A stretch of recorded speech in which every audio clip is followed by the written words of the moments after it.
Right after this guy burned his gacha luck to pull an SSR-rank Heavenly Demon, he got wrecked by a truck that came out of nowhere. When Jun Su finally came to, he was stuck in a hospital.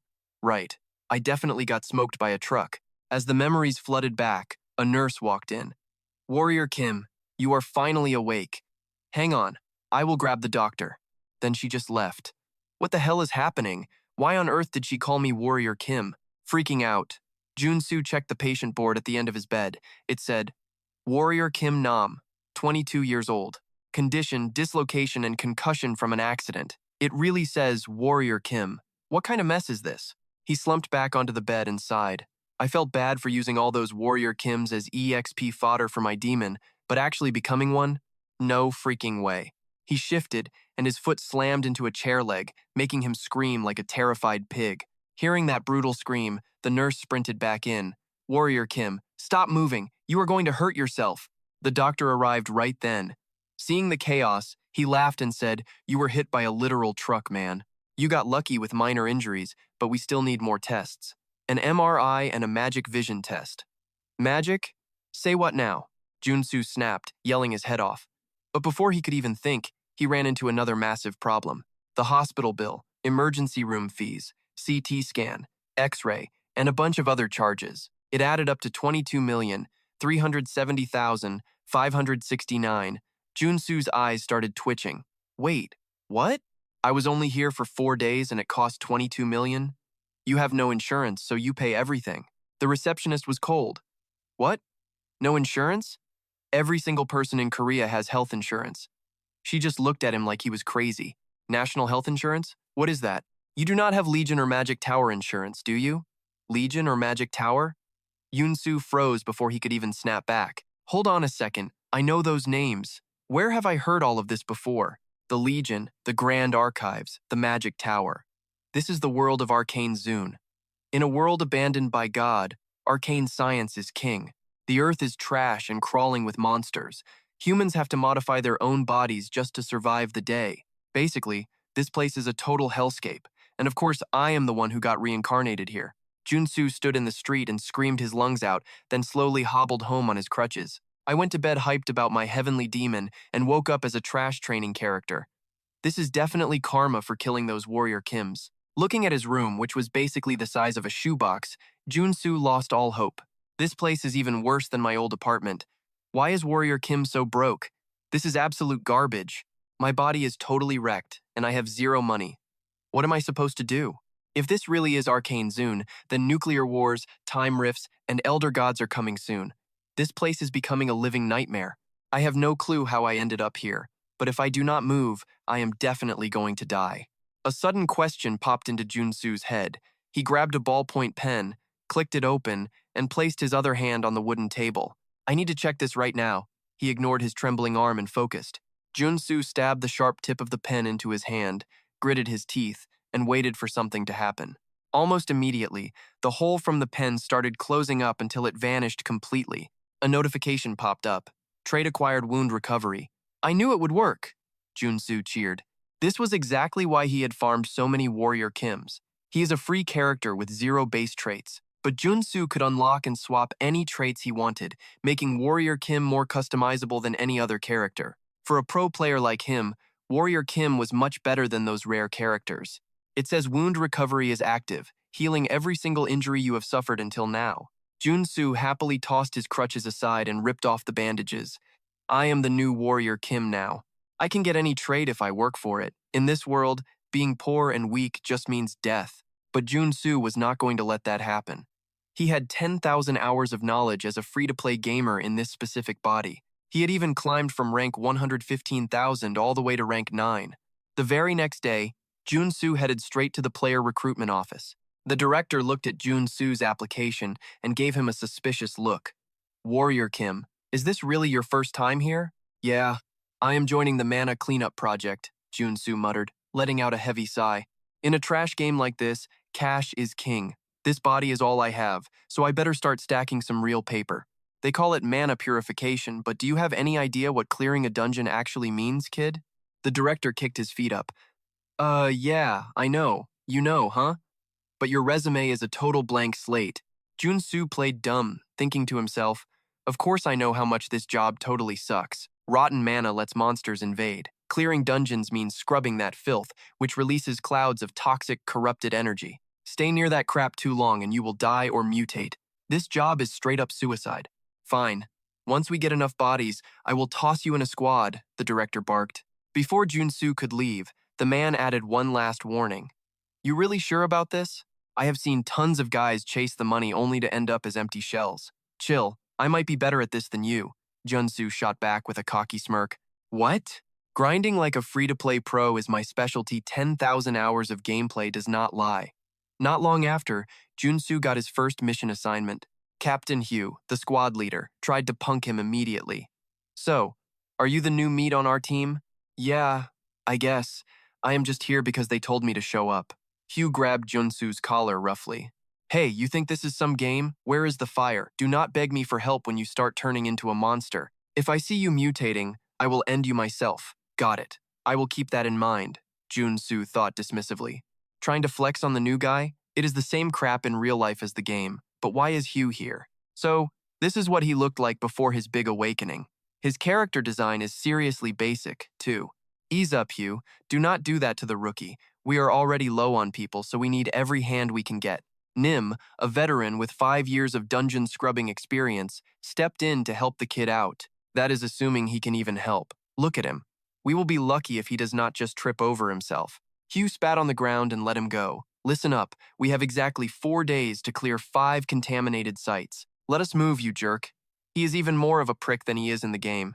While Jun Su glared at Hugh, Nim threw a friendly arm around his shoulder. Ignore him. He is all bark, no bite. He is decent deep down. Sure, Jun Su muttered. His temper cooled off, so he just shrugged it off and followed the squad to the site. Hugh led the crew to the entrance of a creepy, ruined train station. A smell drifted out, so nasty it made your nose curl just being near it. I am popping the seal. Get ready. Hugh barked the order, then used a key card to crack the dungeon open. The moment those gross slimes appeared, everyone grabbed their shovels to scrap. Everyone except Jun Su, who just stood back and watched.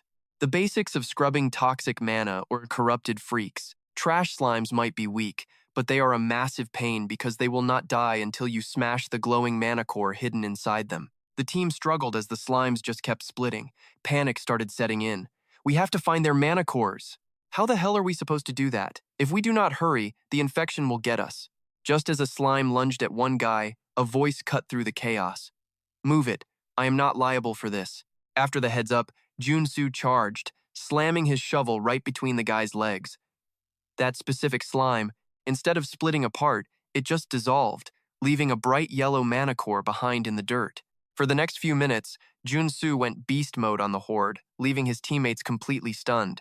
What the hell? He just cleared them all. How is that even possible, man? Jun Su kept swinging his shovel, feeling pretty cocky. Of course, it is possible. Before fighting monsters, I learned the ropes while farming some vital stats. First, grabbing attributes is just like gaming. You just have to hit specific goals. 2 days back, Jun Su was literally crawling in the streets hunting for coins to unlock Treasure Hunter, even sniffing garbage to build toxin resistance. Peak gamer behavior. Second, Jun Su could hold 6 attributes at once and swap them out whenever he felt like it. By toggling his Treasure Hunter, which highlights an enemy's weak point, Jun Su could see those hidden mana cores perfectly. Kim Jun Su nuked those slimes in a heartbeat, then popped his toxin resistance to shrug off that nasty corrupted mana left behind. Even with those sweet perks, grinding all day had Kim feeling absolutely wrecked. On the bus ride back, Iron Fist Kim slid into the seat next to Jun Su. We finally finished early, man, all thanks to you. You're a natural, kid. Are you just waiting to awaken like Nim over there? Jun Su just laughed it off. Nah, nothing like that. I just learned some moves back in the military. If that's true, you're the real deal, Iron Fist, Kim said. Right then, 2 gnarly horns suddenly ripped through the guy's forehead. The mutation vibes were getting intense. Dude's definitely soaked up way too much of that corrupted mana. Kim Jun Su got worried and whispered, Look, you look like hell. Why don't you just call in sick tomorrow? Iron Fist just waved him off with a weak grin. Man, I'd rather turn into a monster than face my debt collectors. Guess that tracks. Nobody's exactly doing this dirty job because they want to, right? Jun Su dropped it, but the inevitable finally happened. 4 days later, The whole crew was sick from the corruption, and Iron Fist looked the worst. His body was literally inflating. His breath was heavy and his eyes went totally blank. Damn. I told that idiot to take it easy. While Jun Su watched Iron Fist, Nim walked over, acting way more chill than he did the first day. Still got that young energy, huh? Honestly, I didn't think you'd last. You actually did a killer job out there. Everyone helped out, Jun Su said with a fake smile, while his brain was racing.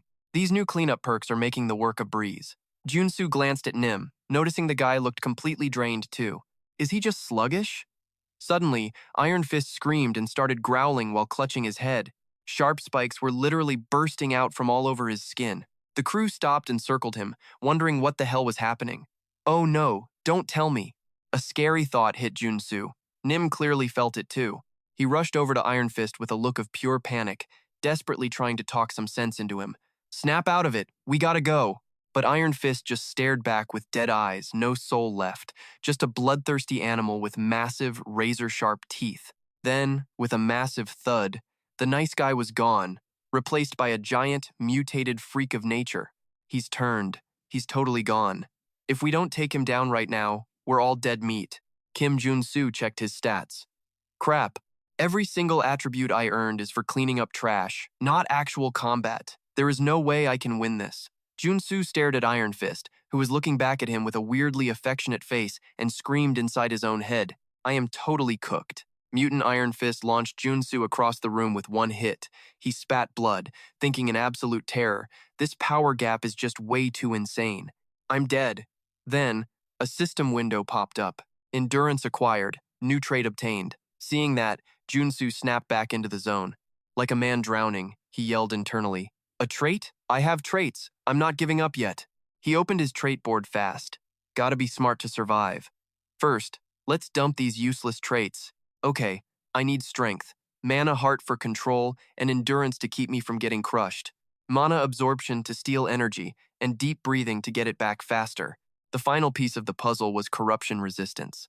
After locking in his traits, Jun Su stood back up, glared at the mutated beast, and yelled, Come get some, you bastard! Naturally, the mutated Iron Fist was happy to oblige. It charged like a freight train. Jun Su watched closely, pulling his shovel back as it started glowing neon blue. System alert. Strength trait is active.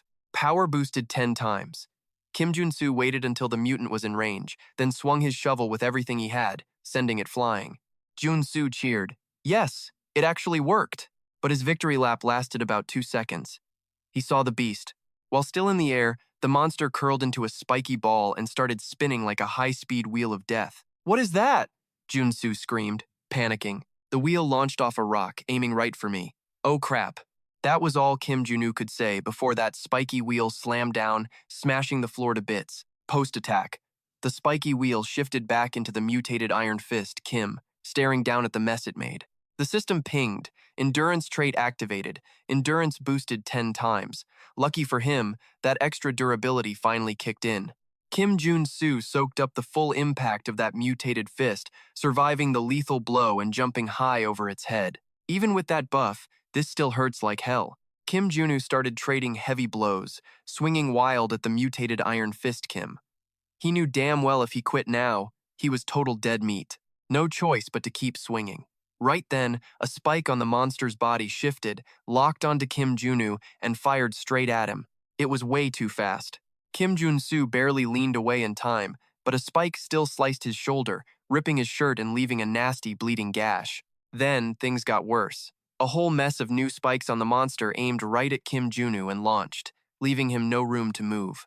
Jun-woo got immediately shredded by a massive wave of flying spikes. He flew back in total agony before hitting the dirt. No, just a bit longer. Hold on, just a bit longer, he screamed internally. He scrambled up and charged the mutated Iron Fist Kim, landing one solid hit. But after that punch, his right hand was completely totaled. Still, it did not even leave a scratch on the mutated monster. If anything, it just made it angrier. The beast aimed its spikes and fired, shredding Kim's left arm and tearing tendons all the way to the shoulder. Total, crushing pain washed over his body. Jun-woo hit his limit, falling to the floor and screaming. Man, I guess I really cannot win with just the gold soldier trait. Paralyzed on the ground, Jun Su watched the creature bring its hands together into one massive fist and prepare to crush him. His mind flashed back to his lazy gamer days, sitting around laughing and talking trash, saying, "Bring it on, I am ready. Come get some, I will beat you all with just the gold soldier." Right now, his head was finally crystal clear. He finally got it. Back when I was just playing the game, everything was so much easier. It only took one tap to crush the monsters. I never stopped to think about how the characters actually felt. I just pushed them to the edge for efficient training. But now I see. You have to endure so much agony just for a mid-tier trait. There is no winning without paying the price. All these thoughts hit him in a single flash. When Kim Junu snapped back to reality, he saw that massive fist about to turn him into a complete pancake. Suddenly, Kim Junu threw up an arm to block it. His arm was now just as huge as the mutated Iron Fist's model. The spiky freak was shocked his attack got blocked so easily, and he got sent flying by Kim's surprise counterpunch. Kim Junu was exploding with new power. Both arms were healed but crazy large, making his whole body look a little weird and out of proportion. The system confirmed it. The mutant muscle trait was officially active. Kim Jun Su squeezed his fists. "I only fought so reckless to trigger the trait you get from pushing past your limits using mana, heart, and strength for mutant muscle. Everything was for this exact moment." As for that spiky mutant, it was furious after getting knocked down. It scrambled up, charged Kim Jun Su, and threw a heavy punch. Kim Junu blocked it with one hand. He smirked and said, "Yeah, that is not going to work on me anymore." Then he started relentlessly pounding the mutant hedgehog. The monster could only cover up and try to survive the non-stop hits. Seeing the opening, Kim Junu started trash-talking. "Go ahead, stab me, do it again, I dare you, do it." Pissed off, the mutant hedgehog stopped defending and went all in on the attack. A cluster of sharp spines sprouted from its fist as it punched Kim Jun Su straight in the chest. He could not block this time, hitting the dirt with bleeding holes. Kim Junu hacked up a massive mouthful of blood, realizing it still was not using its full power. Even though he was back on the ground, he still gained something big. The system pinged. "Mutant body acquired. You have obtained a new trait." Kim Jun Su immediately swapped in the mutant body trait on his screen. Instantly, his body started growing larger, finally matching the massive size of his oversized arms. Kim Junu stood back up, grinning at the mutant hedgehog. "Hey, thanks for that. I am way stronger now because of you." Then they both charged to test their power, but neither one could get the upper hand in the brawl. Kim Junu laughed and said, "Looks like we are even now." Then, the sound of non-stop punches filled the air. It was so loud that Hu, passed out on the ground, woke up and muttered, "What is the deal? Why is it so noisy?" He whipped his head around, eyes popping as Kim Jun Su and that mutant hedgehog traded haymakers. Punch for punch. Neither one would budge. He stood there paralyzed, staring. Private Kim? What kind of freak is this guy? Is he a superhuman? How's he brawling with a mutant on even ground? Then, in a flash, both Jun Su and the beast slammed hard into the dirt. Jun Su sat there in the mud, panting for air while staring at the hedgehog. The thing was already back on its feet, tilting its head to let out a massive roar. He thought, "This is no joke. Even at the same size as this monster, I'm still getting my butt kicked right now." He gritted his teeth, thinking, "This is a total gamble, but I am fresh out of other options." Decision made, Jun Su scrambled up and whispered the command, "Activate my contamination resistance trait." The system pinged, confirming the mana resistance trait was live. "I just gotta trust myself," he thought, trying to stay focused. Jun Su whispered one more word, "Purify." Right before his eyes, Jun Su's entire body started to mutate into something else. It happened in a heartbeat. The system announced, "Private Kim has entered mutant state." Now, in full mutant mode, Jun Su threw his head back and let out a bone-chilling roar. He started charging up energy in his throat, then blasted it straight at the mutant hedgehog. That blast absolutely vaporized the monster. No contest. Then, Jun Su turned his terrifying gaze toward Hugh and started stomping his way over, one heavy step at a time. What the heck is that? A monster? He literally turned into a mutant to kill one. Frozen in shock, he felt a cold shiver down his spine like he was being hunted by a wild beast. He looked up at Jun Su looming over him and screamed internally, "How is this possible?" Staring at that mutant form, he was paralyzed with pure terror. Only one thought was left in his brain, "Get the hell out of here." But the second he tried to crawl away, a massive shadow completely blocked out the sun. He slowly turned his head to see Jun Su standing right there, reaching down with a massive hand. Thinking he was toast, he just squeezed his eyes shut. After a few seconds of nothing, he peeked one eye open. He was shocked to see Jun Su was back to his regular human self again. Jun Su just collapsed forward like a puppet with its strings cut. All his energy was gone. He whispered under his breath, "I actually did it." Contamination resistance trait, the absolute final line of defense. If you have those mutant traits and drop your resistance, you're stuck as a monster forever. Everyone thinks once you go mutant, there's no turning back. But Jun Su was playing by different rules. He'd swapped his traits. He knew that if he kept even a tiny shred of sanity, he could change them back. That's how he traded mutation for resistance and became human again. A bit later, Jun Su struggled to even sit up. He leaned against a wall, groaning. "It feels like my entire skeleton and every muscle is shifting around. I am never doing that again." As he wobbled to his feet, a purple orb the size of a ping-pong ball appeared in his palm. The system announced, "Acquired a rank 1 mana core." Jun Su broke into a massive, goofy grin. "Honestly, it was worth it. I actually scored a rank 1 mana core. This cleanup gig definitely has some perks." Right then, Hugh and 2 other guys walked over. Hugh stared, asking, "Are you okay? You went full mutant mode. What the hell happened?" Jun Su snapped out of his happy vibe and turned to face the 3 of them. "It'd be a total pain in the butt if some weird rumors about me started floating around." Jun Su said, "Well, I just gambled on being able to switch back. I got super lucky." Hu looked at him like he was crazy. "Luck? But that's just 2." Before he could finish, Jun Su pulled out a handful of yellow, marble-sized orbs. He handed them over and said, "Here, take these." Then he turned to walk away, waving a hand. "All right, I'm heading out. Need some air." Behind him, the other 2 guys yelled, "Holy crap, are these rank 0 mana cores? There are so many." Jun Su smiled, thinking, "Since I saved their skins and gave them free mana cores, they'll keep my secret, right?" Hu just watched Jun Su walk away, totally lost in his own thoughts. Next morning, over at the player recruitment office, Chozio put on a fake suck-up smile, rubbing his hands together. "My goodness, I heard you had some trouble out there. Must have been awful." Jun Su just laughed it off. "Oh yeah, it got a little tiring toward the end there." He wondered, "Why is this guy suddenly kissing my feet?" Choso kept going, "Anyway, you really should have told us you were a superhuman. We could have given you a real job instead of stuck on cleanup duty." Hearing that, Kim Junu realized the guy thinks he is a superhuman, one of those elites who awakens massive mana powers. In this messed up world, strength is everything. Being a superhuman basically makes you royalty. I get it. Most people think you have to be a superhuman just to scrap with a mutant. Meanwhile, I am just leaning on my traits. Right then, Choso turned around and pulled out a prepped paper bag, flashing a greasy smile as he spoke. "All right, time to settle up for that cleanup job." Kim Junu laughed to himself, already plotting his next move as he agreed. "For now, I will let the guy think I am an elite superhuman." Choso pulled heavy stacks of cash from the bag and slammed them down. He said, "You cleared 5 sectors, so we take our 20% fee from the 50 million. Normally, an even split would only get you 5 million, but we are changing the rules for you this time around. We are only taking a 5% fee from your cut plus a little bonus. Honestly, we cannot wait to work with you again." Kim Junu tuned him out completely. His eyes were locked on that cash as he screamed inside, 12 million big ones! Being an elite superhuman is the life. Moments later, Kim Junu strolled out of the room, clutching his massive stack of bills. He was busy dreaming of ways to blow that cash when some guy walked up and chirped, "Hey, you look pretty happy. Must be a fat payday." Kim Junu realized this was one of the random dudes he had worked with on a past job. So, he gave a humble smile and said, "Well, we did crush that mission after all." The guy shifted nervously and said, "Actually, I came over because I need to ask you a favor." Kim Junu asked suspiciously, "A favor?"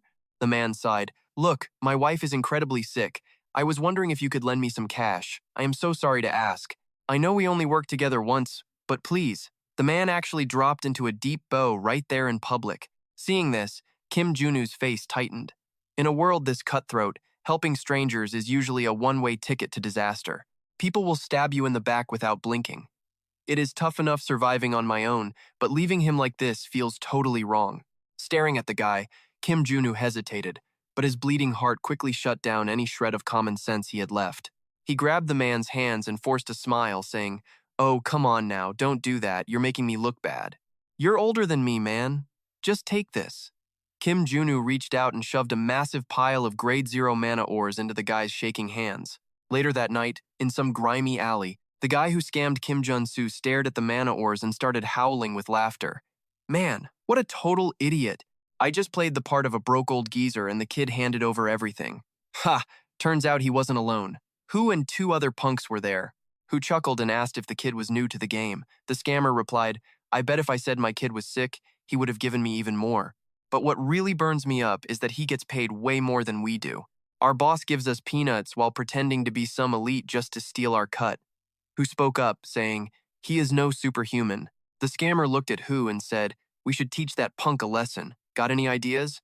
Who grabbed the pile of mana ores, crushed them into dust with his fist, and flashed a sinister grin.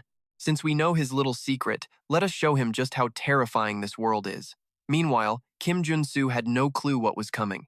He was lounging in bed, feeling all proud of himself for being a hero. Honestly, it feels pretty great being the good guy. At this rate, I am going to be a legendary hero in this world. A few days later, at a fancy hotel, Kim Jun Su was lounging by the window. He was soaking up a blissful massage from a mage staffer. Warm sunlight hitting his face. Man, having cash is the absolute best. I never dreamed I would be getting pampered in a place like this. This game world beats real life any day. But when the mage hit his left bicep, Kim Junu almost screamed from the sudden pain. I have been chilling in this hotel for 3 days and it still hurts. I definitely need to think twice before spamming those mutation traits. Swapping traits isn't just some game mechanic. The body actually warps depending on your physical state. The nastier the side effects, the weirder the body changes. Problem is, can I even survive here if I stop using my traits? Lost in thought, Kim Junu rolled over for the mage to work on his back. Down by the pool, he spotted a dude with 2 black dragon tattoos on his chest, just chilling on a deck chair. 2 rows of goons in black suits were standing guard. Wait a minute, isn't that the Iron Fist gang? They still have that same arrogant vibe. Asun is controlled by local gangs way more than the actual law. It makes sense. With so many thugs around, people have to rely on superhumans. I have barely scraped by so far. But depending only on my traits in a hellhole like this, that is just asking for trouble. Suddenly, something clicked, and a wicked little grin started spreading across his face. But hey, loot is loot, right? By that afternoon, Kim Jun Su hit up a shop. The girl behind the counter flashed a grin and asked, "You here to unload some gear?" Kim Junu shrugged and said, "Yeah, got some monster parts to sell." She warned him, "Look, I don't touch grade 0 mana cores." He nodded and said, "I know, this is what I'm actually selling." While talking, Kim Junu yanked a blue orb bigger than his fist from his bag and shoved it toward her. Her eyes popped. "No way. Is that a grade 2 mana core?" Kim Jun Su just smirked and said, "You bet it is. Check it out," he thought, satisfied. Seeing her freak out is awesome. All that grinding in my hotel room finally paid off. I fused every single thing I had to craft this grade 2 mana core. A second later, he eyed the stack of cash in her hand, thinking, "Man, higher grades really bring in the big bucks. That is how you get top dollar." She handed him the cash and said, "For the core, that's 4.77 million. Kim Junu grinned, grabbing the money. "Thanks." Then he asked, "Do you guys sell any weapons or armor here?" She smiled and replied, "We sure do. Follow me." She led him straight into a room in the back. The second he walked in, he saw rows of weapons covering the wooden racks on every wall. "Whoa, they've got it all," he smirked. All the starter gear from the game was right there in front of him. "Take your time," she said. "Will do," he replied, feeling pumped. It was finally time to gear up for real. By sunset, Kim Jun Su walked out with a pack full of steel, muttering to himself in total satisfaction. With these weapons in hand, it actually feels like I'm playing the game now. Suddenly, a girl with long hair rushed over. "Excuse me, are you a mercenary? I need help." Kim Jun Su waved her off. "Sorry, not me. Go find someone else." Before he could finish, she flashed a thick wad of cash.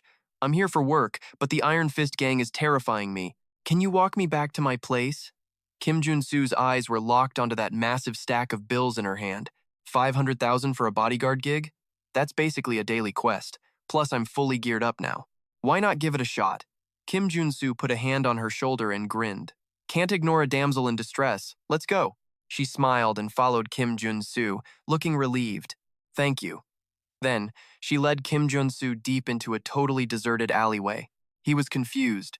Why is she staying out here? There isn't another soul around, not even a single ant. Suddenly, the girl bolted around a corner. Jun Su chased after her, only to end up in a pitch-black alleyway. He could barely see her silhouette ahead, silhouetted by the faint glow of a distant streetlight. From the shadows, her voice called out urgently, "They're coming! Quick, get over here right now!" Kim Junu grumbled, "It's way too dark. I can't see anything." But as he stepped deeper, a system panel flashed. "Night vision trait acquired. You have unlocked a new ability." Jun Su thought, pumped up. "Whoa, I can see. Didn't expect a new trait here." Suddenly, his night vision kicked into high gear. Everything in the darkness snapped into focus. Then, he saw something that stopped him cold. The girl was pointing a gun straight at his chest. She smirked and said, "You're more cautious than you look." He froze. "A gun? Who is this girl? Wait, is this a setup?" Kim Junu backed away slowly, but hit something solid. He spun around and saw Mr. Hu. The guy sneered at him and asked, "Where do you think you're going, kid?" Right then, the lights flickered on, and 3 more thugs stepped out of the shadows. Kim Junu glared at Mr. Hu. "Mr. Hu?" He chuckled. "Good to see you again, right?" Kim Junu scowled and asked, "What's your problem? Why are you pulling this?" Hu laughed. "Nothing. You just look like a total loser. No other reason, honestly. You gullible moron." Before he finished, Kim Junu dodged past him and bolted, Hu snapped back and screamed, "That little punk! Running the second I start talking? Shoot him!" The girl didn't hesitate. She aimed her weapon at the fleeing Kim Junu and pulled the trigger. A bullet slammed into his back. He screamed in pain and collapsed forward. Hu and his goons rushed over to inspect the body. Seeing Kim Junu motionless in a pool of blood, Hu cursed. "What the hell happened? You were supposed to hit his leg, not his back." The girl quickly defended her shot. "Better than letting him escape," Hu muttered a curse under his breath. One of the men whispered, "Damn it. I think he's actually dead." He shifted back to human after mutating. "Those mages will pay a fortune for this kid's dead body. We'd have made way more cash catching him alive, though." Someone else said, "Just grab his bag and gear." "Useless," he sighed. "Just do it already." But when they looked back at Jun Su, they found only a pool of blood. He was gone. Someone panicked, yelling, "Where is his body?" Right then, the sound of glass shattering filled the alley. Something smashed the light, killing the illumination and dropping the alley back into total darkness. Then the guy next to him got hit hard from behind, right on the neck, dropping to the floor silently. The others shouted, "Totally lost." "What was that?" Huru muttered. "No way he survived. Is he actually alive?" Kim Jun Su's voice sliced through. "I'm alive. Honestly, you don't look like someone who just took a bullet." One eye turned yellow. "You've got 6 new traits: crazy strength, endurance, a mana heart, night vision, and mana recovery." Kim Jun Su just laughed. "I'm not dying to some ungrateful trash who repays my help with total betrayal." He felt lucky he grabbed that bulletproof vest at the shop a little while ago. Plus, after taking a hit from that long-haired girl, he unlocked a new skill, playing dead. Because of that, Kim Jun Su totally played Huru and his guys, making them drop their guard and giving himself the upper hand. With the lights smashed out, Huru and his boys were running around like total headless chickens. They scrambled, yelling, "He took out the lights! I can't see anything. Where the hell is this guy?" Kim Jun Su popped up behind Huru and whispered, "Looking for me?" Huru spun around on instinct. Kim Jun Su threw a punch, shouting, "I saved your life, and now I'm taking it back." That dirty bastard. Huru took the full force of that punch and hit the dirt. He scrambled up, wiping blood off his face. "You jerk!" Huru cursed and lunged forward, throwing a kick. Kim Jun Su just stepped aside to dodge it effortlessly. "You should be thankful I saved you. Trying to kill your own savior is a really bad idea." As he spoke, he landed another heavy blow, sending Huru back to the ground.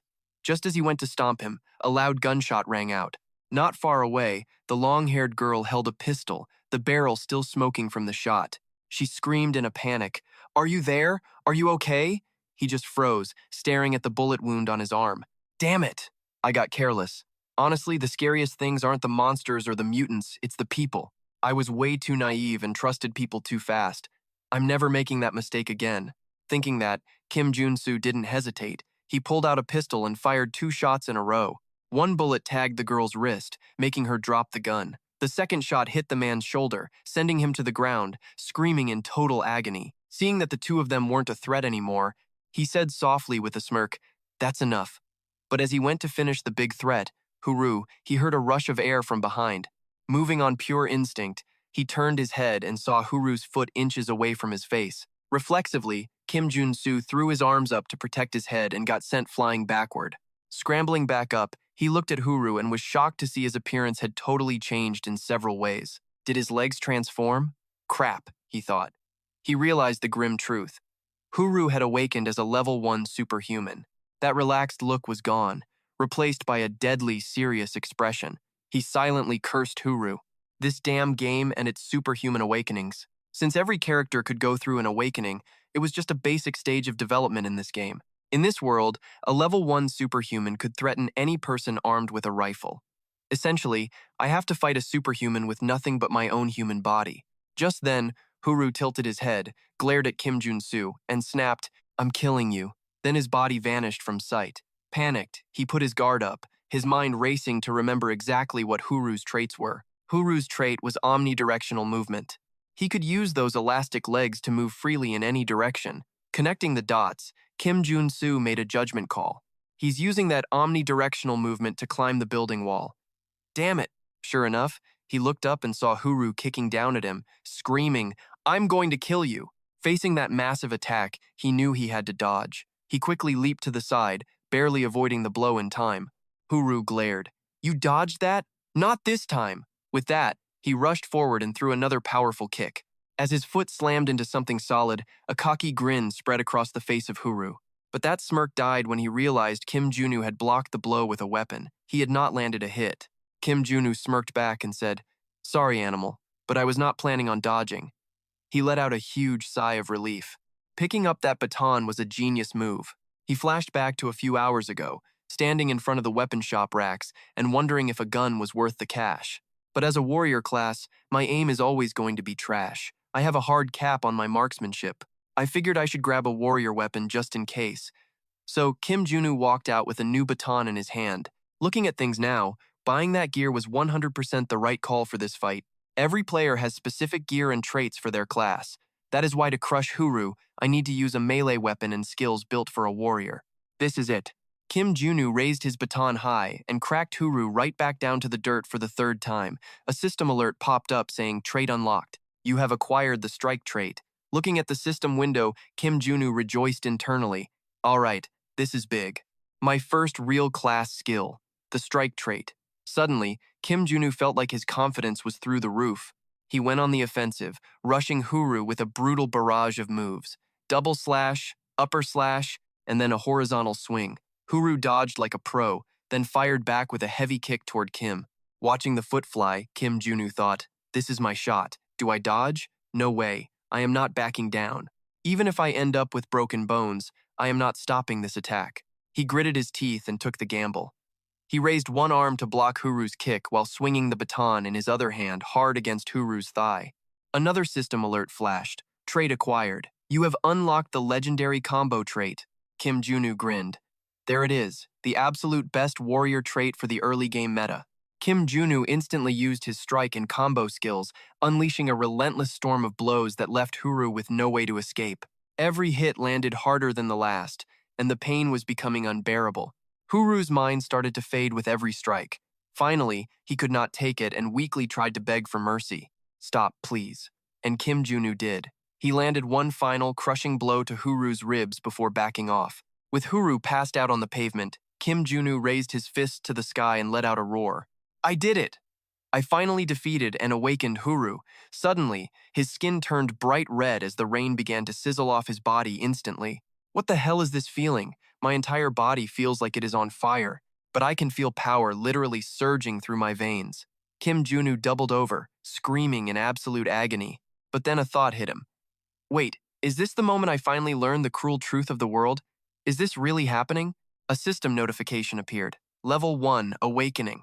You are now a warrior superhuman. When the pain subsided, Kim Junu realized he had finally awakened and started doing literal backflips while yelling, "I am finally a superhuman. I can finally get those fat mercenary contracts and easy bank loans. Life is about to get very good." Suddenly, a cold voice from behind asked, "Are you finished?" Kim Junu quickly spun around to see who was there. His heart dropped when he saw the guy standing there. It was Iron Fist Kim, the second base character introduced right after Warrior Kim. He is an enhanced warrior who mains guns and hunts targets with a high-tech prosthetic arm. The real problem? Iron Fist Kim is a high-ranking member of the most dangerous gang in the underworld. Since I started a fight on their turf, I must have stepped on their toes. Iron Fist Kim stepped forward. Did you even bother checking whose block this was before you started causing trouble? The thugs behind him instantly leveled their guns at Kim Junu, looking ready to pull the trigger if he even breathed the wrong way. Kim Junu turned pale. I got jumped first, okay? I was not just going to sit there and let them kill me. After hearing the excuse, Iron Fist pulled his pistol and cocked the hammer. Oh, I see, he muttered. So you think those losers are scarier than the Iron Fist Guild? Kim Junu flinched and thought, crap, a gun. If I try to fight him in this state, I am dead meat. Iron Fist did not even give the boy a chance. He aimed the barrel straight at the kid's heart. Listen, puppy, you just made a massive mistake. I am going to show you exactly what happens when you mess around in our territory. His face turned completely vicious. He was just about to squeeze the trigger when Kim Jun spoke up, sounding eerie and calm. Oh, really? You forgot one tiny detail. He grabbed the barrel, jammed it against his own chest, and shouted, I am not the kind of guy who dies that easy. Then he just pulled the trigger himself. A loud blast echoed as the bullet ripped straight through Kim Jun Su's chest. Kim Iron Fist froze, his jaw hitting the floor. He thought, what the hell? Did this crazy bastard just shoot himself? Seriously? But right there, Kim Junu, with a fresh hole in him, acted like it was nothing and just said, huh? What is this? It itches like crazy. Right then, the bullet hole started closing up at a ridiculous speed. A system alert popped up. You have officially acquired the regeneration trait. Now Kim Iron Fist was actually interested. He flashed a grin and said, well now, look at you. That is a pretty cool ability. Kim Junu thought, man, regeneration is a massive upgrade over basic wound recovery. It is the kind of perk you get once you become a level 1 superhuman. Perfect. Once they start underestimating me, it is game over. Time to use some scare tactics. But he just smirked, pointing at the bodies. See this? I do not survive on luck. I do not care who you are. If you mess with Warrior Kim, you better be ready. Hearing that, Kim Iron Fist did not even get mad. He laughed and said, Warrior Kim, huh? Is that your name? I like your guts. Fine, I will let you go, but you definitely owe me one. Then he slapped Kim Jun Su on the shoulder and leaned in to whisper in his ear. You know exactly what that implies, right? Kim Jun Su smiled and said, got it, I will remember, but he was suspicious. Damn it. Did he actually recognize me? Happy with that answer, Kim Iron Fist held out his hand and said, fine, let us do something together next time. Kim Junu stared hard at that hand. Kim Iron Fist is not the backstabbing type. It might actually be smart to build a solid connection with him right here. Thinking that, Kim Jun Su casually shook the man's hand and said with a grin, sounds like a plan. Catch you later. The next morning, Kim Junu, looking like he was headed to the beach, walked into the Jamsil Superhuman building. I could not really tell from the game, but this place looks absolutely incredible in person. This is nothing like my boring town. Just as Kim Jun Su was looking around, totally hyped, a woman in a sharp suit approached him. Welcome to the Superhuman Tower. How can I help you out today? Seeing the staff member, Kim Jun Su's face turned a bit red as he thought to himself, whoa, she is gorgeous. But she kind of looks like an NPC. The staff here are top tier.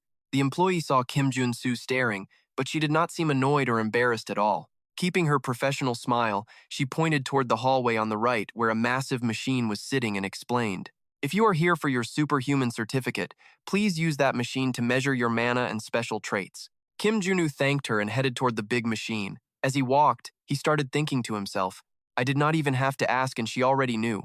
I must look like a total beginner. Once I get my license, my real life and missions can finally start. Suddenly, people began to gasp. What is that? Check the ceiling. The saint is here. Kim Jun Su looked up curiously and spotted a bright golden light way up there. He thought, wait, isn't that just a ship? Right at that moment, the golden light got way brighter and intense. It beamed down onto a large circle on the floor, forcing everyone to cover their eyes for a second. Then, a group of people stepped right out of the light, appearing in front of everyone watching. When Kim Jun Su saw these people, especially the girl in the lead, he froze in disbelief and screamed inside his head. That is the Sovereign Legion. Why? Why is the saint even here? Meanwhile, the crowd started cheering like crazy for the saint. They kept shouting about what an honor it was. Unlike the others, Kim Jun Su was not happy. I am still in the tutorial, and she is already a saint? As the story progressed, it was revealed that they were a destructive cult disguised as a religion that started attacking people indiscriminately. Right then, the crowd started to speculate. Is the saint here to measure her mana or just renew her level? She just smiled and walked straight toward the large machine. A few seconds later, the machine kicked on. The loud noise annoyed Jun Su, who started complaining under his breath. This mana measurement sound is way too loud. Very quickly, while the crowd watched with total anticipation, the screen flashed. Saint Priest class, mana level 8, with 6 support traits. The crowd went wild with disbelief. Level 8 and 6 traits? That is straight up insane. The saintess just smirked, soaking in all that worship and attention like it was nothing. Junu stared at the saintess for a heartbeat before dragging himself over to the mana testing rig. He felt a weight in his chest. No time to stand around cheering. A level 8 superhuman is basically a whole Air Force squadron, a walking, talking, national-level superpower. Someone that powerful is going to wreck Aaron in the future. But if I shout that now, they will call me a psycho and bury me. Future problems can wait. Right now, I just need to get my mana levels clocked. Having 6 traits would draw way too much heat for a rookie, so I will dial it down to 3. Just as Junu opened his trait panel to tweak the settings, the saintess suddenly froze and whipped around to glare at him. One of her followers noticed and asked, "Your Eminence, is there something wrong?" Staring hard at Junu, the saintess whispered, "It seems there is someone here I have never met before." Then she suddenly materialized behind Junu and spoke. "You have a pretty interesting ability, do you not?" Junu jumped and yelled, "You scared the life out of me!" Then panic set in. Wait, what did she just say? Does she know? Did she feel me swapping my traits? People nearby started whispering, "What is the saintess doing? That guy looks like a total nobody." While they were trying to piece it together, everyone lost it when the saintess grabbed Junu by the hand and asked, "Warrior, what is your name?" Kim stammered out, I am Warrior Kim." He started panicking. Back in the land of Aaron, if the saintess asks for your name, things get real. Just like he predicted, she said. "Well then, Warrior Kim, in the name of the Order, I shall grant you a baptism. The master of the Black Gold Throne has always craved people with rare powers like yours. Bow down to him and find peace on this nightmare planet." Suddenly, golden symbols began flowing from her hand and carving themselves onto Junu's arm. Watching this, the crowd filled with the sounds of pure jealousy and awe. A baptism? No way. Is the saintess herself really doing the ritual? But Junu was not feeling it. He grit his teeth and cursed under his breath. Damn it. If I take this baptism and accept the trait, I am stuck as a holy knight for the Order. This Order is destined to lose the massive war in Aaron later on. Agreeing to this is like being forced to buy stock in a company that is already going bankrupt. I cannot accept this. That was the only thing screaming in his head. So, to everyone's total shock, he ripped his hand away and dropped to one knee. He said, "I refuse the baptism." The saintess froze. She could not believe her own ears. "What? Did I hear you right?" Junu replied, "No, I am dead serious." After a quiet moment, she said, "Fine. To serve or reject a god is your own choice." Then the saintess pulled Junu up and whispered, "But the Savior has already chosen you. If you cannot handle a tiny little test like this, then your freedom is completely worthless." As she spoke, Junu realized with horror that the exact spot she was touching on his arm was suddenly bursting into flames. By the time the saintess walked away, the fire had consumed his entire body. It burned him without mercy until he collapsed to his knees, holding his head and screaming in pure agony. People just watched with smug looks on their faces, totally indifferent to him burning alive. Some nobody dares refuse a baptism? How pitiful. System alert. Activating the trait, Divine Fire. You must endure constant, searing pain for the sin of rejecting the baptism. Junu groaned. He knew this would happen, but damn it, his whole body felt like it was being incinerated. Divine Fire is a top-tier debuff. The non-stop burn of this Divine Fire makes every second of life a total living hell. There is no way to kill the heat unless I get baptized at the cathedral. I chose my future, but am I just going to die right now? Just as Junu was about to pass out, the woman in the suit who helped him before ran over. She dumped a bottle of water on his face and asked, "Warrior, are you okay?" Junu felt a refreshing, cool sensation hit his face. He snapped out of it, and his blurry vision of the girl in front of him finally cleared up. "Wait, who is this? Oh, it is the lady who guided me earlier. Everyone else shunned me because of the fire. Nobody helped. I am so grateful to her. Now I just have to hang on. Hang in there, buddy, just a bit longer." Talking himself into it, Jun Su finally managed to sit down cross-legged. A system alert flashed. You've earned the fire resistance trait. See? I didn't just skip that baptism for nothing. That divine fire debuff scales with mana. Since I'm only a level 1 warrior, the burn is actually pretty weak. There are still a couple ways to handle this situation. Step 1 is definitely locking in that fire resistance trait first. Okay, time to crank up the mana. He opened the trait window and swapped them out with a thought. Boom! The flame suddenly exploded, burning him even harder. He let out a scream as the heat turned absolutely savage. The lady in the suit saw him struggling and dumped 2 more water bottles over him. Hang in there, she urged. Talk about super effective. Those 2 bottles of water actually helped Jun Su chill out and find his focus. That cold water kills the pain. I need to balance the two. Fire and ice, agony versus total logic. As he concentrated, the steam and flame started spinning together, right in front of his eyes. They formed a perfect yin-yang symbol. Kill the fire with mana. A loud voice echoed through his brain. His eyes flew open. The burning pain was totally gone. Then, another system notification popped up in the air. You've unlocked the mana shield trait. The lady in the suit watched him stand up and gasped. Oh my god, are you okay? Yeah, I'm good now, thanks to you, he replied, as the crowd nearby started shouting in total shock. Did he really beat the divine fire? What the hell is happening? Is he using hacks? Jun Su just smirked. I didn't actually beat it. It is just a temporary patch using the mana shield to hold it back. At least the pain is gone. These black flames look pretty sick, honestly. I bet only warriors can even see them. He strolled over to the mana testing machine. Everyone stared at the screen, dying to know. Finally, the results flashed. Warrior Kim, age 22, warrior class, mana level 1, 6 traits. Whoa, level 1 with 6 traits already? A total prodigy is born. No wonder that scientist was acting so interested in this guy. Hearing the whispers, Jun Su rubbed his nose. Great, he thought. Now I'm standing out way too much. I wanted to level up quietly on the down low, but this mana shield won't let me hide my traits now. The suit lady walked up with a big smile. Congrats, warrior. In all my years working here, I've never seen anyone start out with 6 traits before. Ready to go get your official warrior ID card made? A few minutes later, the lady slid a card across the desk to him. Here is your official warrior ID card. Congrats on being an official warrior. Jun Su actually felt tears of joy welling up as he held the card and admired it. You have no clue how hard I worked for this. The woman just tilted her head and gave a smile. Well then, let me tell you about the perks for a level 1 warrior. But before she could finish, he cut her off and listed them himself. Relax. I already know how all of this works. Lower taxes, weapon rights, total tax exemption when I level, no arrests, free transport, and all that. The lady in the suit sounded genuinely surprised at his knowledge. Huh? You really know your stuff? He laughed. What? You think I have a PhD in gaming or something? Nope, I have a PhD in warriorology. Anyway, I am not the type of guy to sit around and waste time. He glanced at the noisy crowd staring at him from outside the glass door. We need to recruit him for our guild, they shouted. Can I get an autograph? A total super rookie. I need to get an exclusive story on this guy right now. The lady in the suit turned to look at the crowd too.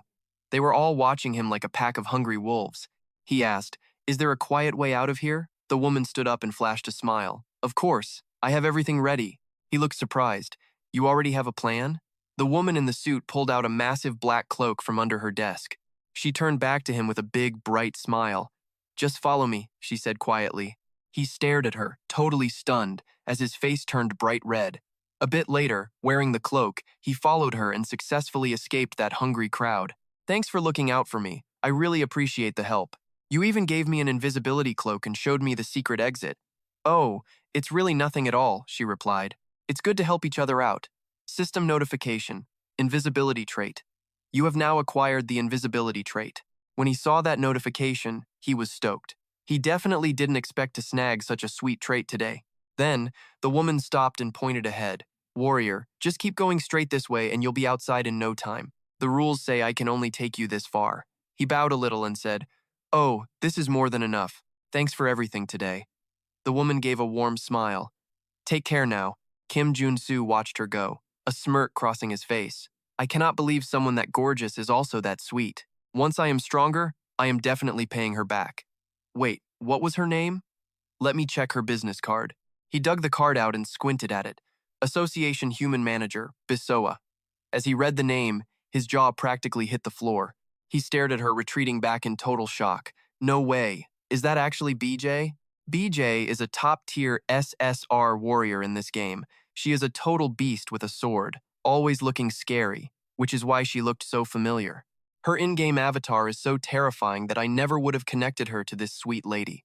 I cannot believe the legendary BJ is actually this nice. What is even going on right now?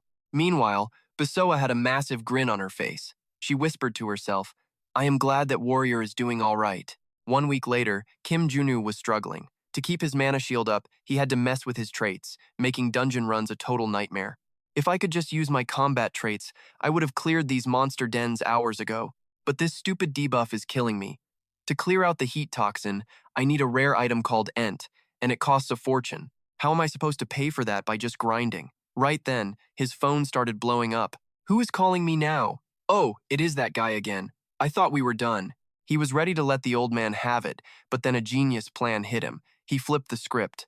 Cut to later at the player recruitment office. Well, look who it is. If it isn't our very own superstar, Kim Junu. The guy who beat the heat toxin like a boss, the rookie with 6 different traits. It is an absolute honor. The man gushed while handing Junu some bubble tea. His brown nosing was about 10 times more intense than it used to be. Yeah, I didn't see this coming either. Kim Junu took a long sip of the tea and asked, So, did you track down that item I mentioned? Oh man, don't even ask. Choi let out a heavy sigh. This is incredibly tough. Netta is super rare, only found by tier 5 physicians. When it looked like a dead end, Junu stood up like he was walking out. Wait, this is about your contract. You have to find that item, no matter what, okay? Actually, I already found it, Choi yelled out quickly.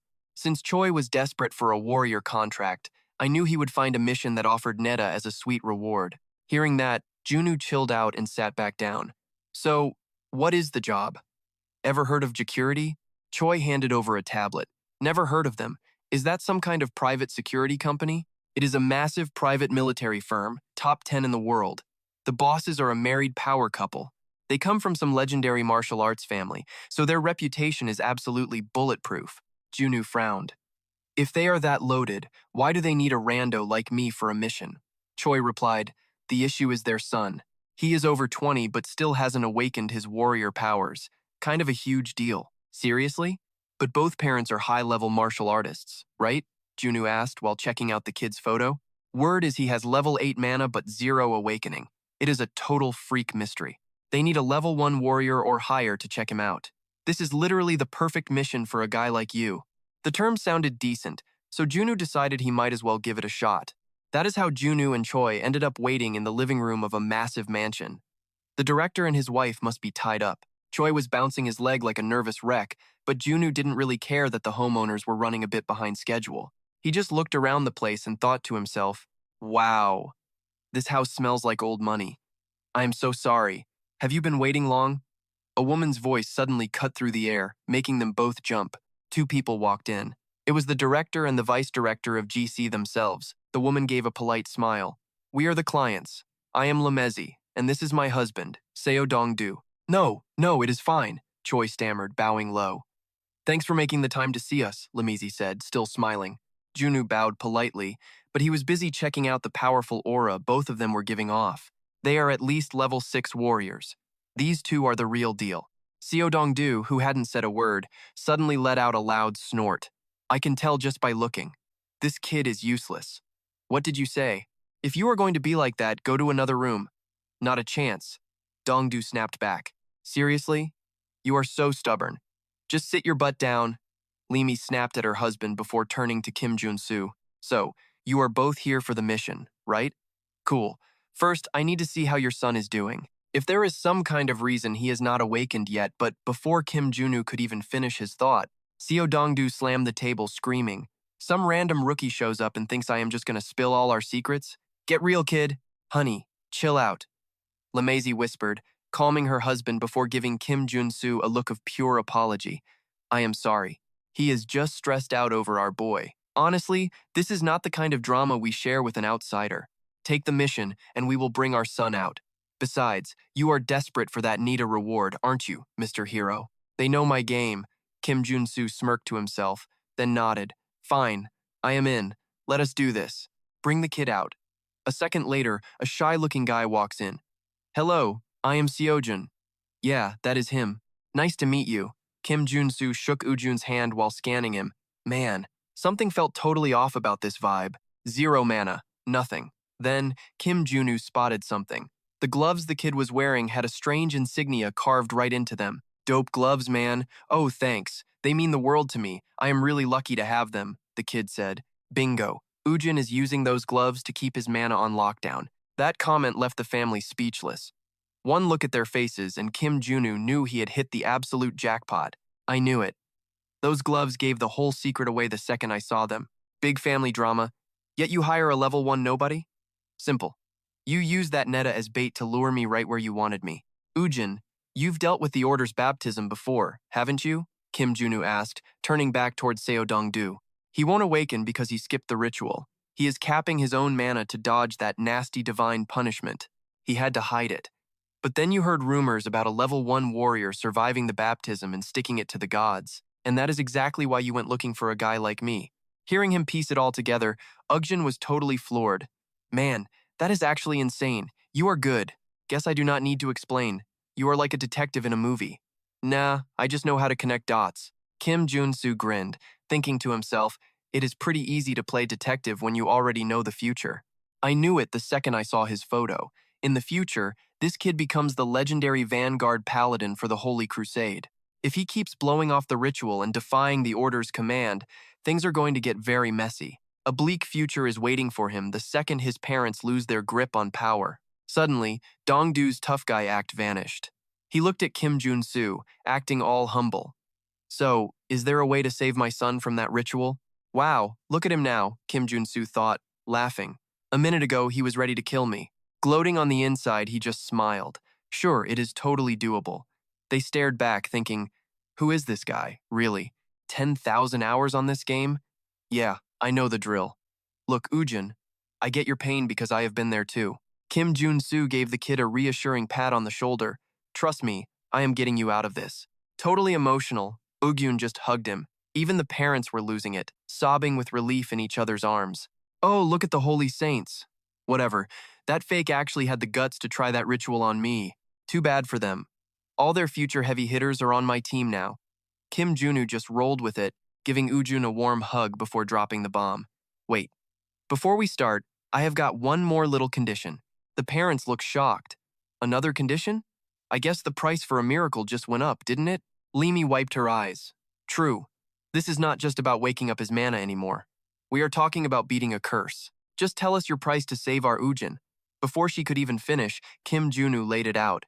I want to learn the Kong clan's sword break. Suddenly, that sweet look on LeMay's face turned into ice. Do you have any clue what you just asked for? Kim Jun Su felt a chill. Her stare was radiating pure murder. Okay. So the vice director is way scarier than the actual director. Note taken. Seeing her get that serious, Seongdu did not say a word. He just whispered, Honey, maybe go easy on him? I know she is triggered, but come on, I need that legendary Kongan sword break in my life. People might think learning old-school swordsmanship in the 21st century is a joke. They are wrong. In a world where power is everything, it is a different story. A true master can slice through a tank like butter.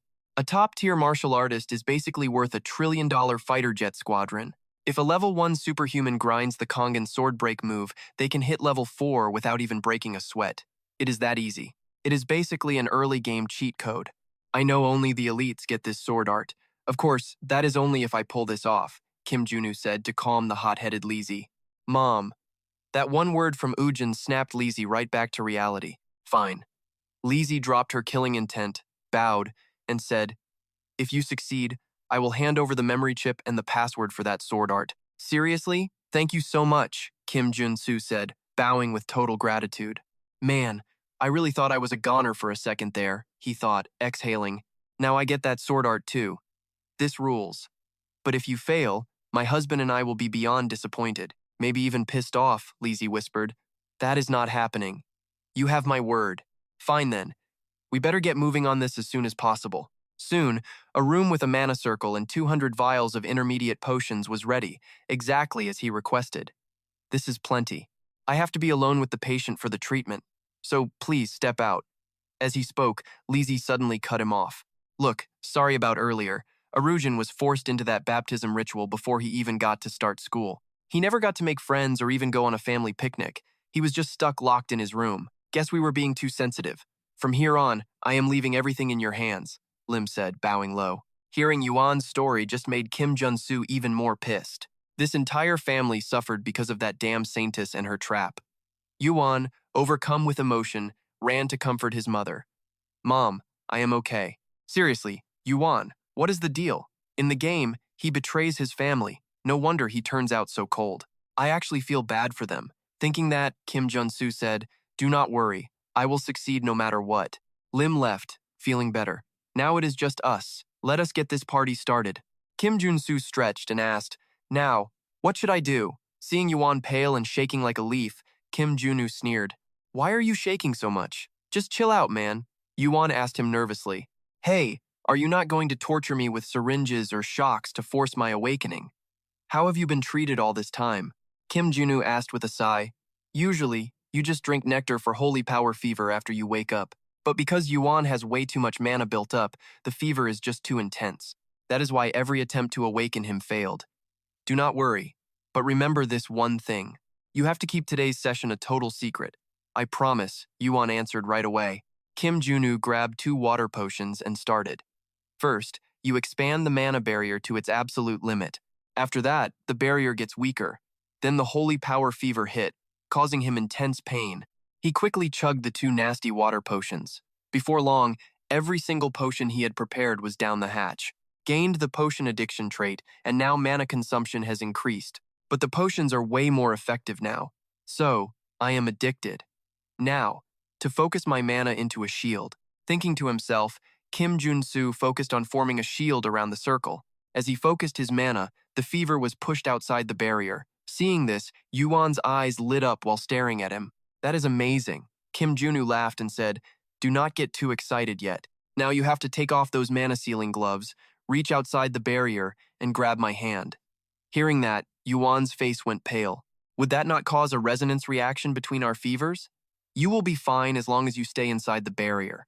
As he spoke, Jun Su stepped outside and the holy power fever hit him all over again. Do not ask why, just do it. Yuan, who had never taken his gloves off since the baptism, decided to follow the instructions. The second Yuan's hand reached outside the barrier, and the fever on his hands exploded, overwhelming Junu. How much mana does this kid have in his body? Even knowing the risks, Jun Su grabbed his hand. This hurts even more than the Saintess's baptism ritual. My bones feel like they are shattering. But I have to focus and endure this pain. That damn Saintess. This damn holy power fever. Jun Su gritted his teeth against the heat from both Yuan and himself, then stepped back inside the barrier. Took the glove off, and hey, I am actually fine. Owen got all choked up staring at his normal hand. Exactly. That is why we did all that wild stuff, Junu replied. On top of the barrier, Jun Su used damage absorption to tank some of that holy power fever himself, which meant Owen's dangerous fever was finally way lower. Next, Junu grabbed the wooden sword and shoved it at Owen. Last step, kid. Do not stop. Keep swinging until you finally wake up. Fine. Time to show off the moves I have practiced since I was a squirt, Owen replied before taking a massive swing at Junu. Jun Su tried to block, then bolted for his life when he realized his iron gauntlet just got turned to scrap by a single wooden sword strike. Right then, the system dinged. He just unlocked a brand new trait called Protection. Even with this buff, if Owen lands a clean hit on me, I am total toast. After playing cat and mouse for a while, Junu was wiped out. Plus, the fact that Owen still had not awakened was seriously ticking him off. Seriously, what kind of combat did she teach this brat? Just dodging his strikes is a whole workout. New trait unlocked, Evasion. Just then, Jun Su looked back and saw an aura glowing around Owen. The kid was finally about to wake up for real. But before he could celebrate, he noticed Owen's sword was starting to glow too. SSR grade Owen, 1 with the sword. Junu read the stats, totally stunned. 1 with the sword means the fighter and blade are totally synced. It is an insanely OP state for any warrior, but the kid is in a total trance. If that attack connects, I am definitely a goner. Staring death in the face, Jun Su was not about to just roll over. He scrambled to open his trait panel, searching for any way out. First, I need to spam every defensive trait and focus all my shields on my hands using the magic circle in this room. Right as Kim Junu finished messing with his trait panel settings, Owen's attack hit. Kim Junu gritted his teeth, crossed his arms, and put everything on the line in one big gamble. A second later, a massive explosion and blinding light ripped through the room. When the dust cleared, Kim Jun Su was still standing. A massive shield flickered in front of him. The system dinged. Mana shield, you have gained a brand new trait. Kim Junu smirked. I actually did it. I mashed the mana barrier and protection traits together to forge a mana shield. He took a shaky breath and muttered, he was just some kid with a wooden sword, and he almost deleted me. He was ready to collapse and rest when he suddenly heard a soft little whimper coming from Owen. Kim Jun-Soo looked up to see him swaying before face-planting. How dare he sleep so soundly after nearly turning me into actual dust, he grumbled. Kim Jun-Soo shuffled over to Owen and realized the kid was already out like a light. Looks like he went a bit overboard after finally waking up. In the game, Owen is a top-tier SSR character. Since he awakened as a warrior instead of a knight, he started with that sword mastery trait. I think I just created a monster warrior by changing Owen's class. I have zero clue how this is going to mess with the story later on. Man, the kid was born rich with insane power, and now he owes me a massive favor. Not a bad deal, right? Grinning, Kim Junu hoisted Owen up and started carrying him back outside. Later in Owen's room, his parents watched their son sleeping peacefully on the bed, whispering, "Our sweet Owen, he actually survived the holy fever." They both turned to Kim Jun-Soo and bowed deeply, saying, "Thank you so much." Kim Junu just smiled and said, "No big deal. Told you I had this." Chu brought him some water, acting like a total fanboy, and said, "I knew you could do it." Lim softly stroked Owen's hair and whispered, "It has been forever since we saw him sleep like this. I have no idea how we can ever pay you back." Then she smiled and gave her husband a nod. Dongdu got the hint, smiled, and nodded back. He pulled out an envelope and walked over to Kim Jun-Soo. "Here we go. Along with the nectar we promised, the memory chip for that sword technique, plus a little extra bonus for your success." Kim Jun-Soo was stoked, but he acted all humble. "Oh, you really do not have to do that," he said as Dongdu insisted. "Please, take this 1 billion won. It is honestly the least we can do after everything you have done for our family." Hearing that 1 billion won number, Kim Jun-Soo was doing backflips inside. But on the outside, he stayed cool. "Man, it would be rude to say no twice, so I guess I have to accept." Kim Junu and Dongdu shook on it, both feeling great. A bit later, Kim Junu and Chu finally headed out of Owen's house. Once they were in the car, Chu said, "You seriously hit the jackpot today, Mr. Warrior." Kim Jun-Soo eyed the nectar vial and that memory chip in his palm. "They look pretty sweet, don't they?" Chu asked, "You seriously planning on drinking that?" Kim Jun-Soo nodded. "Yeah, and then I'm taking a break for a while." Chizio finally spoke up. "Makes sense. He didn't want the bureau or some greedy thug sniffing around his big reward. But man, what a waste. Refining that nectar first would give your mana a massive boost." Kim Jun-Soo replied, "You're right." He stared at the nectar bottle in his hand, thinking, if I can refine this stuff and drink it, I could skyrocket my superhuman level instead of just wasting cash to fix this stupid mana fever. Soon, the ride pulled up to Kim Junu's hotel. Chiseo stopped at the curb and smirked.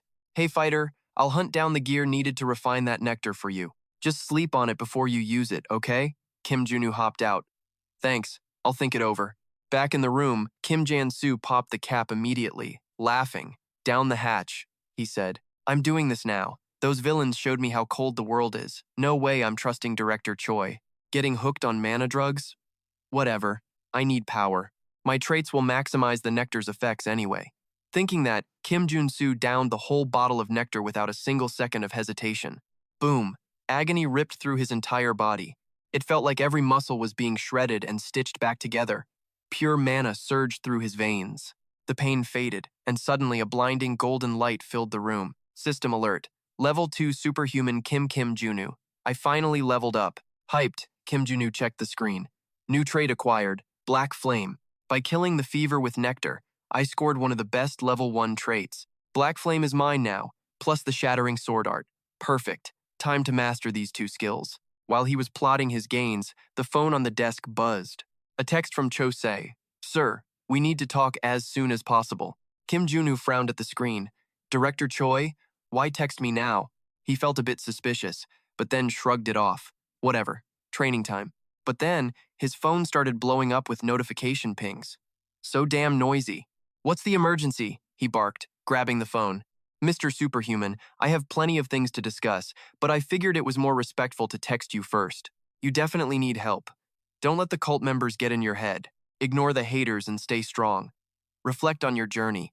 Master the sword style and your path will open up. People will definitely complain, but reply as soon as you read this message." Kim Jun stared at the screen, totally confused. What is this garbage? What's he even saying? Then, it clicked.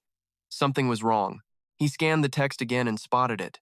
The secret message said, "Escape from the Dagger Gang." As he pieced the message together, the truth hit him. He hit a secret warning in the text. The Dagger Gang was coming for him. They are one of the main gangs that oppose the Iron Fist Gang. If Director Choi wanted to betray me, he would have just called me normally to stall for time. Looks like he got snatched first.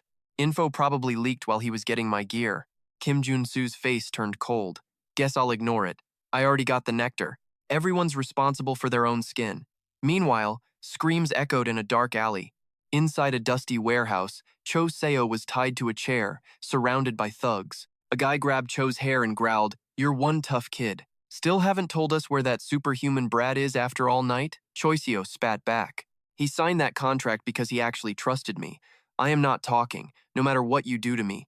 The man bared his teeth like a damn demon. "I didn't want to get messy, but you left me no choice." He waved a hand to signal his accomplice. A lackey brought an axe over to Choi Seo. "Left or right? So, which hand you eat with?" Choi Seo just stared back, dead silent. The guy let out a massive laugh at that. "Cat got your tongue? Most people use their right, yeah?" He hoisted the axe high, lining up Choi Seo's hand before bringing the blade whistling down. Right before that heavy blade connected with flesh, a massive blast rocked the room, killing the man's momentum. He whirled toward the noise, fuming, and screamed. What the hell was that? Suddenly, a lackey scrambled inside, gasping out, "Boss!" The axeman barked. "What's the situation out there?" The grunt shook with fear. "Some psycho just lobbed a grenade at our building." Up on a nearby roof, Kim Junu was wearing a massive, cocky grin. He leveled a grenade launcher right at the Dagger Gang's hideout. Those punks really picked the wrong guy to screw with today. Can't leave a guy hanging when he actually keeps his word. Time to get this party started. Kim Junu pulled the trigger. A fresh grenade screamed out of the tube, flying straight for the gang's front door. Moments later, through the jagged hole ripped open by the blast, a swarm of armed thugs poured out. "Where is he? Find that shooter right now, move!" Watching the chaos below, Junu just smirked.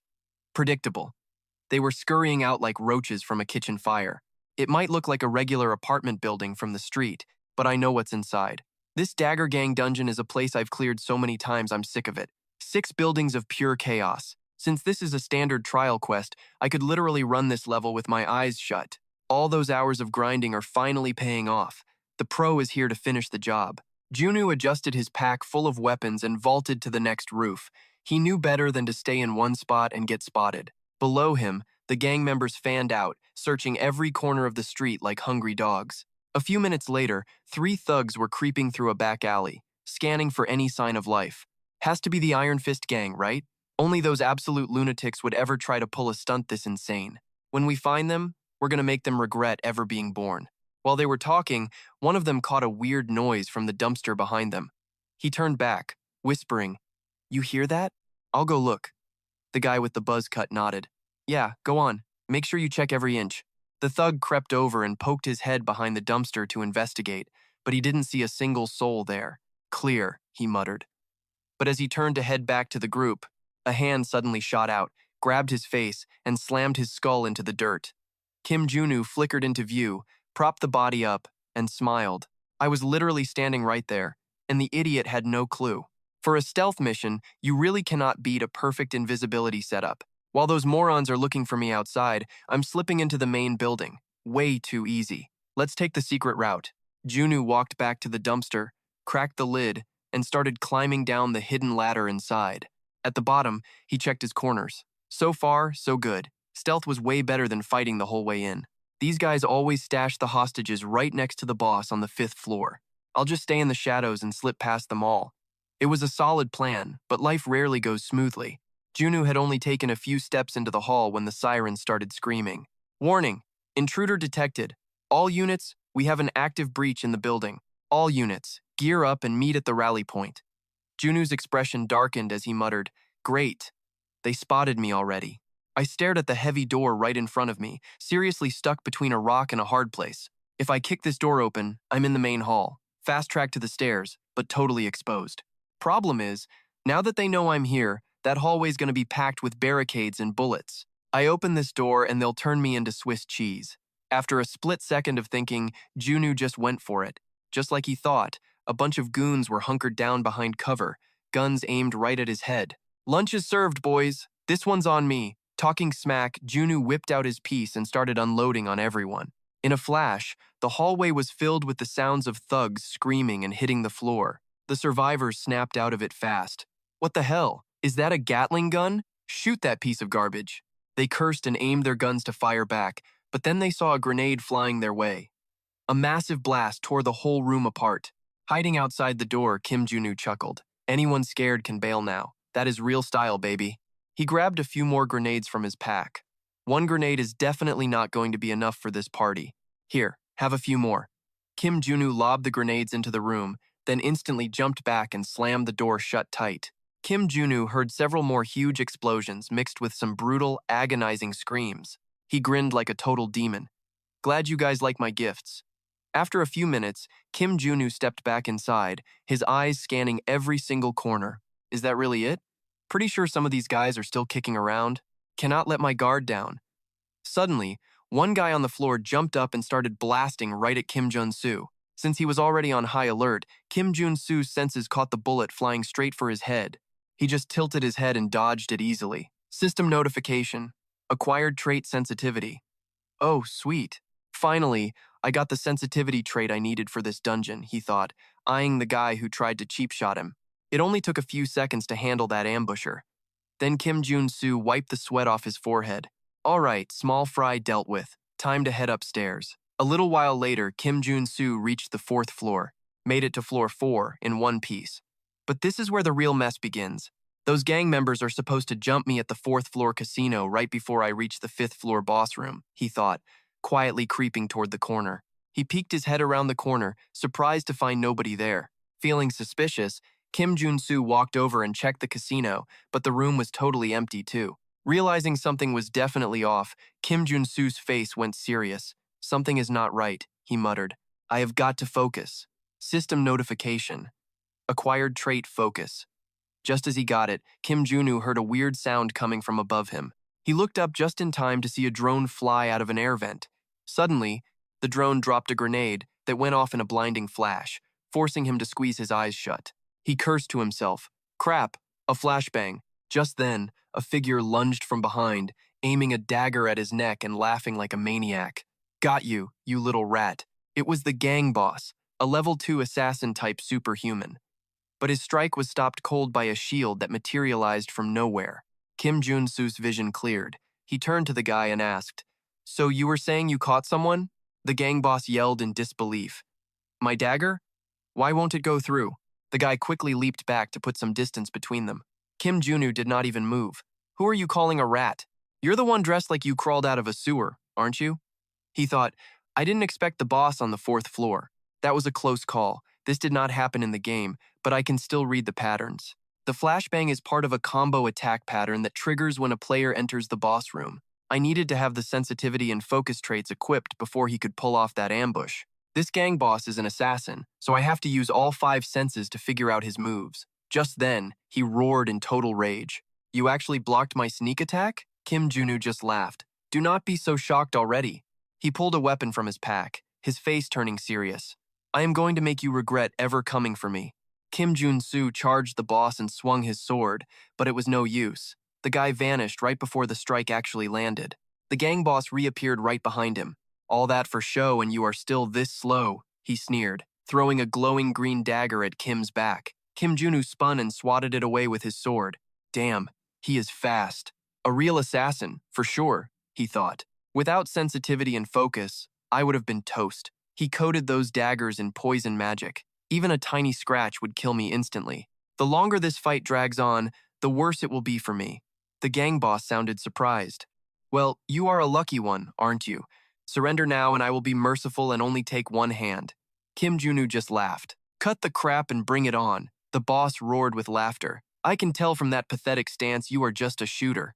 You have got a big mouth for a guy who cannot even read the room. Hearing that, Jun Su was taken aback. He thinks I am a shooter, he thought. Oh, right.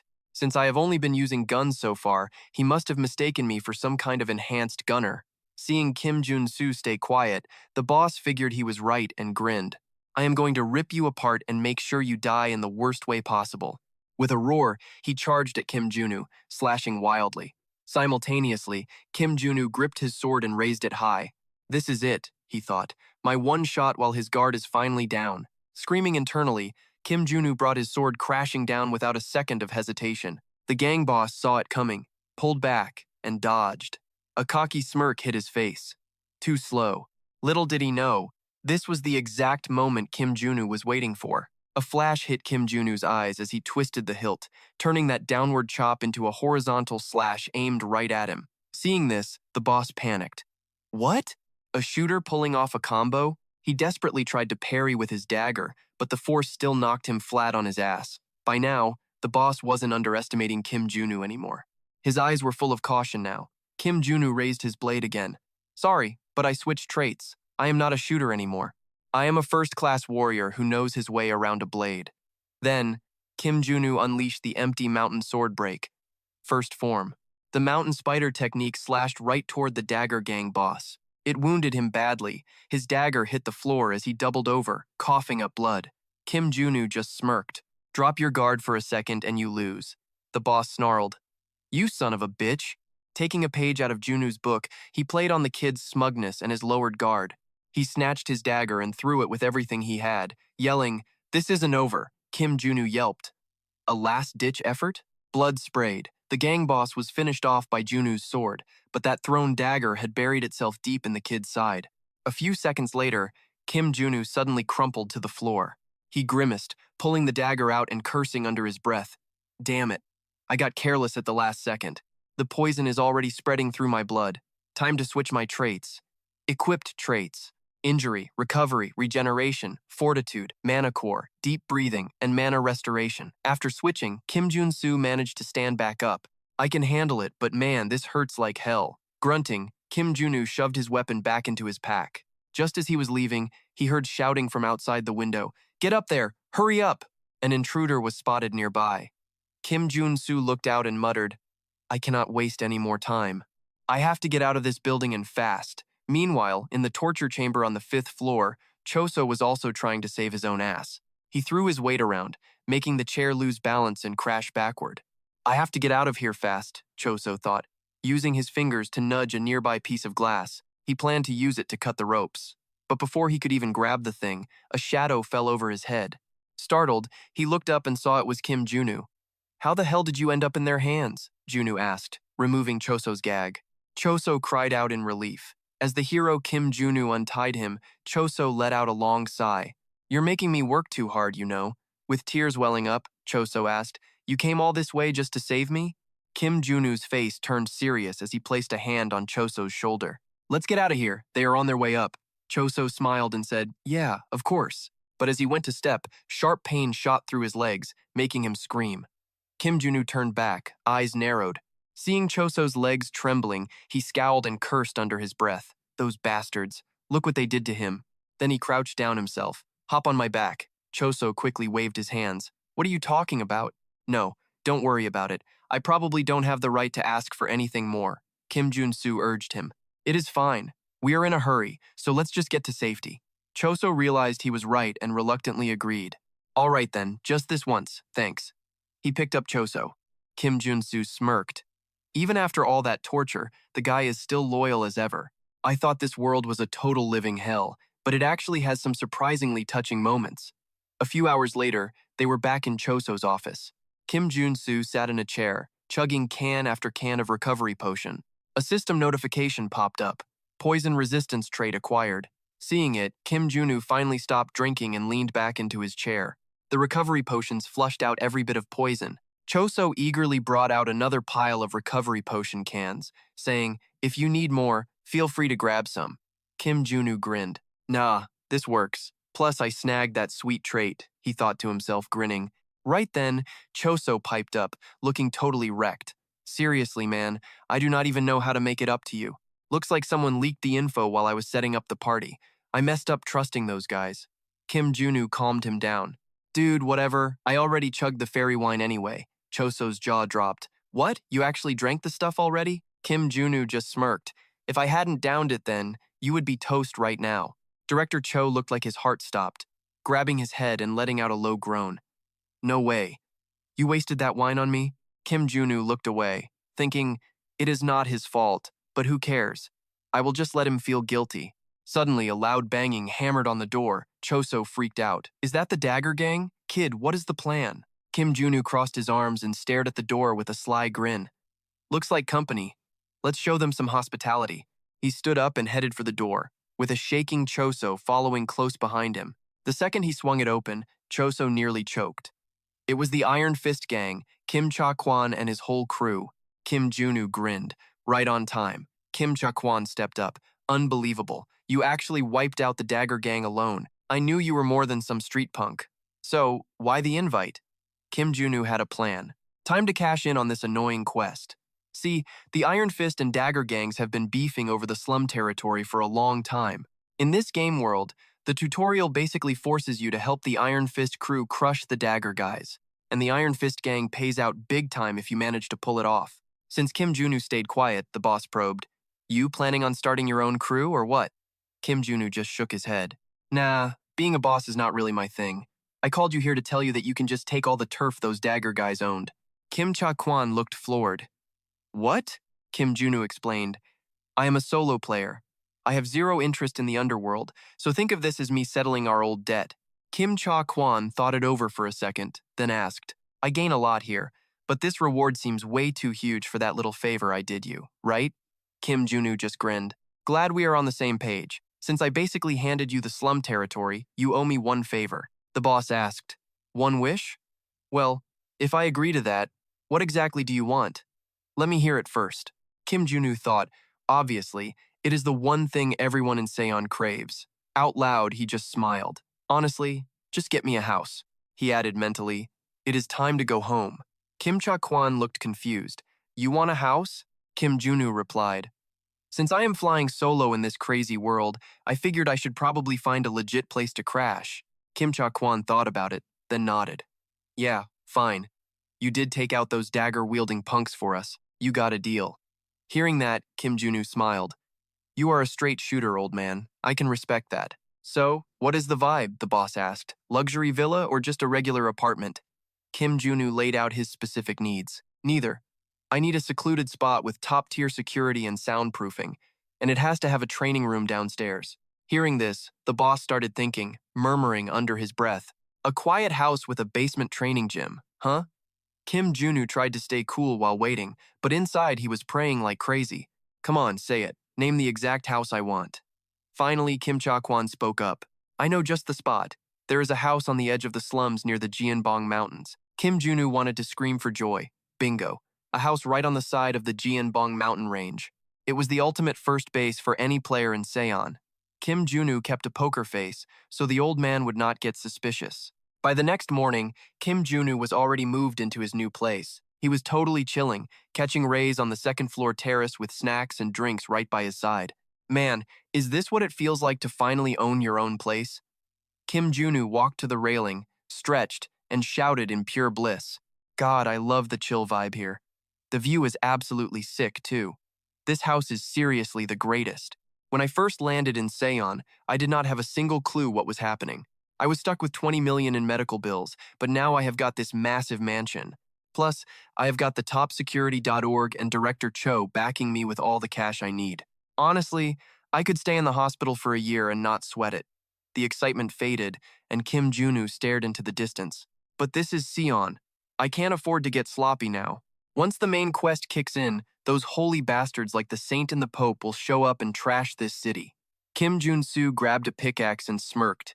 Time to uncover the real reason I moved into this dump. Jun Su headed down to the underground gym, pickaxe on his shoulder, tapping the walls as if he were hunting for a secret room or something. It has to be around here somewhere, he muttered under his breath. He kept tapping until he hit a spot that sounded totally hollow. All right, let's do this. With a roar, Jun Su swung that pickaxe and smashed it straight into the bricks. The wall gave way, revealing a dark, empty space hidden inside. Checking out the massive hole from just one swing, Jun Su grinned. My profession is finally paying off. I'll be done in no time. But an hour later, he was still hacking away and hadn't found a single damn thing yet. He looked like a total mess, sweating and yelling, "So much for being done in no time." I had no clue this thing was buried so deep. But Jun Su wasn't about to quit. Not a chance. "Show yourself already," he screamed, driving the pickaxe into the dirt. Suddenly, a fountain of water sprayed right into the air. "There it is," he cheered. He leaned in, mouth wide open, catching the magic spray as it splashed all over his face. Within seconds, all that exhaustion just melted away into nothing. He stared at his hands, whispering, "My body feels completely brand new." So, this is what a mana spring actually does. A spring overflowing with pure mana. Seriously, even players with 0 health can fully recover just by taking a quick dip in this stuff. Plus, it wipes out almost every nasty status debuff in the book. Talk about an overpowered skill. The only place to get a free recharge like this was the house near the mountains, the Iron Fist Gang's original base. After that discovery, Jun Su got right to work, setting up pipes and dragging in a massive bathtub. He filled it with that magic water and hopped in, looking totally relaxed and chill. Buying this place was a massive headache. It wasn't simple like the game where you just click a button and it's yours. This water is so full of life, you can feel the buffs hitting you almost instantly. A mana spring is the ultimate recovery hack for training. I can grind until I drop, take a soak, and jump right back in. Perfect. Now, it's time for the ultimate free-to-play grinder to show everyone how a pro uses VIP-level efficiency. Jun Su whipped out his sword and, with a huge grin, started his intense training. 2 weeks flew by. One night, Jun Su stood in his gym with his sword, thinking, "I have been grinding in this basement for 14 days straight. I can finally spark up Blackfire without any problems at all." Focused and ready, he unleashed a series of brutal strikes from the mountain-shattering sword style, one after another. First form, Mountain Crusher. Second form, Dividing Rivers and Mountains. Third form, Piercing the Heart.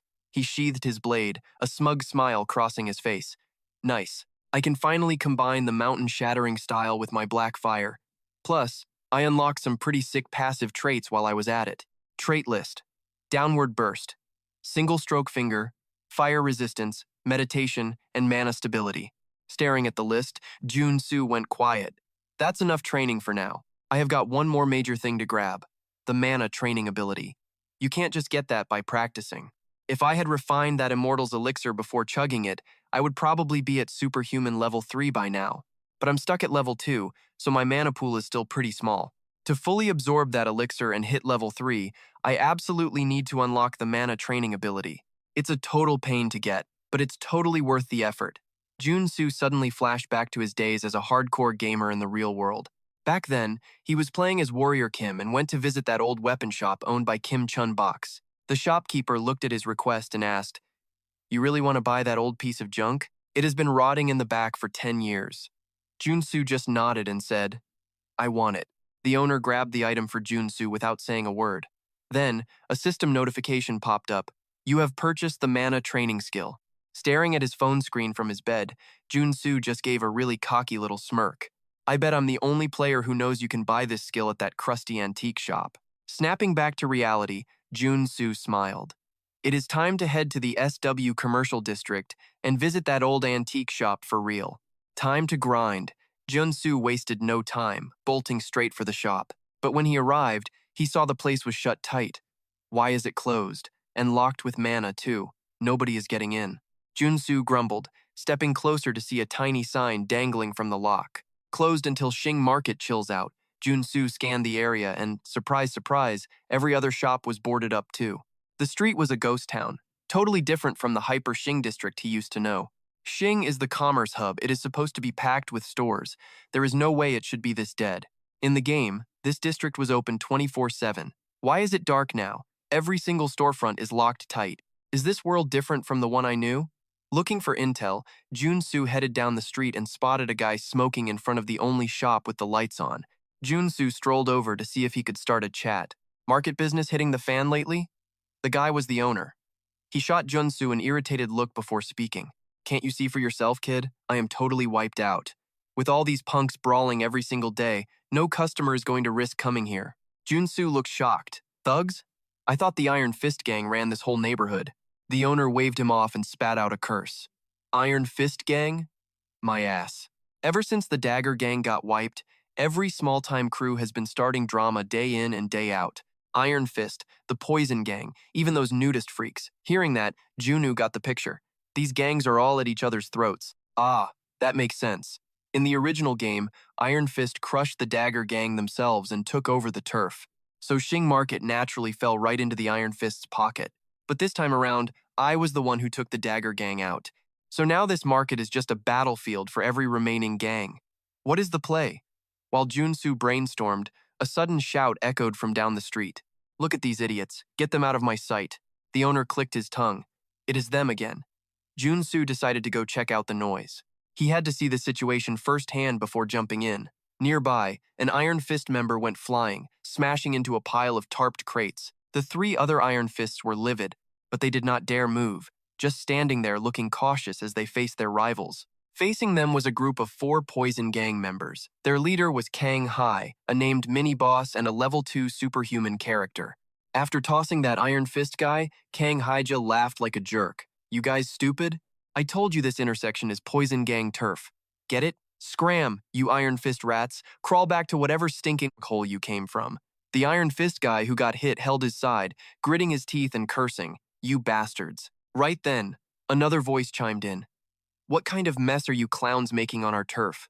Hearing that, both the Iron Fist and Poison crews turned in unison to see a group from the nudist gang rolling up on them. Leading them was a guy called the Exhibitionist, a nudist gang mini-boss and level 2 superhuman. When Kang Hilja saw them, he spat out, Damn it, the freaks are here. The Exhibitionist laughed. This intersection is officially under nudist gang management, he said. Kang Hyolja stepped toward the nudists and snapped, Quit the crap and get lost. The Exhibitionist just smirked. So, you are going to keep trespassing? Watching the drama, the hurt Iron Fist guy muttered, These guys are all crazy. I gotta bounce. Fast. As he tried to stand, he suddenly noticed someone standing right next to him. Junu stood there, watching the 2 gangs square off and whispered under his breath, What a total disaster. The injured guy asked, shocked, You are the superhuman who took down the Dagger gang, right? Finally, Jun Su looked at him. He hauled the man up with one hand and said, What are you doing? Get up and work. The guy blinked. What? Jun Su turned to the gangs nearby and yelled, Hey, you meathead thugs, quit fighting and gather around. The injured man panicked. Wait, what are you doing? Jun Su glanced back and said calmly, I am helping you.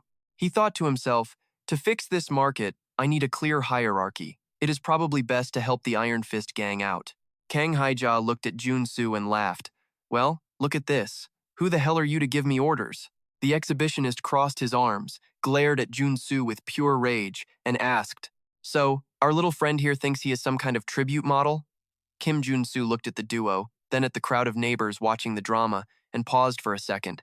Both these guys are level 2 superhumans. I could probably crush them if I go hard, but I really should not get these shopkeepers caught in the crossfire. Guess it is time to show them what I am really made of. Kim Jun Su flashed a wicked grin and yanked a sword right out of his pack. Then, he took a second to quickly swap his stats. Instantly, black flames engulfed him while his blade glowed with that blue energy only a Void Mountain swordsman has. Seeing this, Kwang Hayatu gasped in total shock. Wait, what? How is that even possible? What? The Void Mountain Swordbreaker style and that divine presence? Is it really him? The preacher's jaw hit the floor. You are the superhuman who wiped out the whole Dagger gang alone? Kim Jun Su smirked. Bingo. And since I am feeling nice today, I am going to make you an offer you cannot refuse. Let us stop overcomplicating things and just settle this one-on-one. Winner takes the market. Deal? Sounds fair, right? Kwang Hayatu snapped back at him. Do you really think I am some kind of total moron? Why would I ever duel a warrior one-on-one? The preacher stayed quiet, clearly agreeing with Kwang Hayatu's logic. Kim Jun Su laughed. Relax, we will fight using whatever skills you are most confident in. Soon, all 3 gangs backed off. Standing right in the center were Kim Jun Su, Kwang Hayatu, and that creepy preacher. Kim Jun Su looked at the preacher. So, your power is mind control? If I can shake it off, I win. A slimy grin spread across the preacher's face as he looked at Kim Jun Su. I am truly honored such a handsome guy knows so much about my specific powers. It is flattering. Why don't we skip the fight? You could just join our cult of the primordial goddess instead.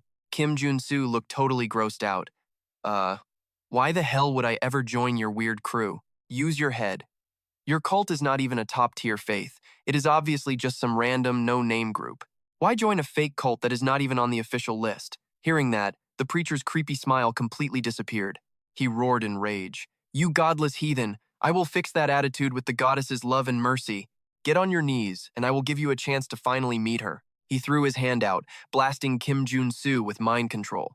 Jun Su just stood there and took it, not even trying to move. Suddenly, his head felt like lead, and his knees started to buckle as if he were actually going to kneel.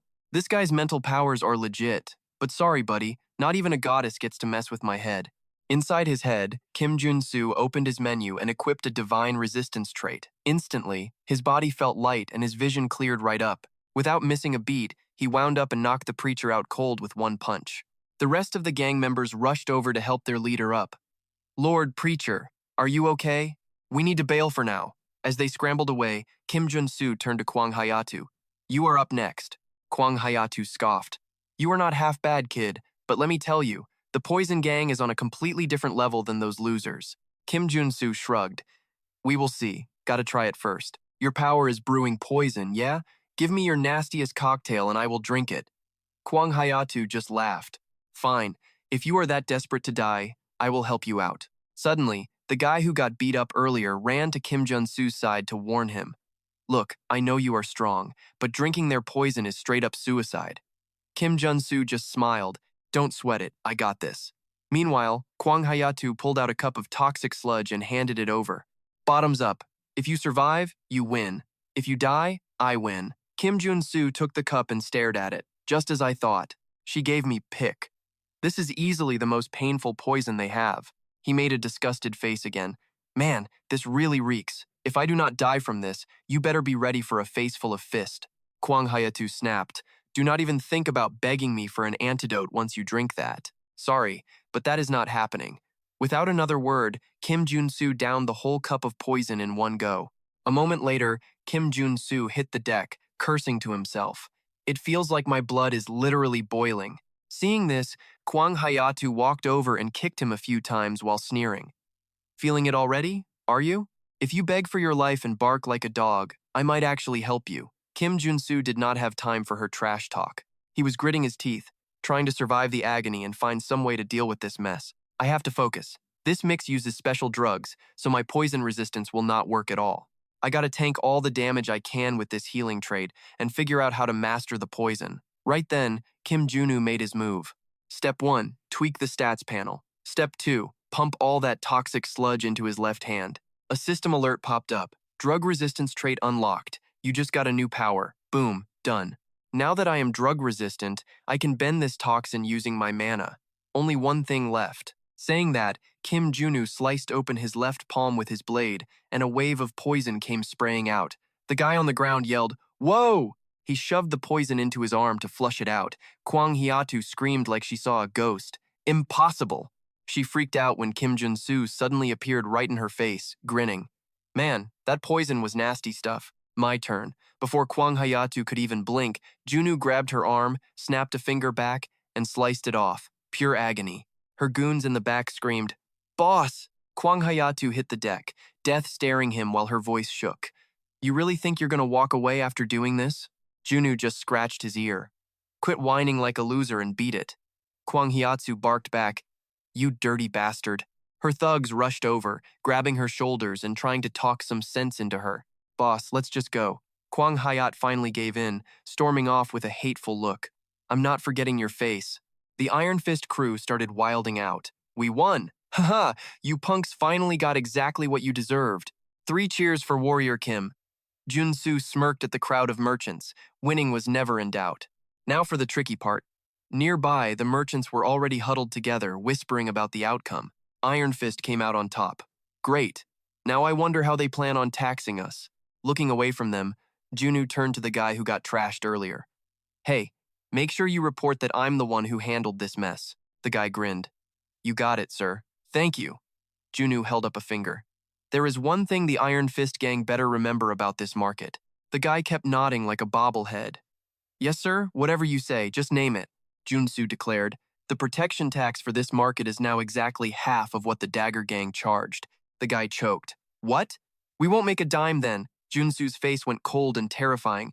You trying to argue with me? The guy folded instantly. No, no way. I am sure our boss will totally get it. They weren't whispering. Jun Su wanted it that way. He made sure every merchant nearby heard him loud and clear. They cheered. Whoa, the protection fee just got sliced in half. He's the hero of the Sing World market, Junu cheered to himself. Exactly why I put in all this work. Suddenly, the merchants swarmed him, bowing their heads over and over. Thank you. Seriously, thank you so much. Junu just waved them off with a grin. Hey, just doing my job. Just don't forget my discount next time. The merchants all nodded. No problem, you get an 80% discount for life. Jun Su was absolutely pumped. He thought to himself, this market is a total gold mine, and even better than that, it's maxing out my affection levels with these merchant NPCs. Next morning, every shop in Sing World was back open. Even Chun Bach. When Jun Su walked in, he got the royal treatment. I have heard all about you from the other shopkeepers. You are the legend who saved our market. Jun Su's face lit up with a massive grin. I just did what I had to. Don't be humble. Those thugs were a nightmare. Check this out. Had to shut down because I got jumped in a fight and broke my arm. Oh man, that's rough. You doing okay now? Chunbok sighed and lifted his cast. I got some chi therapy and it actually worked. Without that healer, I would still be stuck rotting in a hospital bed. Jun Su looked shocked. Wait, there is a chi therapist in this place? Yep, exactly. Want an introduction? He is seriously top tier. Jun Su smiled. I would love that, but first I really gotta grab some gear. Ah, sure thing. Take your time. We have got everything you need, and even some things you don't. Junu didn't even glance at the junk on the shelves. He looked Chun Bak in the eye, tapped his foot, and gave a cheeky grin. The stuff up here is cool, but can I see the real goods downstairs? Chun Bak looked stunned. How did you find out? Jun Su just smirked. I have my ways. He thought, don't sleep on a pro gamer with 10,000 hours under my belt. There isn't a secret I haven't found. Chun Bak didn't even argue. He led Jun Su down to a basement room, checking over his shoulder before opening the door. I never show this to new guys, but for a hero, I am making an exception. Jun Su grinned. Thanks, man. The door swings open and Chun Bak leads Jun Su into his secret stash. Check out my collection of magic gear, he says happily. Awesome. Jun Su starts geeking out, rushing from one legendary item to the next. He finally stops at the flute of the ancient god. He grabs it with both hands, heart racing with pure hype. I had some sick items back in my pro gamer days, he thinks. But the ultimate prize was always this flute. It hides the secret mana cultivation technique. This right here is the literal jackpot of the game. Now that I scored this top-tier loot, it is time to make moves. A few minutes later, the two head back to the main shop. Jun Su drops the ancient flute and a bunch of other gear onto the counter to check out. I am taking these today. Chunbok scans the pile and nods in total respect, just as he expected. You have a killer eye, a 5-colored diamond, a spell book, magic gauntlets, and the flute. All of these are crazy rare drops. Then he drops the price. 2 billion gold. Jun Su nearly chokes. Holy crap, 2 billion? Seeing him freak out, Chunbok laughs. Relax. That is the price for total strangers. Since you are the market's hero, I will hook you up for 500 million. Jun Su exhales. Chunbok, man, you almost gave me a heart attack. After paying him, Jun Su grabs his loot. Chunbok wraps everything up carefully. An 80% discount just for having high affinity with an NPC? Hell yeah. Next step is finding a priest-class superhuman to unseal this. Luckily, I already know exactly where to find the perfect guy for the job. Smiling at the shopkeeper, Jun Su asks, Hey, by the way, can I get the address for that chi therapist? Later that day, Jun Su tracks down the address and finds a quiet house. He bangs on the door and yells out, Yo, anyone home? Total silence. Jun Su presses his ear against the door. Looks like he is out, he mutters to himself. Right at that exact moment, the door flies open. A young guy sticks his head out, looking annoyed. What do you want so early in the morning? White hair, pale skin. Jun Su just stares. Found him. This is definitely the guy. Jun Su gives him a cheeky grin. Early? Bro, it is literally the middle of the afternoon. To me, it is early, the guy snaps. What are you here for? Jun Su scratches his head, playing it cool. Well, I heard your medical treatments are top-notch. Hearing that, the guy instantly softens up and starts acting all friendly and warm toward him. Oh, a customer?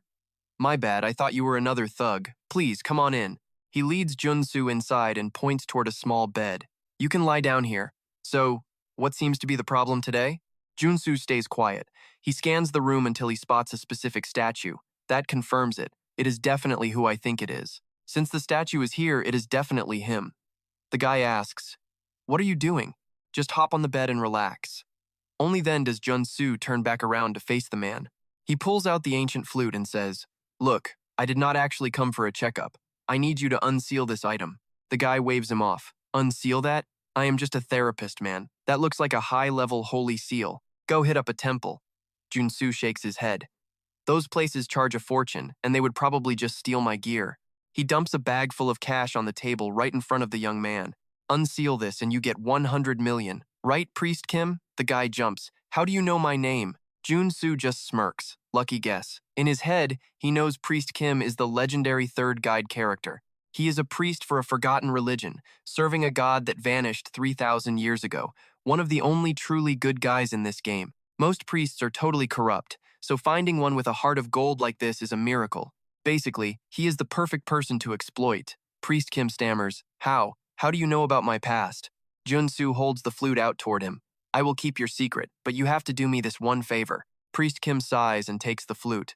"This is not going to be easy, but fine. I will see what I can do." Predictable. Such a nice guy.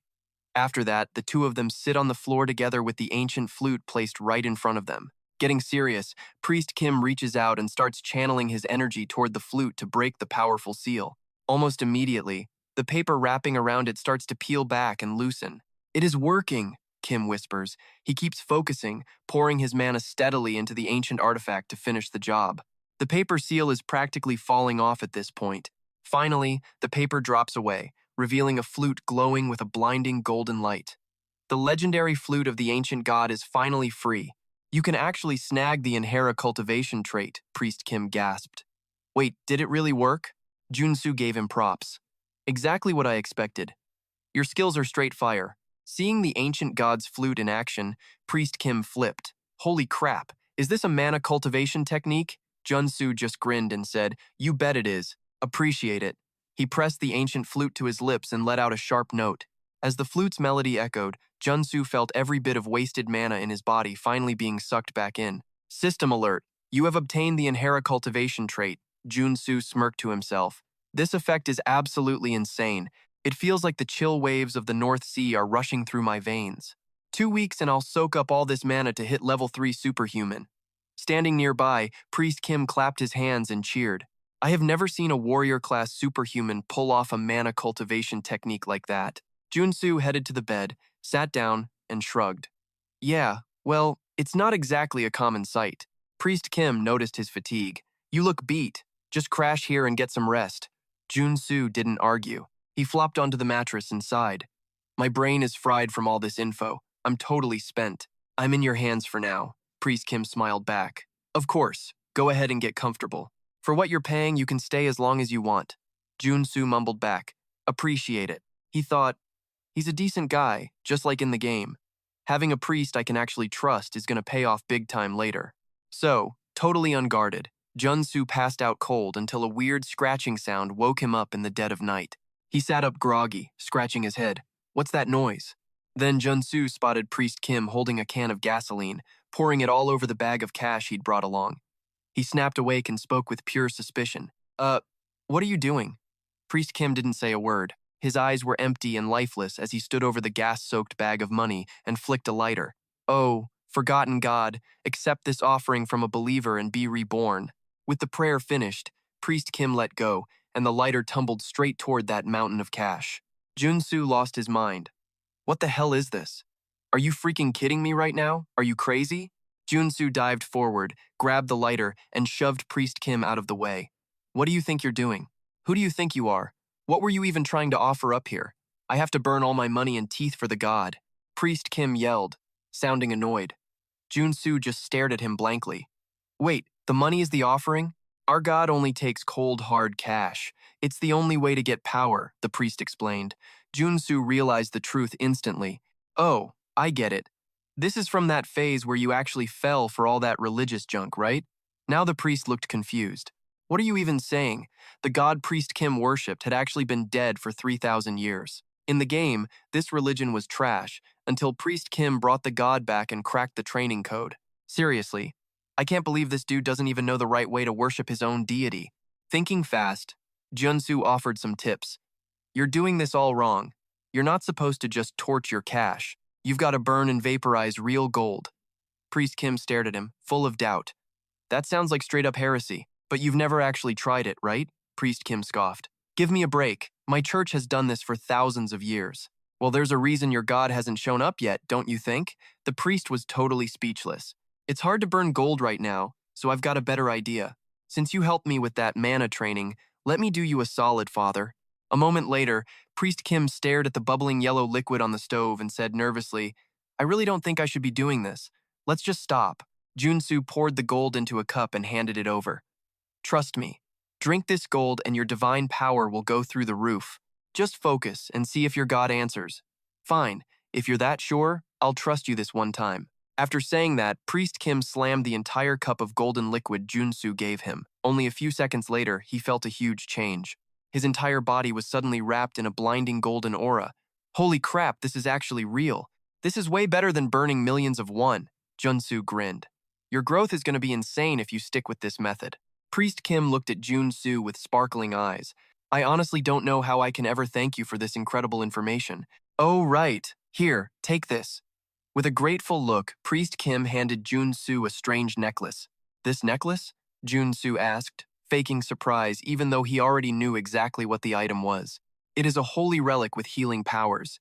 I think my god would love to know you have this. Well, if you are offering, I can't say no, Kim Junu said, acting shy. But inside, he was totally losing his mind with excitement. This loot is better than I imagined. Come to think of it, Priest Kim's church actually offers some really sick quests. So Kim Junu suggested something. Priest, would you mind if I said a quick prayer to your god? 1 week later. Please stop. I feel like my whole body is turning into solid gold. Priest Kim gagged, trying not to puke after chugging the bottles of golden liquid Kim Junu had cooked up. But you gotta drink more, Kim Junu said, bringing over 12 more bottles, making Priest Kim scream in absolute horror. I will get mana poisoning if I level up this fast. Chill out. I promise you will be fine. Just keep praying. Kim Junu forced the priest's mouth open and dumped the gold liquid down, smirking the whole time. No worries. The 4 guide characters each have their own unique traits. While warriors are tanks, priests are immune to mana poisoning, so they can level up like absolute beasts. Exactly as planned. After the forced feeding, Priest Kim hit level 3 and officially became Bishop Kim. He stared at his glowing skin in shock. Level 3 already. At this rate, I might even become an apostle. Sweet. It won't be long until you're a total apostle for your god, Kim Junu said, feeling pretty proud. Priest Kim acted humble. I am not worthy. Honestly, I think you have enough experience to be one already. Look, now that you're level 3, you need a regional council to be recognized as a real bishop. You're right, I have to. I only grew this fast because of you. Thank you so much. I'll never forget your help, Priest Kim said. No big deal, don't even worry about it. I just love helping out, Kim Junu replied, though he was really thinking.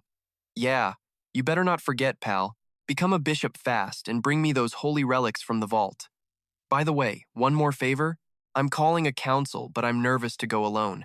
Will you be my bodyguard for the big meeting? The other bishops will be there. Kim Junu agreed instantly. The next day, the priest led Kim Junu to the meeting. When the others saw his level, they showered him with praise, making him glow. This turnout is pretty weak with just these guys here. Just as Kim Junu felt let down, a voice cut through the room. What a pathetic little sight. An old bishop walked in with masked followers. Everyone turned to look as the old man entered with his squad. Bishop, you're here. The old man roared back. Who gave you permission to call a regional council? Priest Kim. Priest Kim spoke up quietly. But every priest has the right to call for a council meeting. That's for normal priests, not heretics like you. You hit level 3 in just 3 months. No way you could level up that fast using normal methods. Impossible. You must have used dark magic for that power. No way. I just found a better way to level. Ignoring him, the bishop ordered his men to grab him. Before they could move, Kim Junu stepped in their way. Whoa, take it easy. Don't scare the kid. One follower asked, "Who the hell are you?" "Just his bodyguard?" Kim Junu grinned. "This is church business. Outsiders need to butt out," the bishop snapped. "I'm his bodyguard, so it is my business. Start making some sense, you old geezer." While the bishop fumed, the innocent priest kept trying to explain the whole thing. After hearing the story, the bishop screamed in a rage. "You've been drinking gold, you heretic. How dare you commit such a sin? It's not heresy. Our God allowed it. Shut up, you traitor. I will purify you myself. Prepare to burn in the eternal flames for your sins." The bishop shot a fireball at Priest Kim, but Kim Junu was standing right there ready for it. Kim Junu blocked the blast with a shield. Whoa. Attacking without warning? That's some serious blasphemy, old man. The old bishop looked stunned. "You blocked my magic?" Kim Junu snapped back. "You really want to attack a future apostle? Don't be stupid. No heretic becomes an apostle." Terrified by the rage, the priest grabbed Kim Junu. "Hey, superhero, why are you calling me that?" "Relax. Here, eat this and pray." Kim Junu then handed the priest a small golden orb. Meanwhile, the old bishop was hitting his limit and started pressing Jun Su. "Get the hell out of the way unless you want to be fried to a crisp." "What if I prove he is an apostle?" Jun Su smirked, just waiting for the fireworks to start. "Wait, what?" Before the old bishop could react, a glowing aura surrounded Priest Kim as he prayed. "An apostle's light," the old man choked out. Jun Su watched the old man's face turn white and loved every second. Look close. Shocking, right? "This is why I did not make him an apostle yesterday. That old geyser is useless. Plus, he is a total villain. Honestly, I should just finish him off right now." To awaken his apostle trait, Priest Kim had to swallow a golden relic from another cult while being framed for blasphemy by a bishop. Making him an apostle ended up being pretty easy. Once the transformation finished, Jun Su pulled his blade and spoke coldly. "Time to give you fake believers a lesson." Jun Su tilted his head and looked at Priest Kim. "Hey, priest, mind if I ask your god a quick question? How should we punish these losers who betray their own people because they are just petty and jealous? And it is not just this. He has done plenty of other evil stuff too." Hearing this, the old priest panicked. "How did you know?" Priest Kim checked in with his god and gave the answer. "He says it is time to clean house. Those are my god's words. So, I have no choice but to follow them, right?" In a flash, Jun Su rushed the old priest and killed him, just taking out the trash before he can cause any more drama. Jun Su smirked to himself. But Priest Kim, being a good soul, actually felt a little bit of pity for him. But he was still one of our bishops. Jun Su just waved him off. Forget it, he got exactly what he deserved. "So what does your god want now?" "He says to head to the Levant region and offer up some gold at the First Council. See, I told you the gold was a smart move. Go there and start building your empire." Jun Su laughed, thinking to himself that the guy better pay him back for all this help when he is famous. Priest Kim did not wait long to show his thanks. He handed over several rare items from his secret stash. Among the loot were two things he really wanted. "Finally, I have got my first holy sword. This blade is worth 1 billion. And this holy statue, it is practically vibrating with pure power. The Sanctuary of Holy Power is a skill that creates a safe zone anywhere. If an enemy walks in, it blasts them back or shuts them down. Basically, I do not have to worry about getting jumped while I am leveling up anymore. Time to test out these new toys." Cut to Jun Su shivering in a bathtub, looking like he went through hell. Maybe I went a little too hard. Even these high-level recovery potions are barely helping. Still, I had time to master those holy light and mountain breaker moves. I can feel my power level through the roof. It is finally time to see if all that grinding paid off. Jun Su grabbed his phone and called up Cho Seal to see if there were any open jobs available. "We are dealing with some real issues," Cho sighed. "You remember that first dump site? Of course. How could I ever forget that place?" Jun Su felt a chill. That was the first time I saw just how scary a monster soul attribute could really be. The whole cleanup crew got ripped apart. That means at least 6 mutants are prowling around in there. For real? Should you call the Protection Association? Well, the government wants us to keep this whole thing quiet. They do not want a scandal, right? Some people would definitely lose their jobs if this got out. So, what is the bounty for this mess? It is a bit cheap. 100 million for level 1 and 300 million for level 3. Plus, they are offering a rare rifle relic with a special effect. Jun Su was sold on that reward instantly. A rare rifle? What does it do? That is for you to find out. The patriarch of the order used it. He pictured that saint and grinned. Now that is an offer I definitely cannot turn down. A rifle from the patriarch adds a black flame effect to every shot. That is an incredibly rare and valuable item. Without a second thought, Jun Su took the job. When he arrived, the thick, toxic air almost knocked him over. This place has only been sitting for a few days and it is already nasty. Something feels off.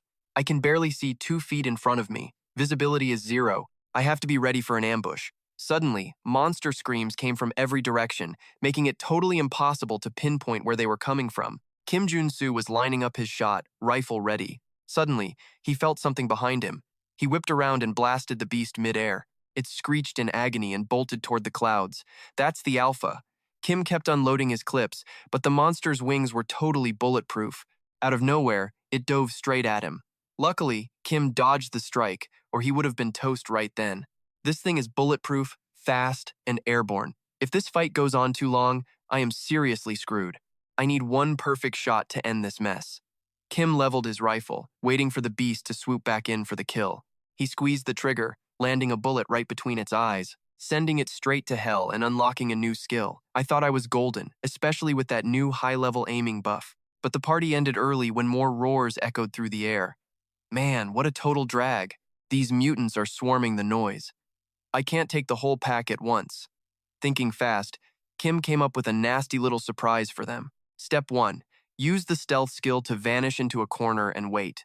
Right on time, the monsters crowded around their dead buddy. That was the green light he was waiting for.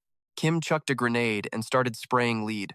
Honestly, I really should use more strategy in these fights. Kim smirked at the pile of dead monsters before finally turning off his stealth mode. Talk about overconfident. He realized too late that a whole new group of beasts had him surrounded. What the hell? These things didn't make a sound. I didn't even hear them creeping up on me. Wait, these aren't mutants. They're ghosts from some dark mage. Damn, there's way too many of them. While Kim tried to find an exit, one of the monsters actually spoke. Yo, Mr. Superhuman, we need to talk. Since when do zombies talk? Kim was totally stunned until he saw the tiny speakers strapped to their ugly heads. The guy on the other end must be the mage who summoned this horde, Kim figured. Then, the speaker on the zombie crackled back to life. I have a question for you. Why are you trespassing on our land? Your land. Kim was baffled they called this dump their territory. After a second, it all clicked for Kim. Okay, I get it now.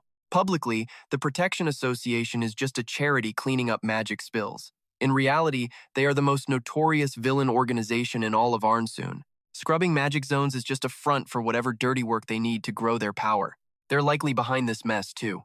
They manufacture disasters, so the government is forced to beg them for help, using their massive influence. Plus, they use these chaotic events as an excuse to fire any officials who oppose them. Suddenly, the voice spoke up again. Look, if we don't have to keep fighting, let me suggest something. You've got real talent. Why not join the association? Kim just sneered. Join the crew that staged mutant attacks at the dump? I'm dead serious. With your skills, you'd be a high-ranking member of this association.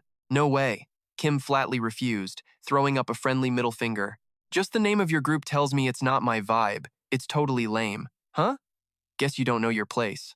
If you won't join us alive, you'll do it as one of my undead warriors.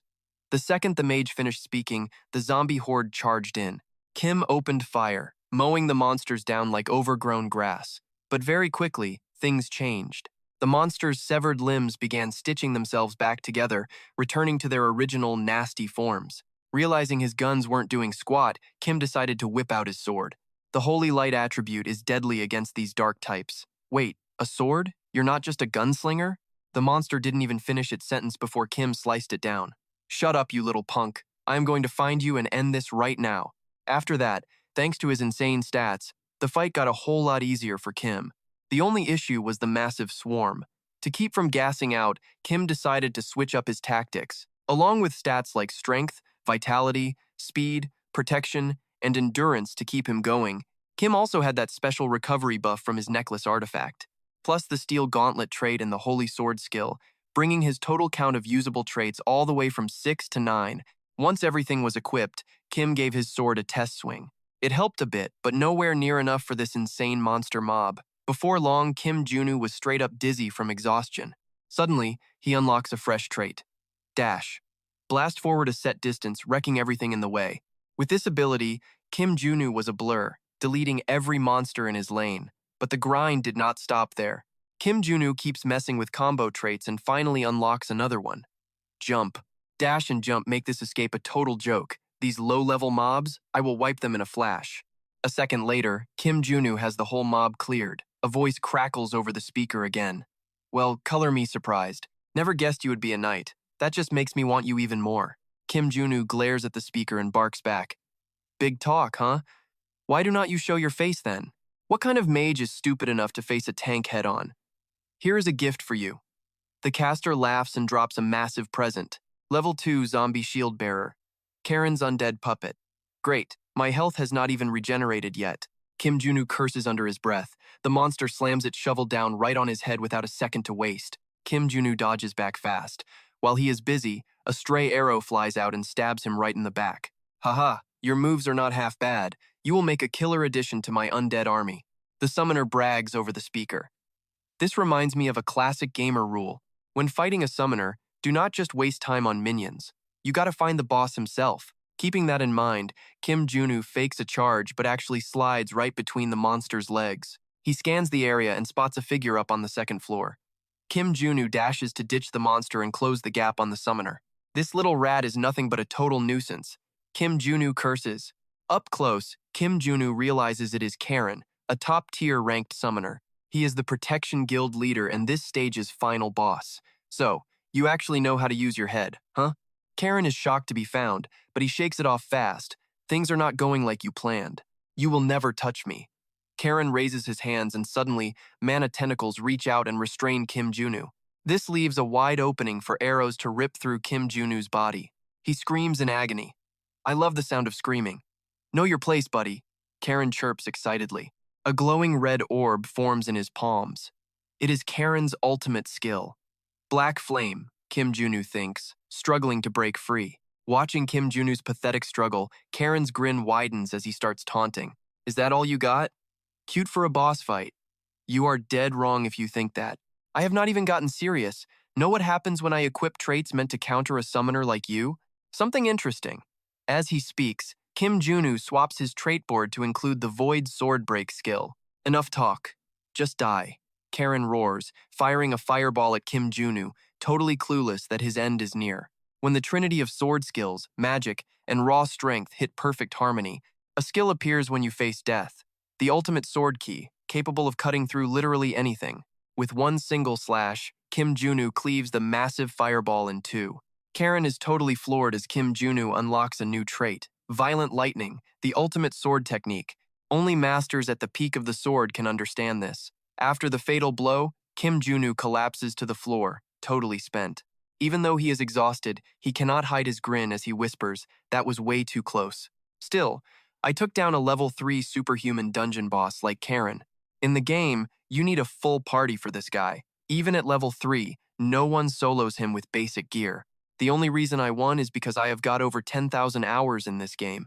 Catching his breath, Kim Junu stands up and laughs. Time for loot. An hour later, he is in Joyle's office.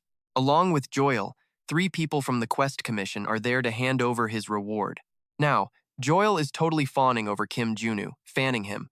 You really cleared out those mutants? You are incredible. Kim Junu leans back smugly with his feet on the table and laughs. It was nothing. Suddenly, he remembers the others in the room and drops his feet, clutching his arm and yelling, Ouch, I am hurt. Watch out, Joyle says with a worried look.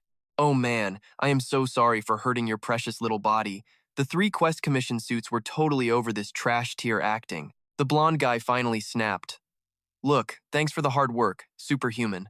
I cannot believe you actually wiped out all those mutants. Switching to business, Kim Junu and Joyle sat up straight. Whatever, I was just doing my job. But listen, the junkyard had some weird stuff that was not in the contract. You recognize these things? Kim Junu pulled out some tech he scavenged from the junkyard zombies. The blonde guy's eyes went wide. He knew exactly what they were and looked totally freaked out. He yelled, Those are mana chips used for making phantoms. Karen from the Protection Guild uses these. Kim Junu nodded. Exactly. This was no accident. It was a setup. The guy slammed his desk in a rage, yelling, The Protection Guild. Those freaking snakes. Kim Junu smirked. Not a fan, I take it? The blonde guy just ground his teeth in pure frustration. They charge crazy high prices. They have been screwing us over for a long time. We fought before, but I never guessed they would turn innocent people into disgusting mutants. Looking at his face, Kim Junu realized the guy was clueless.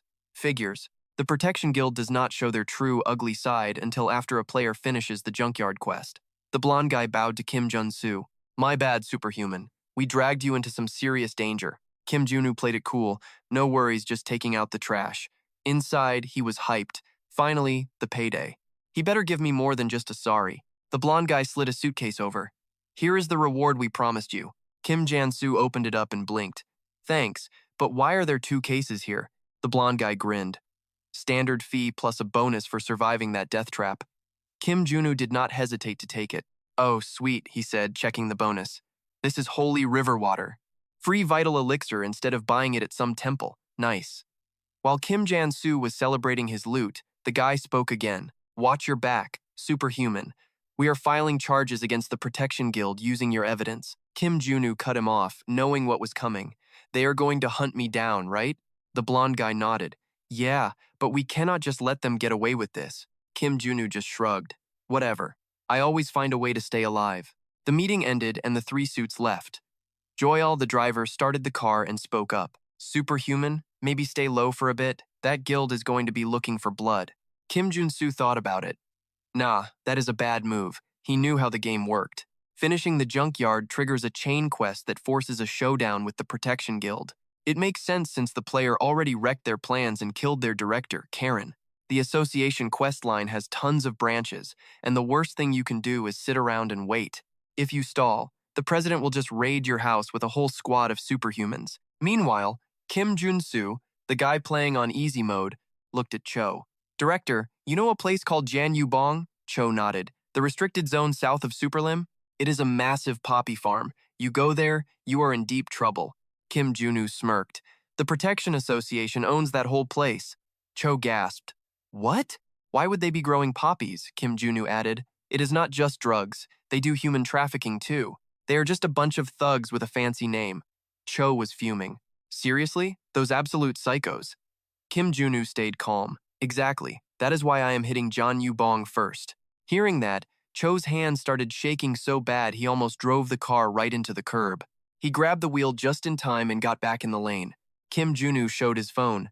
I need gear. Here is my shopping list. Cho looked and groaned. Claymore mines? You starting a war or something? Besides, this much equipment is going to cost a crazy amount of money.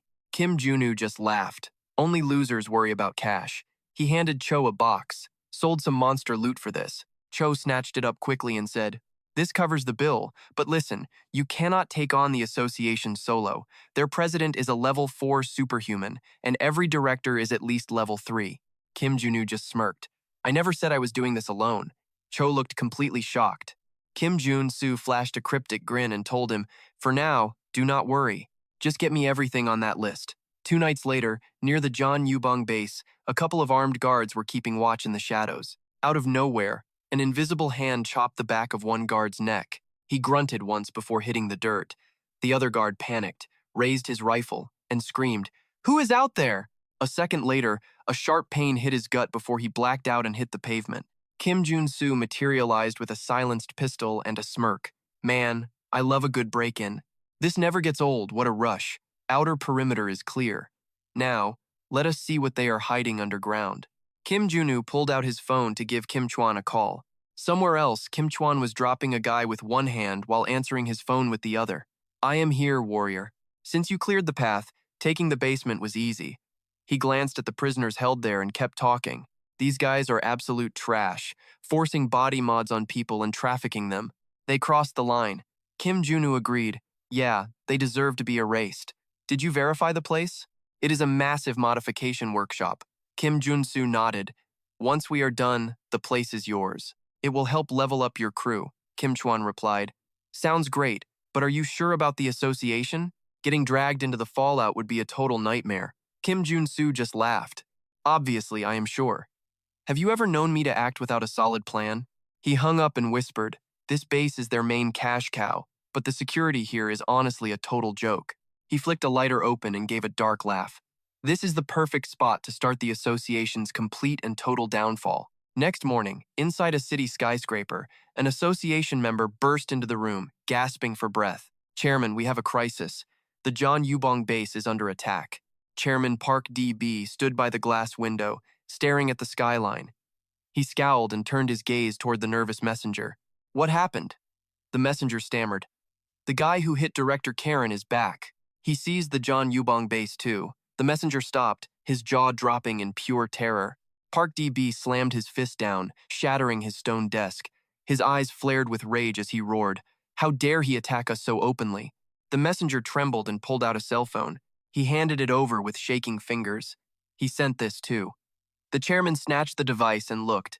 Seeing a selfie of Kim Jun-woo posing in front of a massive sea of fire, the chairman crushed the phone and screamed. That punk burned our farm.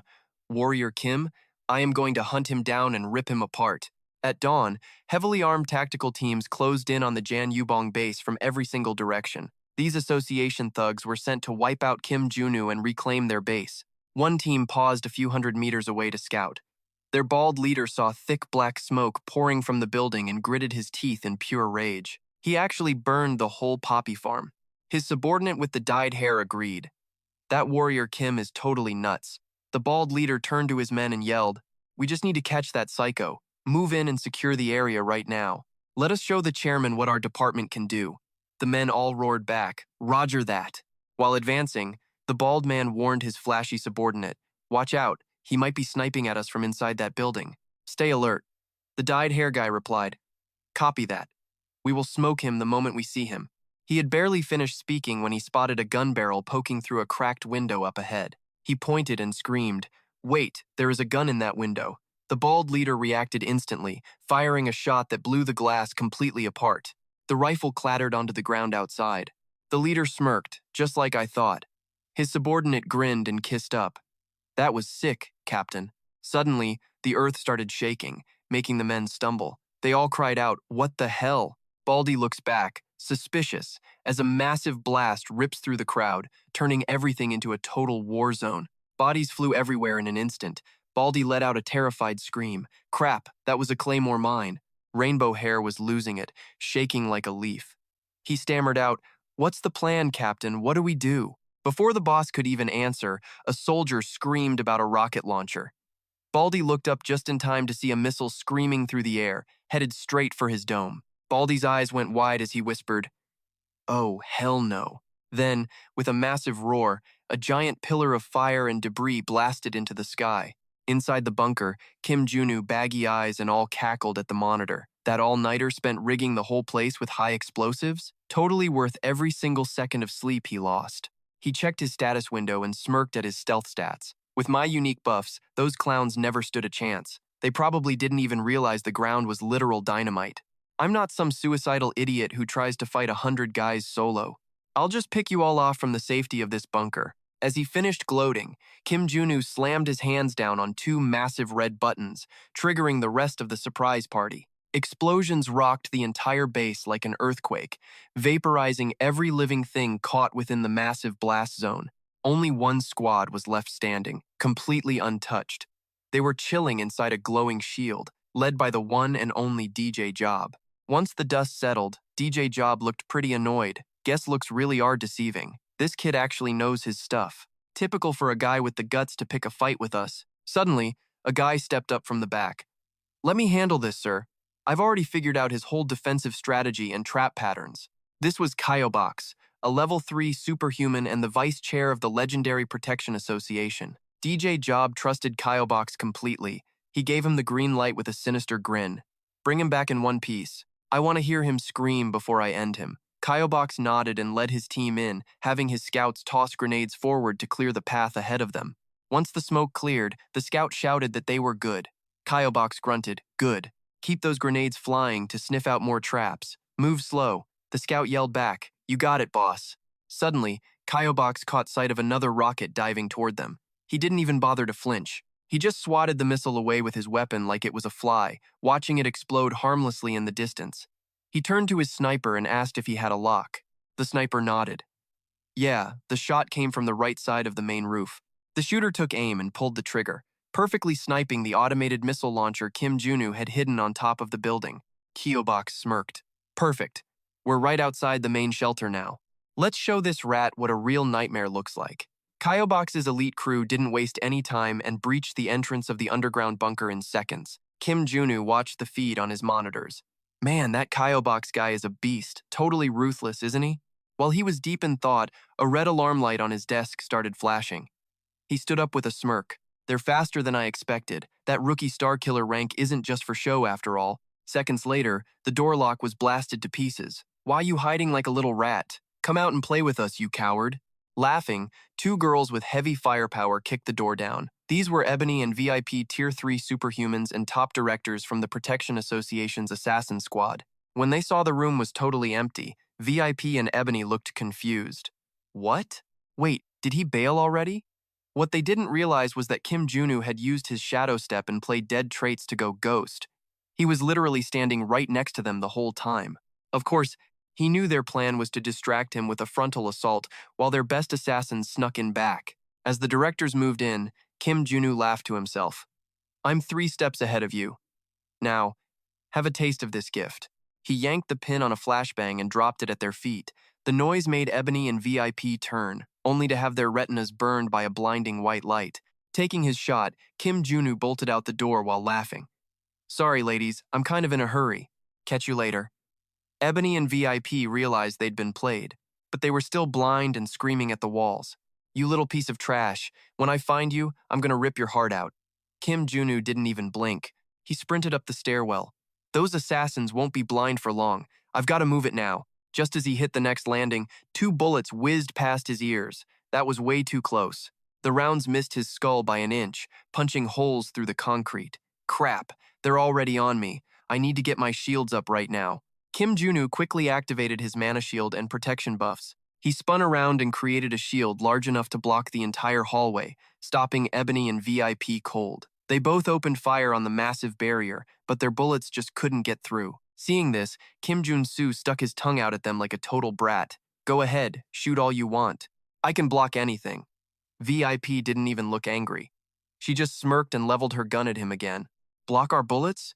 You really think it's that easy? With that, VIP pulled the trigger. This shot shattered the shield and caught the fleeing Kim Junu right in the back. He hit the floor screaming in pain. VIP just smirked. How do you like that? That was an explosive magic round. Kim Junu scrambled to get up, swearing through the pain. Damn it. Ebony stepped up and added, here is dessert. She let fly a green arrow that sank deep into his hip. Ebony laughed and spoke to him again. This is a tickle compared to the pain I'm about to make you feel. Kim Junu dragged himself up, flipped them both off, and spat, bullshit. You're just 2 losers in tight suits. VIP absolutely lost it, screaming, what did you just say, you little brat? I'm going to teach you some manners. She charged in and booted him square in the face. He flew back into a massive clock and crumpled to the floor, barely able to move. A fresh wave of agony hit Kim Junu, dropping him to his knees again. Hurts, right? That's a nasty poison attacking your arteries as we speak. Pretty tough to handle, isn't it? The 2 girls closed in on him like vultures. VIP snatched him by the collar, laughing in his face. Let's haul him to the chairman. Suddenly, Kim Junu flashed a bloody grin. He grabbed her wrist and whispered, Welcome.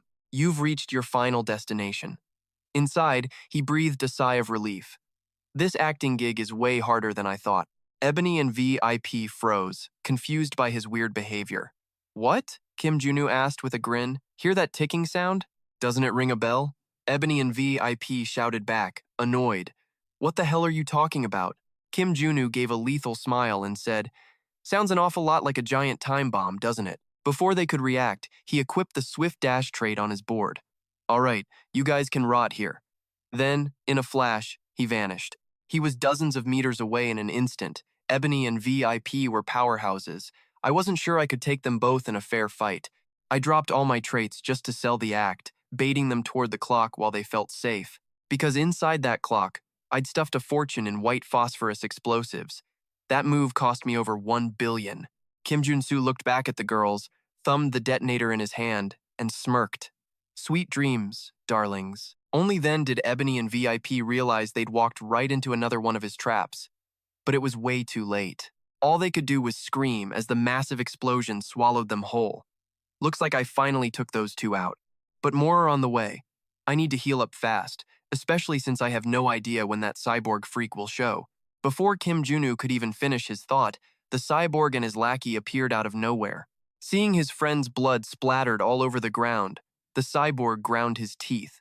You actually took down Ebony and VIP. Kim Junu wasn't even sweating. He just winked and smiled at him. Yeah, and in a few minutes, you'll be joining them. Don't expect an easy out. I'm going to make you beg for death. Man, so vicious. Try to be a little more humane next time. Enough talk. You're dead. The cyborg signaled his goons, and they all leveled their guns at Kim Jun Su instantly. But honestly, I'm glad you guys showed up. This is actually better than I could have hoped for. Replacing your bodies with all that machinery was exactly what I wanted. So, thanks for that. You idiots are just here to boost my experience points. With that, he triggered a 1 billion gold demolition mine on the ceiling and opened fire with his shotgun. When the dust finally settled, every single enemy was wiped out, except for the cyborg leader. Kim Jun Su acted surprised. Tough bastard, aren't you? How much cash did you sink into that metal body? Even that mine didn't work. Guess I have no choice. I'll just have to tear you apart myself. The cyborg lunged forward, slashing the shotgun right out of Kim Junu's hands with his weaponized arm before swinging again. Luckily, Kim Jun Su whipped out his sword just in time to block. Otherwise, he would have been toast. The cyborg kept up his relentless assault, forcing Kim Junu to just stay alive. Damn it, he's too strong. I need speed to get the edge. Kim Jun Su suddenly sidestepped and slashed hard at the cyborg's metal flank. The blow didn't even leave a scratch. Instead, it gave the cyborg a chance to grab the blade and pull him in close. He fired up his leg boosters and launched a kick that sent Kim Junu flying. This is bad. His whole body is shielded with reinforced mana. Blades are useless here. Without giving him a second to breathe, the cyborg leaped in, kicked him in the gut, and stomped on his chest. He stood over the broken boy and started to taunt him. What did you expect with that weak, fleshy body? I am taking your arm first just to show you what real pain feels like. Kyobox geared up to strike, but then he saw it. Kim Jun Su was holding a pistol. Where did that gun come from? Looking at your nasty body gave me a great idea. Kim Jun Su smirked, looking totally unbothered by the threat. Haven't you figured out that normal bullets do not work on me? Too bad this is black fire, not lead. As soon as that black fire hit, Kyobox turned into a human torch. The pain had him squealing like a stuck pig. Your robot body runs on mana, and black fire eats that for breakfast. Once it catches you, there is no way to put it out. Like I said, pimping your body out with machinery has some serious fatal flaws you should have seen coming. Kim Junu stood tall, grabbed his sword, and ended Cybobox with one clean and final strike. Job done. Kim Jun Su tossed his gun over his shoulder, hit the roof, and started blasting the Protection Association grunts. Without those directors here, you guys are cooked. The sound of your screaming is honestly music to my ears. Right as he was gloating, a massive roar shattered the air. My eardrums. A battle cry. Looks like the big boss is here. Right then, down on the street, this tall and dark figure stepped out of the shadows. With those glowing red eyes, Kim knew instantly. It was Park Dizop, a level 4 superhuman and chairman of the entire association. Just you wait, you bastard. Dizop crouched and launched himself from the sidewalk straight to the 5th floor roof where Kim was standing. Nobody has ever played me like this before. I am going to love making you pay for messing with the Protection Association. Dizop pumped mana into his arm and charged. He moved so fast that Kim couldn't even draw his sword before taking the full punch. If I hadn't swapped to defense, I'd be a goner. But playing it safe won't win this fight. Kim let a lightning bolt fly, but the guy just tilted his body and dodged it effortlessly. He sneered, saying your skills are pretty interesting. How about this then? Kim whipped out his gun and fired black flames, but Dizop just blocked it with a shield. Then he went on the attack, hitting Kim with a crazy flurry of punches. He is way too strong. Honestly, this was a losing battle from the start. Park Dizop was born as an SR-rank character. I am just a starter character and he is levels above me. The power gap is totally insane. The only way a level 2 superhuman beats a level 4 is if I activate my mutant body and muscle traits to become a mutant warrior. I'm basically turning into a monster. Knowing he might lose his mind in this form, Kim had a backup plan ready. These madman glasses give the wearer a rage trait for a limited amount of time. Kim crushed the glasses in his palm, and a notification window popped up right in front of him. Rage trait acquired. My mind is totally clear now, focused only on the fight ahead of me. My power is hitting levels beyond the limit. With everything ready, Kim charged forward to give Dezop one of his own brutal punches. Dezop threw up both arms and managed to block Jun Su's heavy strike. I have no idea what you just did, but this is finally starting to get interesting. Let's see what you've got, Dezop said. He popped an enhancement trait and went into a full-blown brawl. They traded heavy hits blow for blow. This actually let Kim pick up 2 brand new traits by accident: superhuman strength and iron armor. The rush of the battle was starting to take over his whole mind. I can do this all day, Kim snapped. Dezop laughed. Okay, I will give you that. It has been a while, but I am done analyzing you. This is my win. Dezop's eyes flashed red as he spoke. Kim yelled, "Stop talking trash to me."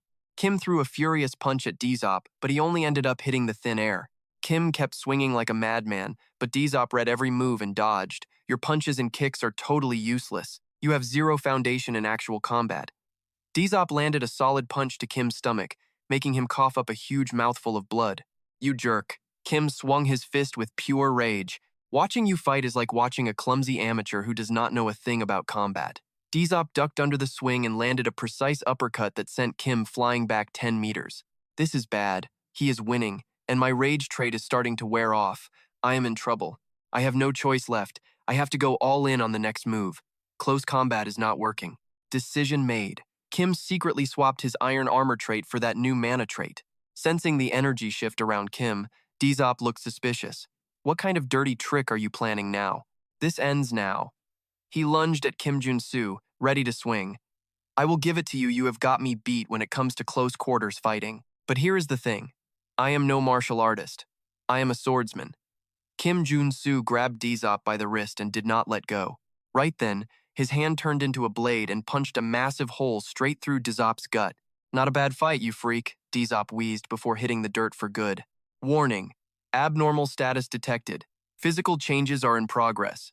A flood of golden light wrapped around Jun Su, shifting him back into a human. Right then, he leveled up, becoming a high-rank superhuman Kim-class warrior. Thank God. Hit that level just in time. Talk about luck, Jun Su mumbled before passing out cold. He woke up soaking in a mana bath. Am I back home? While he was looking around all dazed, Chi Seo walked in. Superhuman, are you all right? Choi Seo ran over and hugged him, totally losing it. What gives, Director Choi? I thought you were a goner back there. You were face down with those Protection Guild guys. Choi just sniffled. The guy was acting like a total kid, making Jun Su laugh. So, you brought me back? I saw you were still breathing, so I dumped you in the mana spring. You have been out for a week. Now that you mention it, I do feel better. You are a beast for soloing that entire heretic guild. The Bureau has been blowing up my phone over this, Choi said. Tell me something I do not know. I am special. Special? You are a straight-up badass, Choi said, flashing 2 thumbs up in respect. Jun Su could not help but grin from ear to ear. I grabbed all the loot from the fight. Check it out and let me know if you need anything else. I need to heal up first. But now that I am level 3, I have got a place to be. 1 week later, Jun Su headed back to the tower to get his mana levels measured. Warrior Kim, 22 years old, male class, level 3 warrior with a 6-layer circuit.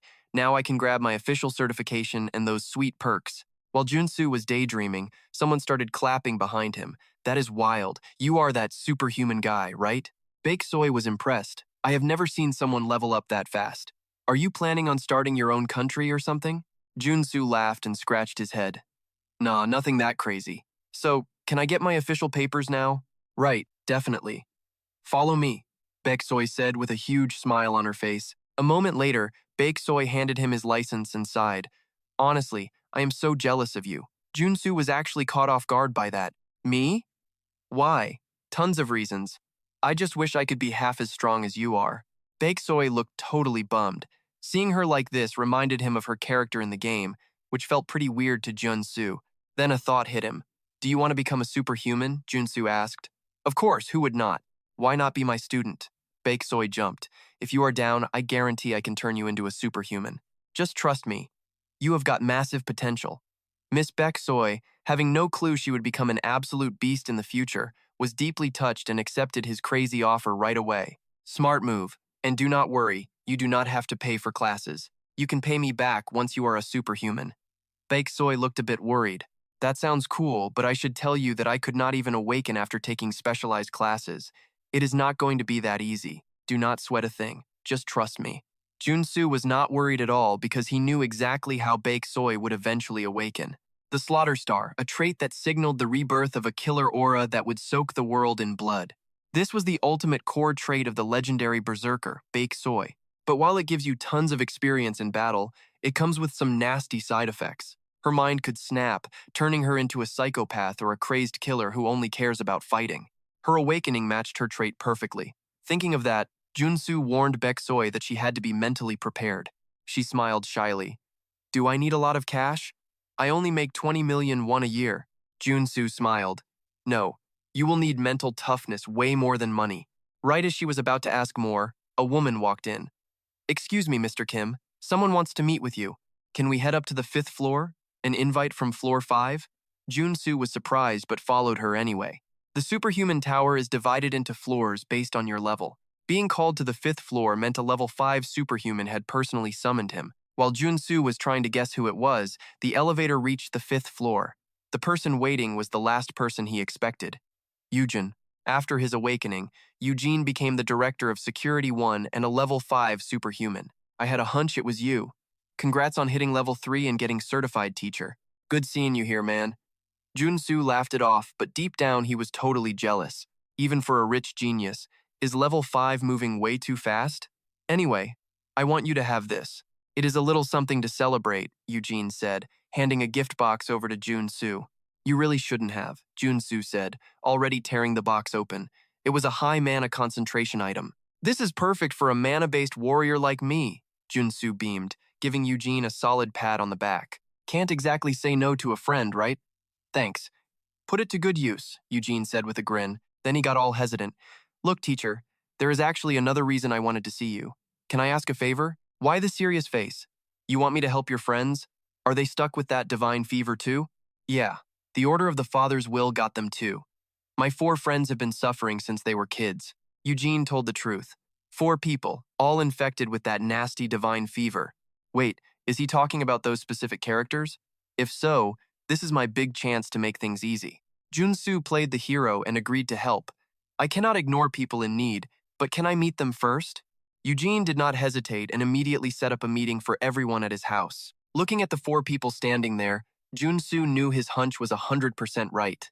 These were the supporting cast for the Holy Night, Eugene. High society kids basically held hostage by the order of the Father's will. Let me get this straight. You guys were all forcibly baptized against your will, right? That is right. Can we really be cured? Jun Su replied. My treatment is going to be incredibly painful, but you will awaken just like Eugene. If you can handle the pain, are you in?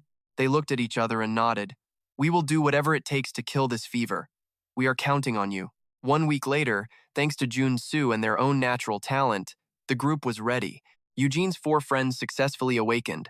Because of that, Jun Su scored a ton of expensive gifts from those rich families, but those fancy gifts were not the real reward he was actually looking for. Jun Su requested a private meeting with the head of Galaxy Department Store, who happened to be a parent of 1 kid. I have a favor to ask, the man replied. I will do anything for you. Jun Su looked deadly serious. I want access to the hidden gold mine underneath the Hanuman branch of the Galaxy Department Store. Hearing that, the Galaxy representative tried to deny the gold mine even existed. Nothing like that exists here, Jun Su said. I mean the one on basement floor 8, hidden behind the parking garage walls. You sure it is not there? The representative just waved his hands dismissively. I do not know how you found out, but even if it is you, I cannot let that happen. I promise I will not say a word about what I see. Seeing him hesitate, Jun Su added, just for 1 day. That is all I ask. Your secret is safe with me. The next day, Jun Su brought Baek Soy to the gold mine. I cannot believe there is actually a hidden room behind this wall, Baek Soy marveled. See? I told you this is where you would awaken. It took a lot of work to get us in here, Baek Soy asked nervously. Are we really training in a creepy place like this? Of course we are. Trust me, it will be fun. Jun Su smiled. People with the Heavenly Slaughter Star cannot awaken normally. You have to put them in an extreme situation where they are literally fighting for their lives. This unknown dungeon is exactly where Baek Soy is fated to awaken. Teacher, it is so dark in here, and it smells weird too. It is making me nervous. Suddenly, a loud scream echoed through the dark. A zombie lunged out, swinging at Baek Soy and shattering her glasses. Help me, she screamed. Baek Soy was terrified, but Kim Jun Su just tossed her a sword. Time to practice, he said. Wait, what? Kill the zombie yourself, Jun Su said coldly. Bake Soy looked at him, horrified. What do you mean? I mean, fight for your life. It is the only way to awaken. What kind of crazy talk is that? Before Bake Soy could finish, the zombie rushed her again. Get lost, monster, she yelled. Fed up, Beck swung her blade and sent that zombie straight to hell. Even Kim was stunned. Like, what the hell? How did a random swing pack that much heat? Huh? Maybe she has way more talent than I thought. Nice move. Strong start, right? Kim clapped. Beck snapped back, pouting. You are such a jerk. You cannot just make me fight with zero warning. But you crushed it, did you not? Kim chuckled, pointing at the zombie face down on the ground. Exactly what I would expect from one of the game's top 3 warrior characters. Even before awakening, she fights like that because her Slayer trait is kicking in, Kim thought. So do I really have to fight alone? Yeah, but do not sweat it. At the very least, I will not let you die, Kim promised. Huh? That is not convincing at all, Bake retorted, totally unimpressed. So, they pushed deeper into the mine. Beck's insane performance made Kim curious. You mentioned taking some superpower classes before, right? Did you learn the sword there? Nope, never had one lesson. You are the one who said I was talented, remember? Bake answered with a grin. Kim forced a smile, thinking to himself. And I went through absolute hell just to get one trait. This is totally broken. The two of them kept moving forward. This place is deeper than I thought. I cannot see the end. How much farther do we have to go? Kim did not answer, just smiled to himself. The truth is, it will not end until you awaken. Suddenly, a zombie with a drill for an arm lunged at Beck. Luckily, she reacted fast, but it was close. She barely dodged that lethal hit. Drill zombies were tough back in the game. Maybe I should help. As it turned out, Kim's concern was completely pointless. Zombies are supposed to fight bare-handed. How dare you use a weapon? Bake yelled, then finished it with 2 swings. Whoa, a total victory. It is like my body moved on its own. Bake turned to tell Kim, but she let her guard down and the zombie bit her. She killed the zombie, then asked nervously, what am I supposed to do now? Kim ran to check her wound. Well, usually when you get bit, you turn into one. Please kill me before I turn. Beck whimpered as dark green veins started popping out on her face and arm. Seeing her like that, Kim looked serious, then pulled a vial from his pocket and broke into a huge grin. Do not worry, I have a solution ready to go. After she was treated, Beck and Kim sat down for a break. That was a huge shock, Bayek said gratefully. I really thought I was about to turn into one of those gross things. This world is so brutal, Kim replied with a smile, but the zombies here are a little weird. From their outfits to their gear, it feels like this place is artificial. You are right. The Galaxy Store was built way faster than normal considering how huge it is. It took a massive crew, but the insane schedule led to many injuries and deaths, and yet, the official death toll for the project was 0. Shady construction companies buried them right here. Later on, the head of the Galaxy Store found out, but to protect their public image, he sealed off this area to hide the secret, Kim explained. I cannot believe this place has such a dark secret, Bayek said, but how do you know all this? Because the temple unleashed zombies to conquer Seoul, and the dungeon that opened was this restricted area. That was the truth. Of course, Kim could not say that, so he dodged the question. Let us just say I have special abilities. Bake seemed to trust him completely and did not push. Kim stared intently at Bake, thinking, this is where she is supposed to awaken after a zombie attack. I figured this was the perfect spot, but no signs yet. Those poor victims, they are still suffering even after they died, Beak said. She stood up, face filled with determination. In that case, the least we can do is help them finally rest in peace. Oh, Kim said, it looks like you found your motivation.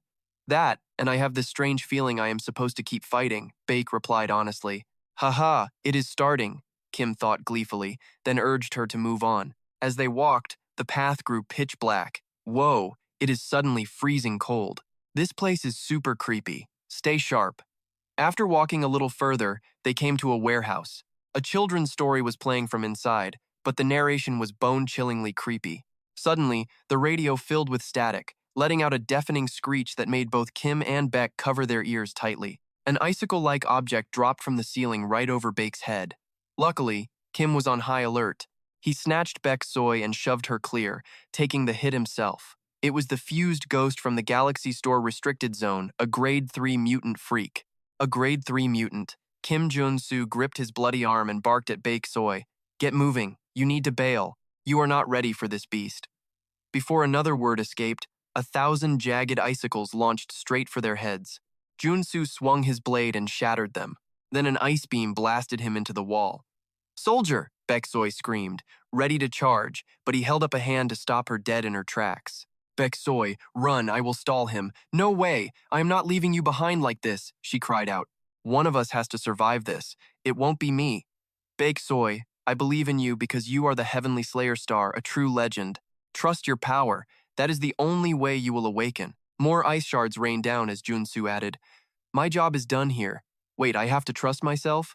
How do I even do that?" Suddenly, an invisible force pulverized the storm of ice into nothing but freezing dust. "I will trust in us both, soldier. So you better not dare die on me now." A divine golden light exploded around her body.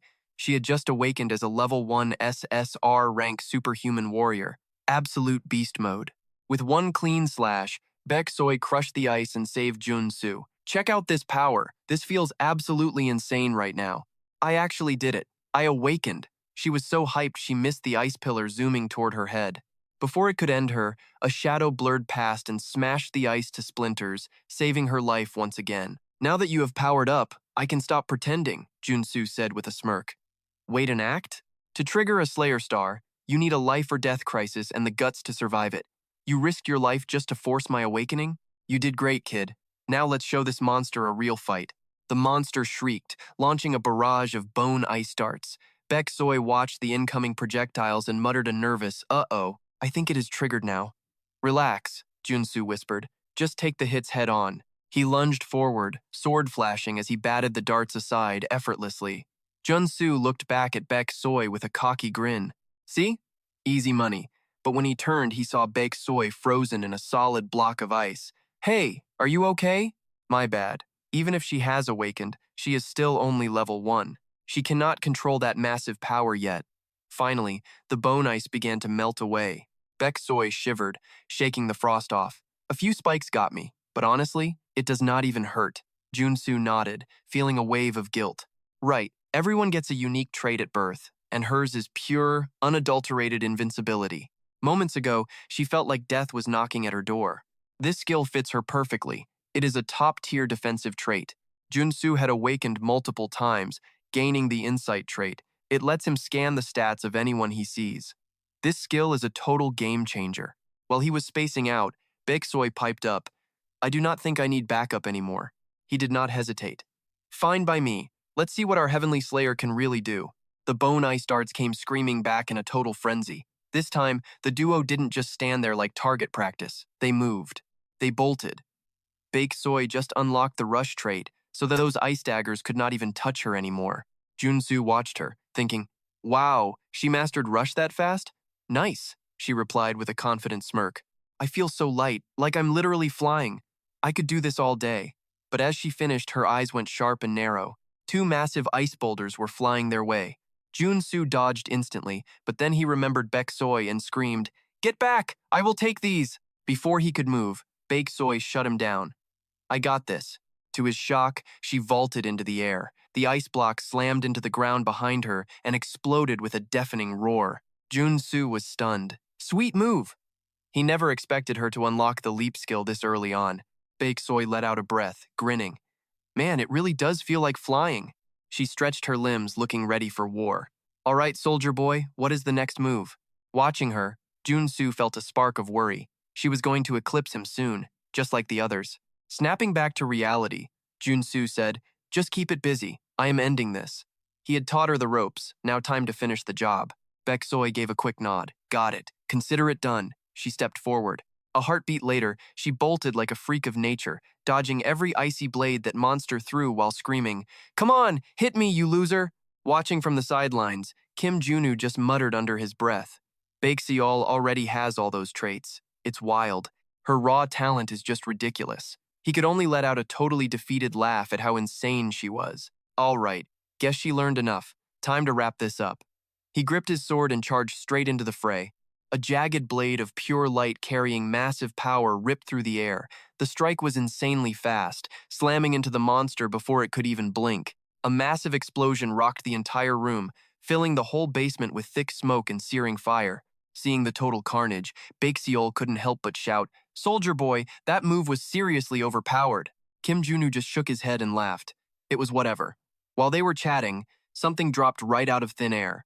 It looked exactly like a smartphone. Kim Junu walked over and grabbed it, frowning. This is actually the monster's mana core. Baek Seol looked totally stunned. A phone? As a mana core? Junu explained that for ghost-type monsters, this is actually normal. It's standard stuff. Just as he said it, a picture of a little girl popped up on the phone screen. Junu stared at the image for a second.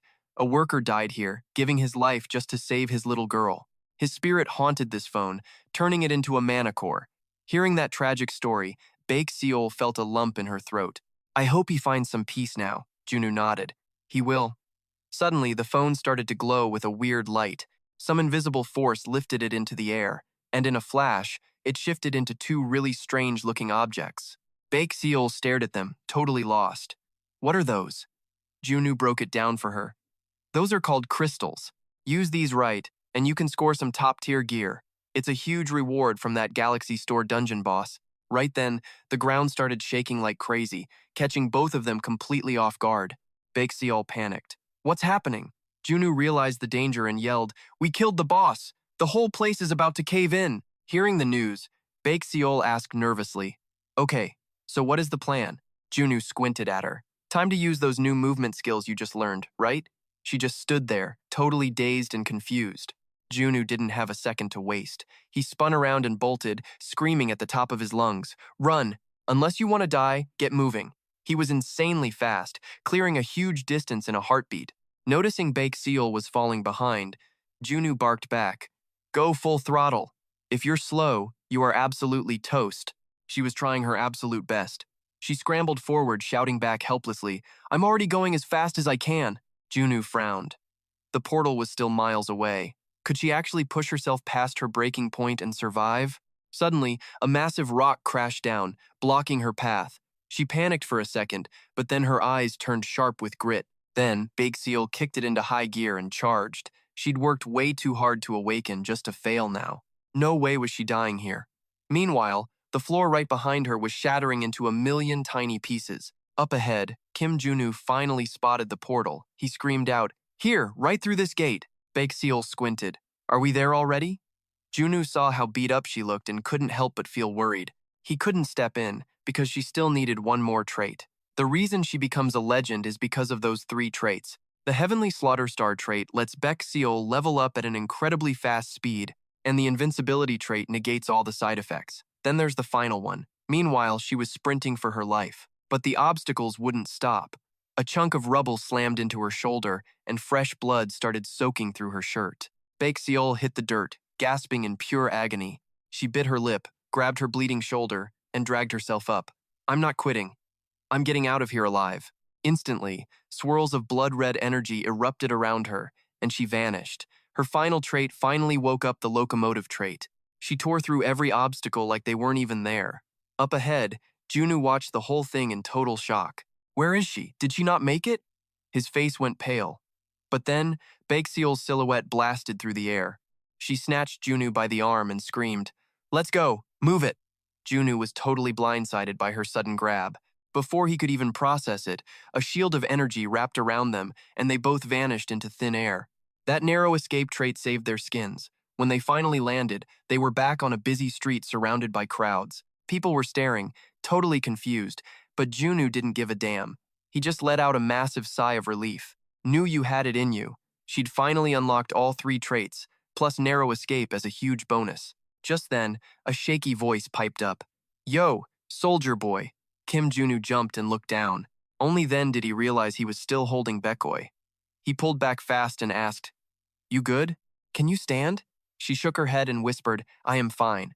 But Junu knew she was totally lying. Her face was glowing red, like a freaking ripe tomato. She stuttered for a moment, then mumbled, Listen, soldier boy, just stay like this for a bit. Baekoi hid her face in his chest and begged, Hold me just a little longer, please. Kim Junu was straight up lost, but she kept whispering, Let me fix my clothes. She finished quick and said, Okay, thanks. Junu finally got the vibe and rubbed his neck. No sweat. You legit scared me there. They got up and she exhaled hard. Man, that was too close. At least we survived. Junu just stared at her, feeling totally impressed. He was worried her power-up might go sideways compared to the original game's crazy plot. Whatever, let's bounce, Jun Su said. He handed her a crystal and whispered, "Here, take this." She looked shocked and asked, "For real? This thing is worth billions." Jun Su just shrugged. "Yeah, use it to level up fast." She froze, staring at the loot. "It is too much. I cannot pay you back." Jun Su grinned and said, "Do not worry. Just pay me back later when you have the cash." He was plotting. He was playing the long game with her. That blazing starsword style is easily one of the top 3. It makes your XP skyrocket, but only she can use it. The only way to steal it? A special memory chip. Bekoi had zero clue about his scheme and smiled brightly at him. "Don't sweat it," he waved off. "But hey, do not forget this favor." Later, Jun Su finally crashed at home, but a mysterious car was already waiting outside. "Seriously? I just wanted a 5-minute nap." This trash world never gives a guy a break. It was Ween. He leaned out the window and grinned. "Get in, soldier." Jun Su hopped in, acting cool. "Thanks for the ride, man." Ween shook his head. "Nah, I owe you for saving my best friend." Jun Su nodded, but inside he was dying. He was just so freaking tired. Ween was hyped. "We scored a meeting with the blacksmith." Jun Su had to go. In this game, gear equals power. Master blacksmiths who forge tier 3 gear are always slammed. And while Jun Su thought about that, Ween just kept on grinning. "This guy can make tier 7 armor." Jun Su's eyes popped. "Tier 7? Yo, floor it." A second later, they hit a massive building. 2 lines of knights were waiting inside. Jun Su was stunned. "Is this a prank? This place is insane." But Jun Su got suspicious. "What church does this guy follow?" Ween looked confused. "Why ask now?" Jun Su sighed. "You have no idea." Uin was clueless, just like the time they beefed with the Holy Order. This was the house of Jok Chun, a religious fanatic. He was basically the face of the Order's blacksmith guild. "I skipped baptism, yet he is helping me? What is the catch here?" Suddenly, a knight blocked them. "Stop. We need to see your ID."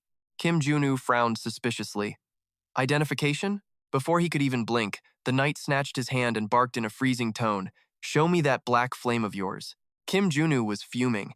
He ground his teeth, wanting to throw hands, but knowing he was totally stuck right now. Trapped. Jun Su let the black fire flare up in his palm. He flashed it at the knight and snapped. "Happy now?" The knight stared hard at the dark fire, his cold vibe getting even more intense. Uin, standing right there, finally snapped and started yelling at him to stop. "What is your problem? Let him go. We are the guests who made an appointment. Back off right now." Suddenly, a loud voice cut through the air. A middle-aged guy in a wheelchair started rolling toward them. It was Ro-chun, a level 6 superhuman smith. He looked at them and asked coldly, "Who said you could treat my top guest like garbage?" The knight didn't say a word. He just immediately bowed his head to the man. Master Smith Ro-chun ignored him, squinting at Jun Su. "No baptism, yet you have the black flame. You are one weird kid, aren't you?" Jun Su scoffed, mocking the guy. "Oh, so this is your 5-star service?" Ro-chan just smirked and said, "My bad, forgive me." The high power recognizes light and salvation. Hearing that weird talk, Jun Su was honestly a little thrown off. Light and salvation? What kind of crap is that? Before he could say anything, Roach threw out a deal. "Anyway, let's head inside and talk about what kind of armor you want me to build you." Jun Su watched the guy walk away, thinking hard about what was going on, but he followed him in pretty quickly.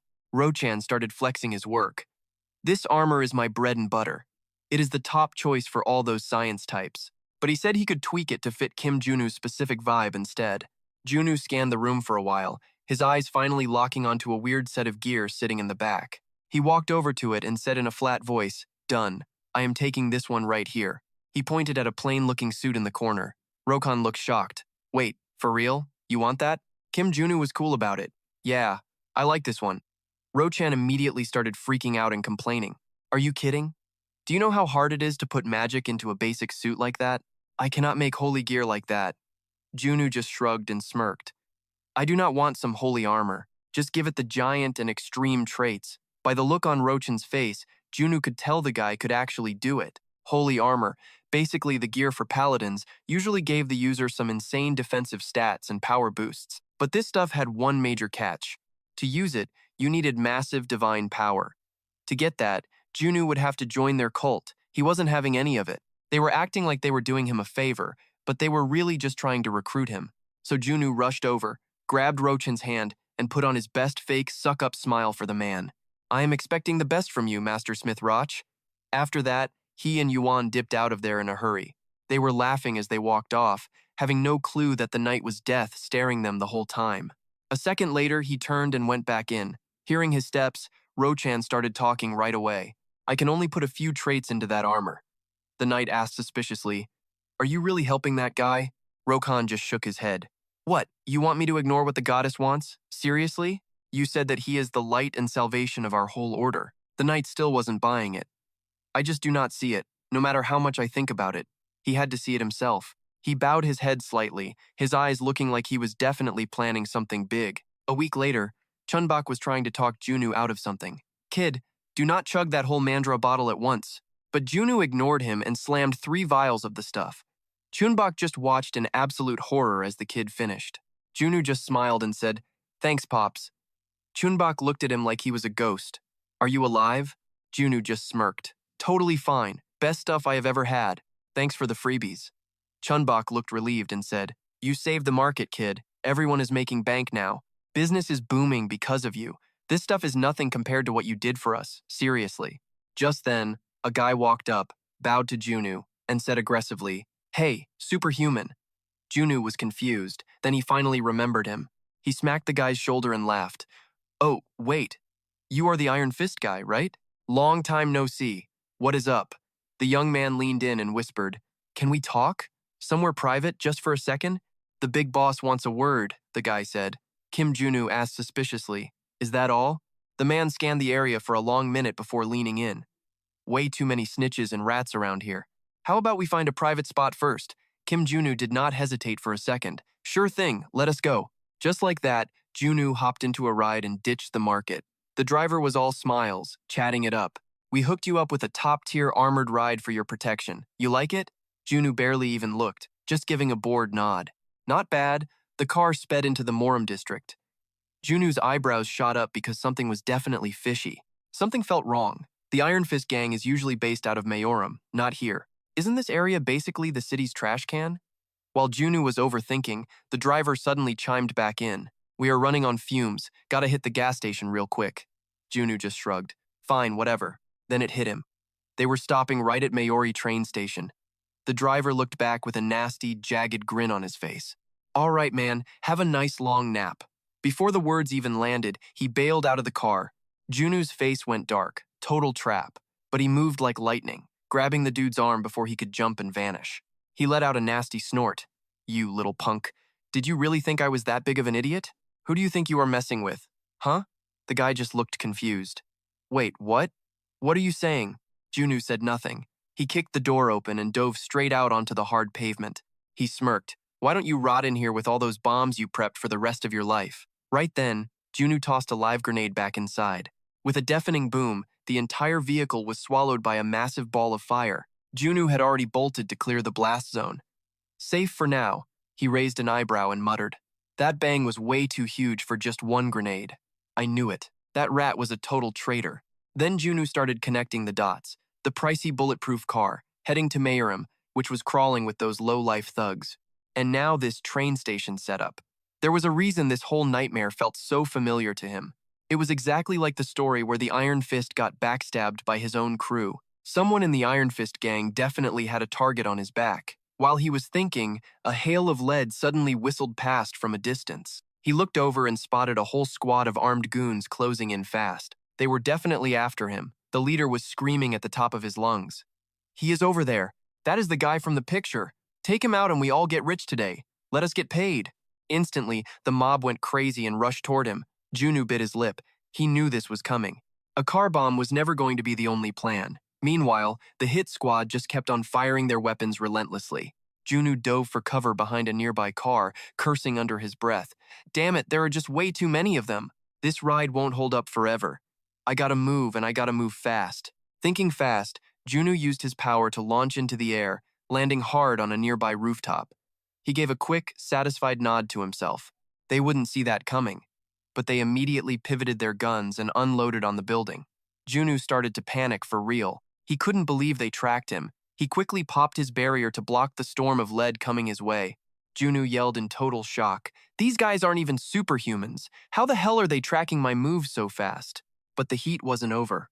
One of them barked, "Everyone, aim for the middle! Smoke this guy!" Every single barrel lined up on the center of his shield and unleashed hell at once. The massive firepower made his barrier shake like crazy. Junu started sweating. What is with this perfect aim? I have to fall back. This was getting way too dangerous. With that, Junu made a sudden leap backwards. At that exact moment, the shield cracked and a bullet grazed his arm.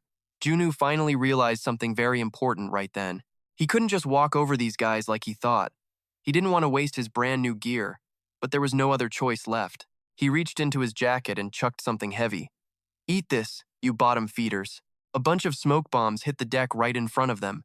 Thick, nasty clouds filled the air instantly. The men started coughing and covering their faces. "It is tear gas. Do not let him get away. We need him alive to get the antidote." Junu just scoffed and smirked. "Who do you clowns think you are dealing with anyway? You are not even superhumans. Later, losers." Junu turned on his heels and vanished into the night. He booked it to a nearby neighborhood, only catching his breath once he felt like he had actually escaped. He landed on a rooftop, Kim Junu frowning while he mumbled something under his breath. How can some random thugs have the same focus and power as a superhuman? Then, it hit him. Only one thing makes sense: combat enhancers. They have nasty side effects, but they seriously juice up a fighter's skills. Jun Su figured that was it. He nodded, muttering about how they had mentioned an antidote earlier. That is definitely the key. And the only guy in Morum who could pull this off is that annoying Hunter. He is the best long-range fighter in all of Morum. The Hunter's playbook is simple. First, get an inside man to plant a bomb. Second, send in a mob of juiced-up thugs. And third, use those sniper skills to finish the job. Right on cue, Jun Su saw a flash of light in the distance. A split second later, a bullet tore through the air. Junu stayed sharp and dodged just in time. The round whistled right past his head. He exhaled. "If I was even a tiny bit slower, I would be nothing but a memory right now." Junu smirked. "That gamble was totally worth it, because now I know exactly where that camper is hiding." Junu narrowed his eyes, calculating his next move from the ledge. Then, he just leaped off the roof. Jun Su muttered, "I see you now, you son of a bitch." He took off running like a maniac. To take down a cowardly sniper who will not come close, Junu had to get right in his face. He pushed his pace even harder. Even though his muscles felt like they were melting, he had to suck it up. Junu had to stay moving so the hunter could not lock on, especially with all this smoke everywhere. As he ran, a stray bullet zipped toward him. He dodged it. He actually had a plan for this pro marksman. Junu finally stopped and looked up with a smirk. "Found you."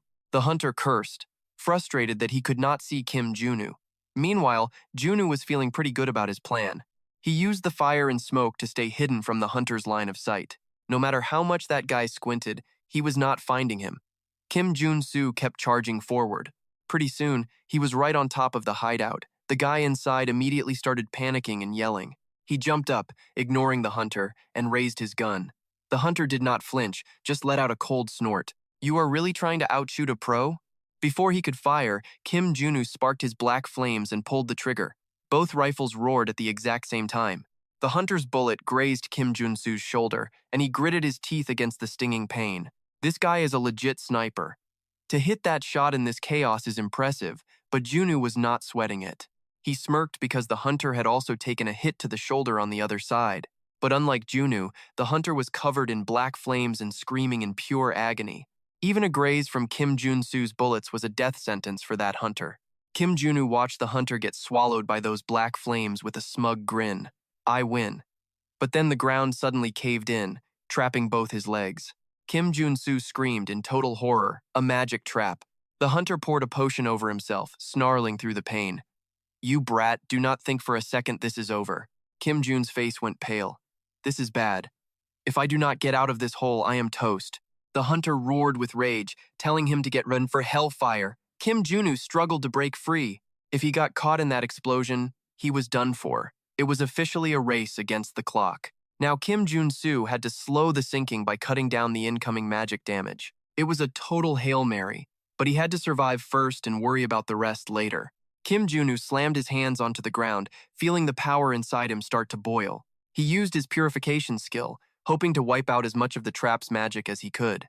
But before he could claw his way out of the quicksand, his eyes went wide with shock. The hunter had escaped the flames and was walking toward him.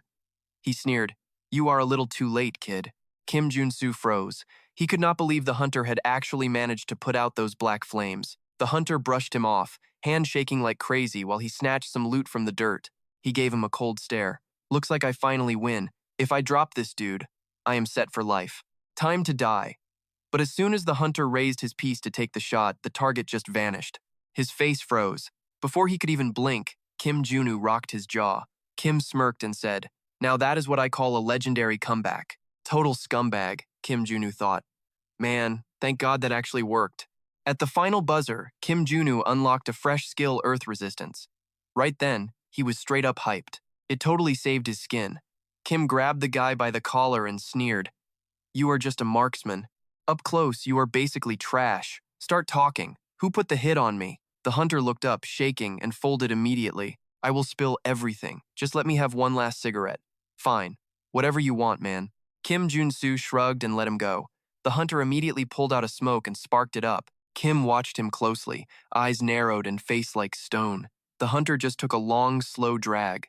Kim Jun Su frowned and asked, "You actually enjoy the taste of that garbage?" The hunter let out a creepy laugh, a nasty grin stretching across his face. "Oh, I do," he cackled, "because this tastes like victory." Seconds later, the hunter charged like a maniac. But before he could move, a massive bang rang out and blood splattered everywhere. The hunter stared blankly, his voice shaking as he mumbled, "You knew the entire time?" Kim smirked. "Obviously. Did you really think a player with 10,000 hours would not recognize a cigarette that turns you into a mutant?" "What the hell?" The hunter choked on his words before face planting into the dirt. Kim looked at the body and sighed. "Well, I did not expect that. This hunter was a total mess. He was literally ready to snitch and give up everything a second ago. Then he chooses to fight to the death. There must be a huge reason he was willing to turn into a monster." Kim paused for a bit, then crouched down to loot the body. No surprise he found a hidden USB drive. Kim smirked. "All right, let's find out who is actually running this show." The next day at the office, Cho and Kim were glued to the news. The media was blasting reports about some gang war in Moramum. Cho yelled in shock, "You survived that insanity?" Kim just gave a small nod. "And that is how I got dragged into that mess. It was sketchy." Hearing this, Cho started gritting his teeth. "So who exactly jumped you?" Kim let out a tired sigh. "It is a long story. I do not even know where to begin." Suddenly, the office door gets smashed open with a loud crash. Someone gets tossed onto the floor as another guy appears. Cho and Kim looked up. It was Iron Fist, who grunted out a quick apology for the mess. "I clearly failed to handle my own guy." Kim stayed in his chair and just gave a small, cool nod. "Glad you finally realized that." Cho, on the other hand, was losing his mind and started yelling in frustration. "Can you quit breaking my door every time you show up? Was it some loser from your Iron Fist guild?" Iron Fist explained that he was just a low-tier member, but after some digging, I managed to find some actually useful intel. Kim narrowed his eyes at the guy Iron Fist was dragging. "That is the same punk who jumped me. He seemed desperate for quick cash." Iron Fist sounded shocked. "How did you know?" "You nailed it. He is a gambling addict who wastes every bounty. Now he is drowning in massive debt." Kim nodded. "Makes sense. So his reason for turning traitor is obvious." Iron Fist apologized again. "No matter the reason, this is on me. I am truly sorry." Kim looked bored and replied coolly, "Apology accepted. Even for a big-time guild leader, keeping track of every single grunt cannot be easy." He thought, the Iron Fist Guild does not really know everything, do they? If I was not the mark, then Iron Fist would be the one they were hunting for revenge. He spoke up. "I will take the heat for this and find the mastermind." Kim raised an eyebrow and grinned. "Oh, about that. I already have the evidence." He held up the USB drive. "The killer had this on him. You know your way around a computer, right?" Cho nodded. "I will have you know I am actually certified in computer science." With that, he immediately sat down and started grinding on his computer. After a bit, Cho yelled, "Wow, this guy is huge. He has killed nearly 20 superhumans." Kim remained totally calm. "Forget that. Scope his latest contract." Cho nodded and did a quick check. This gig was locked in just 3 days ago, but when he saw the payout, he choked. 20 billion? Even Iron Fist and Kim Jun Su were totally shook. Kim Junu snapped. "Who the hell has that kind of bread to throw around?" Cho glanced over. This hit order came straight from Ascendant Security. Jun Su scowled, whispering to himself, "Some big corporate suit, huh?" Cho flipped the monitor around. "It is this dude right here." Seeing the info, Kim Junu let out a shocked scream. "Oh, holy crap, it is that bastard. The same guy from that night." Kim Junu let out a heavy sigh. Things are getting messy. Cho looked at him, asking why that creep wants him dead. Kim Junu stayed silent. Instead, he made a quick request. "I have a hunch. Can you dig up the Ascendant Security family tree?" Cho nodded. "You got it. Give me a sec." Cho started digging and soon showed the results to Kim Jun Su. Kim Jun Su's face went dark immediately, just as he suspected. Now the whole picture was finally coming together. Ascendant Security is a private military outfit under the Ascendant Group, one of the top 5 major guilds around. And Jian is a Silver Spoon scion of that family. He was actually first in line to take over, but after the baptism ceremony requested by the Holy Father, Jian became a holy knight and got totally cut out of the family inheritance line. Now his only move left is to become a legendary holy knight, but the saintess labeled Kim Junu her savior. Kim Junu sighed. "That jerk must be so salty I passed the baptism and got all this clout that he put a hit on me." Hearing that, Cho shouted in a rage, "We have got to teach that punk a lesson." Iron Fist frowned, sounding hesitant. "But how? We are not just dealing with some low-level guild heir here. He belongs to the family running a top guild. One wrong move and they will crush us all." Cho knew the risks but still argued, "That does not mean we just sit here and take it." Then, Kim Junu spoke up. "He is right. I have a plan." Cho's face lit up. "I knew you would handle it." Kim Junu chuckled. "Since we are fighting a big shot, let us level up first." A bit later, someone else showed up at the office. When Kim Junu told Owen about the hit, Owen lost it, slamming his fist onto the table. That crazy son of a... How dare he try to assassinate Warrior Kim? Seeing his intense reaction, Kim Junu tried to calm him down. "Hey, relax. I am still breathing. Owen was the most reliable guy here, rich and a level 5 superhuman." Then Owen said with pure determination, "I am not going to let this slide. They say a blood debt must be paid in blood. Let us hire an assassin and get revenge." Hearing this, Cho jumped in. "I cannot even imagine the price tag. We would be targeting a son from Ascendant Security." Owen looked ready to speak, but Kim Junu cut him off. "I have got a better idea." Owen shot him a look and asked, "What is it, teacher?" Kim Junu smirked. "I am challenging Lion to a duel." The other 3 panicked, blurting out, "A duel? But that is way too dangerous." Kim Junu just shook his head coolly. "We are out of options. If I let this go, he will just hire a stronger assassin to finish me." They argued, "He will just get a proxy to fight. This world has always been a messed up, unfair place." Kim Junu replied calmly, "If I win, I get a real apology and a huge payout." The room went silent. After a long pause, Iron Fist mumbled hesitant thoughts. "Sounds like the best shot we have right now." Kim Junu nodded, holding up his USB. "With this proof, I have enough grounds to legally challenge him. If we let him use a proxy but limit it to family, he will bite." His logic was actually pretty solid. Cho volunteered immediately. "Fine, I will send the official duel letter. We are going to need a lawyer to represent us, too." After hesitating a bit, Owen spoke up. "Leave it to me. My parents know a lawyer who was a Supreme Court judge." Seeing everyone helping out, Kim Jun Su grinned. "Thanks, you guys." The 3 of them just stared intently, not saying a word. Kim Jun Su sighed. "Why are you all looking at me like that?" "I am not walking into a suicide mission." Iron Fist asked. "Are you really that confident you will actually win? The enemy knows your strength. He is definitely going to hire a level 4 fighter or even someone higher." "This will not be easy," Kim Jun Su replied without a single moment's hesitation. He said that knowing full well he couldn't use his mutation in the duel, making this even tougher than facing that chairman. But it was not a total lost cause. Kim Junu said confidently, "I have a good idea who he will pick to fight." Iron Fist's jaw dropped. "Wait, you actually know who we're dealing with?" Junu asked with a cocky grin. "Yeah, which is exactly why I need prep time." "Unen, down for a spar?" Yuan didn't miss a beat. "Count me in, teacher. I'm going all out." Yuan's energy was through the roof, so Junu hit him with a warning. "Thanks, kid, but take it easy on me, okay? Or you might actually end up dead this time. No jokes." 3 days later at the arena, Junu's crew was already loud in the stands. Wen and Joy were basically screaming their heads off. "We're with you, teacher. Go get him, Fighter Kim. We know you're the best." But honestly, Junu looked like trash. He was wiped out. Dude had been training like a literal psycho for 72 hours, but at least he was finally ready to scrap with his rival. Right then, A pack of people started flexing their way toward the group from across the yard. Junu clocked the guy out front. It was Dwitch, the big boss commander of the Bishop's Holy Knights. Dwitch flashed a tiny, smug smirk. Man, it feels like it's been ages since I actually had a real duel. Jean was trailing behind him and tried to act helpful. Commander, you didn't have to come. Dwitch just snapped. Shut it. Did I say you could talk? As long as I'm running this show, no knight on my squad is taking an L. Jian shut his mouth real quick. Watching him crumble, Junu couldn't help but make a face. Jian acts so tough when it's just me, but around his boss, he's like a turtle in a shell. Total loser. While Junu was zoning out, Dwitch called out to him. Fighter Kim, glad to finally meet you. Junu gave a basic nod. Yo. But then Dwitch did something weird. He bowed deep and got all formal. Look, I need to apologize for this whole mess. Junu was floored. He thought, wait, what?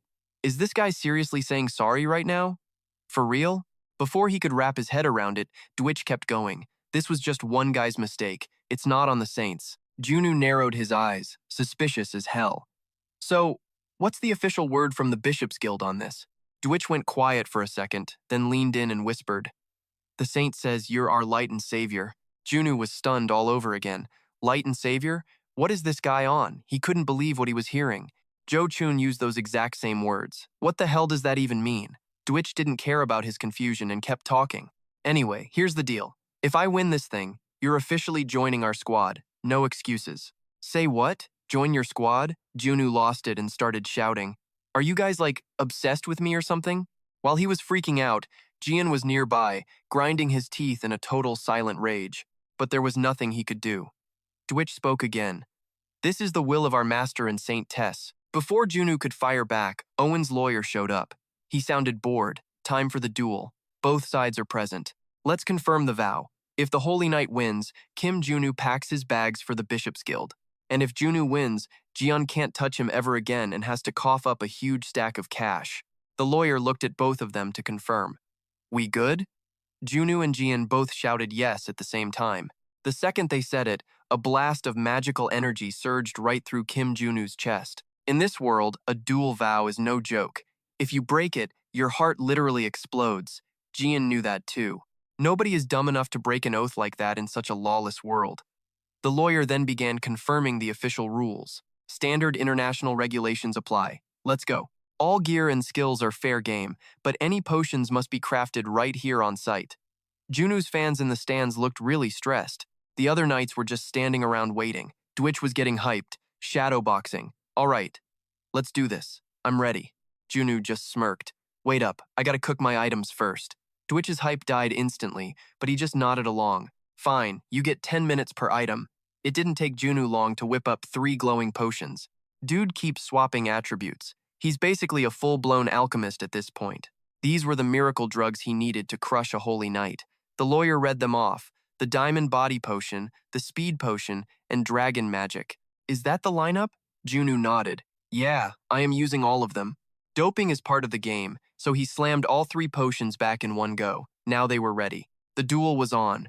A timer popped up on the big screen, and Junu and Dwitch both stepped into the pit. Dwitch locked eyes with Junu. Fighter Kim, honestly, it's gonna be an honor having you in our guild. Why not just give up now and join us the easy way? Junu just scoffed. In your dreams. Piss off. Seeing he wasn't playing ball, Dwitch's voice went ice cold. Fine, have it your way. Don't stress too much though. He promised not to kill Kim Jun Su, mostly because he still needed him for the guild. Then, boom. A massive wave of magic power just exploded from him. Kim Junu's face dropped. Man, that is some seriously heavy magic power right there. This guy was on a whole nother level. No matter the prep, Junu knew winning meant putting his life on the line. Total deathmatch vibes. In a heartbeat, the countdown hit 1 second. Finally, the clock hit 0. Dwitch let out a massive roar as his power spiked even higher. Suddenly, he just vanished. The ground where he stood caved in, forming a massive crater. Junu froze, staring at the empty space. Where'd he go? Then it clicked. Dwitch had just fired off his flash step ability. Sure enough, in a blink, Dwitch was right in Jun Su's face, screaming like a total psycho. Fighter Kim, you are going to be a god. Jun Su just stood there brainstalling. What? Become a god? Before he could even process that, Dwitch's hammer slammed down, sending fire and smoke everywhere. Yuan's crew in the stands freaked out. What the hell? That guy is a straight-up monster. Is it really over already? One hit? But as the smoke cleared, Baek Soy saw something wild. She suddenly screamed, pointing at the ring.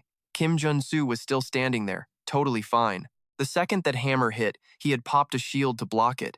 Junu narrowed his eyes and spoke coolly. Become a god? What kind of nonsense are you talking about? Dwitch didn't even say a word. He just stood there with a smug little grin. Jun Su was right on the money. The guy had used his rush ability right out of the gate. It was a high-tier move for surprise attacks, but since Jun Su saw it coming, there was no way he was getting hit. Still, that last strike actually cracked through his triple-layered shield. Dwitch just laughed. Now I see why the saints like you, Junu scoffed. Cut the crap and start talking. First I'm the light, then a savior, and now I'm a god? What's with the titles? With a creepy smile, Dwitch just acted all casual. It is exactly what you heard. You are the hope of our legion, the one who saves us from the apocalypse. Jun Su's face twisted as he listened. The hope of the Father's legion? Wait, come to think of it, the god they serve is already dead. In a few years, the cult performs a ritual for their god, and a massive boss battle erupts right in the middle of Seoul. Suddenly, Junu realized the truth. Don't tell me this savior thing is just a vessel for your dead god. Bingo. Dwitch let out a dark laugh. It is a noble sacrifice, a sacred offering. That sent Jun Su into a total rage. You crazy sons of guns, so the plan was just to sacrifice me?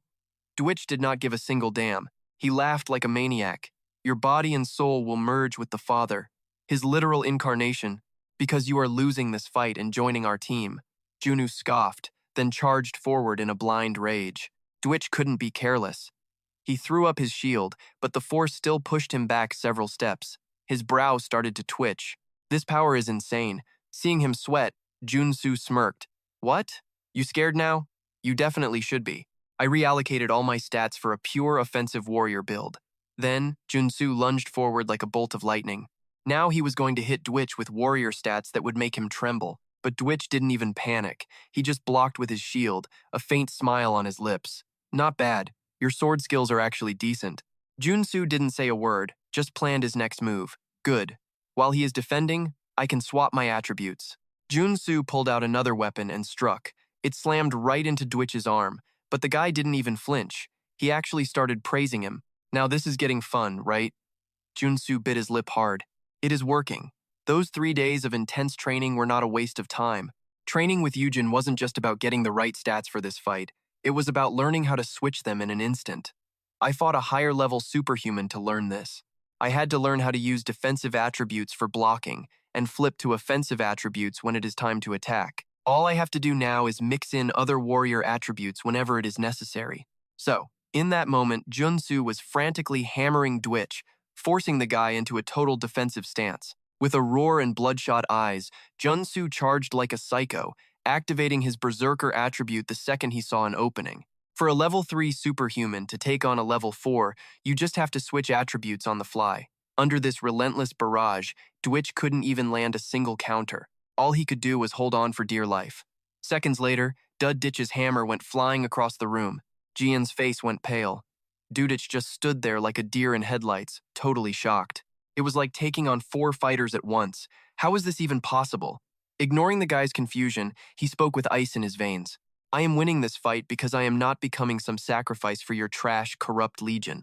Dick bit his lip, knuckles turning white. He let out a scoff. Fine, I'll stop playing around with you. I do not care if you are a sacrifice. I'm just gonna end you. He finished talking and immediately charged with his weapon. Then he chucked his weapon straight at Jun Su. Being smart, Junu threw up a shield fast to block the hit. He grit his teeth. A direct hit like that is useless. But suddenly, Jun Su's shield cracked and he went flying back. Jun Su bit his lip, swearing under his breath. Great, Ditch just powered up big time. Was this jerk really sandbagging the whole time? Ditch roared. How dare you talk smack about our legion? Then charged again. Caught completely off guard, Junu got knocked back once more, slamming into the wall before hitting the ground. Dudek glared at him. Say you are sorry and I will let you surrender. Nope. Jun Su shut that down without even thinking about it. He pushed himself up and looked him in the eye. If you cannot kill me, forget about winning. Then Jun Su lunged forward. His energy was insane as he started swinging like a total maniac. Dudich had to stay sharp to survive. He blocked frantically and landed a punch on Jun Su's shoulder. Both of them were just swinging wildly at each other now. Shock waves ripped through the air with every hit. Both fighters were taking some serious damage. Finally, they both got blown back, creating some breathing room. Dudich was leaking blood from a dozen cuts all over his body. But Jun Su looked like he just crawled out of a car wreck. He was beat up bad. Right then, Dud Ditch yelled, "It is time to finish this stupid, pointless fight." A huge shield appeared in his hand. He raised it and screamed, "Oh, father!" Suddenly, a massive wall of water exploded outward. Dudich was swallowed by the giant wave. Jun Su looked on, horrified. That is his ultimate finishing move, the Dark Tsunami. Seeing it up close is a nightmare. If I take a hit from that, it is game over. But there is nowhere to hide. To win this, I have to figure out how to smash through it. I'm freaking out, but I've got to trust the power I've built as Warrior Kim. The mountain-shattering sword style, I never missed a day of training. The moves I learned with Ujin and that intense cultivation technique I mastered. My Dharma heart is getting stronger every single day I live. And Twin Breaker, the skill I found when things look darkest. A final move that can slice through anything in the whole universe. The Slash attribute. I'll put my faith in my skills and all the hard work I've put in. Most importantly, I'm gonna believe in myself. With that thought, Jun Su raised his sword and bolted. A blinding flash of sword light exploded. Dudich stood there like an idiot, unable to do a single thing about it. He just watched the light dive into the tsunami and expand, turning the whole world into a blinding white glare. Up in the stands, Jian and the crowd were losing their minds. Even Ujun and the crew had no clue what happened. The light was so bright they were basically blind. Only when it faded did Jun Su and Dudich come back into view. But a second later, Jun Su coughed up a bunch of blood. Across the way, Dick looked totally trashed too. He whispered, "That was one hell of a match. Warrior Kim, right?" Then he just passed out. The ref immediately raised Jun Su's hand. "The winner is Warrior Kim." Ujin and the gang rushed the ring to celebrate. Jun Su just gave a tired, happy smile. "I did it. I actually beat a high-level superhuman without even using a mutation attribute." Ujin grabbed him, screaming, "Master, you are the best!" The other three were literally crying with joy as they crowded him, shouting about how awesome he was. "You were like a god out there. We knew you would wreck that loser." Suddenly, a furious scream ripped through the arena. "You son of a bitch!" Jun Su turned and saw Jian charging with a hammer. Before Junu could even blink, Ujun jumped in front of him to block the hit. Crash! A massive explosion of energy sent a shock wave through the floor. And surprise, Jian was the one who went flying. Ujun yelled, "You cowardly piece of garbage! How dare you attack our master just because you lost the match? You seriously have a death wish, huh?"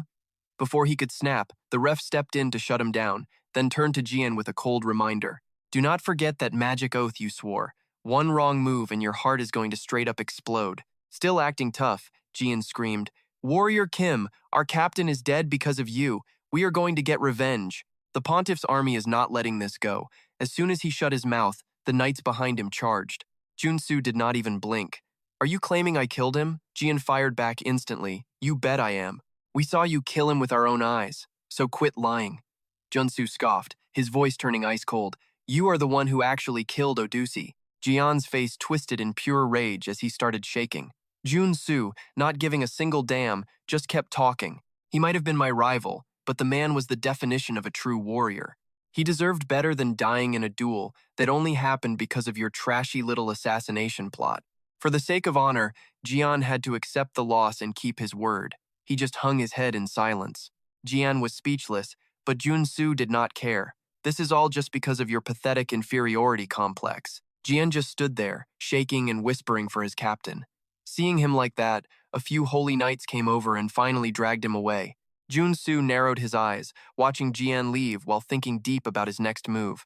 Even after that speech, I doubt the Pontiff's army is going to drop their grudge anytime soon. Next day, Director Choi was in his office bragging on the phone. "Yup, we officially signed a contract with Warrior Kim." "Yeah, the guy who just smoked the captain of the Pontiff's army. I see what you want." Right then, someone walked in.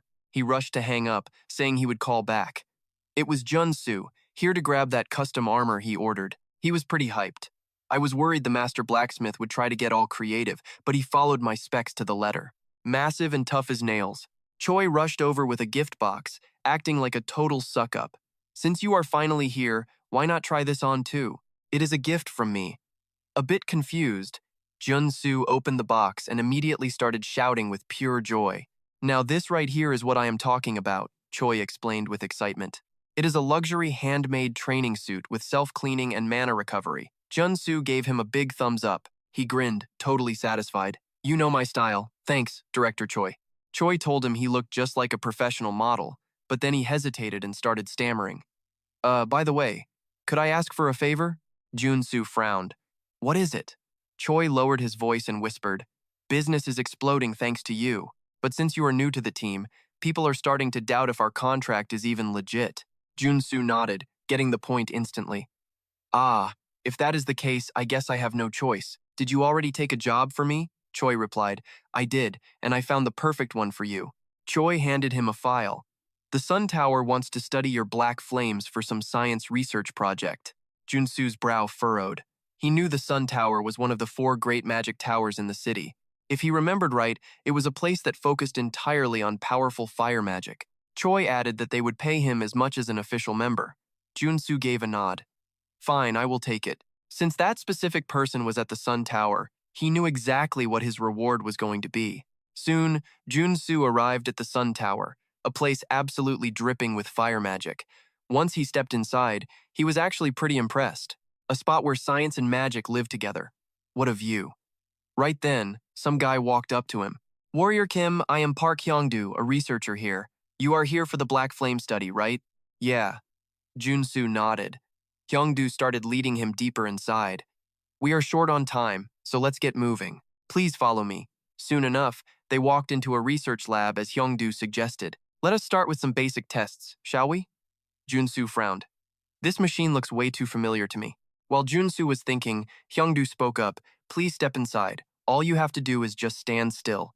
Not thinking much of it, Jun Su stepped in. Instantly, a glowing magic circle appeared right in front of him.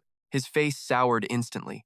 This is a machine that scans and reveals every single detail about a player.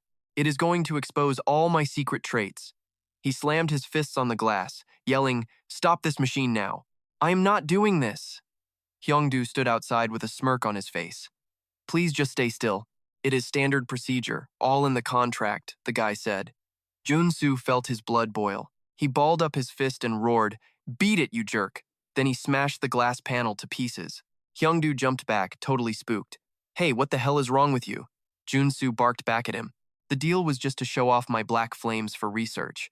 I never signed up for this garbage. Suddenly, fast footsteps rushed in.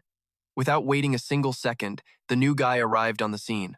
He clocked Hyungdu right in the jaw and yelled, Park Hyungdu, you moron, doing this crap again? It was Yoon Seo, the research boss. He hissed through his teeth, How dare you sabotage my project? Hyungdu panicked and tried to explain, Chief, it is just a big misunderstanding. But the boss was not buying it. He was not having it. He screamed, Misunderstanding my foot!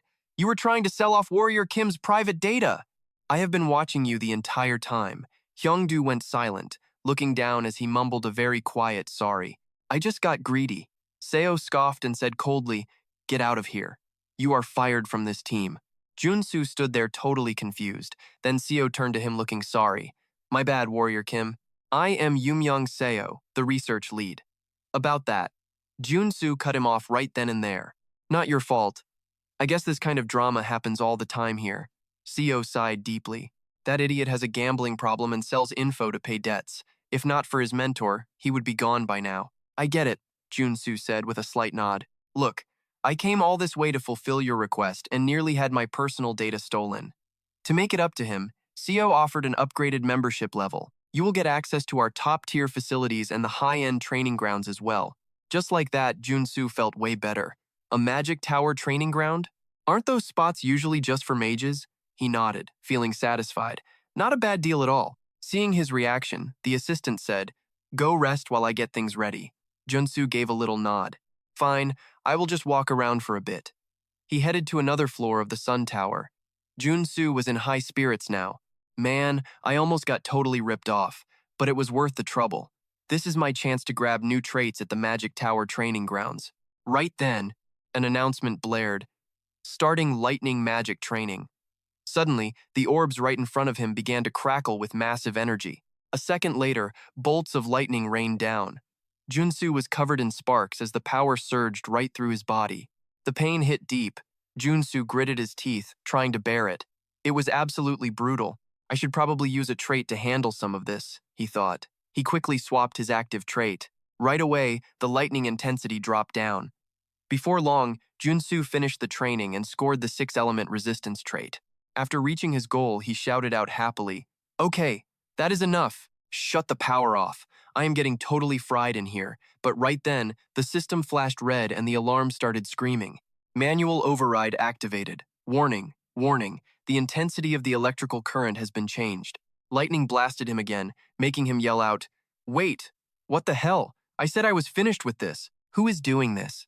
Jun Su quickly spotted that Jerk Hyungdu standing right outside the room. He was holding the control lever, glaring inside with eyes full of malice as he snarled, "You messed with the wrong guy, you total piece of trash." The second he finished talking, Hyungdu slammed the controls all the way up to the max. The lightning went crazy, hitting Jun Su hard. His face immediately turned very serious. By this point, Hyungdu had completely lost his mind, screaming his head off, "Die, you jerk!" And just like that, Jun Su took the full maximum blast of lightning. Hyungdu laughed like he had already won.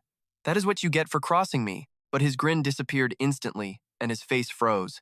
Jun Su was still standing there, totally unaffected by it. He was not going down to some cheap trick like this. There was a real reason he spent his extra time in the training room. One of Jun Su's special traits was called Divine Resistance. He earned it fighting back against a saint's purification ritual. He picked up fire resistance after soaking himself in that magic spring.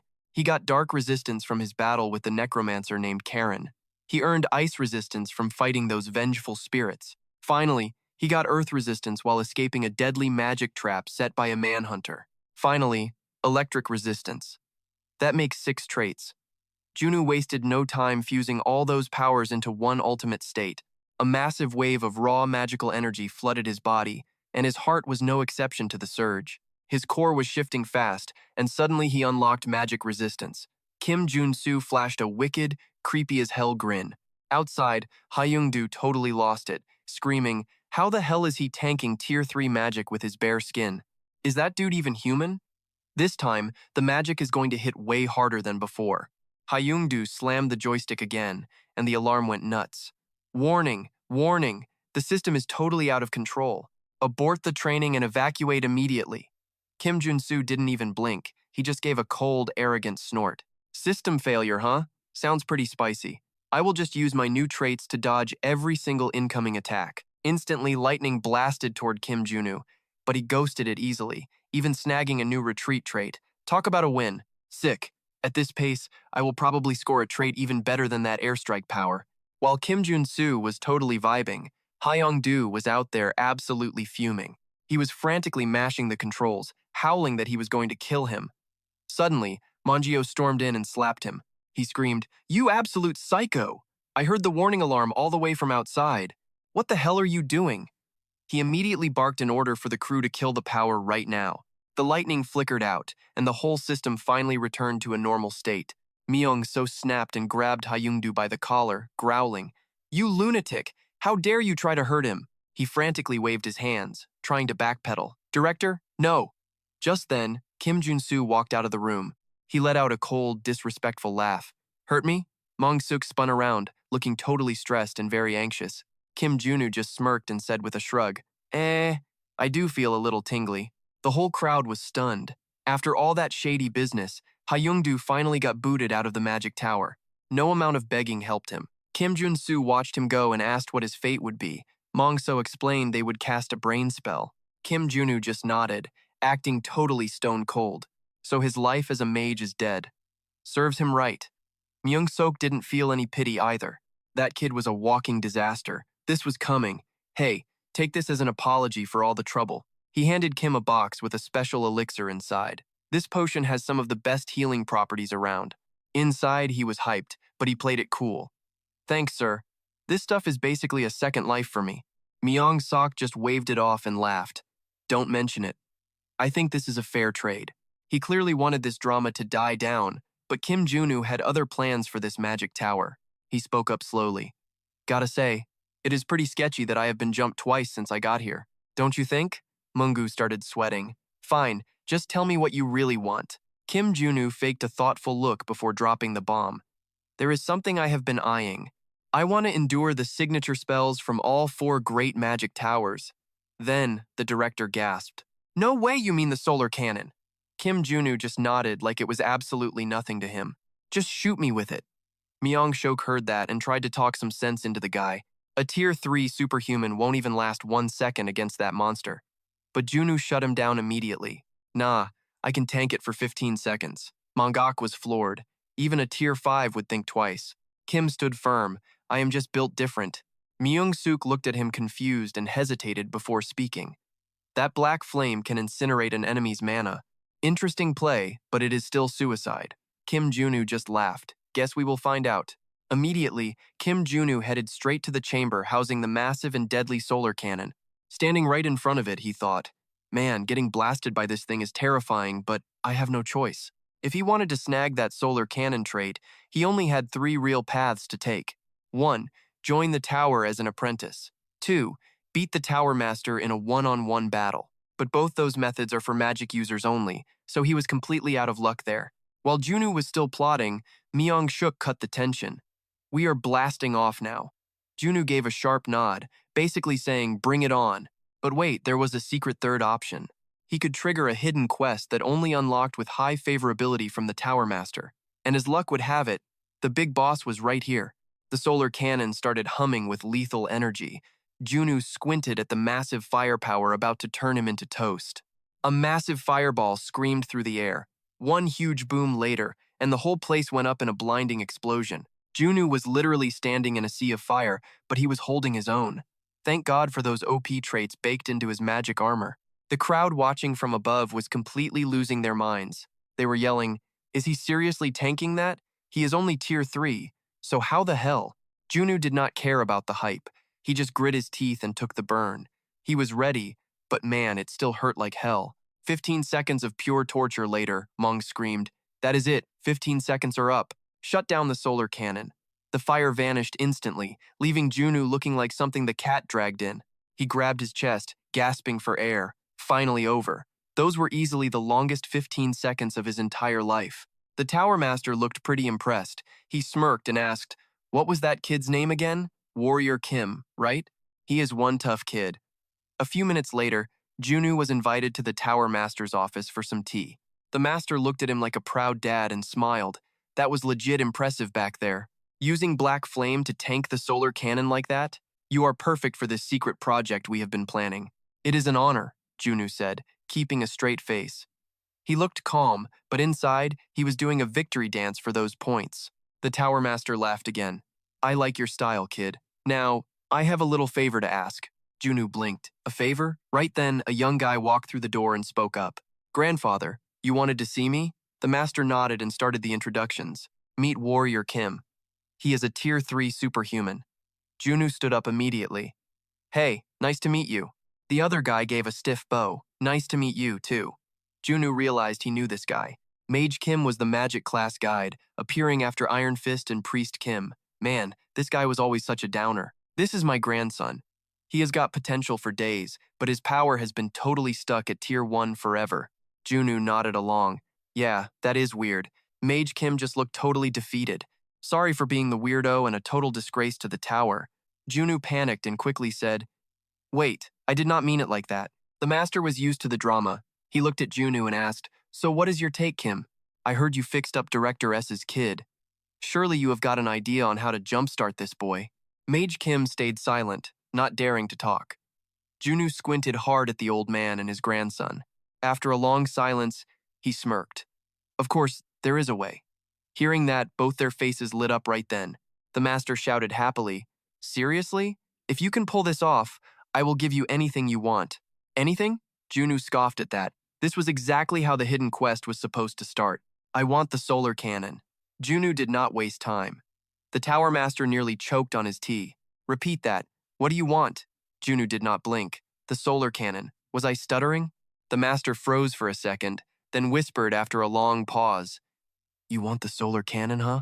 If the tower's future is on the line, I can do it. But what on earth do you want with it? Junu played it cool, giving a wink. Can you just hand it over in the form of a memory chip? That way, I can learn it instantly. The Master did not expect such a rush, but he just nodded. Fine. Mage Kim suddenly cut in. Sorry to jump in, but how exactly are you going to train me? Junu just shrugged. First, we find out what is actually wrong. Before the kid could speak, the master answered coldly. The problem is the kid is an idiot. He is supposed to be a mage, but his math skills are 0. Junu finally understood exactly what the deal was. He was smart enough for business school, but math was a nightmare for him, making magic basically impossible to learn. Junu finally spoke up. Well, why do we not just learn magic that does not require any math? The master looked totally lost. What do you mean magic that does not involve calculations? Jun Su just shrugged and played it cool. Using spirits, he can evolve into a fire witch. The Tower Master's jaw dropped. A fire witch? That's not even a mage, man. That's insane. Junu just shrugged and pouted. So, you want your grandson to stay like this for his whole life? Or do you want him to become a fire witch and unlock his true potential? The boss just stared at Kim in silence. He finally sat back with a heavy sigh. Then, Junu started breaking down the plan in detail. Look, the big problem is casting, right? You can't handle the words, so you can't use the magic. Let the spirits do the heavy lifting while you just supply the juice. The Tower Master shook his head. No way. That's impossible. The kid isn't even tight with spirits, so how's he supposed to snag one? Kim frowned at them both. Listen, I'm not saying he needs to sign a contract with those spirits. Like I said, he just uses them. Mage Kim just needs to carve the spell right into a magic circle. The user just brings the power, and the circle executes the spell. The Tower Master was totally blown away by this idea. You're saying we catch a spirit and use it as a living mana circle? Or better yet, we just turn it into a magic circle? Jun Su nodded. You got it. Exactly. The Master was hyped. That's a wild theory. I thought you were just some warrior dude. How do you know all this tech stuff? Kim had no clue how to even answer that. Obviously, the method was genius because they invented it in the future. Right then, the Tower Master hit a snag. But the spirit gate is shut tight right now. We can't summon anything, Junu said with a shrug. Just swap them for animal spirits? The Tower Master's face fell as he muttered, an animal spirit like a phoenix? That's tough. How are we even going to find a legendary beast like that? Kim laughed and said, chill out, I've got a way. A short while later, the three of them arrived at a canyon. The place was crawling with phoenixes. Seeing them, Mage Kim yelled, a valley full of phoenixes actually exists? Even the Tower Master was totally stunned by the sight. Even top-tier superhumans would have a hard time finding a place like this. How did you do it? Kim grinned and said, phoenixes aren't what the rumors say. They just hide in the back of the valley. And I just stumbled onto them. The Master didn't buy it, but he went along with it anyway. Wow, you really are one lucky guy. Jun Su leaned in closer with a devious smile. So, what about that sun cannon we talked about? The Tower Master gave a slight nod. Fine, I'll give you one. Kim was hyped. Finishing a quest just by dropping a location? Total steal. As he was celebrating, the Master asked, how does a warrior like you plan to boost that sun cannon's power? Kim answered coolly, I'm going to upgrade it. My whole goal is to create a vision. The Tower Master just laughed. A vision? Good luck with that, kid. That is not an easy task. It took us 10 years to do that. Jun Su just shrugged like it was nothing. A warrior's approach is bound to be different from a mage's, right? Who knows? Maybe it works. Maybe my vision will be even better than yours. The Tower Master narrowed his eyes and pouted. Let's make a bet, then. 2-year time limit. Let's see who's better, you or our tower. Kim calmly accepted the challenge. What's the stakes? The Master thought it over. If you win, I'll grant you any one wish. But if I win, you join our security team. Deal. Sounds good. Kim agreed without even thinking about it. Another chance to play the Magic Tower? Why wouldn't he agree to that? While they talked, Mage Kim slipped into the canyon. Now it was time to confirm the deal. Later, outside the operating room, Kim was waiting. Myung-sa walked up with a big grin. That was incredible, Kim. I can't believe you actually figured out how to make fire witches a thing in our tower. Kim smirked and said, yeah, director, but let's just hope this surgery is a total success first. Myung-sa finally sat down and nodded. True, but about that mage we kicked out. Kim frowned and mumbled, oh, you mean that total loser? Myung-sa looked grim. I looked into him after he left. He definitely took cash from the Kumo Corporation. Kim's eyes went wide. The Kumo Corporation? One of the 5 biggest power players in the world? They were notorious for cutthroat business tactics, basically devouring every competitor in their path to dominate the market. They were the ultimate big bads in the game. Myangza shot him a dead serious look and whispered, "It is not just about them stealing magic data. They are literally hunting for info on you specifically. They probably want to hire you. No way." Kim Junu felt a cold shiver crawl right down his spine. He sighed, totally defeated. No chance he would work with villains like Kumo. Just great. One more thing to dodge. Suddenly, the operating room door swung open. The Tower Master bolted to Junu and smacked him hard on the back. He let out a huge laugh. "Haha, a total success. I owe it all to you, superhuman Kim. My grandson is a superhuman mage now." Jun Su was reeling from that hit. Then Mage Kim stepped out, glowing with insane magical energy. He gave a deep bow and said, "Thank you so much." Junu squinted as he checked the guy out. "He is already at my level, a level 3 right out of the gate. Is that just pure DNA?" Then he spoke. "It feels wild that I can cast magic this easily." Kim Jun Su walked over with a grin and a suggestion. "Stick to fire attribute elixirs from now on. That way, you will generate way more mana." Mage Kim nodded, looking truly grateful. "You are even showing me how to level up." "Thanks." Suddenly the Tower Master hollered, "Good job, Kim. Here is the reward you wanted." Just like that, Jun Su's eyes lit up. He finally scored that solar cannon, but there was a little something extra in the pile. He asked, "What is this?" The Tower Master opened a bag at his feet. "I threw in a little bonus to give you a boost," he said. "I even hit it with spatial preservation magic." Jun Su's eyes were practically sparkling. This guy's affection was off the charts. Later on at the office, Director Choi literally gasped when he saw the massive pile of cash Jun Su brought. "You made 5 billion in rewards? That is nuts," Jun Su smirked. "Guess it is time you got used to my greatness." Then he suggested, "Anyway, it is finally time to drink that nectar I have been holding on to." Director Choi hesitated. "The nectar? You hit level 3 less than a month ago. Isn't this moving way too fast? Watch for side effects." Jun Su just scoffed. "Well, can you just refine the nectar for me, Director Choi?" "Refine it?" Choi was shocked for a second, but then he gave a confident wink. "Just leave it to me." He opened his inventory and started digging around. After a minute, Choi spoke up. "I just need a few main ingredients here. These are the easiest to find." Jun Su scanned the list, frowning as he started mumbling to himself. "So I get different traits based on the ingredients I pick. Man, this is a tough call. He already had strength, healing, and that steel armor." After thinking it over, Jun Su pointed at one item and declared, "All right, let's do it. Let's go with the horned tiger's heart." Choi was stunned. He asked hesitantly, "Does it really have to be a horned tiger?" Seeing that look, Jun Su asked, "What's wrong?" Choi explained slowly, "That's an endangered species, so they're incredibly hard to find." Jun Su was completely baffled by that news. Right after that, Jun Su drove off to find one himself. He wasn't even worried about it. If he couldn't buy one, he would just hunt it. The real problem? How do you find one tiger in this massive area? Junu didn't want to go this far, but he was out of options. He pulled out a can of fish and held it right to his nose. Soon, Jun Su had the canine nose trait. I would seriously rather be smelling a durian. This fermented herring is nasty as hell. It felt like the smell of rotten garbage was stuck in his lungs, but now, he could smell absolutely everything. Junu pushed deeper into the wilderness. He caught the scent of blood. Is there a predator nearby? Does that mean it is here? Jun Su scanned the area, but before he spotted the beast, he saw something else.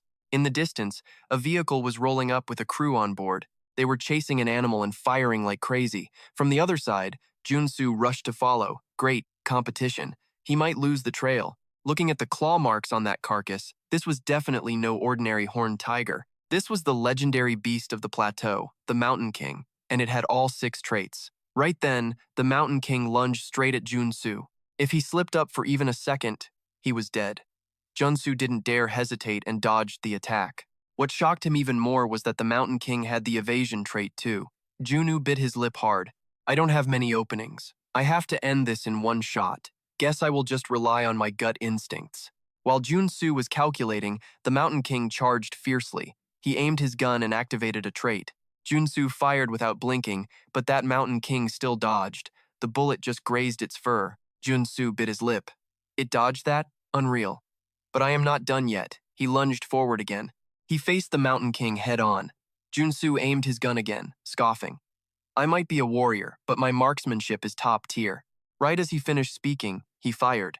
A magic bullet buried itself in the beast. Jun Su smiled, feeling satisfied, but that grin did not last very long at all. The beast charged again, catching him off guard. Luckily, Jun Su was fast enough to dodge the hit. He never thought it could move after getting hit by the black flame. Jun Su stared in alarm, frowning. Since the black flame failed, I will have to get up close. Meanwhile, the beast's eyes started to grow cloudy. It stared at Jun Su with pure bloodlust. Without hesitating, it charged wildly. Jun Su knew this move all too well. This was the beast's strongest skill, the breaching rush. It adds over 1.5 tons of force, enough to completely tear apart any target it hits. Despite the reputation that scared every player, the strategy to win was laughably simple. You just had to use its own strength against it. Jun Su leaped onto the beast's back, catching it by surprise. He scoffed and said coldly, "Surprised yet? You cannot dodge this one, can you?" Right then, he slashed his sword deep into the beast's spine. Fresh blood started gushing out endlessly as he landed the fatal blow. A little while later, Jun Su dragged the beast's corpse into the city, attracting a huge crowd. Holding the box with its heart, he shouted, "This is the big one, everyone! See its heart right here?" He handled it alone, fearing other hunters would betray him before he could finally obtain his new trait. He slowly announced, "I only need the heart, so the rest of the parts are for sale. Anyone interested?" He really wanted to see exactly how much this beast was worth. The moment he finished, the bidding war started. Instantly, the price shot up to 2.5 billion. Suddenly, a woman in a hat stepped out from the crowd and dropped a price that shocked everyone. "I will pay 5 billion. Without even thinking, Jun Su yelled, "Sold for 5 billion. Once he officially agreed, the rest of the crowd began to disperse. The woman walked up and said, "I will transfer the cash to you right now." Jun Su handed over his account details. She transferred the money quickly and then asked curiously, "By the way, did you really kill that thing all by yourself?" Jun Su gave a small nod and replied, Yeah. I just got really lucky, I guess." She scoffed with a smirk. "There is no such thing as luck in hunting. Your skills obviously had a lot to do with it." She handed Jun Su a business card. "This is my card. I would really appreciate it if you reached out in the future." Then she turned and walked away. Jun Su looked at the card. Why does this feel so familiar? Probably just another rich big shot. But Jun Su did not care. He had the tiger heart and 5 billion in the bank. He was lucky enough. 2 days later, Jun Su returned home. He rushed to the training room and checked the potion vial in his hand, nodding with pure satisfaction. You could easily tell the quality of the potion just by its color. Earlier, after bringing back that tiger heart, Jun Su had given it to Choice CEO to refine into this. He said there would not be any side effects, and he looked confident, so I guess I can trust him. Still, Jun Su sighed. But I am still kind of nervous. Just in case, he decided to arrange his traits first. Then, Jun Su chugged the entire vial. Instantly, heat like lava erupted inside of him. His body began to evolve as it detected the change in his rising adrenaline levels. The effects were finally kicking in. This made Jun Su extremely happy. It was regenerating his magic circuit, and he even reached level 4. Jun Su could not have been more satisfied with this. Now that he was level 4, everything felt different, as if his very soul had ascended to a brand new level. Plus, he received the new Berserk attribute. Just like Choiso said, the crafting process was a total success. This was exactly why Jun Su went there to hunt monsters and sell off their rare item drops. Using the traits from battle and combining his equipment with this diamond, he obtained the sturdy and giant traits. Jun Su nodded, totally satisfied. The prep was done. Now for the final step. Right then, Jun Su's body began to undergo a massive change. Muscle fibers inside him suddenly tore apart as his entire bone structure began to realign itself. Soon, the traits began to merge. Jun Su had obtained giant strength. Looking at his powerful new body, he was ecstatic. Finally, I have it, giant strength. This is the ultimate top-tier trait for any warrior. But right away, Kim Junu saw the catch. His body was beefing up, but whatever. Time to see if this power was actually legit. Without missing a beat, Kim Jun-Su swung at the glass. One hit and the whole thing exploded into a million tiny shards. Junu smirked. The sound waves alone wrecked the place. This buff is insane, but I can already tell it comes with some nasty side effects. Just like he figured, pulling this off meant he needed the diamond body trait to stay in one piece. That would toughen him up, or he could use undefeated for crazy healing. Only problem? Both of those are super rare top-tier traits. He could snag them from gear like usual, but he was completely broke on diamonds. The lack of gems was giving him a serious headache. But it didn't take long for Junu to hatch a plan. He knew where the stash was, so he went for it. But the second he arrived, he got some trash news. The place was totally bone dry. Chunbok sighed and told him they were empty. No restock until next month. When he heard that, Junu started to low-key lose it. A month is way too long. Then Chunbok leaned in and whispered, "Look, you want to head to the mines and dig some yourself?" Jun Su was floored. He had played this game for ages, but he definitely didn't remember this part of the story. Chunbok got quiet again. "This trip is strictly off the books, kid. You in or you out?" Junu didn't even blink. "I'm down, let's go." That night, the city streets were packed and the whole vibe was electric. Chunbok took the wheel and started talking in a low voice. "You know, getting diamonds isn't exactly a walk in the park, right? Risks are part of the deal." Jun Su just nodded. Chunbok gestured forward. "Look ahead. If this feels too sketchy, you can still bail while you have the chance." Jun Su didn't get why the old man was being so dramatic until he looked up. They were rolling straight into the Bun district. The car didn't even slow down. That's when it clicked. Junu finally realized exactly where they were headed. The ultimate deathmatch zone for superhumans. The biggest, nastiest underground arena in the entire capital city. It's raw, one-on-one cage fighting. Once you're inside that ring, you can bleed all you want, but losing isn't an option. They pulled up to a fancy building in Bun and headed straight for the basement level. The crowd was screaming their heads off. Jun Su scanned the room and muttered, "Damn, this place is massive." Chunbok looked surprised. "Wait, you've heard of this place?" Junu just shrugged. "Yeah, I've heard some things. Aren't you a regular here?" Chunbok gave a little laugh and made a face. "All right, you caught me." Jun Su always wondered where the old guy found such rare loot. Turns out, this was his secret source. Now that he thought about it, Chunbok's lore in the game was always kind of sus. Then the old man spoke. "Look, I didn't bring you here to fight in the ring." Junu smirked and whispered, "But this is part of the plan, isn't it?" Chunbok gave a stiff nod. "True, nothing's free. But if you want diamonds fast, this is your best bet. The rules are basic. Winner keeps the diamonds. The loser, they have to blow up their own magic circle to forge more." Jun Su's face went totally dark when he heard that. In plain English, that's a total reset of all your hard-earned experience. After a quiet moment, he finally spoke up. "So I'm basically gambling my life. High risk, high reward, huh?" Chunbok gave a slow nod. "That's exactly it. If you're not feeling it, we can bounce." But Jun Su just grinned.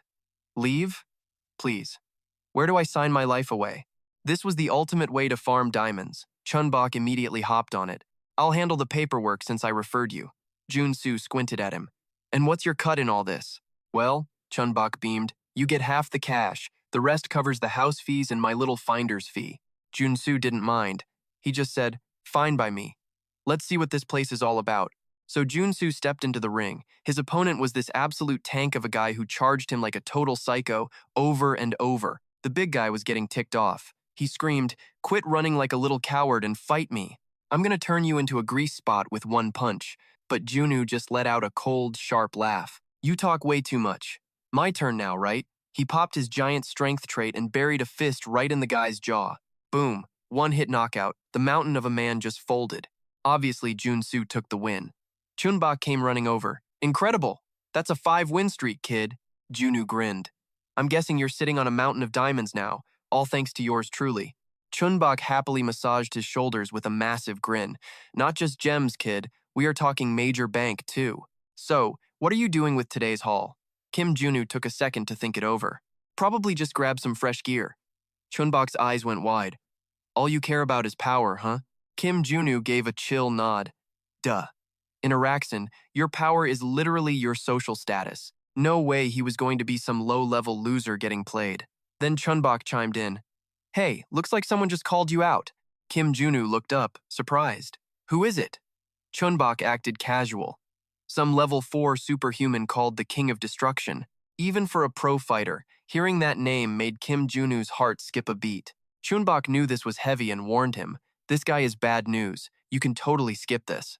But Kim Junu knew exactly who that was and signed up instantly. A minute later, he was stepping back into the spotlight. The crowd was absolutely losing it. This massive, masked freak was already waiting for him on the stage. He stood there soaking up the cheers like a total egomaniac. This was the King of Destruction, level 4 superhuman. The King of Destruction looked at him and laughed. Didn't think you actually had the guts to show up, kid. You must be straight up crazy. Meanwhile, Kim Junu was sizing him up, looking for any kind of opening. This King of Destruction guy was on a whole different level of dangerous. An SR-rank beast who specialized in brawling, with insane strength and elite combat skills. In a street fight, he's the apex predator with 3 high-level traits. But even gods can bleed. In the game, this dude was level 5, but here he was just a level 4. Plus, Kim Junu was starting to think the diamond reward for this fight was kind of trash. Right in that moment, the King of Destruction charged, yelling like a psycho. I'm gonna wipe that stupid smirk right off your face. Get ready to be ground beef, crying like a baby on the floor. Then, he started swinging like a madman. But Kim Junu danced around every punch. He wasn't even sweating. He just smirked and talked trash back. Funny, I was going to say the exact same thing. Suddenly, the King of Destruction lunged and caught Kim Junu in a massive bear hug. But Kim Junu didn't panic. He knew this was coming. He knew this guy's background. The King of Destruction was basically a glorified wrestler. His whole move is to lift you up and slam you into the dirt. But there was one detail he missed. His opponent was Kim Junu, and he wasn't going down for anyone. Right as the big guy went for the slam, Kim Junu pulled a fast one and spun mid-air. He had stacked giant strength, super strength, and raw power. Then he timed the perfect counterattack.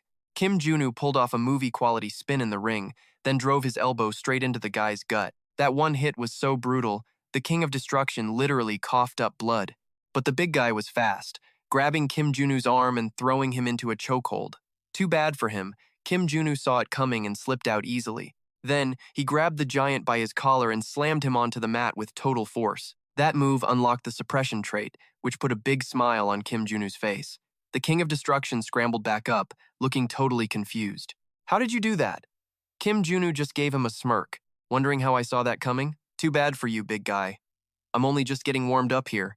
With suppression, he finally had all 6 basic combat traits.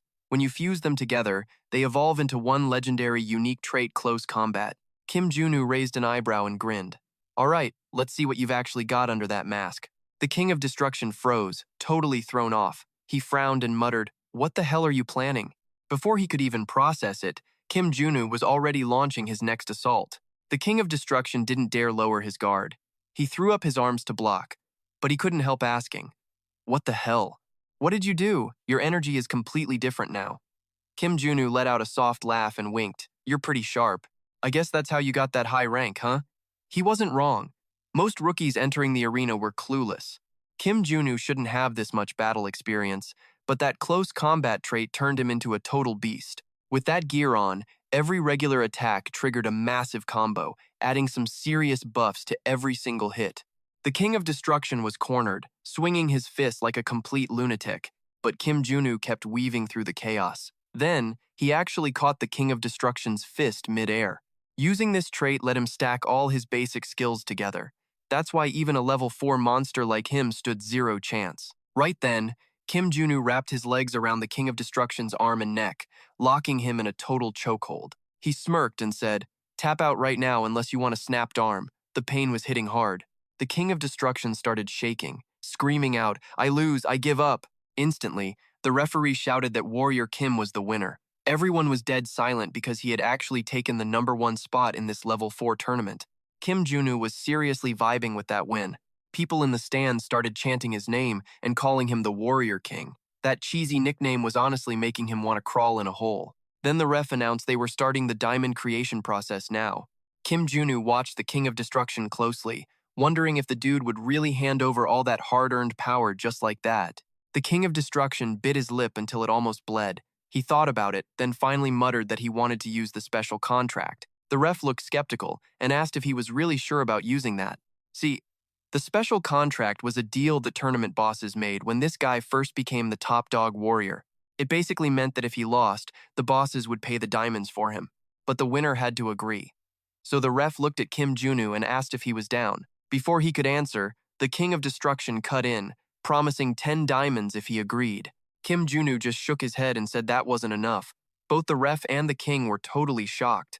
With high-rank powers on the line, Kim Junu knew it was time to push his luck for real. He started bargaining, saying he wanted something other than diamonds. Kim Junu said he'd take the deal if he got the Iron Fist. Instantly, a real flash of panic crossed the King of Destruction's face. He looked away and mumbled under his breath, "What Iron Fist? Way too late to play dumb now." Kim Junu had already caught that split second of total surprise on his face. He smirked. "No deal unless I get 10 diamonds and the Iron Fist." The king bit his lip, hesitating for a long minute before asking how he knew. Kim Junu didn't answer, just stayed stone cold. What is it going to be? He knew the guy couldn't say no. If he broke the magic circle for the diamonds, he would lose every single one of his skills. After thinking, the king finally gave in and agreed to hand over the Iron Fist. "But you have to come back here for a rematch later on, and you have to bet that Iron Fist." Without hesitation, Kim Junu grinned and said it was a deal. "We will figure out a time later." Just like that, Kim Junu snagged the Iron Fist, left the arena, and headed home. He was laughing like a maniac. "Look at that glow. This thing is sick. It even cuts damage. Total game changer." Plus, Kim Junu also scored a massive mountain of diamonds. He would still have plenty left after getting a high-grade trait. So, he added the healing trait from Priest Kim's old necklace. A stream of pure, magical energy started swirling all around the necklace. Kim Junu's whole body started changing. Before long, he landed a brand new trait. Immortality. He was hyped. "Now I have giant strength and immortality. I just need one more to finish my triple warrior build." With that, he stashed the diamonds. He had to keep those gems safe. Just as he was celebrating, his phone started blowing up. The screen said Jinny Yang. Kim Junu frowned, remembering her as the hunter who bought that fox. A little later, Kim Junu showed up at the Hunter Guild just like Jinny requested. She led him to the top floor and thanked him for coming, saying her guildmaster was dying to meet him. Kim Junu was stoked to meet the guy too. After all, the guildmaster was famous for handing out massive rewards. They walked into a room where a guy in a black suit was waiting. He smiled and said hello. "Nice to meet you. I am Jong Jin, the Hunter Guildmaster." Kim Junu just stared at the man, totally stunned. This is not the guildmaster. This guy is the freaking boss of that assassin organization. What on earth is he doing here? He stayed quiet though. He just politely shook Bong Jin's hand and muttered that it was an honor to meet him. "I am Warrior Kim." Byong Jin chuckled and said the honor was all his. Then it finally hit Kim Junu. He remembered this dude only gets kicked out after a few storylines in the guild. But still, this was super weird. Right then, someone else rushed into the room, apologizing for being late. Byong Jin looked at the newcomer and asked Director Kang what was up. "Is this about the cleanup?" Director Kang asked, scratching his head awkwardly. "I heard the legend who crushed the Mountain King was here, so I bolted. Plus, the unification tournament kicks off today anyway." Kim Jun Su quietly scanned the man. This dude was the real deal, the actual guildmaster from the game. What is even happening right now? Director Kang walked over to say hi. "I am Director Kang, but just call me Kiwook." Kim Jun Su shook his head and laughed. "No way, I cannot just use your first name. You are joking, Director Kang." Seeing them get along, Bong Jin interrupted. "Look, if you two are finished with the small talk, can we get to work?" Both Kim Jun Su and Kiwook looked over as Bong Jin started speaking in a calm voice. "Superhuman, we want you to join our guild as an official member." Kim Jun Su frowned. "The Hunter Guild, right? I will need to think it over." Going official sounded nice, but he was definitely suspicious of this so-called guildmaster. Bong Jin tried again. "Honestly, our guild is currently building a high-level hunting ground over in Saint-Troll. To be real, our guild standing is not exactly solid right now. We only have permits for 2 zones. If anything happens to those papers, we are in a serious world of hurt. They want their own turf to hunt without all the red tape. They need a heavy hitter like Kim Jun Su to lock that place down." It sounded pretty legit to Kim Jun Su, but before he could say anything, Kiwook jumped right in. "Guildmaster, that is not our real goal. Our leader does not just want a simple hunting ground. He wants to be a military force and build an armed kingdom in sea control." Kim Jun Su was floored. "Is not that way too much for one guild to handle? The generals in the other zones have massive private armies and serious influence." "Exactly. That is why it is impossible." Kiwook nodded in agreement, but Bong Jin shut him down with a cold look. "It is possible." He narrowed his eyes at Kim Jun Su, sounding completely dead set on making his proposal. "Superhuman Kim, if you lend us your strength, I will give you my position when the time comes." Kim Jun Su frowned deeply, the leader's chair. This guy's eyes were practically on fire with pure ambition. "Not wanting to lose," Kiwook chimed in with a big grin. "You should just forget that noise and join us." I promise to take good care of you. Hearing that, Jin Young let out a cold, nasty laugh. Director Kang, you think I cannot do that? Ki-wook scratched his head, totally flustered and speechless. Jun Su looked back and forth between her and Bong Jin. That guy is shady and totally unpredictable. If something happens to Ki-wook, the person who is supposed to make me an offer later, I would be in trouble. While Jun Su was thinking, Ki-wook shoved Jin Yang out of the room with a big grin. Superhuman, if you join, you even get a tax break. Plus, you can enjoy the unification tournament today. After thinking for a second, Jun Su finally made up his mind. He had to protect Ki-wook, so he happily agreed. Sounds good to me. I am in. After that, Ki-wook drove Jun Su. The old guy was laughing and chatting away. Ha ha, I definitely owe you one now. I was worried the chairman had already grabbed you, so I hurried over. Honestly, it creeps me out that he wants to be near you. Sitting in the passenger seat, listening to Ki-wook ramble on forever, Jun Su let out a long, helpless sigh. The game never mentioned this guy was such a motormouth. Skeptical, he asked Director Kang why he did not just start his own private hunting ground. Ki-wook answered without even thinking. That is because of the Anjian team. Jun Su was confused, so the old man explained that some members on the chairman's side only care about playing dirty politics, not the actual hunting. After hearing that, Jun Su frowned and started mumbling. So, the chairman is trying to recruit me to his side? Ki-wook nodded slightly. That is right. He has it all wrong. Should he not focus on what actually matters to the guild instead of worrying about all this meaningless garbage? But lately, all the Fekio's members were sent away. Now the old man's position is looking pretty shaky. Hearing that, Jun Su felt impressed. He thought Ki-wook was just some happy-go-lucky, simple kind of guy. But damn, the old guy actually has some depth. The car kept driving through the empty, desolate wasteland. A while later, they finally stopped at a camp. This was the Hunter Guild's private hunting ground. Jun Su went inside alone, looking around. He could not help but think, man, there are a ton of hunters here. Just then, Jin Yang came over to say hi. Hunter Kim, you finally made it. Were you not with Director Kang? Jun Su gave an awkward laugh and replied, yeah. He suddenly claimed he had to go use the bathroom. Before he could finish, Jin Yang shut him down cold. Listen up, I have something to tell you. Hanging out with Director Kang is a straight-up mistake. Jun Su frowned, sounding skeptical. You think I am really going to take his side? Jin Yang stayed silent, her eyes cold as ice. So you already know about the drama in our guild. Jun Su gave a small nod. Yeah, I get the gist. You guys are all over the place, Jin Yang replied flatly. Exactly. He is the type who obsesses over tiny details and misses the big picture entirely. While she talked, Jun Su was low-key watching her every move. Then he spotted it, the golden eyes and that scar. Jin Young was definitely part of the Bun Jin assassin group. It clicked. The Jonin Guild was just the early version of that assassin squad. Jin Young kept going, totally clueless. It is the same at the hunting grounds. He loses it over even the smallest illegal stuff. Jun Su laughed and smirked. Honestly, I kinda like that about him. He doesn't talk trash behind people's backs. He is actually super honest. That made Jin Young look pissed. She just snorted. Whatever, man. Don't come crying to me when things go south. She turned and walked off. Jun Su stayed quiet. Now that he understood the situation, it was time to prep. Jun Su hit the resting tent, ducked into the bathroom, and smeared sunscreen all over his face. The scent of that cream was so nasty, it almost made him puke right then. But he had to deal with it. He needed that sensitive skin trait.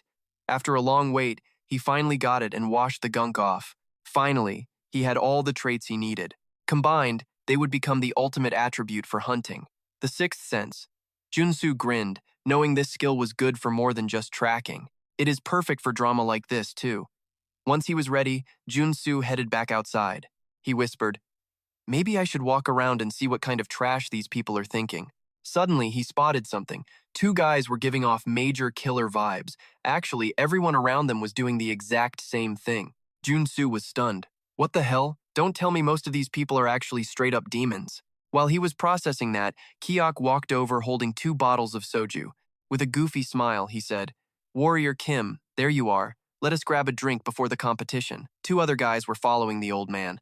They were his right-hand men. Both guys gave him a quick greeting. Director Kang has been hyping you up big time. Jun Su shook his head and passed.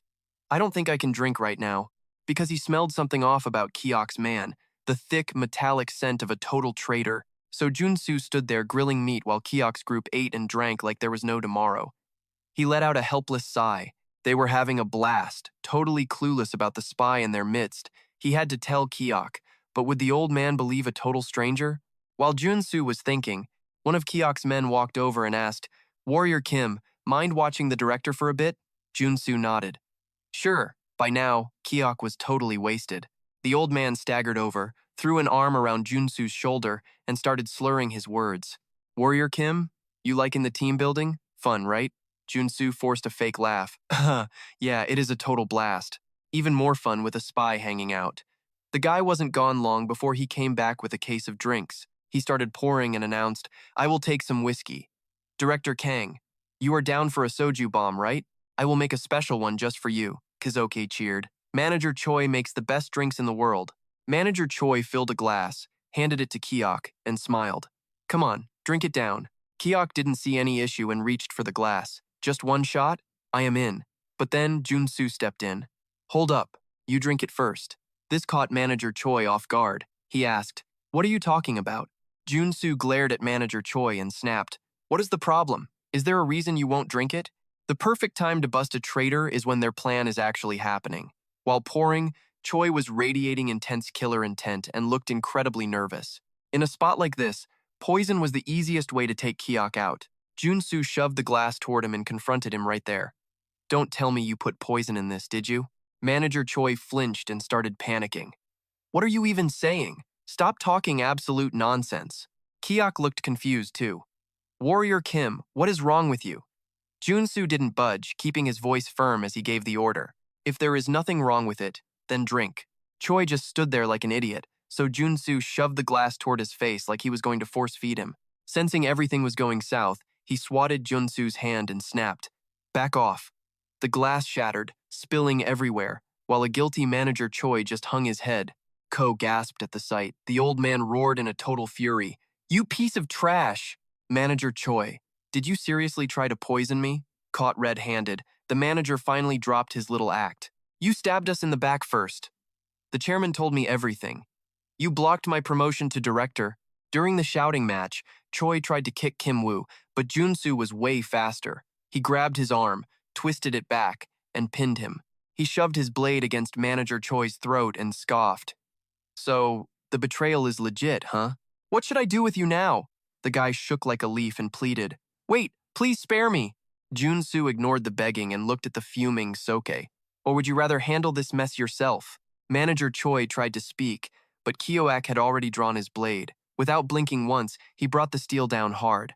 Blood sprayed everywhere like rain as Manager Choi's head was taken clean off his shoulders. Kisio wiped the splatter off his face and hissed, Idiot. I knew you were greedy, but killing me for a promotion? That is just low. After that, Kyo and the crew peeled out. Kisok was still seeing red, cursing like a sailor. That jerk Bunnin, does he really hate me that much? No wonder that coward sent all my people away. Total trash. Just then, a truck suddenly accelerated, pulling right up alongside their car. Jin Yong was the one behind the wheel. She gave a smug smirk and said, Heard you caught some decent prey. Cock's expression turned grim, but he played it cool. Yeah, just a regular catch. Jin Yong scoffed. Cut the crap and tell the truth. Word is you caught Manager Choi. Before the words even left her mouth, she pulled a gun and aimed it right at Kisio. Seeing the heat, Jun Su swapped his trait instantly. He floored the gas and bolted. It wasn't just Jin Young on their tail anymore. A whole fleet was chasing them now. Jun Su's car smashed through their line, but bullets were still flying at them like crazy from behind. Kisok wasn't backing down either. He stuck his head out of the car and roared, You damn morons, who do you think you are shooting at? Then he hurled a grenade in their direction. A massive explosion rocked the whole area, filling the sky with thick smoke and orange fire. But Jin Young's cars were still rolling. Ki grumbled, Hunter Kim, can't you slow down this ride a little bit? Jun Su just smirked and said, Want me to show you how a pro handles it? Before the confused Kisio could even figure out what he meant, Jun Su was already leaning out, shouldering a rifle and aiming it at the guys behind them. Jun Su swapped to a marksmanship trait, adding lightning damage and cutting the gun's recoil to 0. With the power of 3 traits combined, he could predict their every move and use his sixth sense to aim. Then Jun Su pulled the trigger. The bullet tore through the air, slamming into a tire and making the car swerve. He just kept shooting. One by one, the cars veered off course. Seeing this, Kizoke's right-hand man couldn't help but gasp in pure awe. He's insane. That's a god-tier shot. Kisok nodded along. Warrior Kim, you're a straight-up monster. But just then, Jin Young's car caught up. The look in her eyes was pure poison, like she wanted to skewer all of them. Jun Su swapped his trait again. He pulled a wild maneuver, slamming into Jin Young's car and catching her totally off guard. And just like that, they shook the two pickup trucks off. Jun Su drove with god-level skill, pulling away clean and leaving Jin Young fuming. She screamed at the top of her lungs, "Damn it! Get them!" In the mirror, Jun Su saw 5 cars still chasing hard. He swapped to a smooth driving trait and punched it. Jun Su let out a satisfied sigh of relief, way too close for comfort. Meanwhile, the other two looked like they were about to lose their lunch. A bit later, they arrived at another base. The guards wouldn't let them in, Kiso explained. This is Warrior Kim, a rank 4 from the association, back from a hunt. The guard gave an indifferent nod. Fine, but what's with all that noise following you? Jin Young's crew had followed them just like a pack of hounds. Reaching the base, Jin Young leaped out and ordered her subordinates, "Put your weapons down!" The guard narrowed his eyes and gave them a warning. Any trouble on Chio turf is a direct challenge to the general. Jun Su nodded slightly. Got it. I won't cause any drama. Just then, Bong Jin showed up, screaming aggressively, "Hold it! Do not let them inside!" They're criminals and murderers, the guard said coolly. The Chio army doesn't interfere with business inside the hunting grounds. You know the rules, don't you, Chairman? Baijin tried to argue, but the guard's face went dark as he warned him. You really want to test the big boss of the Eastern Army? Is that your death wish? That shut Bangjin up fast. His face went white, he death-glared Coke, then bolted like a scared little rat. What? You hire a pro racer or something? Koke just shrugged and laughed, all thanks to our boy Kim. Kid is a top-tier hunter, an ace driver, and a dead shot. If I had a daughter, I would marry her off yesterday. Bong Jin lost it, snarling like a dog. Never thought a superhuman like Kim would team up with garbage like you. Things were getting way too spicy, so Jun Su stepped in. Director Kang, let us just chill out. We do not need blood on the floor, but Koke just pouted. Hard pass. Did you forget we are in Chow World? What is all this racket? Suddenly, a massive voice boomed out, making everyone jump out of their skins. A powerhouse steps out from inside. It is Hyunwoo, a rank 7 beast and general of the Eastern Army. Seeing him, everyone bowed instantly. My bad, General. We were just having a chat. Jun Su frowned, keeping a close eye on the man. So, he finally showed up. Hyunwoo glared and barked. I do not give a damn about your hunter drama. That goes for Chow, too. You think this city is your personal sandbox? Koke and Bong Jin were totally silenced by the roast. Hyunwoo kept dropping ice-cold warnings about next time. But then, his eyes locked right onto Jun Su in the middle of it. Hyunwoo just stared him down in total silence. Finally, he broke the tension and said, Forget about it. Just this one time, the Eastern Army is stepping in. Hearing that, Bong Jin practically screamed in shock. General, this is strictly internal Hunter Association business. But Hyunwoo did not budge, yelling, This is an order from the top. This rocked Coke and Bong Jin even harder than before. Hyunwoo did not explain anything. He just stated calmly, tomorrow afternoon, hold a duel of honor at City Hall. 1 fighter per side. He stared right at Jun Su while saying it. Jun Su frowned, thinking, why is this big guy eyeing me like that? Hyunwoo held the stare for a beat before looking away, his voice turning into pure ice as he spoke. The loser hands over their head willingly. If you refuse the deal, then I will be the one dealing out judgment. Next day, a massive crowd packed the City Hall plaza. It was pouring rain, adding to the whole dramatic vibe. Koke looked stressed and asked, Hunter Kim, are you sure about this? I know you volunteered, but this is getting pretty intense. Do not sweat it, Jun Su snapped, cutting him off. This whole duel is just a setup to test my skills anyway. A sudden challenge. That guy is definitely pulling the strings. The rank 8 superhuman watching silently from inside City Hall. The general of the East, Hyunwoo. Jun Su smirked to himself. Fine then. Watch closely and see what I am made of. A bit later, in the middle of the square, Jun Su and Bong Jin stepped up for their winner-take-all duel. Bong Jin narrowed his eyes, acting all cold. Such a shame, Kim. If you had just joined our association, we could have been a dream team. Hearing that, Jun Su just lost it and started laughing. He waved him off like he was swatting a fly. Yeah, but I do not roll with trash like you. That made Bong Jin grind his teeth so hard they almost cracked as he roared. If that is how you want to play it, I will just kill everyone. Then, Bong Jin let his demonic energy explode outward. The crowd screamed in terror. It is a vampire. Is he some kind of shape-shifting demon? Jun Su understood the panic. Vampires were supposed to be extinct, but he already knew about this freak and showed up totally prepared. The night before, Jun Su had asked Koke to track down something very specific for him.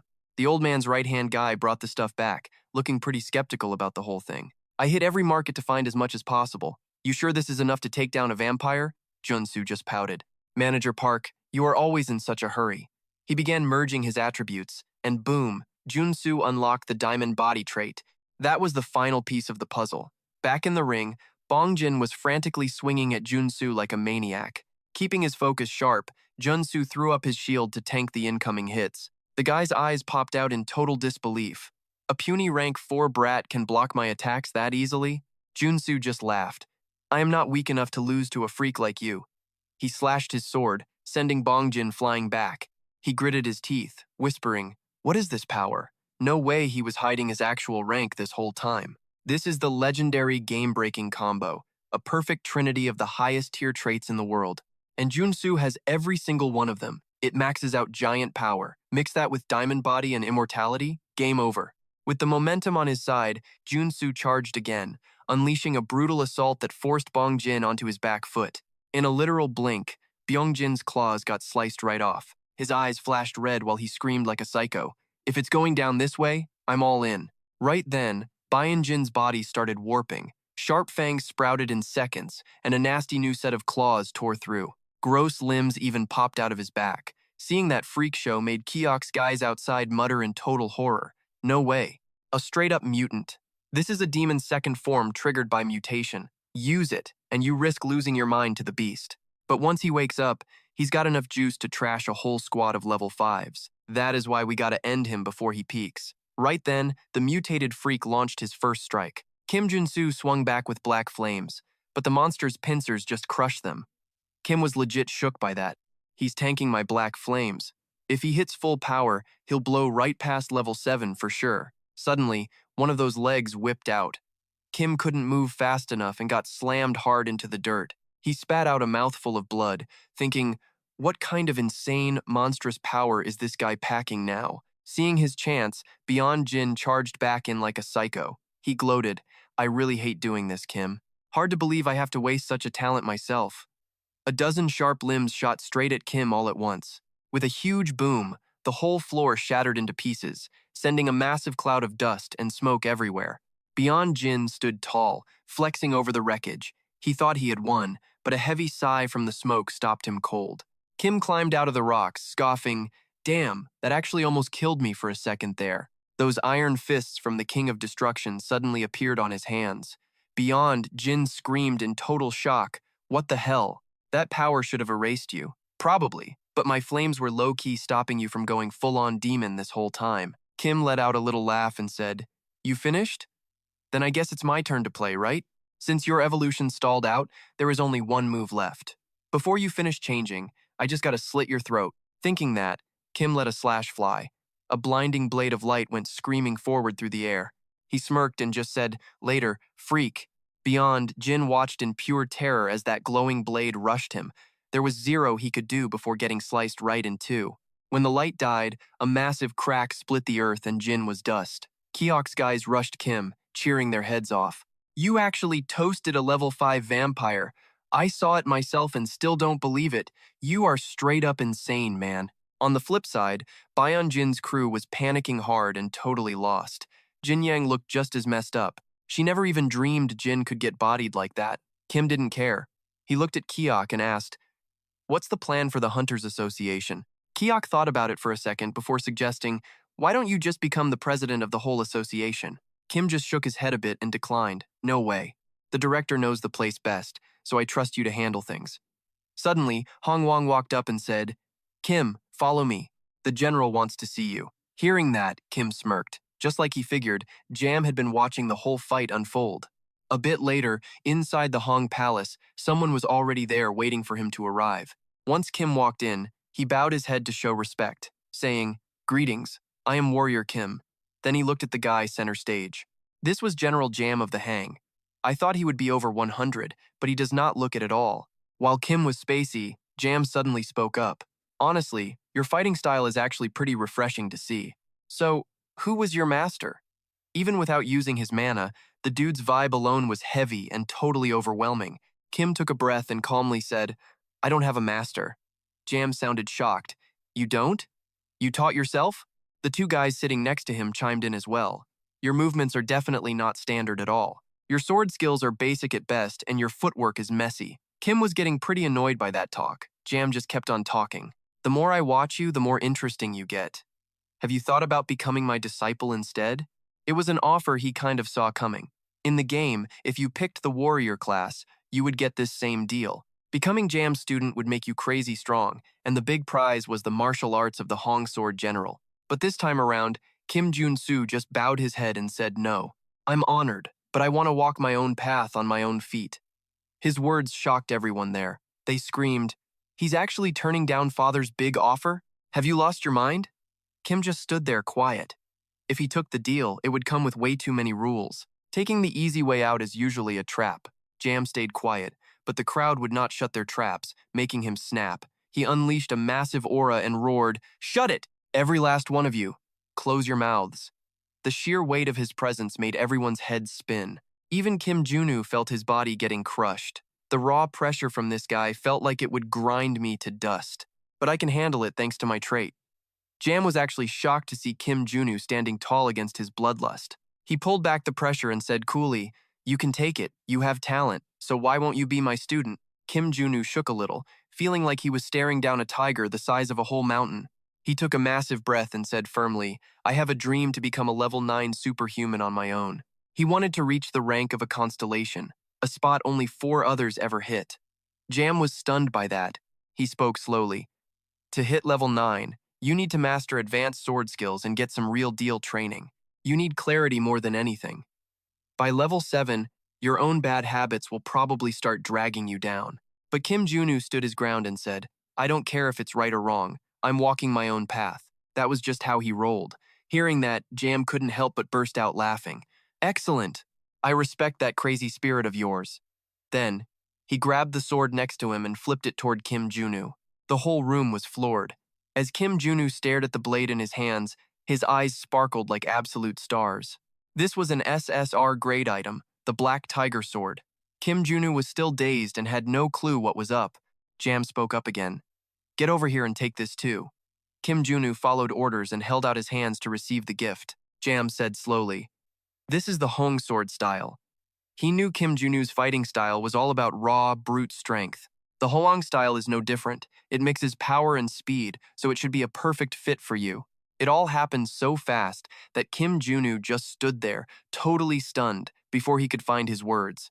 "Thanks, General, but why give me all this?" He wasn't complaining, but getting this much loot at once was a lot of pressure. Jam just gave a casual smile and said, "I'm gifting this because I see your drive and your massive potential. If you can hit level 9 within 10 years, heck, even level 8, the whole Eastern Army will be yours." As soon as he said that, Kim Junu's jaw dropped. Honestly, every other person in the room was just as shocked. They all started complaining. "General, this is crazy. He's just an outsider." But Jam wasn't budging at all. He shouted, "Listen up. Anyone here who reaches level 8 will inherit my spot." That definitely shut the crowd up quick. Jam looked at Kim Junu. "You've got 10 years. During that time, do whatever you want, but if you don't hit level 8, you're returning that Black Tiger Sword." Hearing that, Kim Junu gripped the hilt of his sword even tighter. After a long pause, he knelt and said seriously, "I'll remember this, and I'll show you my results in 15 years. Kim Junu didn't actually want to lead the Eastern Army, but keeping that offer open was a pretty smart move.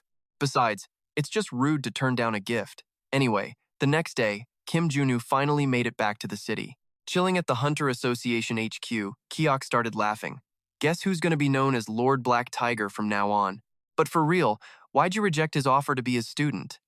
Junu just shrugged and gave a casual answer. "Oh, I just have this dream of making it on my own. To collect all 3 divine swords, I can't be tied down to any big organization." Bebexiol had the right connections, so all he really had to do was wait for her to wake up as the Mars warrior. But Junu still hadn't run into Janet or Callie yet. Just thinking about it made him let out a long, heavy sigh. Kiok, totally clueless about the plan, just laughed. Haha, you're a total original. If it weren't for you, this association would be in deep crap right now. As he was talking, the old man suddenly stopped. He grabbed Junu's hand and looked him straight in the eyes. Seriously, since you turned down the chairman spot, why not at least become our honorary director? Junu's brow furrowed in concern when he heard that. An honorary director? Really? Kiok nodded and explained. You just show up for quarterly meetings. All your perks and benefits stay exactly the same. Junu narrowed his eyes. Was this that dream gig where you basically get paid for doing absolutely nothing at all? Since he didn't answer, Kiok tried to sweeten the pot. Look, we knew that wasn't enough, so we've got something else for you. Junu's eyes instantly lit up. Kiok pulled out a suitcase, and inside were two sleek long-range guns. Kiok introduced them with excitement. These are Dan guns. Junu stared at the weapons, feeling totally hyped. Legends say this mad scientist, Dawson Jung Yakyong, whipped up these pieces back in the Joseon era. Kyo saw Junu's eyes light up and grinned. Take them. Both guns our association has are yours. Thinking big? You should definitely hunt for the complete Dan gun set, snag all 5, and you can forge the ultimate Dan grimoire.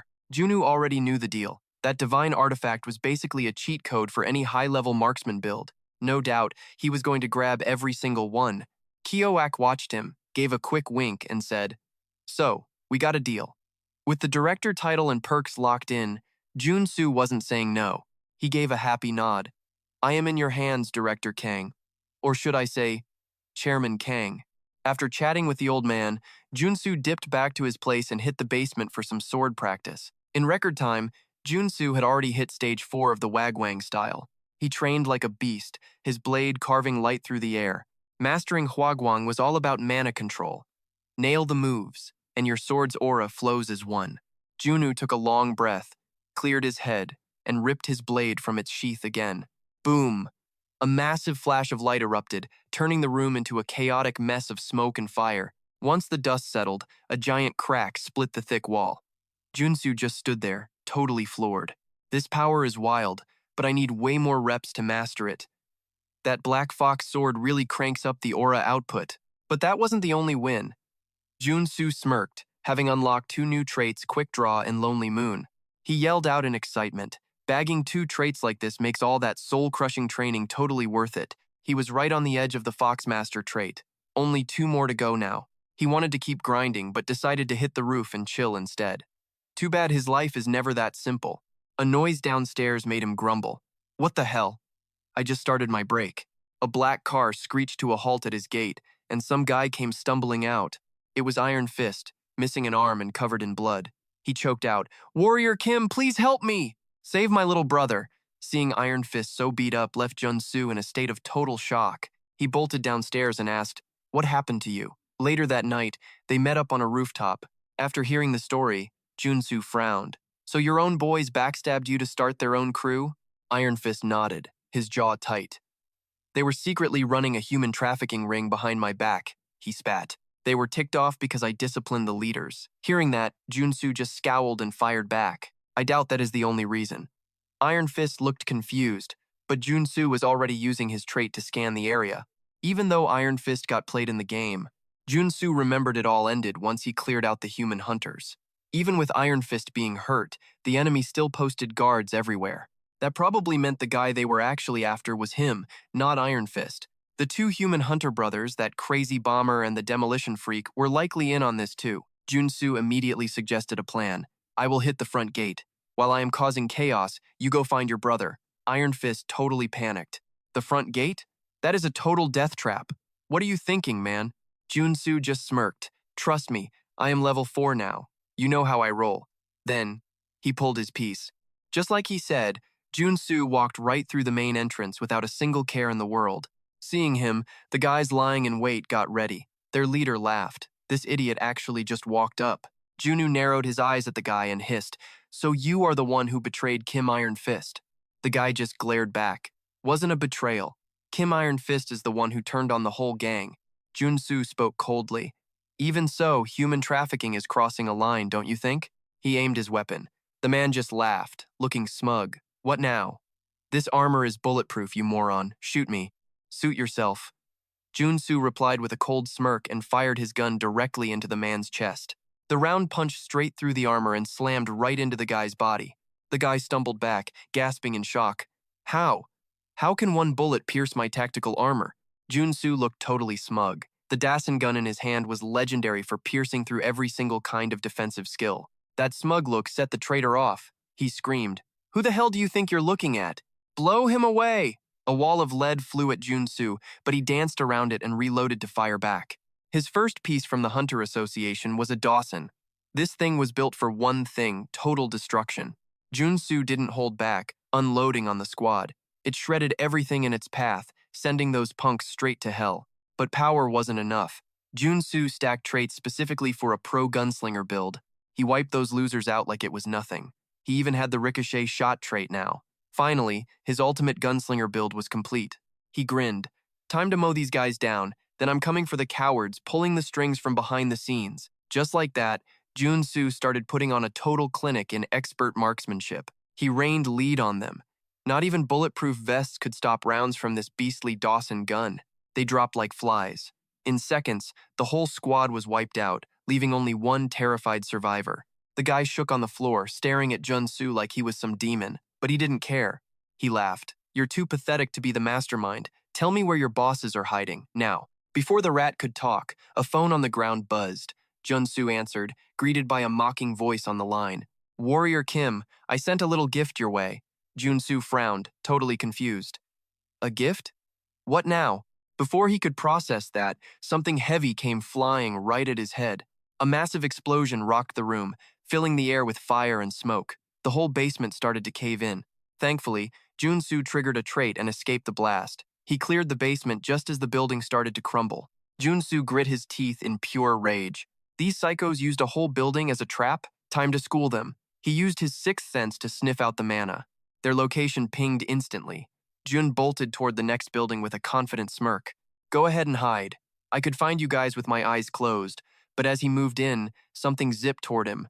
Kim Jun Su dodged it, and the projectile smashed into the wall behind him, exploding on contact. Looking at the smoking rubble, Kim Jun Su was getting seriously annoyed. He bit his lip and muttered, "So, they're playing dirty? Fine. I'm ending this whole mess right now, once and for all." He pulled out his sniper rifle and toggled his sharpshooter trait. He took aim without a second thought, wearing a cocky grin. With these traits, it's basically just a video game. Sure enough, he quickly spotted the two enemies hiding nearby. He smirked and pulled the trigger. The bullet ripped through the air, landing a perfect headshot on one of them. Seeing his buddy drop, the other guy completely lost his cool. He caught his friend, muttering in a panic. "How? We were hidden between buildings. How is he still hitting us?" Meanwhile, Jun Su kept them locked in his scope. He smirked. "Better run and hide, little boys. Walls won't save you now." These rounds could pierce any object, hitting targets even when they were completely out of sight. Then Jun Su squeezed the trigger again. The bullet curved wildly through the air. A direct hit. It punched right through the second guy's skull, but Jun Su knew he wasn't quite dead yet. This shot targeted the soul, not the body. But this was better. The others would finish them off. As they collapsed, Tae Queen arrived. As he stood there thinking, a voice suddenly shouted from behind him, "Boss!" Tae Queen turned to see his squad approaching. The guy in the middle was carrying a young boy on his back. Tae Queen's face lit up. "You guys are actually alive." One of his men stepped forward to explain. "We did our best to keep your brother safe." Tae Queen smiled. "You guys, you have no idea how worried I was." Seeing the kid sleeping soundly on his soldier's back, Tae Queen finally let out a long sigh of relief. He asked, "Where's everyone else?" His subordinate reported, "The prisoners all made it out safely, sir." "So what now, boss?" Tae Queen thought for a second. "First, we clean up this entire mess. But first, we handle those two punks who had the guts to mess with my crew." Seeing the survivors, Tae Queen walked over with a dark look that made them shake with fear. Meanwhile, Kim Jun Su was waiting around the corner for Tae Queen, but he was nowhere in sight. He muttered, "Man, what's taking Tae Queen so long?" Suddenly, a voice spoke up from behind, making him jump. He spun around just as the guy sprinted up and collapsed on his knees right there. Kim Junu looked totally lost. "What the hell is this?" Theat Queen kept his head down, hesitated, then finally muttered under his breath, "Please, Warrior Kim, show me how to get strong like you." This whole mess hit home for Theat Queen. To protect his family, he needed serious power. Right now, he was a weakling. He promised Kim Junu he would serve him forever if he just taught him. Kim Junu stood there stunned for a second, then just clicked his tongue. If the guy was so thankful, a fat payday would have worked fine. He didn't really want a lifelong servant, but he could not deny the truth. Fiat Queen actually had the potential to be a way bigger beast than he was now. Since Kim stayed quiet, the guy kept pushing. I will even sign a magic contract to prove I will obey your every word. Kim narrowed his eyes, asking him if he was for real. Fiat Queen nodded without a second of hesitation. Of course. Absolutely. A nasty grin spread across Kim's face. All right, fine. Starting tomorrow, prepare to face death. Hearing that, the guy immediately slammed his head to the floor. From now on, I am your shadow. After that brutal fight, the sun was finally starting to rise. The whole place was just a heap of rubble. Kim and Fiat Queen were walking off toward somewhere. While walking, the guy muttered, "Is this that body mod facility we snatched?" Kim just gave him a quick nod. Correct. And the traders used this spot for their human trafficking ring. Hearing that, the guy yelled out in horror. I told those scumbags to only use this place for storage. Please do not tell me you are going to modify me. Kim just shrugged. Bingo. This spot is perfect for beefing up superhumans with modular power sets. Today, you are getting biological mods and prosthetic implants at the exact same time. Fiat Queen flinched, totally panicking. Doing both at once? Is that not incredibly dangerous? Plenty of people lose control of their mana doing that, but before he could even finish, Kim cut him off with a wave and a nasty grin. Relax. As long as the mod serum and the robot parts are compatible, you will be totally fine. So, the two of them walked deeper into the facility until they stopped in the basement. Kim made the guy climb into the experimental chamber while he worked the controls from the outside. They were low on supplies, but it was plenty to juice up a level 3 warrior. The theory for upgrading warriors was basic. The real trick was knowing how to mix the right combinations. Kim looked at Fiat Queen and gave him a fair warning. This is gonna hurt like hell. You ready? The guy just nodded. Do it. Hearing that, Kim grinned. Then let us get this party started. His fingers began clicking away on the mouse. Suddenly, mana started swirling inside the chamber. The guy took a deep breath, trying to stay calm as a saw blade slowly moved toward him. A second later, it sliced right into his body. The sheer pain made Fiat Queen scream his head off. For close combat, he would use the prosthetic weapon, then switch to a machine gun for mid-range fights. Instead of just picking close or long-range parts, choosing the right dexterity trait would finally let the guy transform into a straight-up demon. For the final touch, Kim tossed in a magic core. Instantly, the whole chamber lit up with a blinding flash. Some fluid was pumped inside fast, injecting itself straight into the guy's body. Right then, his whole body started morphing. Kim waited outside, holding his breath, until a satisfied smirk finally spread across his face. This was it. The experiment was a massive success. The chamber door slowly began to slide open. A pair of claws reached out, followed by a jaw full of razor-sharp teeth. Fiat Queen had become a mutant wolf. Kim's lips curled into a grin as he asked how it felt. You liking the new you, Fiat Queen? The werewolf mutagen, the mana, and the prosthetics combined to trigger a mutation. It was a necessary step to make a warrior way stronger. And Kim had used it all on Fiat Queen. He watched him closely, raising an eyebrow with a cocky smirk. Now that you have started evolving, you will have no trouble reaching your goals. The guy just laughed, totally overjoyed. Oh man, thank you. Thank you so much. So, what is the plan now? Kim thought for a second before making a suggestion. Why do you guys not start expanding your influence across all of Area 1? He needed a crew to keep order and watch the other villain gangs. Right then, someone came rushing in from the outside. Fiat Queen turned to them. You guys. But when they saw what he looked like now, they froze. The men started trembling. Is that really you? Boss, what the heck happened to your voice? The Queen replied coldly. I just got an upgrade, enhanced my body. Whatever. Skip that. Why are you clowns here? The guy rushed to explain. We tracked the human transport path used by that traitor Kazoom Boom. Found some creepy lab evidence too, but the base is totally locked down. There is some kid mage firing lasers and guarding the place. The Queen looked annoyed. A young mage? Behind him, Kim Junu stayed silent. This sounded exactly like the person he was hunting for. Near that spot, a building was getting totally trashed. Holes everywhere in the walls, and some tiny, weak girl was huddled in a cage. Iron Fist and Kim Junu rolled up and saw the absolute wreckage everywhere. Iron Fist just sighed. Did that mage do all this? If they did not move fast, the whole place was going down. No doubt about it with that kind of power. Sitting in that cage was one of the 3 strongest warriors in the whole game, Janet. If Baek Soy had the heavenly killing star, Janet was born with pure energy. That raw talent let the kid rise up and take her place as a top 3 player. But the truth was, using that power nonstop meant Janet was now dying from total mana exhaustion. Janet was just reacting to protect herself. While Jun Su was lost in thought, mana bolts suddenly blasted out of the cage right at him in Iron Fist. Iron Fist dodged quickly, cursing as he tried not to get hit. Ugh, we cannot even get close to her. But Kim Junu just charged in, ignoring the mana bolts aimed at his face. The mana exploded with a massive boom. Seeing that, Janet finally stopped her attack from inside the cage. Right then, Kim Junu reached the cage and started bending the iron bars with his bare hands. It hurt like hell, but he kept going to save her. Then Janet raised her hand to strike.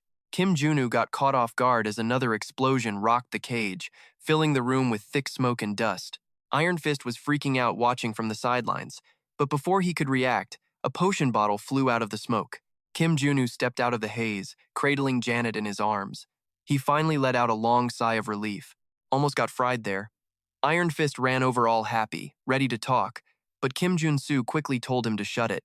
I used a potion to chill her out. We gotta move before the effects wear off. Iron Fist said he would get his guys to a hospital, but Kim Junu just shook his head. No, she is coming to my place. I will handle her treatment myself.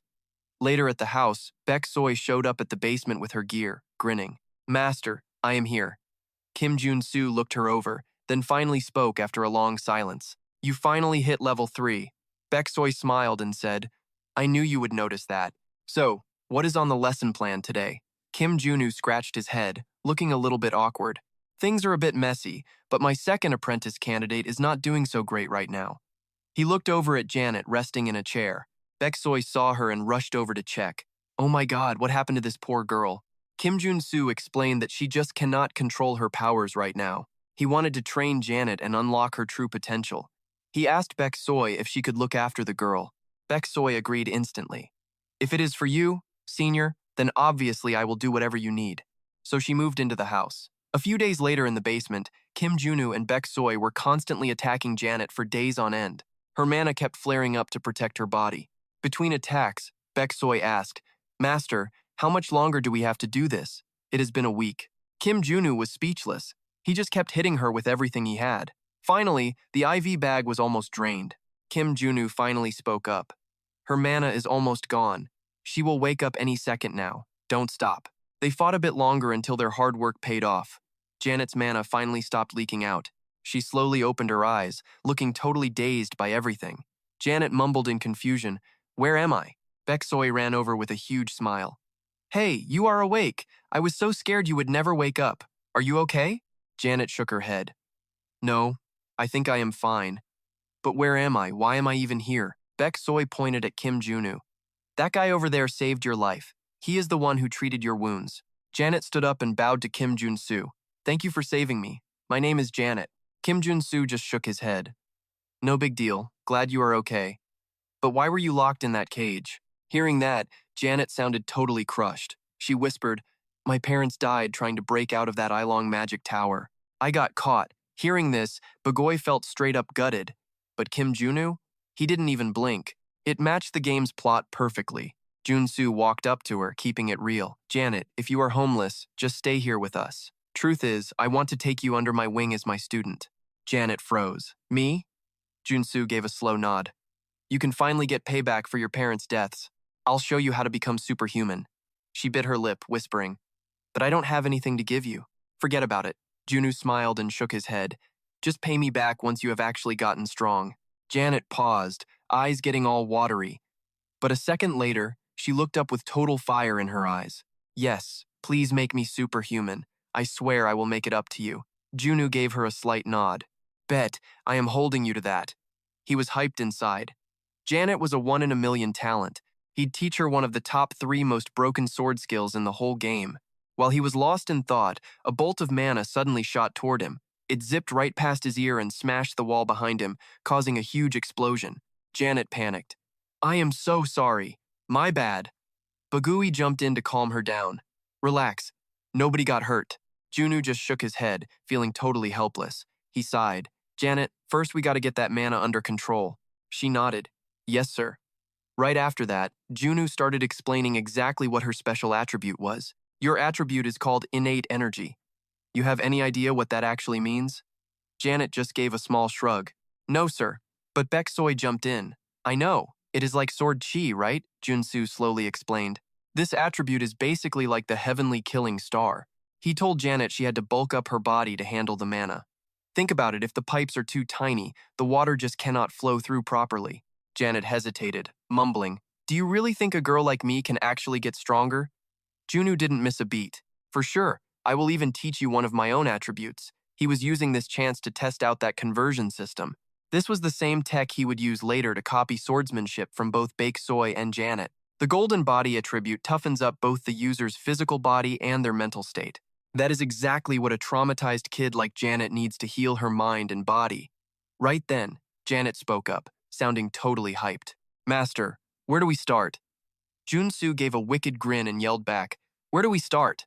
You are going to eat everything in sight. The training is going to be absolute hell, so you better fuel up. So, Soy and Janet stuffed their faces. 2 weeks later, down in Kim Junu's private basement, the girls were sparring like absolute maniacs. Gone was that frail, weak look. Janet was now bursting with energy. Becco Yi wasn't about to get left behind, though. She had leveled up her game significantly, too. Junu watched them from the sidelines, feeling seriously impressed. It had only been 2 weeks, and they had already reached this insane level. Typical natural-born geniuses. Soy had even unlocked a new swordsmanship attribute already. Thinking that, Junu called out, All right, that is plenty. I am taking her to work on something different now. Janet is tough enough now. It is time to see if she can actually block my attacks. The second he finished talking, he lunged with his sword. Janet didn't dare slack off and caught it with her shield. Jun Su kept the pressure on, forcing her to stay on the defensive. Before long, they were trading heavy blows. Jun Su could really feel it now. Her movements were smooth, her aura was steady, and the mana from her innate energy was pulsing perfectly. With that in mind, he raised his sword and swung again. The slash ripped through the air with insane speed. Janet got knocked back, but Jun Su just grinned, feeling totally satisfied. Janet could finally control her mana perfectly. Right then, Soy rushed over and hugged her. You actually did it, Janet. That is awesome. Congrats on your awakening, Junu said, sounding genuinely proud of her. Janet smiled back. Thank you, sir. I could not have done it without you and her. SSR-ranked characters are seriously built different. Just like the rumor said, hitting level 3 immediately after awakening. Honestly, knowing her, it was not even that surprising. Soy piped up. No way I am letting a rookie outshine me. I am going hunting right now. Hearing that, Janet chased after her. Hold up. I am coming with you. Naturally, Junu was pretty stoked to see this scene play out. The quicker these kids level up, the faster they learn those top-tier sword arts, and I am not about to let them outpace me. Kim Jun Su stared at his phone, zoned out for a minute before finally breaking the silence. Before my students kick off their personal quests, I have got some loose ends to tie up. Fast forward a few days. Deep in the mountains, Kim Jun Su finally touches down after his flight. Welcome to Arcane, ground zero for the Holy War. Underneath these weird shell buildings is a massive interdimensional maze where the souls of forgotten gods are basically always trying to break in and kill everyone. Luckily, Arcane is guarded by the heavy hitters of the Guardian Alliance, so nothing to sweat over. I am only here to snag that class advancement for my enhancer cultivation technique. After walking for a bit, Kim Jun Su finds himself outside a dive bar called Diana's. He steps inside, and there she is. The woman behind the bar gives him a look and speaks up. New face, huh? You looking for a drink or something special? Kim Jun Su just gives her an icy stare. Do you sell intel with those drinks? She looks confused. Information? What exactly are you after? Kim Jun Su stays cool and calm. I am looking for Sigmund Sigurdsson, and yeah, I have got the cash to pay for it. The woman looks totally shocked. She pauses for a long beat, then stammers. Look, that might be a tough ask right now. His wife is basically on her deathbed. Kim Jun Su's face tightens as he processes the news. Then it clicks. The game lore mentioned Sigmund had a tragic backstory with a wife who did not make it. Kim Jun Su speaks up immediately. Look, can I just see her for a second? Cut to a house on the edge of town. The woman from Diana's has led him right to the front door. She whispers to him. All right, you can head on in. Just be careful. Sigmund is on edge and super sensitive right now. Kim Jun Su just nods, totally getting the vibe. The woman slowly pushes the door open and creeps inside. Mr. Sigmund? sorry to bother you, but there is someone here who wants to check on your wife's condition.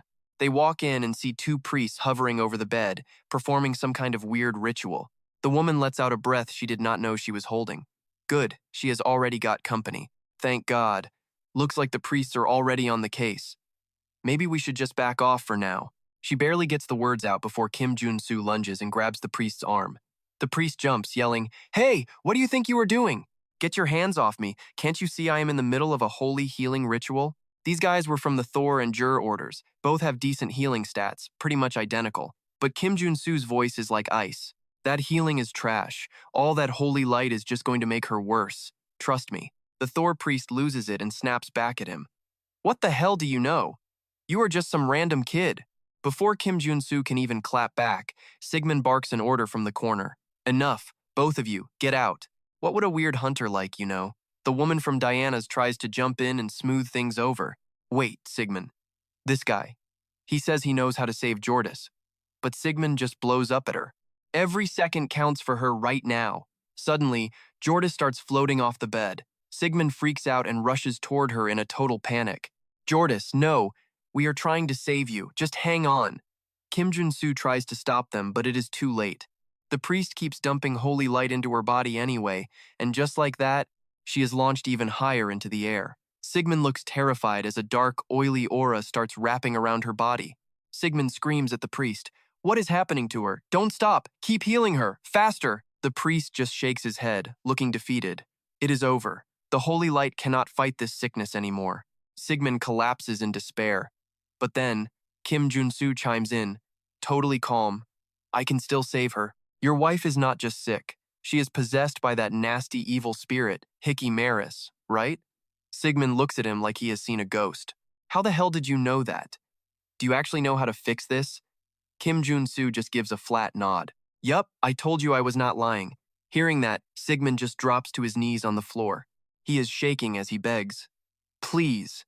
If you save my wife, I swear on my life, I will give you anything you want. Excellent. Jun Su lets a small smirk play on his lips. Better make sure you keep that promise. He instantly swaps his traits and starts pumping magic into her body. See, stigma is a demon disease from the labyrinth. It is nasty stuff. It literally shreds your soul. It is one of the most brutal debuffs a person can get. That evil spirit was basically eating her alive. But thanks to Jun Su, Jordis finally starts looking human again. Sigmund cheers, seeing her stop shaking. Jun Su just nods. I used my mana to knock her out. She is resting. Right then, the priests returned with the goods. We got what you asked for, boss. Jun Su grinned. Perfect, let's get to work.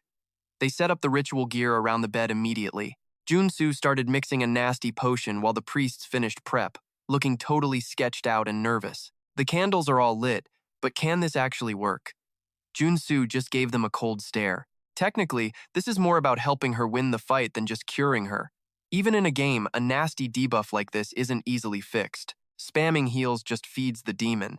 It drains her health to get even bigger and meaner. You're literally feeding the monster her own energy. To kill it, we gotta rip out the hidden seed. Suddenly, Jordis was swallowed by a thick, shadowy black aura. She started floating like a ghost. Then, horns sprouted from her head as her body began warping. Sigmund lost it. Why is she turning into a demon? Did you mess up the ritual? Jun Su just shook his head. Relax, it's working. We gotta flush the demon out into the open. You have to force them to reveal themselves before you can do anything. He pulled a cross and, without flinching, slammed it right into her stomach. Blinding light exploded from her chest. Jun Su let out a massive roar. Beat it, you filthy demon! Get out! A stream of black smoke ripped out of her and vanished. She collapsed back onto the bed. Sigmund scrambled over, and thankfully, her eyes finally fluttered open. Seeing her man crying, she mumbled, Who died? Why are you a mess? Sigmund just sobbed harder. You've been a puppet for 6 months. If it wasn't for this kid, you'd be a goner for sure. He pointed at Jun Su, who was just chilling in the corner. Jun Su didn't care about the drama. He told the priests, Your turn, fix her up the rest. He turned and walked out, letting the priests handle the boring cleanup. Later, Sigmund looked at Jun Su with huge respect. Thanks, man. But why'd you come all this way? To find you, obviously. Sigmund was totally lost. Jun Su just gave him a little smirk and continued. You said you'd give me anything, right?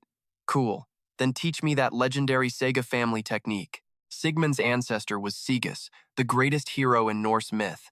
That technique was their family's ultimate secret weapon. It was a top-tier style. As Sigmund started the transfer, Jun Su felt the power. Every cell in his body started screaming. His magic was evolving, getting way more intense and also incredibly tough. Pure mana swirled around Jun Su's heart. He meditated hard and finally unlocked the Saigen characteristic. His total mana shot up over 30% instantly. Now, mastering other sword skills would be a breeze. Suddenly, the priest walked back into the room.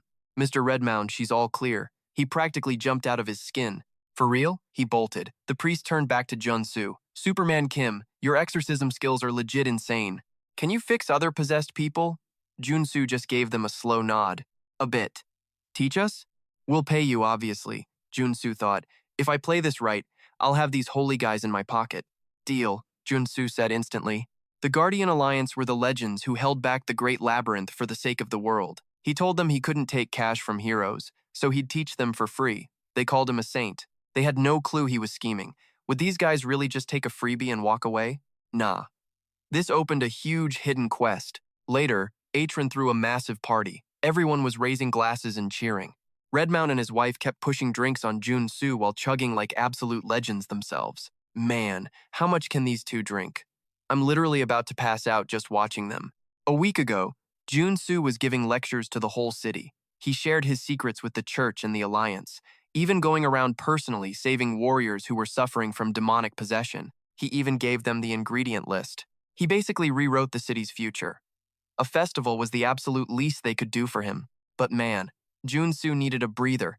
He was completely drained. After a bit, he finally managed to slip out. He took a deep breath. Finally, freedom. Damn, these people go hard. Right then, the director of the Guardian Alliance walked up. He flashed a big grin and said, "I was worried I would not get a chance to thank you. I ran over the second I felt better. Got a sec?" Jun Su just gave a small shake of his head. "I am pretty beat. Let's talk later." Hearing that, the head of the Guardian Alliance could not help but let out a heavy, disappointed sigh. "Oh man, that is a bummer. Our chairman really wanted to see you." That stopped Jun Su right in his tracks. The director kept on rambling. "Well, if you are not feeling it, I guess there is nothing we can do. I will tell him how it is." But Jun Su flipped the script fast. With a wink and a grin, he said, "Nope. I am wide awake. After you." The chairman of the Guardian Alliance, he knew exactly who that big shot was. The youngest student of the Heavenly Demon Blood King. A minute later, Jun Su was standing in a massive mansion. He gave a deep bow to the guy in the fancy chair. "Total honor to meet you, sir. I am the warrior Kim." The man was just as polite. "Nice meeting you. Call me Tranvi." Jun Su locked eyes with him and started talking. "Chairman, I know all about how hard you work to protect the labyrinth and lead the Guardian Alliance." Tranvi just smiled humbly. "Thanks for the kind words. It is nothing, really. Come on, take a seat." Jun Su sat down and heard Tranvi chuckle. "So, I hear you are the guy who saved everyone with that spirit seal cure, right? You are just as cool as the rumors claim." Jun Su could not even hide how shocked he was. "You know who I am, sir?" Tranvi just smirked. "Nothing happens in this world without the Guardian Alliance hearing about it. They call you the new star of Korea. Ever thought about becoming my personal student?" He stared straight at Jun Su, waiting for an answer. Jun Su was so stunned he actually shouted out loud. "Wait, what? What does that mean?" Tranvi began to explain it all very slowly. "Honestly, your vibe is just like my master's, like you can see the future or something." Jun Su frowned. "The Heavenly Demon?" Tranvi nodded. "Exactly. The Heavenly Demon was the best to ever do it. His skills were basically on another level, but he has been hiding away for decades. I have not seen the guy in forever. His students, like the Skylord and Blood King, are all SSR-rank and level 8 legends. But the Heavenly Demon is just built different, O rank, all because of those crazy Heavenly Demon arts. It is the perfect technique for offense and defense. It covers everything from mana control to how you move. He owns the strongest martial arts on the planet." Tranvi paused for a second before he kept talking. "It is a bummer the demon arts went to my older brother, but my Blood Fist style is still a total powerhouse. If you want real power, you will not regret this." Jun Su's eyes were practically glowing. This was absolutely insane. The Blood Fist arts are a top-tier skill. This was a once-in-a-lifetime shot. But Jun Su hesitated. "I am honored by the offer, sir, but I cannot take it." Chairman Tranvi looked at him, totally confused. Am I not good enough to be your master? Jun Su shook his head. No, not that.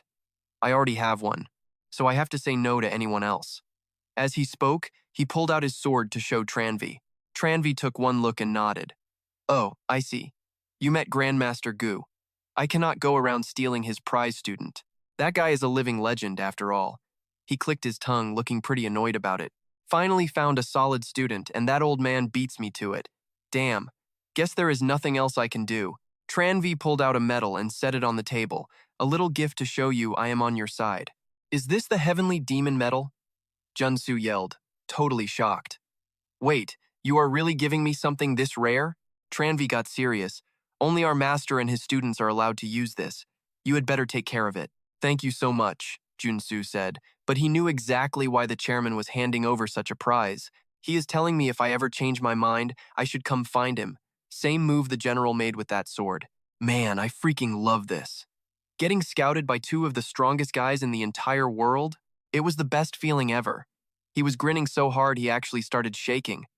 Tranvi looked at him, totally confused. Why are you shaking all of a sudden? Jun Su jumped up and bowed. I am just so touched by this gift, sir. I will keep it safe. Take care. Tranvi nodded, looking satisfied. Excellent. Next time we meet, I'll be the master and he'll be the student. Jun Su was basically throwing a party in his head. All right, time to go collect my fat reward for that brutal quest. The next morning, inside a city skyscraper, two priests from rival religious orders brought Jun Su a treasure chest. He was totally hyped, but Jun Su played it cool and acted shy. I seriously wasn't expecting a reward, which just made the priests hype him up even more. After faking it for a minute, Junu finally cracked the chest open. Inside was a massive hammer. The Thor priest stepped up to introduce the goods. This is a gift from our order, the legendary hammer, Mjolnir. The Guy Order priest pulled out an SSR-rank item, an invisible shield you can shape with pure magic. Jun Su squeezed the gear tight, totally losing it. The priest saw his face and asked if he liked them. Jun Su looked at them with a huge smirk and asked, Are you seriously giving me stuff this valuable? If this is all, I might be a little let down. But they didn't stop there, immediately cracking another chest open. Inside were 10 vials of nectar, 7 diamonds, and even some angel tears. Something else caught his eye. Huh? What's this? A demon heart? The priest nodded and said, That's right. We brought it so you can refine it with nectar during use. Jun Su heard that and started thinking hard. Guess I need to push for a little more. Thinking that, he looked at them and asked tentatively, So, do you guys have a fire dragon demon heart lying around? The Guy Order priest looked totally lost. Isn't that an item meant for fire system mages? Kim Jun Su summoned black flames in his palm, smirking. Yeah, I use black fire, so obviously I need it. That fire dragon demon has the hell flame trait. If you want to win that big bet with the tower, you're definitely going to need this. Seeing the black flames, the Thor priest nodded in understanding. I see. In that case, we're more than happy to give it to you. He pulled out the fire dragon demon's heart and handed it over to Kim Jun Su. This was the final prize. Jun Su took it, grinning like a kid. Thanks, guys. Right then, the priest from the Thor Order had one more thing to say. Orders from the top say you're now an honorary holy knight of the Thor Legion. The Guy Order priest nodded right along in agreement. Junu wasn't going to complain. Leveling up was the main goal, but he wasn't about to turn down free perks like this, so he just gave a casual smile and said, Thanks, I'd be down to be a holy knight. If Jun Su wanted to seize control of the Pontiff's order, he was going to need backup from these two groups. Later that afternoon, the sun was starting to set, but the village festival was still going absolutely wild. Junu pushed through the crowd to head back home, but halfway there, a familiar voice called out to him. A dude in a white cloak came sprinting toward him. It was Priest Kim, looking totally stressed. Jun Su went to ask what happened, but before he could say a word, Priest Kim covered his mouth and started whispering in a total panic. Shh, the Pontiff's crew is hunting me right now. We need to find a place to hide, fast. Right then, a bunch of sketchy-looking dudes were already moving through the crowd, scanning the area for any sign of them. A bit later, in a quiet alley after finally losing them, Priest Kim let out a huge sigh. I think we're safe, man. I thought I was dead meat for sure. Junu looked totally confused. What happened? I thought you were supposed to be in Lavon by now. Priest Kim explained slowly. Look, I actually found the treasure. That golden holy relic inside got me to level 5, but then the Pontiff's order tracked me down. That place is their home base, after all. Priest Kim was so freaked out at this point that he just grabbed his head and started mumbling. I don't know how hard the trial will be. I need to hit level 7 immediately for our god. Junu squinted at him and asked, is there anything I can do? Priest Kim heard that and just went quiet. After a second, he spoke up quietly. That's actually why I came to find you. Jun Su was totally confused. What's up? Priest Kim talked fast. Can you get me into the Great Labyrinth? Jun Su muttered. The Labyrinth? Priest Kim nodded. Yeah. To the starting fortress on the 10th floor. Jun Su went quiet. For Priest Kim's order to get official recognition, they needed to farm way more divine power. Using the labyrinth as a secret hideout to level up was actually a brilliant plan. A bit later at the entrance to the labyrinth, guards were watching the gate day and night. Right then, the guards spotted something. It was Junu and Priest Kim approaching with their faces covered up. A guard yelled suspiciously, "Stop right there! What do you punks want?" Junu kept his cool. Trying to hit the Great Labyrinth, he said. The guard scoffed. In the middle of the night? Junu just shrugged. I got my reasons, man. Since they were masked up, the guards figured they were just more thugs. The Great Labyrinth was basically a 5-star hotel for every criminal in the city. Up here, the law means nothing. It is a total free-for-all. The guard went quiet for a second before nodding. A level 4 superhuman? Fine, head in. Just do not forget we are checking IDs on the way out, so do not try anything cute. No sweat. The two of them slipped right into the maze without a single hitch. Priest Kim looked a bit shook, but let's be real, the guy was technically a religious outlaw anyway. It was not like he was totally innocent. Deep inside the dungeon, the priest whispered nervously, Yo, Junu, I thought you were a legend around here. But those guys back there did not even blink when they saw you. What gives? Kim Jun Su just gave him a cocky little smirk. Do not be dense. If they knew it was me, the whole world would hear about it and your cover would be toast. Priest Kim laughed awkwardly. Fair point. But honestly, it is way quieter in here than I thought it would be. Suddenly, Kim Jun Su's eyes went sharp. He caught a whiff of something nasty. Something smells rotten, he growled. Real dark energy. Priest Kim looked confused. A dark scent? Like what? Kim Junu's face went hard. Demons. A whole pack of them is hiding just up ahead. Wait. Scratch that. They are coming right for us. Right on cue, a massive wave of demons came charging out of the shadows. Kim Junu gripped Thor's hammer tight. Hey, priest, give our gear a holy boost right now. Priest Kim did not hesitate. He worked his magic, and suddenly, Kim Jun Su's weapon was dripping with pure, holy light. The hammer started buzzing with power. Kim Junu grinned. Perfect timing. I have been dying to see what this new toy can actually do. An SSR-rank hammer plus a golden buff? Hell yeah. Kim Junu dove straight into the mob and started wrecking shop. It was a total bloodbath. In under a minute, every single demon was face down in the dirt. Priest Kim was floored. Man, you really are the golden warrior. Kim Jun Su actually gave credit where it was due for once. That blessing of yours is legit, he laughed. Priest Kim beamed. Honestly, I was terrified the Pontiff's army would have cornered us by now. But once we clear this gate, we are finally on the 9th floor. We are almost home free. Kim Jun Su's face suddenly went stone cold, making Priest Kim panic. Whoa, what is with the look? You are scaring me, man. Listen, Kim Junu said through grit teeth. I do not think this is going to be as easy as you think. Right on cue, the massive doors groaned open. A woman stepped out with a whole squad backing her up. She looked pure evil. You are late, savior, she teased. Priest Kim started shaking like a leaf and hid right behind Kim Jun Su. Kim Junu was racking his brain, wondering how they tracked him. Then it hit him. It was pretty freaking obvious, actually. They had been on the priest's tail since day one. That woman definitely had some kind of tracking ability, just like his. No wonder they could not shake these guys. They were being hunted by a pro this whole time. The supervisor from the order just laughed. I am so done with the talking. This little chase ends right here and now.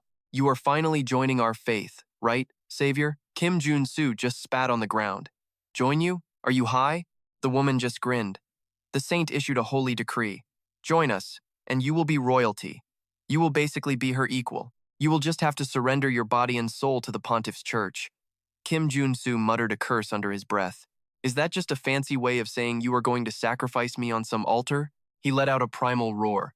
Are you out of your mind? Who gave you the right to decide my life? She just clicked her tongue twice and gave a little pout. Honey, do not worry your pretty head. Your succession ceremony is already totally ready for you. She flashed a wicked, jagged smile. Kim Junu did not back down. He just gave her a nasty look right back. Did you just toss the Westphalian rights in the trash or something? You realize this is going to cause an absolute riot, right? The woman's smile only got wider and more twisted. She threw her head back and shrieked, "This is the labyrinth, kid. No laws, no rules, and absolutely no limits." She barked an order to her holy knights to kill Kim Junu. He stood there, stunned for a split second. Behind him, Priest Kim was basically paralyzed with fear. But then, a cold smirk spread across Kim Junu's face. Right. No laws here, which means I can tear every one of you apart and nobody is going to say a word. Priest Kim stammered. Wait, can we even win? There are 2 level 5s and the rest are all level 3 or higher. Jun Su did not even flinch. Watch me. He pulled out a grenade and yelled, Priest Kim, give me that holy boost, now! Priest Kim didn't hesitate. With every high-tier trait Kim Junu had stacked, plus his insane arsenal of weapons, he wasn't exactly shaking in his boots. He was ready for smoke. He chucked a holy grenade, glowing with some divine energy. Boom! A massive blast rocked the place, covering everything in fire and thick smoke. But as the dust cleared, that squad from the church was still standing there, totally untouched. Their leader just scoffed. What kind of weak trash was that? Those little toys didn't even leave a mark on us. Then Jun Su pulled out a massive cannon. He switched to his sniper build and started spray and praying like a total psycho. But that lady popped a shield that blocked everything. She just stood there laughing like a villain. So this is the Big Father's power? Whatever. Jun Su landed, wiped his mouth, and smirked. Relax, that was just me stretching my legs. Now the real fun begins. Jun Su instantly swapped his stats back to Sig's signature combat style. His mana spiked so hard his blood literally started boiling. Without a word, Jun Su lunged forward. He was moving way too fast to track. He just started shredding those church followers apart. His senses were cranked to 11. He could see the whole battlefield in slow motion, picking out every single weakness in their defense. He saw exactly where to strike. He whipped out his blade and unleashed a wild lotus slash. In a heartbeat, their whole formation was turned into junk. One of them freaked out and screamed, "Yo, something's wrong!" Junu tapped into his mana again. He spotted the few losers still standing and finished them off with a twin Tiger King strike. His sword was just a blur of glowing light, looking like he was literally slicing the air open. The woman yelled, "Hold the line! The Great Father is watching our every move. Knights, wall up! Now!" The survivors scrambled into a human shield, but Jun Su didn't care. He just kept charging ahead. He unsheathed his blade one more time. It was time for the Tiger King's eruption. A massive beam of light exploded outward, flattening everyone. Even that lady in the back lost a few chunks of her hair to the blast. The terrified knights yelled, "Boss, we're getting crushed! We need a plan!" "What are your orders?" The woman just looked at them coldly. "Fine, go die a glorious death." They were stunned, but she just kept smiling. "Your sacrifice will look great in the divine realm. It's for the Father.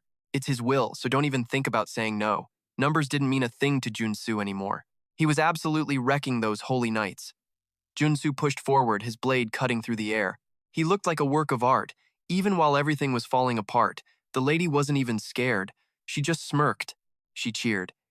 "You're actually incredible. Oh, Savior. I'm honored to see this much power from the light."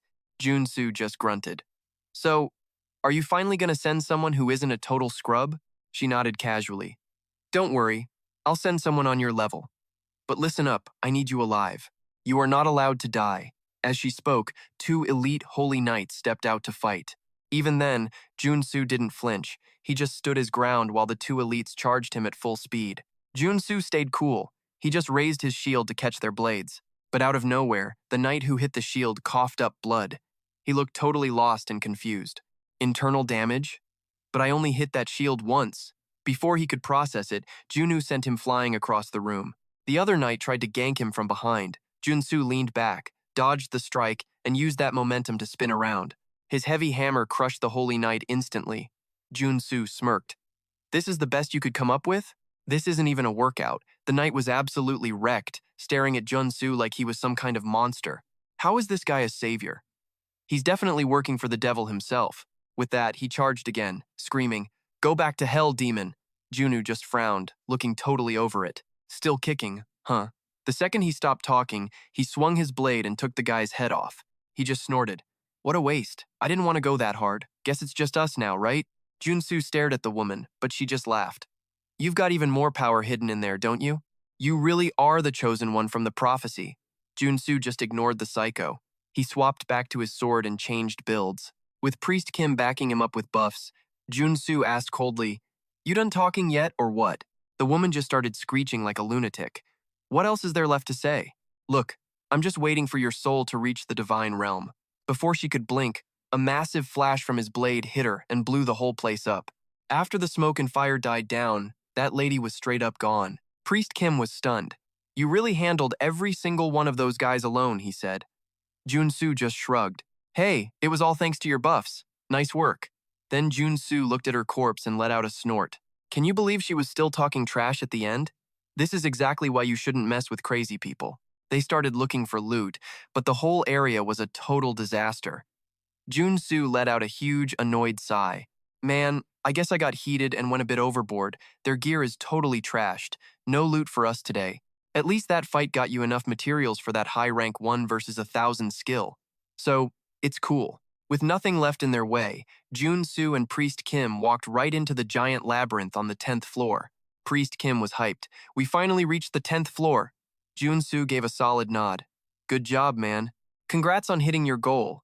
Priest Kim looked back with real gratitude. I never would have made it here without your help. I'd still be some basic healer if not for you. Jun Su smiled and shook his head. Nah, you worked hard. I barely did anything. Suddenly, Priest Kim remembered something. He reached into his pocket and handed Jun Su a shiny new necklace. He spoke softly. This is the heart of prosperity. Jun Su grabbed it, looking super hyped. An SSR grade holy artifact? Now this is the good stuff. Seeing him happy made Priest Kim smile. I found it in that Spirit Cloud treasure valley you mentioned. Thought it'd fit you perfectly. Jun Su was feeling pretty good now. He messed with the kid's hair and grinned. Appreciate it, kid. You really pulled through. Priest Kim beamed at the praise, then asked, So, where to next? Jun Su replied, Back to Korea, I guess. Time to find that final item I need to hit level 5. A few days later, Jun Su was back in a Korean forest. The forest was lush, but danger was clearly lurking in every shadow. Jun Su hadn't even walked that far when a sharp blade was suddenly pressed against his throat. A guy in a black cloak appeared out of thin air. What's an outsider doing in these parts? He growled. The dude was hooded, but Jun Su knew that face. It was the SR grade character, Snakebone. Found the hideout. When Jun Su didn't say a word, Snakebone got even colder. I asked you a question. Why are you here? Jun Su stayed calm. Just a bit of business. But the guy snapped back. This area is off limits. Scram. Smirking, Jun Su asked, Isn't this the path to the Village of Hope? Snakebone froze the second he heard that name. He was baffled. How do you know that name? Most people called it Monster Village, but to the mutants, it was the Village of Hope. Right then, Snakebone lowered his sword and acted cool. Didn't expect a human to know the real name. Follow me. Keep up.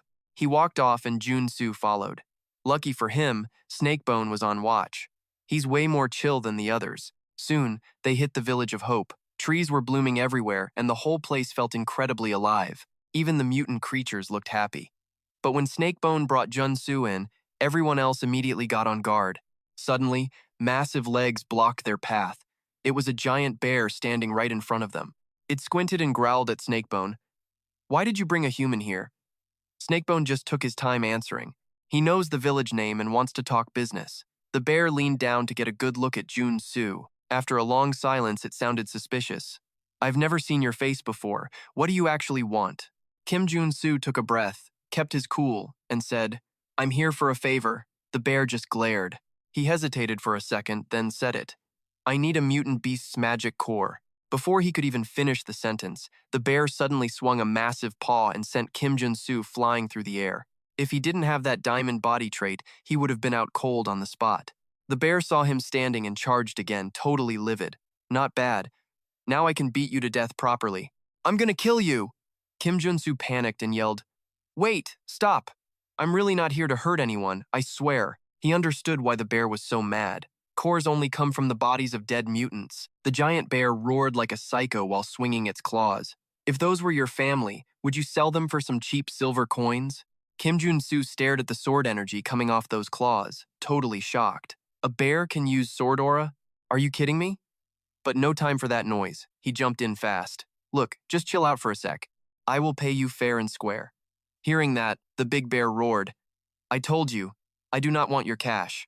It is not about the money. Jun Su just shook his head, reached into his pocket, and whipped something out. The massive bear got blinded by the glare and stumbled back a couple steps. It locked eyes on the thing in Jun Su's hand, growling, What in the world is that? It looked like some legendary treasure, but it was just a cup of instant ramen. He smirked, I will pay a fair price. The big bear lost its mind and roared, Are you playing me? Junu stayed cool as a cucumber. He poured the boiling water in and said, Chill out, just take a bite. We can talk in a minute, no rush. He capped the lid and slid it over. This is not your basic ramen, man. I do not need that junk. Get lost or I will rip you to pieces. The bear tried to chase him off, but that ramen scent was already hitting hard. Suddenly, it looked like a lost puppy. Junu flashed a smug, winning smile. A mutant bear with a nose that Sharp could never resist the scent of this legendary snack. Just as he figured, the big bear sat right down by the cup, muttering, I have never smelled anything this good before. Jun Su smirked. I heard from a buddy that your crew in Hope Village is really struggling to find food. The bear snorted. So, you think you know something? Jun Su just shrugged his shoulders and said, Look, just eat. Do not you want to see why humans lose their minds over ramen? The bear hesitated, then its whole vibe flipped. I am the chief of Hope Village. I am only eating this to study human culture, not because it looks tasty. With that, he slammed the entire cup of noodles straight into his mouth. The second that flavor hit, the bear's eyes popped. This taste was like he had been kicked straight into heaven. Those chewy noodles were perfect, and the spicy broth hit his stomach with a heavy, satisfying heat. It was a god-tier flavor that put him in a total trance. The bear's voice actually shook as he mumbled, How is this so good? You got any more? Junu nodded. I actually brought a whole spread of different dishes with me today. Everyone, come get some. He whipped out a mountain of food and started sharing it with all the nearby mutants. Not every mutant has the same palate as this bear, so Junu seasoned everything with some magic powder. Sure enough, the whole pack was hypnotized by the grub. Even the big bear ate until he forgot his own name. The crew started vibing with Junu, and he was definitely feeling himself right then. Suddenly, a skeleton snake grabbed a jar and hissed, Hold on a second. This is magic powder. Is this stuff even safe for us to eat? The moment he said that, the crowd went into a total panic. The big bear glared at Jun Su. He sighed, giving in. He could not blame them for being careful. One wrong move and a magic core blows, but he was ready. Thinking that, Jun Su flashed another smile and told them, If you are all so worried, why not just ask your guardian? The one with the prophecy powers, the grandmother of the monster village, the divine tree guardian herself. Even if she was a lightweight compared to other cosmic beings, she was still a legit god. So, every single thing involving the mutants was her final call. The big bear rushed the magic powder over to the divine tree to be inspected. After getting the answer, he still sounded doubtful. You serious? Is that the truth, godmother? The divine tree spoke. Yes, that powder is unpurified, grade 0 core dust made from holy water. It is a great supplement for you, my kids. The big bear used a translator so the whole crowd could hear. Hearing those words, the mutants nearby immediately started to cheer up. They all started bowing to the tree. Thanks for sharing your wisdom with us, godmother. Now the skeleton snake walked over to Junu and said, Well, that kills my suspicion. I was totally out of line there. My sincere apologies. Jun Su waved him off with a grin. No sweat. I get it. No need for apologies now that we are all good. Let's just throw a massive barbecue or something. Yeah, right after, he started grilling meat for the whole crew. It was a blast. Junu was definitely the favorite guy there. The divine tree loved seeing this. Hope Village finally had a real guest of honor, and it was not just about the food. Junu even brought booze. The big bear took a swig of soju and laughed. Now I see why you humans love drinking. This stuff is awesome. Jun Su smiled. Glad you like it. But hey, Chief, aren't you technically human too? Why talk like you're some other species? The big bear shrugged. Just a habit, I guess. Honestly, it's been ages since anyone treated us like people. Back then, the authorities basically saw us as talking pets. Hunters were always gunning for us. Junu squinted at him, then flashed a big, warm grin. Still, you're a beast. Word is you jumped into the war and crushed some serious milestones. Because of that, mutants actually got rights. The bear gave a nod. We won that fight together. The village hasn't been this hyped in forever. He said he had been craving a good laugh for a long time. Junu felt a little lump in his throat. these people are way too wholesome. Just poke at those old, painful wounds and you can wrap up this reputation quest easy. After getting it all off his chest, the bear spoke again. Oh, by the way, didn't you need magic cores? Take these. He pulled out 4 magic cores and handed them over. Jun Su was screaming internally. Finally, the reputation quest was finished. Come to Papa, you shiny cores. But on the outside, Junu played it cool and smiled. Thank you, sir.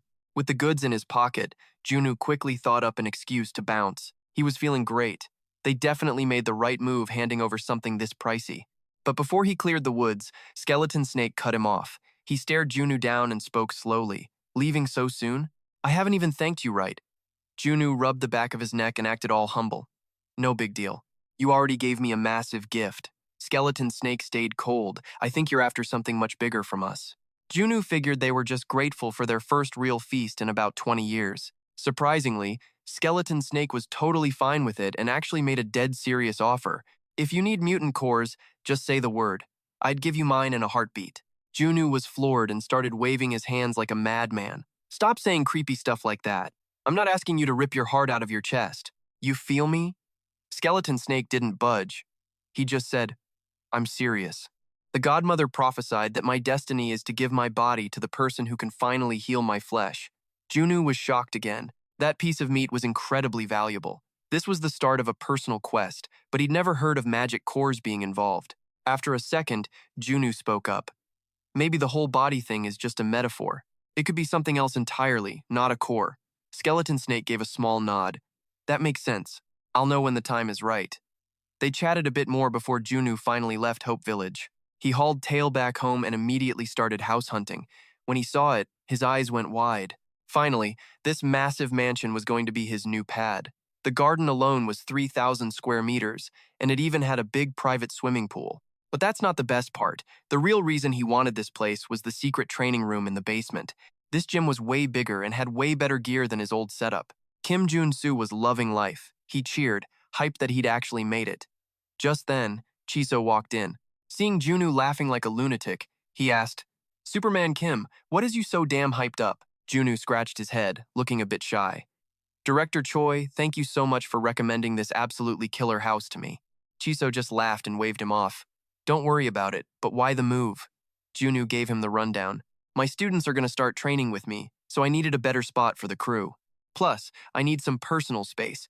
About that room I asked for? Choi winked and smiled. It's all set. The house also had a huge lab. When Junu walked in, a spirit popped out. Greetings, Master. I am the magic spirit here to help you. What can I do for you today?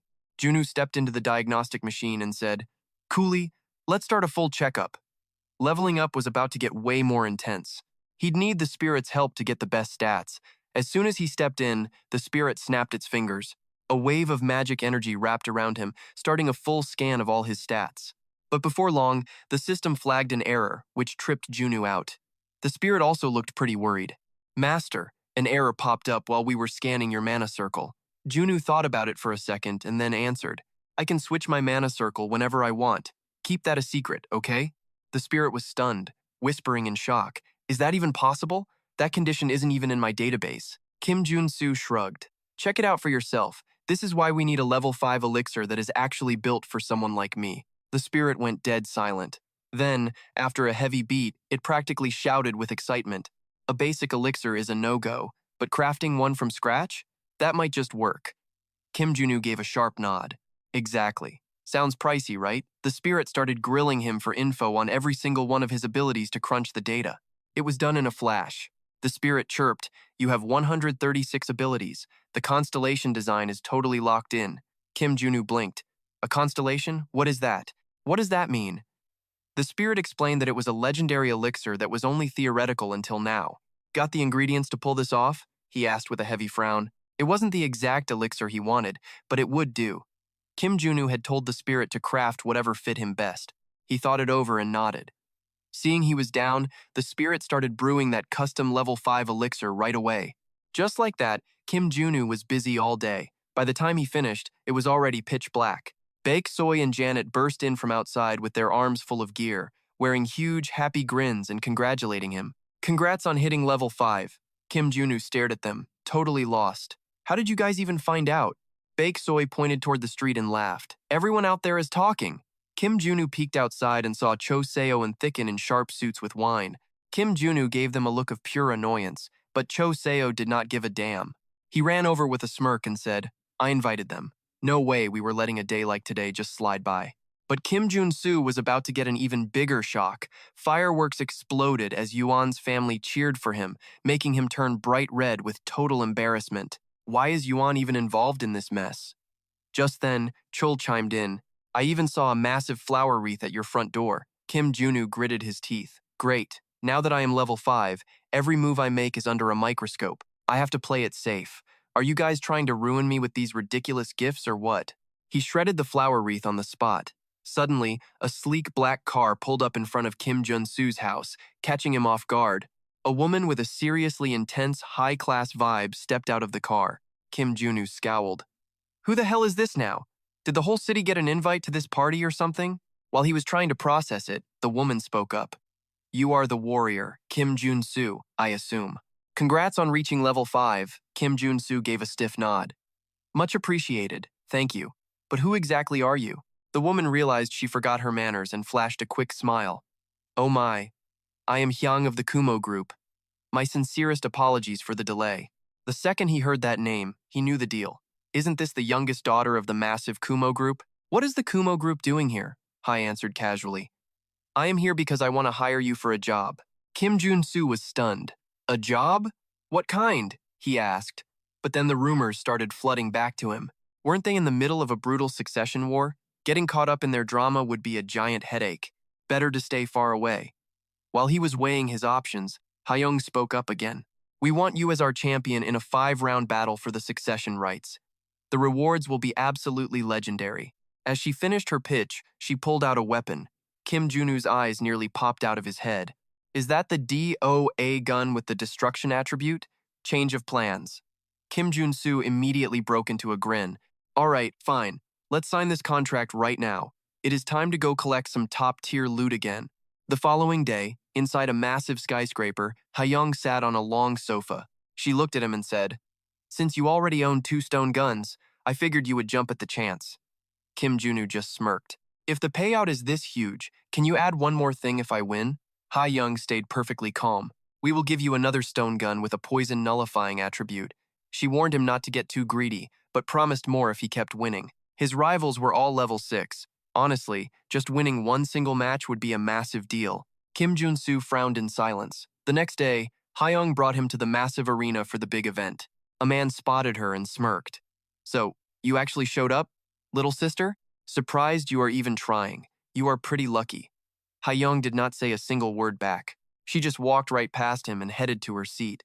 The man's face twisted in anger as he snorted. What is with that attitude? This guy was the eldest son of the Kumo group, Song Hai Jun, a level 6 powerhouse. Next to him sat Sun Hai Chun, the Kumo group's second son and a level 6 superhuman.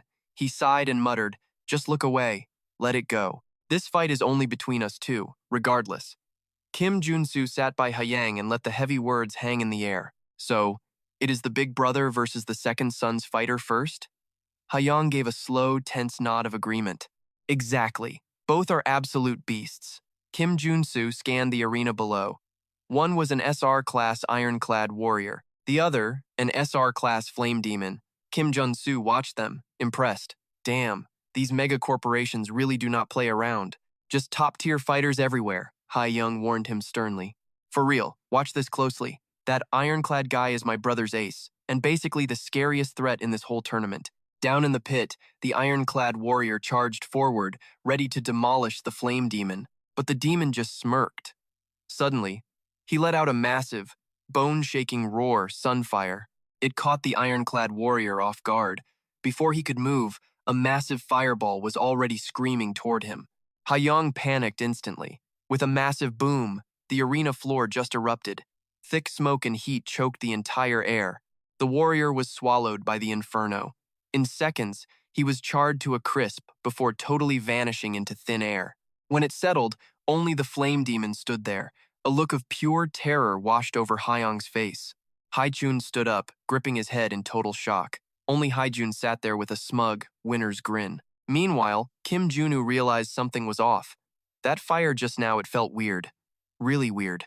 That demon guy isn't a level 6 warrior. He is just a mage using hellfire. But wait, isn't killing banned here? Thinking fast, Kim Junu used his sensory skills to scan the demon. In a heartbeat, he saw the truth. Wait, is that the Northern Eclipse? No way. Don't tell me that guy is actually who I think he is. After a long, quiet beat, Kim Junu looked at Hyung. Hey, I'm up next, right? She gave a small, shaky nod. Yeah. Hearing that, Kim Jun Su jumped to his feet. I am heading out first. You better get your head in the game. Yang looked at him, totally worried. Are you sure?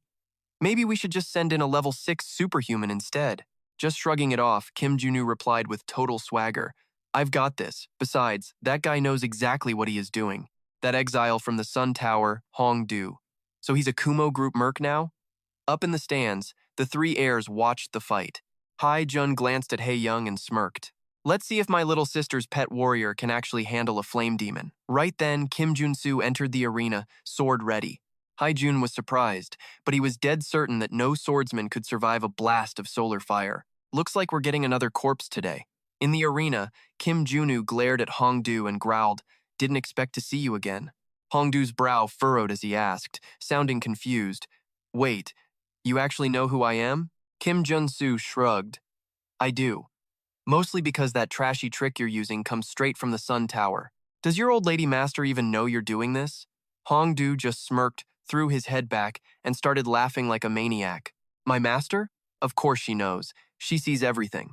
Before this, Kim Junu heard some rumors from Chiso. Apparently, right before the Kumo group war started, the chairman was suddenly taken out. In this whole country, only the Sun Tower's leader and one other person could have pulled off a hit like that. Could that old hag really be pulling strings in the Kumo group's messy succession war? It was a scary thought, but totally possible. Kim Junu would need to grill her later. While he was zoning out, Hongdu spoke. Well, since you know me, I can finally get my payback. I'm going to show you the power I saved just for you. A massive, blinding flame erupted as he spoke, but Kim Jun-soo did not even flinch. He just stood his ground. This made Hongdu lose it. He roared, So the rumors are true. You really can tank some solar fire, huh? But solar light is a whole different beast. Now, be a good little boy and just turn into ash already. Another blinding beam of fire blasted out. Hyung's heart dropped. No way. Can a level 6 fighter really use a divine move? How can a level 5 survive that? But as the smoke cleared, Kim Junu was standing there without a single scratch on him. He gave a cocky smirk. Is that really it? Guess it's my turn to swing now, right? He acted cool, but damn, he almost got fried. Grinning, he told the guy, Mind if I borrow some of that fire for a second? As he spoke, the solar light wrapped around his axe. Hongdu screamed in absolute terror. No way, that's impossible. How are you using my solar light? Kim Jun-soo just ignored him, raised his axe, and summoned a massive lightning strike from above. Right then, Kim Junu flipped the switch on his own stats. Boom! Lightning from the axe blasted Hongdu, leaving him screaming in total panic. Hold up too late, buddy. Game over. Bolts wrapped around him like a blanket. When the smoke cleared, Hongdu was gone. Just straight up vanished. The Kumo group kids stood there with their jaws on the floor, but Kim Junu, he was just getting hyped. Ready for the next round? Later that night at Kumo headquarters, Kim Jun-soo kicked back on the sofa, giving Hyung a nod. Thanks for the solid work. Here is your winner bonus. Kim Jun-soo's eyes practically turned into dollar signs. Finally, the fourth Darksoon pistol was his. Seeing him geek out, Hyung spoke up again. Wait, there's more. We had a deal, remember? Might not be much, but here are some boots. Kim Junu was losing it. Playing it cool, he acted shy and asked if he could really take something so pricey. Hyung just shrugged. You earned it, man. Kim Jun-soo's 3-win streak was legendary, but it also got him banned from the arena. The other guys fought it out, and the winner was exactly who Haeyoung wanted. Kim Junu could have crushed them, but he was not about to show his whole hand yet. The whole world was glued to the Kumo battle, Kim Junu asked. So, does this make you the big boss heir now? Haeyoung shook her head. Not quite. This fight was just a trick to get those board directors on my side. They won't quit that easy. Nodding, Kim Jun-soo said, Yeah, I get it. Corporate snakes are the worst. Being a young CEO means everyone is out to get you. Hearing that, Hyung clenched her fists tight. After a second, she snapped, You are right. But I am not just going to sit here and take this. Since we're here, can I ask for one more favor? Kim Jun-soo looked at her, confused. What is it now? With a payday this massive, only a total moron would say no. Hyung hesitated, touched her earring, and finally started to speak. There is one way to flip the script. Suddenly, a ghostly black raven flickered into existence right in front of them. Hyung explained that the raven chip has a mutagen inside that only activates with her family's special DNA. If I pop this, I hit level 7 and wreck them all. Jun Su instantly caught the vibe, so she wanted to gamble on the mutagen. Without thinking twice, he nodded. All right, let's get it done. Hyung looked at him, totally shocked. For real? Of course, Kim Junu replied. Who'd be stupid enough to say no? So, in the middle of the night, a black raven glided through the Kumo basement, completely invisible to the guards. Kim Junu sat on its back with a smug grin. Found it, he whispered. But wait, let's rewind a few hours. Hyung made him an offer he couldn't refuse. If you steal that raven chip for me, I'll pay you double. Then, she stacked a massive mountain of gold bars worth 10 billion G on the table. Kim Jun Su was absolutely stunned. She kept going coolly. If I become chairwoman, you get the helmet and the blade my brothers are holding. While she talked, Kim Jun Su accidentally snorted, making her look confused. He lied and said his nose was just itchy. Truth was, Kim Junu was internally screaming with joy. That Kumo gear set would soon belong to the new chairman, which meant that Kumo set, which is basically SSL grade power, was going to be all his. But he had to keep a straight face around Hyung. Hyung didn't notice a thing and said, My brothers can't know about this, so keep it secret. If you need anything for the job, just ask. Kim Junu paused for a second, then winked with a massive grin. Well, since you are offering, can you hook me up with some diamonds? Right after that, Kim Jun Su headed to the Kumo building rooftop to scout the scene. He smirked, looking out. I can see all of Gangnam from here. Man, money really makes the world go round. Kim Jun Su was now decked out in high-level gear, a radar helmet, speed boots, and a berserker axe, plus a crisis detection ring. Now it was time to suck the stats right out of these magical items. Suddenly, a surge of magic power flooded into Kim Jun Su's body. Before he knew it, he had the airstrike ability. Kim Junu smiled like a boss. Movement skill is live. Now that he was fully geared up, it was finally go time for the mission. Right then, Kim Jun Su's swan dived off the skyscraper. But before he went splat, a black raven swooped in to save him. Kim Junu grinned. These Kumo boots are the real deal. The power level feels totally different now. Time to hit up the client.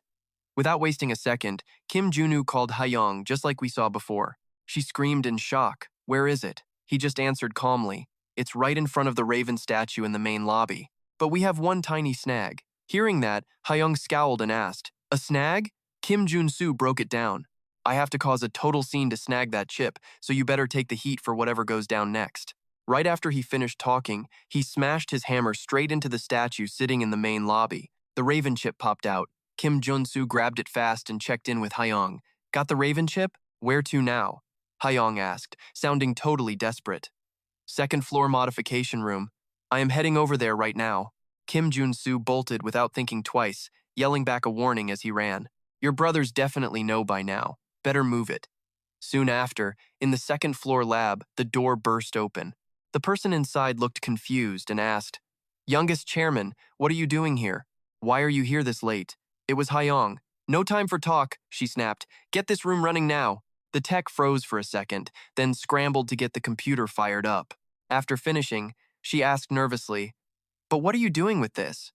Hyung just looked at the door and grinned. Perfect timing. I am ready, warrior. It was Kim Jun Su. He spoke up, holding the chip. Let's do this.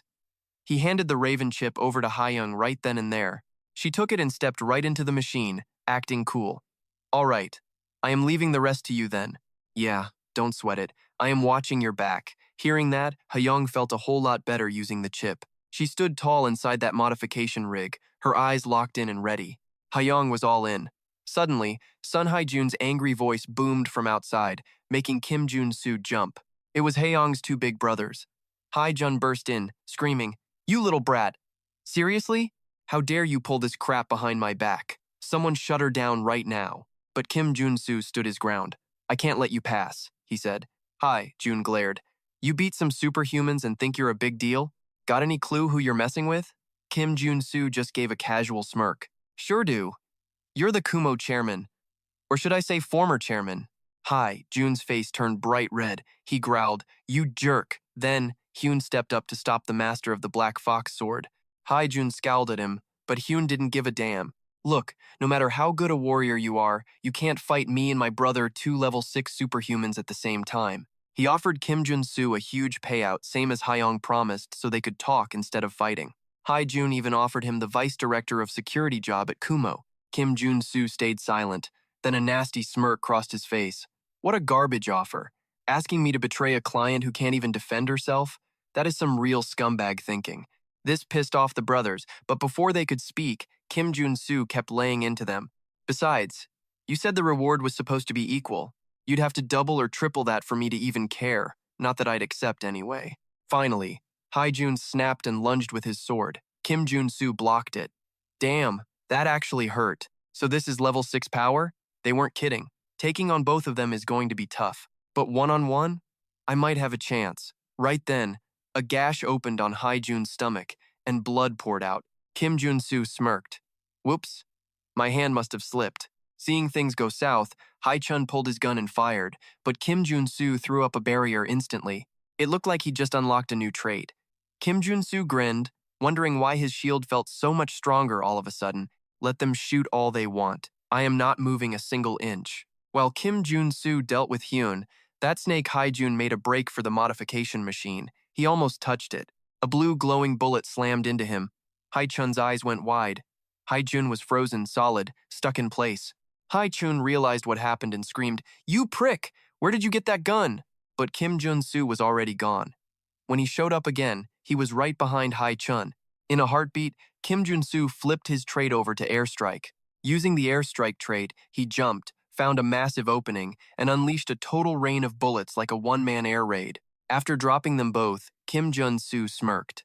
Ready to quit yet? But Chun just smirked right back. You really think you're winning with that tiny spark of power? The second he finished talking, a blood-red aura exploded around him, making Jun Su jump back in shock. Hyun was using an item known as the Eternal Dark Fruit. Suddenly, Junu was staring down the barrels of several black guns. That clown Chun was finally getting hauled up by his men. Things were looking south fast. Junu gripped his sword even tighter. He wasn't even sure he'd make it out of there alive. Suddenly, a massive shout shattered the tension. Everyone, stop.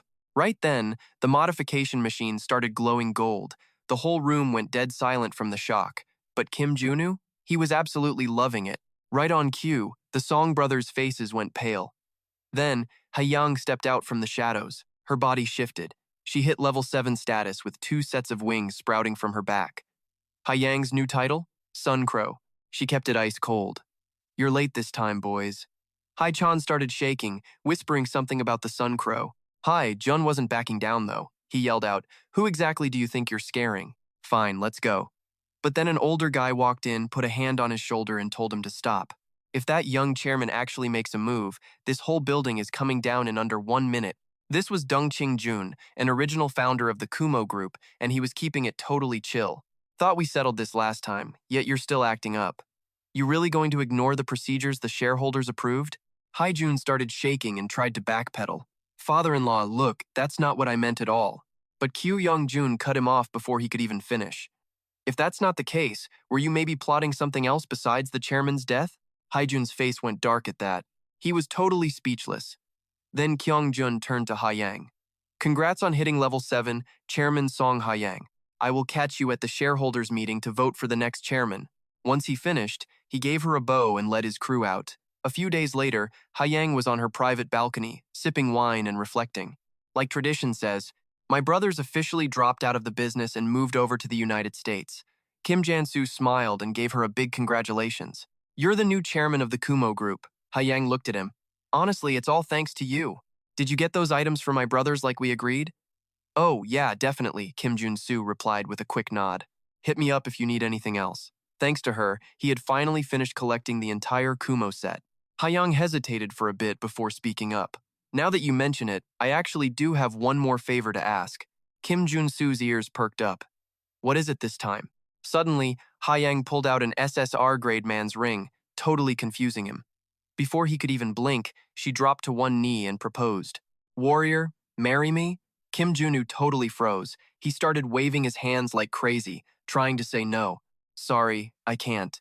Haiyang was shocked. What? Why?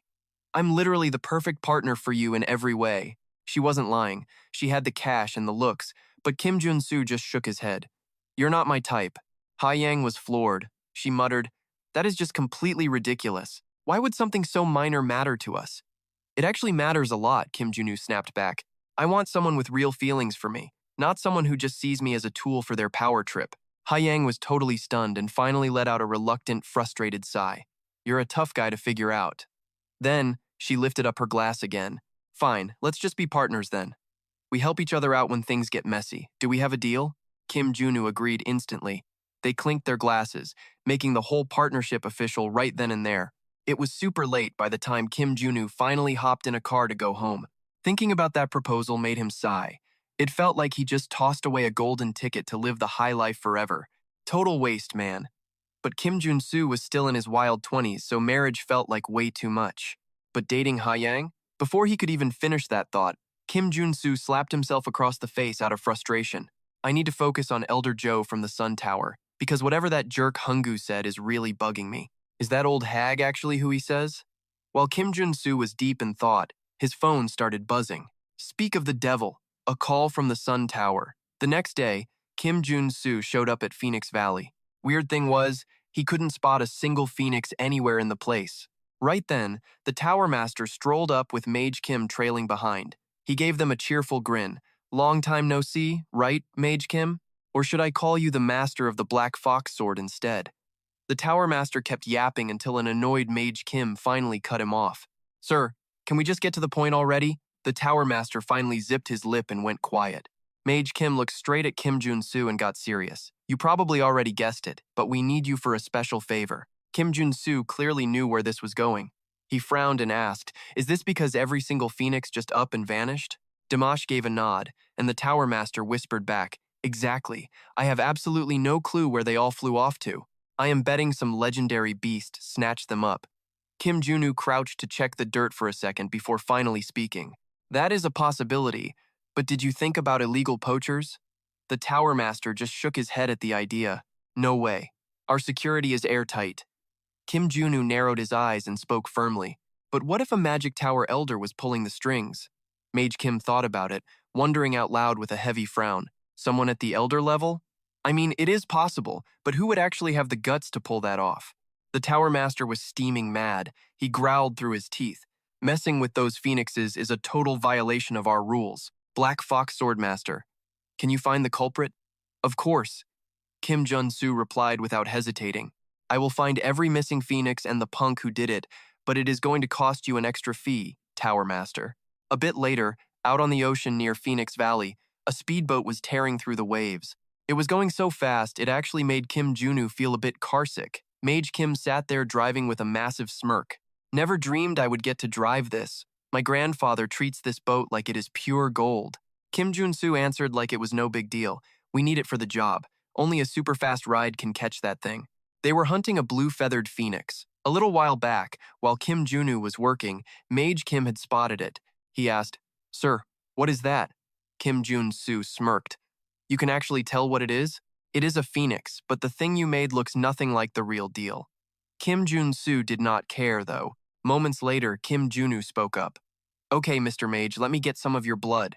Before the words even landed, Kim Jun Su grabbed the guy's hand and took what he needed right then and there. Back in the real world, Mage Kim was totally stunned. I cannot believe my blood turned a simple steel wire into a fake phoenix, Kim Junu slowly explained. Your blood has the phoenix essence, so we are using its homing instinct to track down where the rest of the flock went. A bit later on Yulongo Island, the duo had successfully followed the trail of the artificial bird. They found the other phoenixes, but they looked terrible. Seeing them like that, Mage Kim mumbled, totally confused. These birds usually live over 20 years, but they look completely drained. Kim Junu asked if he could check their mana. Mage Kim nodded and started the scan. Using his magic, he looked right into the empty hearts of the phoenixes. Mage Kim screamed in shock. Their mana is totally gone. From their hearts to their veins, they have been burned bone dry. But then he spotted something else. He yelled out, Wait a minute, this trace belongs to the Kiani. Hearing this, Kim Junu was stoked. Nice, He is a smart one. He told him to call the Tower Master. The culprit is definitely Elder Du of the Qian Qianic. After getting the news, the Tower Master came charging in, screaming about that crazy witch, Du Aoban. Seeing him ready to explode, Mage Kim tried to talk him down. Sir, chill out. The Tower Master just kept roaring. She was caught red-handed trying to steal every phoenix. If I get my hands on her, I will. But Kim Junu interrupted. So, has Elder Du vanished from the tower as well? The Tower Master gave a small nod. Exactly. I went to her office, but she was long gone, leaving nothing but a fake duplicate behind. He looked like he was about to hit something. Luckily, Mage Kim stopped him while Kim Junu just frowned. A duplicate? Mage Kim explained that it is magic, creating a twin body that dies off after a short while. Kim Junu thought about it for a second. She is just buying time. The Tower Master froze, thinking about the chairman whose heart was burned to a crisp. An exiled mage turning into a super warrior. Phoenix is being hunted for a power boost. And now Elder Du is missing. There are way too many clues here. After a long beat, he looked at the boss and asked, Tower Master, you are stressing over times asterisk, aren't you? The Tower Master looked totally shook and mumbled. Do not tell me that girl Duo actually got her hands on times asterisk. He was talking about that forbidden ritual from the Qianic tribe. It is a dark spell that burns mana to literally delete the sun, a major event in the solar optimization quest. But that tech is not even researched yet. Kim Jun Su was lost. This had to be the butterfly effect in action. Mai and Hyandus interference messed with the timeline. Hearing this, Mage Kim asked, So what exactly are we dealing with? The Tower Master replied slowly. She is using Phoenix power to suck the mana straight out of the sun. And it is not just the sun. The earth, the sea, Duo-kun is draining life force from every single living thing. Mage Kim freaked out, asking, What if the magic tower just collapses because of this mess? Before he finished, Kim Jun-Su cut him off. We gotta find Miss Duo fast. Right then, the Tower Master spoke up. I feel a massive mana signature nearby. Follow me. I am pretty sure I know exactly where she is. Soon, they reached a shack on a cliff to cast a tracking spell and figure out exactly where Du Ok Bun went. Kim Jun-Su was stunned when he saw it. She is hiding in there for the ritual? The Tower Master nodded. Yeah, but that spatial maze is tanky. You cannot just bust in. It was built to survive a literal solar flare. The boss told the boys to stay put while he handled Du Ok Bun, but Mage Kim was not having any of it. You cannot go. Kim Jun-Su nodded along. Mage Kim is right. This is way too sketchy for you, old man. Let me handle it. The Tower Master was shook. You actually want to go inside? Kim Jun-Su stayed cool. Exactly. If we want her to drop her guard, an outsider like me is the best bet to sneak in. That actually made sense to the boss. He sighed. Looks like I owe you one again. Here, take these items. He handed over some magic dice and an escape ring. Kim Jun-Su grabbed them without thinking twice. No time for hesitation now. That escape ring was basically a second life. Risking his life once was worth it because Duo-kun had one of the 8 tower treasures. Inside the spatial maze, Kim Jun-Su realized Mage Kim had followed him in. He yelled in shock. What the hell? Why did you follow me? You are gonna get killed. You are gonna get killed. Mage Kim pouted and mumbled. But this is a magic tower problem. Plus, 2 heads are better than 1. It will be a nightmare if monsters jump you while you are using the dice. After hearing him out, Kim Jun-Su figured the kid had a point. After a second, he asked, Does the Eclipse faction always stir up this kind of insane drama? Mage Kim looked sheepish. Yeah, the Eclipse crew is deep into black magic. While he was talking, he missed the magic beast attacking from behind.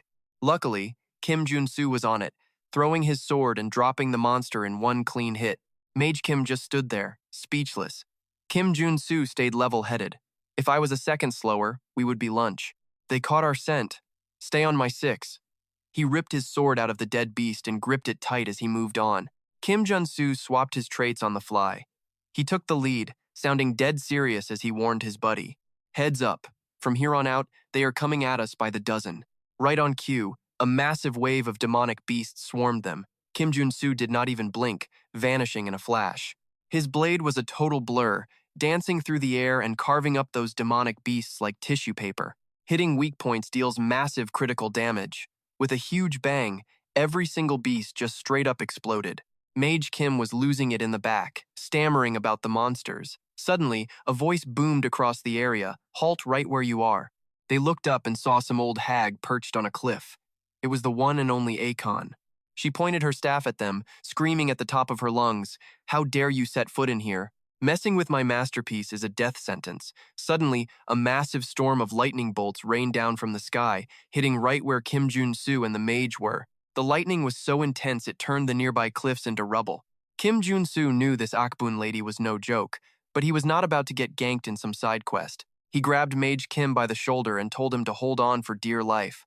He had seen this move 1,000 times in the game, so he could see it coming. Seconds later, he swapped his gear stats and launched into the air, dragging Mage Kim along. He dodged every single one of Akbun's attacks. Within seconds, the air was filled with nothing but non-stop crackling explosions. Lightning scorched the forest pitch black. Kim Junu soared through the air, clutching Mage Kim. "You hanging in there, man?" Mage Kim shook his head and mumbled, "I think I am okay, but where the heck are we right now?" Kim Junu answered, "This is the mana epicenter. Get that neutralization device set up immediately. Go, go, go." Mage Kim scrambled to obey. "On it, I will be back in a flash." But Akun suddenly stepped out, blocking his path. She shrieked like a maniac, "You little rats. You are just digging your own graves now." As she finished, Akun started another spell, and a thick wall of lightning crashed down all over again. Kim Junu screamed a warning. "Mage Kim, look out, get back."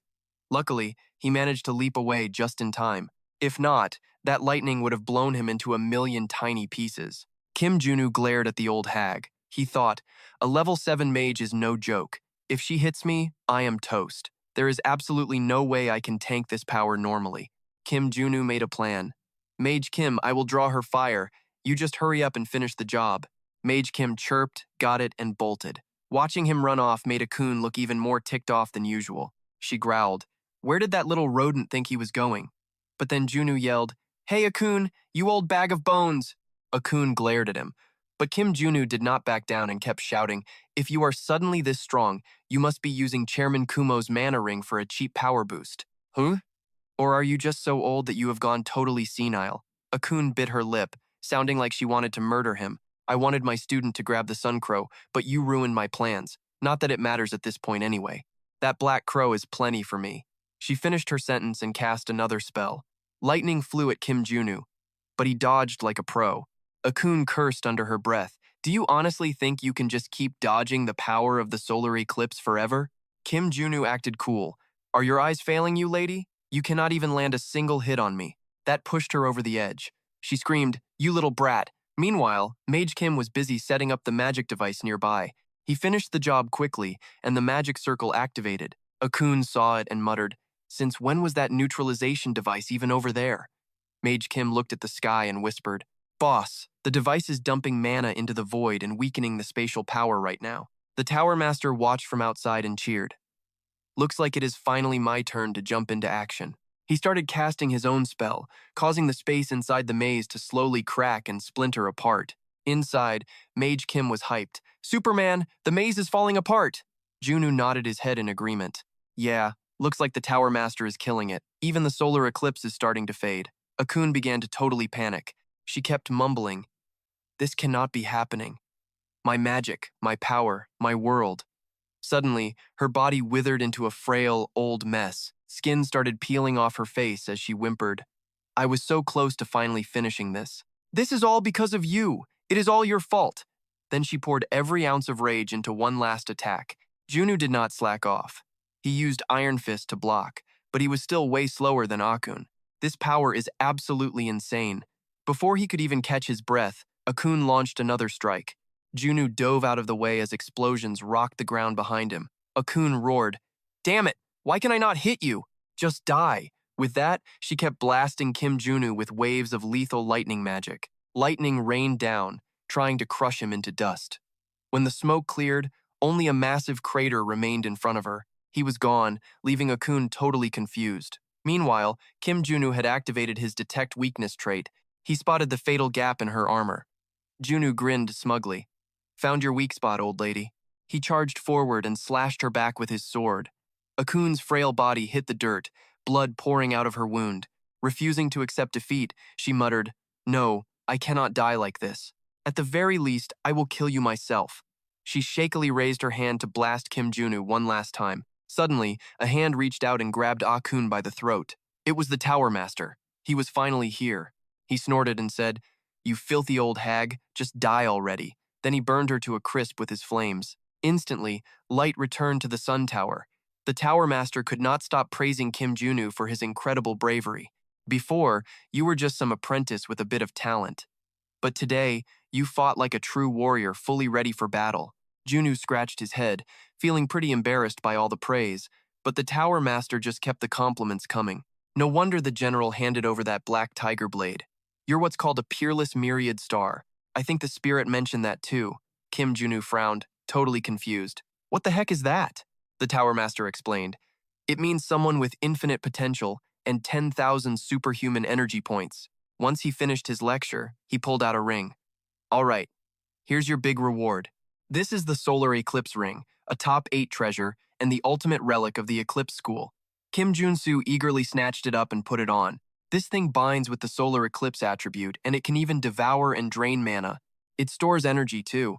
After things calmed down, he headed home pumped. Winter finally hit his place on the edge of the city. Bake Soy started practicing with that heavenly killing star energy while Janet was busy honing the steel power inside her body to get stronger. Naturally, Kim Junu was stoked. Bake Soy's hitting level 5 soon, and that Firestar sword style is right around the corner. Iron Fist hit level 4, too. His name started ringing out all across the nation. Then December 24th hit Seoul. That night, Kim Junu took Bake, Soy, and Janet out to the big festival. The girls were totally blown away by the sights. Kim Junu laughed and said, "Let's go wild today, because tomorrow it's back to the grind." Janet's face fell instantly. She didn't waste a second to protest. "Hey, I'm heading out first," Bake Soy shouted and chased after her. "Janet, wait up!" And just like that, they bolted into the crowd. December 24th is the God-Slaying Festival, the anniversary of the Pope's death being officially announced to the world.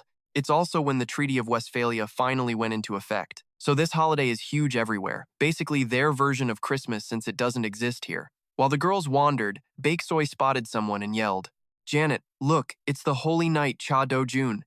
Janet stared at the hunk and couldn't help but let out a massive sigh. He's such a babe. Meanwhile, Kim Junu was totally zoning out, lost in his own head. During this festival, holy knights from every nation get together. You were invited as an honorary knight for both Thor and Jerked. Suddenly, a diplomatic family of 3 walked straight up to Kim Junu to introduce themselves. "Well, if it isn't the master of the Black Tiger Sword, I'm Asim Kurat, the Indian diplomat to Korea." Kim Jun Su kept it classy. "I'm level 5 superhuman warrior Kim. Thanks for having me here." Asim laughed and gestured to the 2 people behind him. "This is my wife and daughter." They both bowed politely in greeting. "It's an honor to meet you, Warrior Kim. Look, there she is, the last of the top 3 Kikarat-class warriors. The kid who's destined to master the Karachi someday. Are you planning to use Janet to get close to her?" After a second, Kim Jun Su pointed out Bake Soy and the others. "These are my students. Funny enough, my second disciple and your daughter," but he was cut off by a sudden loud gasp. "Wait, is that the guy with the black tiger sword?" Suddenly, everyone was staring at Kim Jun Su. They swarmed him with compliments, leaving the poor guy feeling totally overwhelmed and stuck. This was supposed to be his move to meet Ki. So why is everything going sideways? Even without him, the girls were already hitting it off with Ki. Much later, a drained Kim Junu finally ditched the crowd. When he caught up, he saw the 3 girls gossiping and laughing together. He finally let out a breath of relief. Well, I guess this works. Outside, the snow started coming down. The year was definitely coming to a close. Kim Junu just wanted this peace to last. While he was walking, a voice suddenly called out to him from behind. "Hello there." Kim Jun Su turned and saw a woman approaching with a smirk.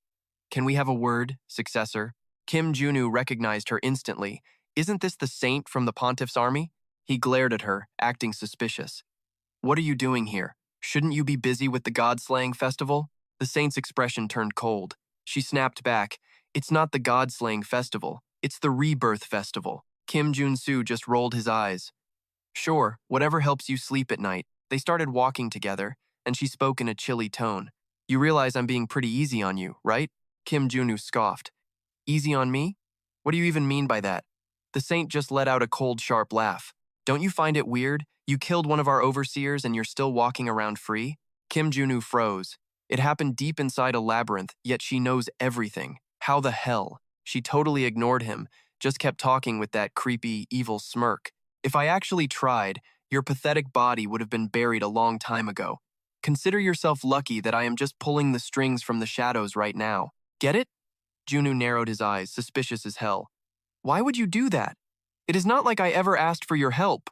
She just grinned to herself, leaning in close to whisper right in his ear. A soul that magnificent could literally save our entire legion and lead the light. Jun Su was totally floored. Please do not tell me she is actually talking about the real me. Back in the real world, Jun Su was basically just another massive failure. A total loser with 0 wins, unlucky in love and life. The more he thought about it, the more he panicked. Is this just some crazy new scam? Why are these people messing with me? Could it be because of that trait change? If she thinks this trait change lets me bind with souls, then yeah, I guess mine is pretty magnificent. While Junu was spiraling, she started whispering again in that low voice. I really hope you get stronger, because you need to be the perfect vessel for that soul of yours. Before Jun Su could even process that, she just smirked and said, "It is today." He was totally lost. The woman just kept spitting out sentences that made 0 sense. Starting today, everything changes. We are counting on you, Savior. She basically meant while Junu caused chaos, they would be getting rich off the fallout. The more she talked, the more confused Junu got. What is with all this sudden garbage? He asked for answers, but she just laughed and shook her head. You will find out soon.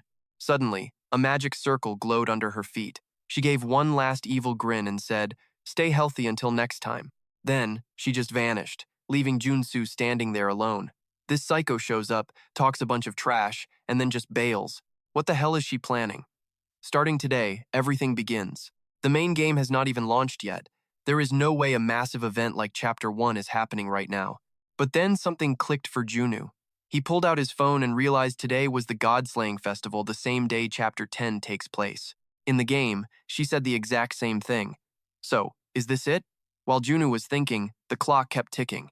Right at midnight, a massive world-shaking explosion went off, sending the festival crowds into a total panic. Jun Su stared at the smoke and flames rising in front of him, cursing under his breath. Damn it, it is starting, Chapter 1. The crisis is officially here. Demonic beasts and monsters are appearing and attacking everyone. There were way too many of them. Junu stopped overthinking it and charged forward, gun in hand. He barked orders at the others. Tell those holy knights to guard this side. The guy just nodded. Got it, but what about you? Junsu acted like it was nothing. I have people to protect, then bolted. Every corner of the plaza was crawling with demonic beasts. Bakesoy and Janet were doing their best to kill them. In the game version of this chaotic terror attack, Kali's parents were actually supposed to die. That tragedy usually scars her for life, pushing her to become a transcendent. But now they actually have a protector. When they saw him, Bakesoy and Janet screamed happily, "Master!" The man who arrived was Jun Su himself. He was not about to let history repeat on his watch. Meanwhile, Kali was safe in her parents' arms, watching Junu appear like some kind of god, her eyes wide with awe. Right then, the master and his 2 students teamed up and started shredding through the monsters. Amidst all the chaos, a car was flying through the air with Jun Su at the wheel. He called Jay, and the second John answered. He started talking. Warrior Kim, I am a bit busy with this terrorist attack right now. Let's talk later. Jun Su snapped back. No, we need to talk right now. This attack might look random across the city, but they are only after one thing. He did not waste a second. The president is in danger. That news made Jam shout out in total shock. Are you serious? I heard the Blue House was totally secure. Junu just replied calmly. It is the truth. That is because the president is not there. I will send the location now. Then, he floored it. During this festival, that unmarried president always goes to one place, his secret lover's house. A second later, Junsu's car came to a halt high above the skyscrapers. The spirit asked nervously, "We have arrived. Want to land on the roof?" No time.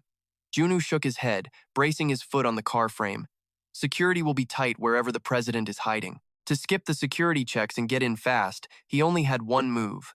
Jump down and smash through the reinforced glass. With a massive crash, Jun Su went right through the security glass, shattering it into pieces. The door opens on total chaos. Some guy is clutching a woman in the corner. Turns out, it is the president. He looks pale as a ghost. Seeing Kim Jun-soo, he frantically asks, "Are you a swordsman?" Junu totally ignores him, rushing over to the pair and asking if they are okay. The president does not answer. Instead, he screams in pure terror, "Behind you!" Someone is launching a nasty sneak attack on Kim Jun-soo. He reacts just in time, raising his blade to block, but the force still shoves him back. Junu narrows his eyes at the figure before him. She is finally here. The boss of Chapter 1, the Executioner Queen, a level 7 superhuman. She speaks with a voice like ice. Well, Kim Junu, looks like I hit the jackpot today. Kim Jun Su just frowns in silence, looking dead serious. The Executioner Queen just smiles. If I kill you and dump your body at Guang Woman's feet, I am sure that old tiger will be heartbroken. She draws her weapon right away, the Yodo Masamune, a legendary Japanese sword. Every strike triggers a random curse on the enemy. Junu knows exactly what this blade can do. While he is thinking, she roars aggressively. Wanna dance? Let us see what that old fossil actually taught you. Right then, she unleashes a crimson slash that flies straight at him. Junu does not dare drop his guard and blocks with his shield, but the impact makes him cough up blood. He thinks to himself, damn, blocking just one attack was that brutal. The Executioner Queen just smirks and says, not bad. Let us see if you can block the next one. She swings her sword down again with a vengeance. This time, Junu cannot block it and goes flying. He bites his lip. The Executioner Queen is not about defense, she is all about attacking. To survive another second, I have to fight fire with fire. Going half speed is just going to get me killed. Junu charges forward like a moth to a flame. In a flash, he is right behind the Executioner Queen, but she just stands there with a condescending smirk. How pathetic. Suddenly, the Executioner Queen spins around and thrusts her sword at him, but Junu is a step faster, summoning a shield to block the lethal attack. At the same time, he switches his trait and counters, sending the Executioner Queen flying backward. Without giving her a second to recover, Junu charges again, relentlessly smashing his hammer. Forced on the defensive, she grinds her teeth in anger. You little punk. Junu could not care less. He is focused entirely on her one and only weakness. Close quarters combat. One slip up and he is dead. But he has to go for it now. The two clash for several more rounds. Sword auras and magic explode everywhere. Watching from the side, the president is frozen in terror. Meanwhile, the two fighters are locked in a dead heat. Junu bites his lip hard and curses to himself. Because of that invincible queen passive, my attacks are not doing any damage at all. Just then, Junu's pressure finally makes the queen snap. She screams furiously, "You persistent little brat! This ends now." With that, she lands a heavy slash on Kim Jun Su, knocking him backward. Squinting at him, she says coldly, "You are tougher than I thought. Any last words?" Junu stays silent. Instead, he yells frantically, "Red, get the president out of here now." While they fought, the car reached the president and is already speeding away. By the time the Executioner Queen notices what is happening, it is already too late. She makes a desperate attempt to stop them, but the car is long gone. Kim Jun Su smirks, taunting her. "So what now? Looks like you missed your target." His words send her into a full-blown rage. She snarls, grinding her teeth. "You bastard. So this was your plan all along." Then, she begins an intricate sword dance. The Executioner Queen's ultimate skill, heaven and earth annihilation. Junu watches the stream of blood-red magic crawl toward him, anxiety tightening in his chest. The curse has him pinned. But is this really it? No way to escape? As if, a sudden smirk spreads across his face. The ring on his finger begins to glow. It is the escape ring, an item for fleeing a battlefield. Junu clenches the ring and shouts defiantly, "Thanks for the trouble, you stupid old hag." Magic swirls around his body. By the time her sword comes crashing down, he is gone. The blade only strikes the empty ground. She roars in pure rage. That damn little bastard. By the time Junu reappears, he is in his own bathroom. Junu breaks the surface of the water, gasping for air. Holy crap, that was way too close. If it was not for the escape ring the Tower Master gave him, he would be dead. Thank God. Anyway, the general has probably reached the building by now. I wonder if they caught that crazy Executioner Queen. Yeah, with her power, it's gonna be a nightmare, but no time for that noise. First, he had to fix his own wounds. So Kim Jun Su just kept chilling in the tub, soaking away the stress. Then, his phone started blowing up. Totally annoyed, Jun Su answered the phone half asleep. "Hello."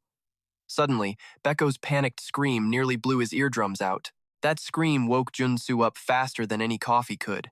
She kept ranting. "Why haven't you been answering my calls? It's been days." Jun Su just sighed. He was resting, but then it hit him. "Wait, you said it's been days?" Beksoy snapped back, completely over it. "Yeah. Do you have any idea how worried I was?" Why'd you send those weird texts and then go ghost? Confused, Jun Su checked his messages. Man, they were pretty sketchy. He apologized, feeling like a jerk, but she just waved it off. Whatever, that's not even the big news right now. Guess where I am right now? Hearing that, Jun Su's face dropped. Where? She dropped her voice to a whisper. I'm at the Blue House with Janet. The president wants you. Jun Su hopped out of the tub and acted cool. Got it. On my way. Time to go get paid for all that hard work. A bit later at the Blue House, the president gave Jun Su a big handshake the second he walked in. He said gratefully, I can't thank you enough for risking everything to save me. Feel better now? Jun Su just flashed a smile. I'm good as new. Magic and potions do wonders. Suddenly, a massive hand slammed against his back like a truck. It was Jay, showing up with a massive grin. See? Told you the kid would show up without a single scratch. Didn't I tell you? The Tower Master was laughing too. Looks like our elixir worked perfectly, didn't it? You better thank the Magic Tower for that. Jun Su already felt a massive headache coming on. Why is everyone acting like we're best friends? Right then, the president stepped forward. Thank you again, Warrior Kim. Please accept this little gift as thanks. He handed over a box. Inside sat the SR-rank Starlight armor. It has the Starlight trait. Basically, it's a broken piece of gear that shifts its stats to match whatever trait you use. If you switch to a swordsman, it buffs your attack and agility. Switch to warrior, and it boosts strength. Go for marksman, and your attack and movement speed get a massive buff. Is this thing literally made for me? This is insane. With that thought, Jun Su happily took the gift. Thanks, I'll put it to good use. Suddenly, a hand gripped his shoulder, making him jump out of his skin. Before he could react, the Tower Master and Jay both yelled, All right, time to get to the main event. Just like that. Jun Su was hauled into the conference room with the big shots and the president. The president stood up and spoke clearly. We are currently hunting down Xinyan, the leader of that terrorist group. You know her as the Executioner Queen. Jun Su just stared at the map. He had seen this setup a million times. It was the map for the Chapter 1 quest. If this were still the game, this whole thing would be over in an instant. That is how it should work. But now, the Western Corps commander joined in. This legend was on par with the Eastern leader. Factions and the superhuman strike team were all teaming up. So, having a real government actually makes a massive difference in this world. This is why the Pontiff's army tried to take out the president. It matches what the saint said back then. Jun Su wondered what she'd do next. Looks like Chapter 1 is ending a lot faster than I expected. Over the next few days, news about Jun Su exploded. He was all over the headlines and every social feed. Baek Soy and Janet saw the viral posts and cheered, Hey, you are literally trending on the internet right now. That embassy fight really went viral. Looks like Chapter 1 is finally wrapping up for good. Jun Su needed to focus on training, so he drove them back to his place. But the second they got out, Janet spotted someone. It was Aim with his wife and daughter. They were standing right there at Jun Su's front door. The moment he saw Jun Su, Aim rushed over. Greetings, Master of the Black Tiger Sword. I came to show my gratitude. Jun Su just nodded.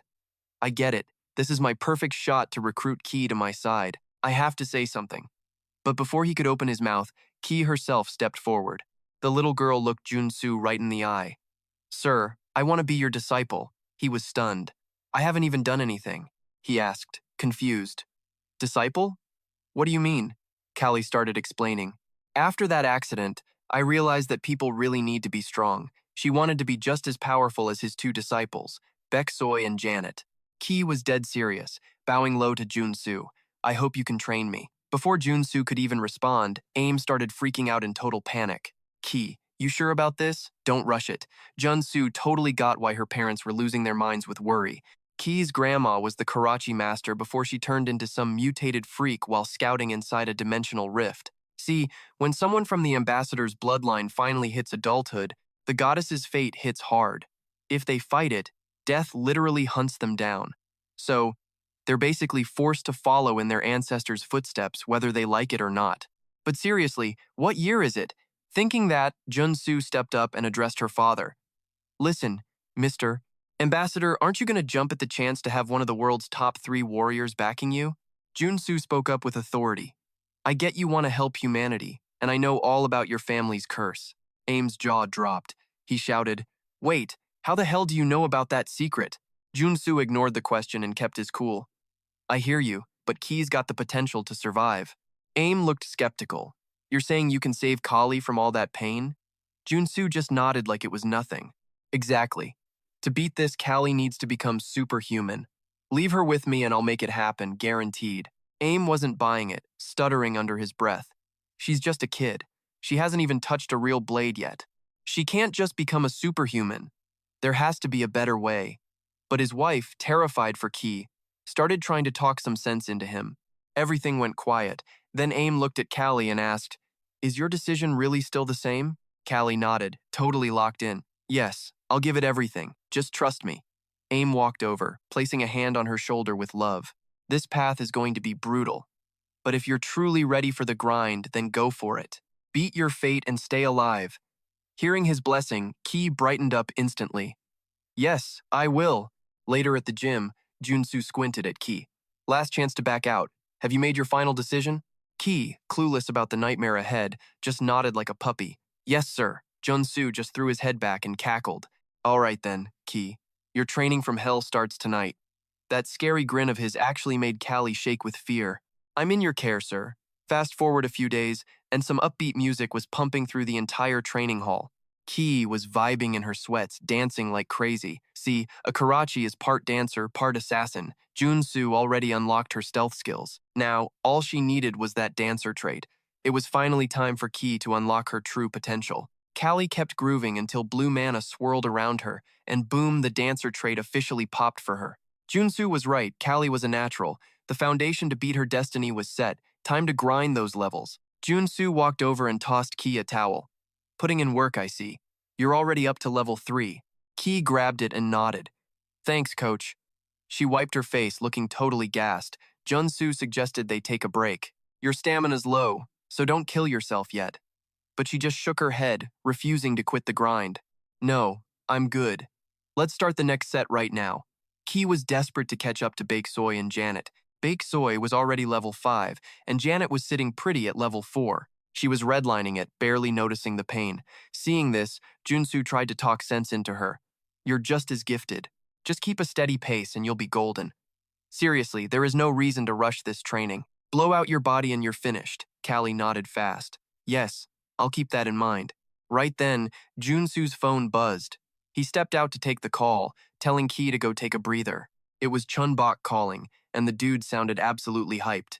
"Hey Kim, is that you, my man?" "No, it is I, Kim Chun Bok, master of the Black Tiger Sword."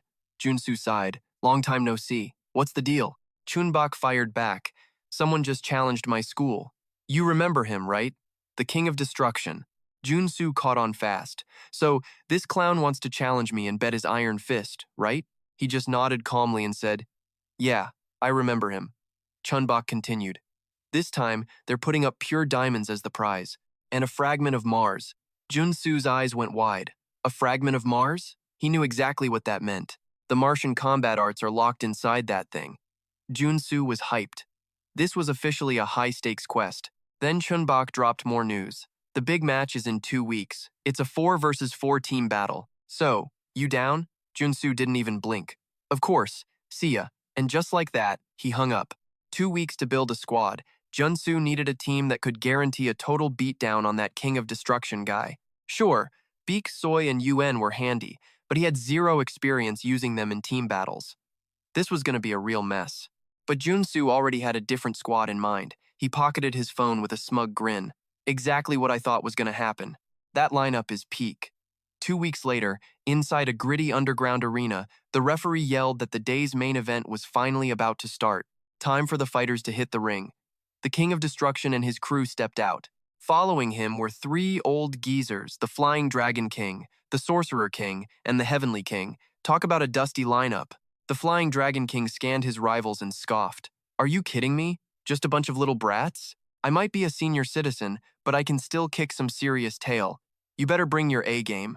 Jun Su squinted at the 3 fossils standing across from him and just had to let out a massive sigh. He knew the King of Destruction would pack heat. Matter 6, Masters? Man, this guy was really trying to do too much. Still, it was whatever. Jun Su had a plan to win. His team today? Iron Fist and the one and only Priest Kim. Rounding them out was Mage Kim. Back in his gaming days, he'd never touched this trio, the legendary Kim clan squad. With this crew, Jun Su knew the play. He was absolutely walking away with that Mars fragment. A few days ago, after taking on the King of Destruction's challenge, Jun Su called the boys over to his place to talk shop. Iron Fist, Priest Kim, and Mage Kim didn't complain. They showed up the second he called, honestly just happy to get in on the action. A basic squad, a Catalyst Warrior, a Mage, and a Priest. Jun Su ran this setup a lot, but Team Kim had a major flaw. He got serious and laid it all out. First, our squad's defense is trash. Priest Kim just nodded and said, "Don't sweat it, I've got the support skills." Mage Kim suddenly put his hand up, looking like his world was ending. "Am I the one dragging everyone down?" Jun Su shook his head. "Relax, man. You don't need to beat yourself up over it. We're good. These opponents are arena vets, so a straight-up fight will be rough." Iron Fist looked at him and asked, "So, what's the move?" Jun Su chuckled. "Just remember 2 rules, how to strike and when to start a total brawl." And just like that, the arena turned into complete chaos. A wild brawl was breaking out all over the place. It looks like a simple playstyle, right? But it was giving those old geezers an absolute nightmare. The 3 Kims were each locking down an opponent, ruining their flow. Meanwhile, Jun Su was squaring off against the Dragon King. He floated in the air with a smirk. "I can't believe you're using such a garbage strategy on us. You really think we're that easy to roll?" Then, the Flying Dragon King launched his first strike. Jun Su stayed chill. Just like he predicted, they underestimated his crew and started to scatter like idiots. The Flying Dragon King leveled his prosthetic arm. In a heartbeat, a dark cannonball went screaming toward Jun Su. He knew aerial combat was the old man's bread and butter, but he already had a counter ready for that. Jun Su instantly swapped his trait to air cannon. Suddenly, the sky turned into a mess of explosions, smoke, and fire. But Kim Jun Su effortlessly rocketed into the sky. The Dragon King screamed, "You can fly?" But before the old man could process anything, Jun Su had already sliced that massive fireball clean in half. Right then, a huge wave of sword energy came blasting out from his blade. The Dragon King panicked, but he was toast. The beam exploded instantly. Seeing this, the Heavenly King was totally floored. The Destroyer King also yelled out in a panic, "Uncle Dragon King, look out!" While he was distracted, a heavy fist slammed into him, pinning him to the floor. Then, the prosthetic arm was pointed right at his face. Jun Su smirked. Against that kind of firepower, the Destroyer King was a total joke. Next were the other 2. Priest Kim and Mage Kim were still brawling with the Heavenly King and the Sorcerer King. Kim Jun Su just chuckled to himself. Everyone is sticking to the plan and doing a great job. He told them not to use magic yet. They had been confused, asking, "Wait, what? How are we supposed to win then?" First, just get in their faces and annoy them. An opening will appear. That's when you blast them. By now, the Heavenly King was already starting to chant a massive attack spell. A blinding light suddenly flooded the arena, forcing Priest Kim and his partner to shield their eyes from the glare. The Sorcerer King roared, "Playtime's over. Die!" A red beam shot toward them. Right in the nick of time, Kim Junu dived in, popping a shield to save their skins. He barked out, "Priest Kim, hit me with those buffs right now." Priest Kim did not blink, nodding as he went to work. On it, outside the barrier, those magic beams were absolutely shredding everything around them. It did not take long for Kim Jun Su to unlock that new barrier trait. Seeing them turtle up, the Demon Sorcerer King laughed. "Is hiding the only thing you little punks are good at?" But the Celestial King sensed something was off, yelling, "Hold up, Demon King. I am picking up some seriously weird energy over there." Meanwhile, Kim Jun Su just stood there, totally chill and without a single scratch on his body. Mage Kim stepped up and whispered, "Time to wrap this up, yeah?" He gave a sharp nod. "Yeah, let's finish this garbage." The moment the words left his mouth, Kim Jun Su pulled Thor's hammer, and Mage Kim started dumping mana into the weapon. Suddenly, a massive fire phoenix erupted. Kim Junu gripped the hammer and charged straight into the chaos with the bird. He grinned. Team Kim takes the win. Then, boom, the arena went up in flames, and the whole place was buried under smoke and fire. The ref called it immediately. "Match over! The victory goes to Team Kim for this round." Plus, Kim Jun Su unlocked the fearless trait. He had to wreck 3 high-level bosses back-to-back to get it. Thanks to that Destroyer King clown, he checked off every single requirement for the skill right then and there. While Kim Jun Su processed the win, the Destroyer King walked over. "You got us." He nodded back. It was a hell of a fight.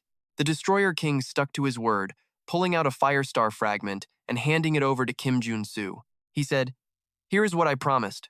Your teammates will get the rest. Jun Su was buzzing just looking at the thing. He finally had the Firestar fragment needed to unlock Beak Soy sword skills. He was so hyped he actually made an offer. If you guys want a round 2, just hit me up. The Dragon King just laughed it off. Nah, I am good. Think it is time for me to hang it up.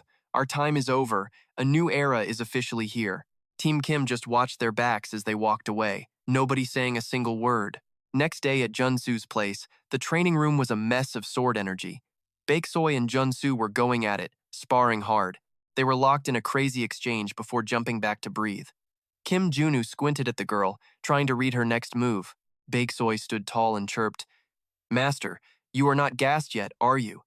Because I am coming for you again." Then she lunged at him like a beast, wrapped in a massive cloak of pure magical energy. This was the power of the Heavenly Slayer Star. A few hours earlier, Kim Junu had called Baek Soy over and given her the Firestar fragment, making her scream in surprise. "Huh? You are giving this to me?" "Yep," Kim Jun Su admitted, acting totally cool about it. "The fragment is useless to me. It only reacts to you, Baek Soy," he explained calmly. Baek Soy clutched the item, looking dead serious. "Just looking at this thing gives me a really dark vibe, Master." Kim Jun Su shook his head. "Don't sweat it. Don't fight the power. Just let the mana in your body follow its own instincts." Taking the hint, Baek Soy sat down and started tuning her energy to the Firestar fragment in her hands. The 3 legendary sword styles included both martial arts skills and ways to cultivate your mana. This was exactly why Kim Junu could not just teach them how to control their mana levels. Suddenly, Bakeo's eyes snapped open. She drew her blade without thinking. The air turned heavy, and a wave of crimson magic power flooded the room. This was the Heavenly Slayer Star's true form, the power of Mars, the god of war, and the Slayer Star spirit itself. Baek Soy had finally unlocked all the traits in the core of the Firestar style. Baek Soy still looked dazed, whispering, "I can't believe it, but I have got all these bad feelings stuck in my head." Kim Jun Su laughed and patted her shoulder. "That is normal. That is just how the Heavenly Slayer Star feels. Deal with it. Accept it, focus on the fight, and you will get stronger." Baek Soy nodded. "Thank you. I honestly don't know how to repay you." Kim Jun Su smirked. "Actually, you can repay me right now." That left her looking more confused than ever before. Jun Su grabbed his sword, raising an eyebrow. "How about I become your student for a change? You down? Teach me the Firestar sword style." And just like that, the two of them began training as partners. With the Firestar style, Baek Soy's speed was terrifying, and she hit like a freaking freight train. Plus, her stamina and mana recovered at insane speeds. It was not long before Junu was actually being pushed back. He frowned, thinking, "Man, this style is broken. If Kali's dance is graceful, then Baek Soy's style is a brutal, savage war dance." The moment their blades clashed, Jun Su felt like the whole world was drowning in a deep sea of blood. Right then, Baek Soy froze, her eyes going wide with pure shock. Jun Su's entire aura pulled a 180. The two kept clashing until Junu totally flipped the script, sending Baek Soy flying through the air. The wall behind her exploded into dust. Finally, Kim Junu had unlocked that legendary Firestar sword-style trait he needed. He grinned, totally stoked. "So this is the Heavenly Slayer Star?"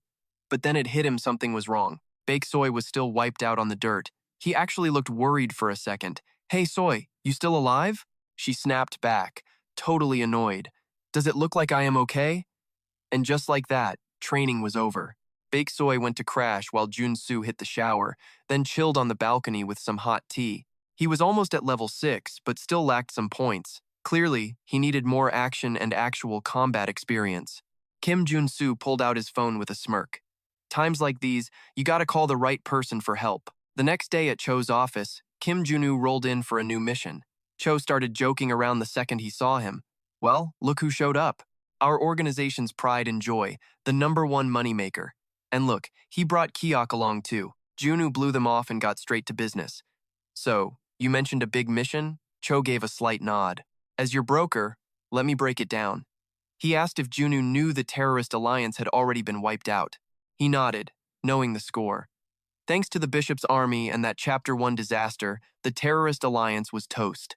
Unlike in the game, the government led a massive suppression campaign and totally annihilated every last one of them. At this point, it would be almost impossible for them to put that organization back together again. Right now, the executioner Queen Saren and her leftovers are getting crushed all over the place. Then Cho kept going. "The military asked us to find them, and we did. But Kiok chimed in, saying one of them is holed up somewhere totally off limits. Junu frowned, asking if the place was really that bad. Kiok just sighed and said it is a literal monster. There was a mutant hiding among those terrorists. Hearing that, Jun Su couldn't help but feel a little frustrated. In a monster village, any mutant is treated like family. Kiok just sighed and shook his head. But those terrorists are dangerous as hell. That bear keeps protecting them, which is a real pain in the ass for us. Still, I never expected Hunter Kim to have actual ties with that monster village. Must be fate, Jun Su nodded, finally getting the picture. So that is the deal. But he couldn't just accept it. To reach level 6, he couldn't risk fighting that village. Just saying no wasn't a good look either. While Jun Su was thinking, Ki pushed a photo across the table. It was a picture of some lizard dude.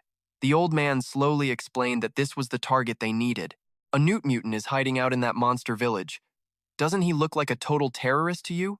Junu picked up the photo and stared at it for a long time. You are telling me this thing is a mutant? Ki gave a slight nod. This newt isn't some mutant. It's the mid-boss from Chapter 1, Senior N, a high-tech bioterrorist. This scum had tricked the Great Bear, and that is exactly why Junu decided to take the mission. So Junsu ran all night to reach the Village of Hope. He was sure once the Great Bear knew the truth, it would cooperate. He wasn't sure if it would even listen to him, but he had to try and convince the thing. But just as he got close, a massive explosion ripped through the air, making Junu panic. Wasn't that coming from the Village of Hope? That damn newt must have made its move. In an instant, smoke and fire filled the sky. All the creatures in the village were weakened, trembling uncontrollably on the ground in total agony. Even the Great Bear couldn't stop shaking. It felt like something was caught in its giant throat. It mumbled in a hoarse voice. "What is happening? It is a mana bomb!" Junu yelled as he ran up from a distance. Seeing him, the Great Bear cried out in shock. "Swordsman Kim, what the hell are you doing here?" Jun Su quickly explained. "I heard there was a terrorist here. This is his work. He's just a criminal pretending to be a mutant." The Great Bear was stunned. "What? Pretending?" Before it could process that, a creature ran up from a distance to give a report. "Chief, the bone serpent is gone. That newt disappeared with it right before our eyes." The Great Bear was completely stunned, paralyzed with confusion. Junu yelled urgently that there was no time left. At this rate, everyone is going to turn into bombs and explode. Jun Su urged the bear to hurry and put up a barrier. The Great Bear didn't hesitate. "Got it."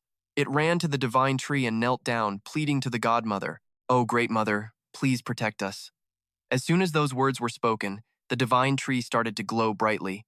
Then countless beams of mana shot out from it, enveloping the entire village in just a matter of moments. The other monsters finally stabilized. Seeing that, Jun Su yelled, "Hold the line and keep that barrier up! I am hunting down that terrorist and the bone serpent." The bear looked worried. "You really going solo, kid?" Jun Su just nodded, already tapping into his sixth sense power. He snapped, "I will find them and be back in a flash." Then he bolted into the village, where a nasty stench filled the air. He scowled, whispering, "This has got to be the spot." Suddenly, a voice from the shadows called out, "Master." Jun Su spun around, totally spooked. Standing right there was none other than Baek Soy. He glared at her, asking, "The hell are you doing here?" She just smirked. "You called for help, Master." Jun Su froze, blinking. "Wait, I did?" Then a light bulb went off. He grinned. "Oh, right, my bad. So you are here to back me up." Suddenly, he stumbled, and Baek Soy rushed to catch him. She sounded panicked. "Master, you okay?" Jun Su grabbed his head, teeth grit. "I am fine, but something is off. Why do I feel like lead?" Propping him up, Baek Soy started walking. "You need to crash for a bit. Let me check it out." Jun Su frowned, sounding unsure. "You sure you can handle this?" Baek Soy face twisted into a nasty grin. "Duh. Just leave it to me. Now, rest in peace." She whipped out a sharp blade and lunged. The metallic scent of blood hit the air, but then her eyes popped in pure disbelief. Jun Su was still standing tall, totally chill, and her knife was lying on the ground. He laughed. "You thought I would fall for a trashy illusion like that?" He whipped out a bottle of holy water. He had actually shanked his own leg to stay sharp. Suddenly, the fake girl exploded into thick black smoke. Once the smoke cleared, Jun Su saw the truth and his eyes narrowed. The bone serpent was tied to a pillar, full of IV tubes feeding its body. Seeing that torture, Jun Su absolutely lost it. "You freak! You using a mutant like a freaking bomb?" The leader shifted back to normal and just smirked. These mutant losers are so easy to trick. They are the perfect fuel for my little terror plot. Finally caught you, you pesky little swordsman. Jun Su glared back, his voice dripping with pure hate. You think this trap is enough to stop me? Time to test some skills fresh out of the oven. Fury, fortitude, attack, destruction, and unrivaled massacre. Mixing those 6 traits unlocks the legendary Mars sword style and the 1 versus 1,000 skill. Jun Su balanced his powers and the Mars sword style like an absolute pro. Suddenly, the enemy soldiers were blasted by red energy beams, sending them into a total panic. Jun Su looked like a maniac as he scoffed. You guys really messed with the wrong dude, huh? He charged ahead, sword in one hand and axe in the other. In a heartbeat, his blade was stained bright red with fresh blood. Every single soldier was wiped out. Jun Su just smiled, feeling pretty good. Now that is what I call power. He quickly grabbed the serpent and headed back to Hope Village. Seeing the mess, the bear yelled, "The bone serpent? What did they do?" Jun Su looked grim. It is out of mana and about to snap. Get it to the godmother, now. On it. The bear rushed the serpent to the divine tree and begged, "Please, godmother, you gotta save him." The translator spit out the tree's sad reply. It is too late. I cannot do anything anymore. The bear started shaking, totally losing it. No way. This cannot be happening. The dying serpent reached out a shaky hand and croaked, "Bear, bear." The bear rushed over, asking if he was okay. "Can you hear me?" The serpent shook, pleading, "Bear, just kill me." The bear looked absolutely horrified. He roared back, "The hell are you talking about? Kill you?" Even Jun Su felt useless. This might be the only way. If that core blows, the explosion will level this entire village. The bear wailed, "I cannot do it. I would rather die myself than hurt him." As they were giving up, Jun Su spoke up. "I got an idea." The bear perked up instantly. "For real?" Jun Su didn't want to lie to him. There is a 90% fail rate. If this failed, Jun Su was going to be in deep trouble too, but he could not forget the words the serpent said before. He had to risk it all. Despite the crazy odds, the bear stood tall and determined. Even if there is only a 1% chance to save him, I am in. Do whatever you gotta do. Junu nodded. Understood. First, I need a bathtub. Everyone outside scrambled to find one. Jun Su looked at the massive bear. Tell the Hunter Association waiting at the edge of the woods to get in here. Let them through. The big bear obeyed, opening up a path so the KZ crew could finally step inside. The old man tossed Junu a suitcase. Here is the gear you wanted. You need anything else, or we good? Junu kept it chill. Nah, Chairman, you high-level soldiers, rip the mana cores and grease out of your cyborg parts. Key frowned. How many you need? Junsu did not blink. Give me every single last one. Saving the bone serpent meant giving it a human shell, so Junsu started whipping up a crazy potion. He dunked the bone serpent into the tub. This trick is usually post-nuclear war level stuff, but hey, worth a shot. The ritual needs a sacrifice from someone with god-tier status, and lucky us, we got a divine tree right here. Jun Su locked in. Okay, divine tree, help me save Snakebone. You down to share a little of that blood? The bear freaked out. Godmother blood? The divine tree paused for a second, really thinking it over before answering. Fine, take it. She let her essence flow right into Junsu's small vial. Junsu poured a swig for Snakebone and kept the rest. Then he popped 3 skills at once. Divine Power, Holy Light, and Aura. With this combo, he could hit God level, even if just for a second. Junsu stepped into the space the tree allowed. Flash! The whole world shifted. He was officially in the divine tree domain. She invited 2 other gods. Junsu felt like a bug next to them, but their holy relics were vibing with him. With 3 gods on his side, Junsu could break the game's logic and level up straight to the top. The sky above Hope Village turned pitch black in a heartbeat. 2 more streams of magic shot down. All 3 beams slammed right into Junsu and the Snakebone creature. The bear screamed in total shock. Lightning is blasting Snakebone. Kiok stood there looking just as confused as anyone. Nobody knew what was going on, but Junu was still buried in a whirlwind of magic. Lightning kept pounding the ground from the sky, turning that corner of the village bright as day. When the storm finally died down, the tub was steaming. Junsu smirked. Yo, Snakebone, time to wake up, sleeping beauty. Right on cue, a hand reached out of the water. Then a girl with glowing golden hair slowly stood up. Junsu grinned. It worked. The thing was human now, or more like, she was a high-tech artificial human now. Human-form Snakebone hopped out of the bath. She finally had real skin and bones to call her own.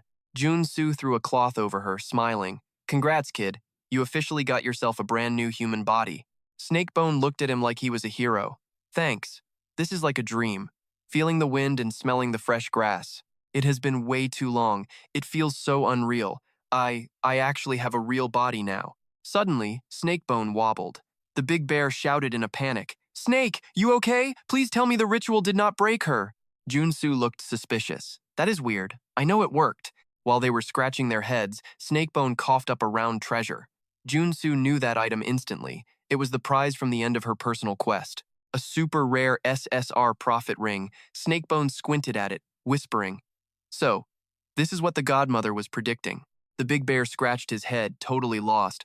What prophecy you talking about? Snakebone dropped the ring into Jun Su's hand. You gave me my life and body back, she smiled. So my destiny is to give a part of myself to you. That ring was basically a cheat code for any game info. It could show you what is in a loot box or reveal maps for hidden random dungeons. Junu was not expecting this loot. While he was processing it, Snakebone handed him a glowing mana core. Take this too. Jun Su looked confused. Wait, isn't this your mana core? You still need that even if you aren't a mutant. Snakebone just shook her head. It is fine. If you want to hit level 6, you need my core. That is what she told me. The divine tree shook, and a single leaf landed in Snakebone's hand. She looked and saw writing on it. She skimmed it and spoke up. The godmother sent the guide for hitting level 6. Junu was absolutely floored. Snakebone explained the deal. To reach that level, you are going to need mana cores from other mutants too. The big bear piped up immediately. Look, you saved our whole village. Taking this is no big deal. Take all my saved mana cores, man. Suddenly, the whole village starts yelling, begging him to take their stash too. Jun Su just beams. Total mission success. These gifts were priceless memories, but they're handing them over anyway. He felt the love. For real. Next day, Jun Su is back in the city, staring up at a massive skyscraper. His 3 students are tagging along behind him. Bioi looks around, totally bugging, and asks, Is this whole building actually yours? Jun Su gives a cool nod. Yup, I just bought the place. Cash is king, you know. Right then, Choi runs over from a distance, waving like a maniac to say hello. Hey there, Superhuman Kim. Jun Su laughs. Director Choi, you are early. Choi's CEO just grins, looking hyped to be there. Duh, I am the manager here now. Totally an honor. Come on, let me show you around the new crib. Hearing that, the whole crew, Bake Soy and the rest, just absolutely lost it with joy. They were vibrating with hype. They're ready to hit the cafeteria, but Jun Su drops a bomb of a suggestion. Training room, now. The 3 of them instantly freeze in pure terror. A bit later at the gym, the master and his students start grinding. Ki was just a level 3 superhuman. Janet was sitting at level 4, while Baek Soy was the GOAT at level 5. Even Jun Su joined the training grind. He was moving so fast, the naked eye couldn't even track him. Jun Su swapped his trait to swordsman and finally hit level 6. After a crazy intense session, he paused to watch his students grind. They finally had the basics down. Now, he could actually focus on leveling up his own game. That profit ring was the real MVP, getting him the gear needed to reach level 6. Plus, he mastered those Eastern Army secrets. We're talking the Black Fox sword style and Hellfire too. With all these buffs, that top-tier swordmaster trait was practically within his grasp. But his current grind wasn't enough to handle that elite trait. He was having a nightmare of a time controlling the Firestar sword style. Jun Su knew it was time. He had to visit the big leagues, the home of the gods. A few days later, outside a giant palace in Sweden, Jun Su walks up to the gate. He tries to enter, but the guard blocks his path. Warrior Kim, you are not on the list. Jun Su just stands there, totally confused and doubting himself. But I am an honorary holy knight of this place. The guard just stares him down. Even so, you only just hit level 6. It is way too dangerous. Come back when you are level 7, kid. Jun Su just sighs, totally defeated. He knew this would happen. It makes sense, considering anyone under level 6 is basically dead meat if they meet a god. But he had a loophole. He reached into his bag and pulled out a single flower. Jun Su smirked and said, This is a legendary Norse item. It is called Mistletoe's Regret. The angel at the gate just stared in disbelief. You actually got your hands on it? I get it now. Let me lead the way. Jun Su grinned. Now we're talking. Glad he did his homework and came fully prepared. A bit earlier in a Swedish plaza, Jun Su was prowling the streets with a mission. Before facing Thor, he had to get some prep work done first. There is a quest where the prize is Mistletoe's Regret. I have to knock that out first. Jun Su tried to remember. He needed to track down some specific people in this market. While he is lost in his own head, someone sneaks up and throws a heavy arm around his shoulder. It is Sitman, grinning wide. Long time no see, kid. Can't believe I ran into you here. Jun Su smiles. It has been a minute. What are the odds? Sitman laughs. It is all thanks to the newest member of the family. We have a baby now, so we brought him here to get blessed. Seeing them so hyped, Jun Su couldn't help but crack a smile too. Thinking about it, this place was a holy site for the Norse. Wait a second, isn't the god who blesses babies in their mythology that one person? Jun Su blurted out. Hold on, are you two here for Free's blessing? I thought she was dead. Sitman gives a slow nod and says, that is true, but there is this prophecy. The prophecy says, in the castle floating in the sky and the deepest abyss, find the jewel that holds the sunset. Bring that jewel to the empty field, jump on the flying ship, and fix the world. Only then will the gods smile. Kim Junu frowned at the thought. According to the riddle, that floating sky castle has to be the giant palace, and the lowest part is right here. While he is thinking, Shiun speaks up. We found the jewel. You want to see it? He handed the object to Kim Jun Su. Jun Su took it, whispering in shock. So, this is the legendary jewel. Does this jewel mean something else, like some forbidden knowledge? Kim Junu definitely saw something super familiar in that image. Seeing his reaction, Shiun was totally confused. Yo, what is it? Is something wrong? This is the birth of the purest god, Miss Ten. The special people Kim Junu needed to find were Shiun and his wife. He had to help them get Freak's blessing to finish the mission. Kim Jun Su's whole vibe changed instantly. He piped up with total energy. Hey man, let me roll with you on this journey. So the trio headed to the prophetic field, only to find it crawling with nasty monsters down below. Shichmun, behind the wheel, pointed into the distance. Look, that is the airship from the prophecy. It is the legendary vessel built by the Dwarf King. Kim Junu looked and saw two massive airships hovering in the clouds. Kim Junu was hyped. He knew this thing, a mobile fortress that could fold up and fit right in a pocket. It was a literal flying fortress, Shichun added, seeing him silent. Pretty wild to see in person, right? Actually, Kim Jun Su was just plotting how to steal it. That was a move he could never pull in the game. Shmoon and his wife sat inside the vehicle. They kept scanning the area. The prophecy said to bring the jewel to the field, board the ship, and fix the world for the gods. They had to take the Skidladir and crush the Titans. Shichun just let out a heavy, resigned sigh. Tons of people died trying to hijack that ship. It is not going to be easy. Hearing that, Kim Jun Su clenched his fists tight. Not easy? Please. For him, this was a total piece of cake. Suddenly, massive cannons locked onto Kim Jun Su's ride. In a heartbeat, a wave of magic cannon fire blasted straight toward them. The car's system screamed a warning.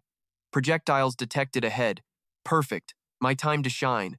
Kim Junu swapped his trait to Pro Driver. He slammed the gas and the car took off, absolutely shredding through the wind. Magic blasts chased them, blowing up everywhere, but Kim Jun Su's car just charged ahead like a total beast. The cannons kept spamming shots, forcing the car's system to spit out non-stop warnings. Kim Junu ignored the alerts and kept the pedal down, driving straight into the smoke and fire. Shichun and his wife were losing it. Inside that wall of smoke and flames, something was glowing like crazy. It was Kim Jun Su's car. He sent the thing flying straight into the sky. Total cinematic move by Kim Jun Su. He even unlocked the integrated trait called One with the Steed. Next thing you know, he's aiming for the airship. The car slammed onto the deck, sending the guards into a total panic. Before they could process the chaos, an explosion ripped through, tossing them like rag dolls. The general stepped out and froze. All his soldiers were already out for the count. He spotted the culprit and barked, "Why would a holy knight of Thor pull a stunt like this?" Kim Junu just smirked. "What are you yapping about? I don't believe in any of those gods." He gripped his hammer tight, ignoring the general's screams. Without a shred of doubt, he lunged forward with pure aggression. Boom! Another blast rocked the ship. Just like that, Kim Junu wiped the deck and took over the whole vessel. After climbing aboard, J-Man yelled, "That was one hell of a fight, kid. Now we just gotta fly this thing." Kim Junu gave a slight nod. But how do you even steer this hunk of junk? As he wondered, the car's system spoke up. Kim Junu grabbed the cable from his ride and plugged it into the ship. The system started hacking the controls instantly. Shiun stared at the map, muttering, "To get Freck's blessing, we have to track down Fenria." Kim Jun Su didn't blink. "I'll help you find it." He let the system pilot the airship away. Before leaving, he rained cannon fire on the field, watching the titans die like flies down below. Kim Junu grinned with satisfaction. Now we can wrap up the rest of this prophecy, right? Shikmun nodded. Thanks, kid. I won't forget this favor. Now listen. After saying that, he pulled out the jewel. Instantly, a beam of light shot out, and the goddess Frick appeared. She stayed silent, slowly raising her hand to touch Yordis's stomach. Then, the goddess vanished into thin air. Shimun spoke up with real heart. I accept the blessing you left with total gratitude. Kim Junu was stoked. Mission accomplished. He just scored a rare item with a 1% drop rate in the game. Miss Ten's mistake was his win. Kim Jun Su gripped that flower branch, grinning like a psycho inside. Time to face the big guys. Back in the now, Kim Jun Su stepped into the massive palace. The second he got inside, some invisible wall popped up, totally blocking his way. Junu bit his lip hard, trying to tear through that barrier. Just getting close made his lungs feel like they were collapsing, but he had a secret weapon. Even being under-leveled, he could tank the divine pressure because of a single-use cheat item he brought along. After all that sweating, Junu finally came face-to-face with the god of thunder himself, Thor. He was chilling on a huge throne, smirking at him. Nice to meet you, outsider. Junu just stood there, totally floored. This guy knows me? He hesitated, then asked, How the hell do you know I'm from another world? Thor just laughed. How do I know, kid? These eyes see everything. You're just a tiny little human to me. Hearing that, Kim Jun Su realized it. Even the gods couldn't ignore a guy like him. Then Thor spoke up again. Why have you come to see me? Junu kept his cool and answered, I just have a few questions. Any idea who dragged me into this world? If it was some crazy power, a god like Thor would definitely know. But Thor just shook his head. No clue, he said. Junu went stone cold. Then Thor gave him the death stare. Say that again. I said I don't know. How should I? Junu frowned and started whispering to himself. Did the All-Father summon me then? Thor's face scrunched up. He sat there thinking for a long time before finally saying, Impossible. If a god used that kind of juice, there's no way I'd miss it. Now Junu was the one thinking hard. So, it wasn't a god. He flashed back to that talk he had with the Saintess a while ago. Her words definitely had some hidden meaning behind them. Junu got serious and asked, Then why did she call me a vessel? Thor thought it over for a long while. It's probably because of your soul. Your soul rank is actually insanely high. Junu was still lost. Is it because I can combine traits? Thor just nodded like it was no big deal. Exactly. Learning and mashing up different powers is something only a transcendent being can actually do. The East calls it the peerless myriad stars thing, whatever that means. Junu remembered the Tower Master saying that. I've heard that before, he said. Have you ever met anyone else like me? Thor drummed his fingers on the throne, waiting a long time before speaking. There was one guy, the Heavenly Demon. That clicked. Junu remembered Chen Wei saying he reminded him of that same Heavenly Demon. Everything finally made sense. While Junu was processing, Thor had an idea. How about this? Dump the All-Father and that disgusting order, and I will make you my personal angel. Junu was shocked and immediately turned him down. I'm not ready to die yet, thanks. Thor looked annoyed and gave a cold snort. After you die, well, it wouldn't matter if that old geezer came back to life anyway. Junu pouted and snapped back. You for real? Thor sighed, totally done. I don't want to rot in this palace drinking forever. Look, Thor isn't just the god of thunder. He's the god of war. Remember the myths? During the big war, when the father died, all the losers were executed and the winners were all sealed away. No wonder Thor was so pissed about being locked up like this. Suddenly, he spoke up again. In the end, that whole war only really benefited you humans, didn't it? Well, I guess I'll root for you then. His words left Junu totally confused. Thor didn't explain. He just reached out and asked, You want the power to escape the father, don't you? Kim Jun Su didn't say a word. He just gave a nod. A satisfied smirk spread across Thor's face. I'm more than happy to grant you that power. Right as he finished, a massive bolt of lightning slammed down from the sky. Junu's body was instantly swallowed by that blinding, brilliant light. Veins popped out all over him from the agony. Finally, unable to take it, he threw his head back and screamed. Thor just sat there on his throne, cold as ice. Use it well, he said. After enduring that insane pain, Junu finally received Thor's secret cultivation arts and his lightning. Then, Thor slowly spoke up. All done, little human. After getting fried by that lightning, the hammer in Junu's hand could now finally generate its own electricity. It hurt like hell, but the payoff was worth it. Junu bowed his head. Thank you, God of Thunder. Thor just nodded. You're free to go. Outsider. Jun Su smiled, feeling pretty good about it. Not a bad trip at all. He left the palace, hopped on his airship, and headed back home. A few days later, he was back in Korea. He looked down, chill as hell. The trek was long, but totally worth it. Even though he didn't plan it, Kim Junu scored the legendary Missling, a weapon that shreds invincibility. He even grabbed the Skidlater ship. Man, the more he thought about it, the smugger he felt. Kim Jun Su laughed and said, maybe I should take my crew on a little vacation. Then, total chaos erupted nearby. He frowned, muttering, what's that loud rumble? Seconds later, a massive explosion rocked the horizon right in front of him. Kim Jun Su's face dropped. That's my home. Why did it just blow up? Minutes later, ambulances screamed onto the scene, hauling the wounded to the hospital. After getting back, Kim Junu sprinted over to investigate. He moved so fast he actually spooked the nurses. But honestly, Kim Jun Su didn't give a damn. He bolted straight to Mr. Choi's room. The poor guy was covered in bandages, lying in bed while Iron Fist stood guard nearby. Director Choi, tell me which of these bastards did this. Iron Fist sighed and said, we're checking, but it looks like those leftover terrorist scumbags. Hearing that, Kim Jun's face went dark. He growled through gritted teeth, terrorists. They have really crossed the line this time. Choi wasn't just a business partner. In this cold, greedy world, he was the first person to ever show Kim real kindness. Mr. Choi was his right-hand man. That guy always had a smile, but now he was just lying there motionless. Kim Junu bit his lip, eyes full of guilt. Damn it, this is on me. It is all my fault for making him run that building. Suddenly, a shaky voice whispered, Superman Kim. Kim Jun Su's eye twitched. He looked down at the man in the bed and gasped, Director Choi, you are awake. Choi Seo shook his head weakly. I'm okay. He shakily lifted his hand, revealing a small vial of blood inside his palm. He whispered, there is something way more important here. This is my blood. You need to take it right now. Kim Jun Su frowned, totally confused. Why the hell are you giving me your blood? Choi replied, I put nano trackers in my blood, and I managed to smear some on those terrorist punks. With this, Kim Junu could hunt them down. Kim Jun Su grabbed Chua's hand and said, thank God you are alive. Director Choi, I am going to use every piece of tech we have to heal you. Choi nodded with a sincere smile. Seeing he was stable, Kim Jun Su turned to leave, his face twisted with a lethal, cold rage. And this time, I am finishing every single one of them. Later, at the Guro base, Kim Junu and Iron Fist arrived. After scouting the area, Iron Fist spoke up. Superman Kim, I tracked the nanobots from the blood. Results are in. They are hiding here. Kim Jun Su followed him inside the dark building.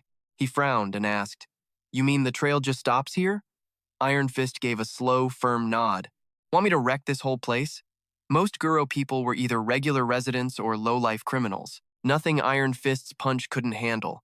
Hearing this, Kim Jun Su paused to think. It was a solid plan. But this time, he was hell-bent on taking out the mastermind behind these terrorist attacks once and for all. Killer Queen Yeren, who led the alliance, actually started the whole thing as a group for human rights. It was originally founded to help people on the edge of society. That was before they joined the Father's congregation. If they just smashed the place, it would only fuel the terrorists' twisted sense of justice and their crazy cause. Thinking it over, he spoke. Violence isn't always the best answer to everything. It might hurt innocent people, Iron Fist frowned. Well, yeah, obviously. So what now? So, you got a better idea? With a smug laugh, Kim Junu smirked. We tear it down to build it up. Iron Fist was totally baffled. He asked, what the hell does that even mean? Explain yourself. Kim Junu raised an eyebrow and grinned. From now on, we are redeveloping the whole Guro district. Iron Fist was stunned, his cigarette falling right out of his mouth. Kim Jun Su smirked with total confidence. That's the plan. The redevelopment project for the Guro district actually went surprisingly smooth, mostly because the president quickly greenlit the project for such a dangerous area with zero law and order. Plus, big investments poured in from legends like the Magic Tower Master, Hyang, and even the general himself. Then, it finally happened. Kim Jun Su found the terrorists' main hideout on the far edge of Dareem. Now that he'd found it, he was going to pay them a visit. Owen was with him. Owen helped him unlock the door and said with a cheerful smile, "It is unlocked, Master." Kim Jun Su praised him, "You really are the #1 security company." Not only was Yuan great at security, but he was also a total genius at breaking through it. Yuan was a bit embarrassed by the praise. He spoke in a low voice. But do not you think this is a little too dangerous? You are about to face that notorious killer queen. A smile crept onto Jun Su's face as he replied, Of course it is dangerous.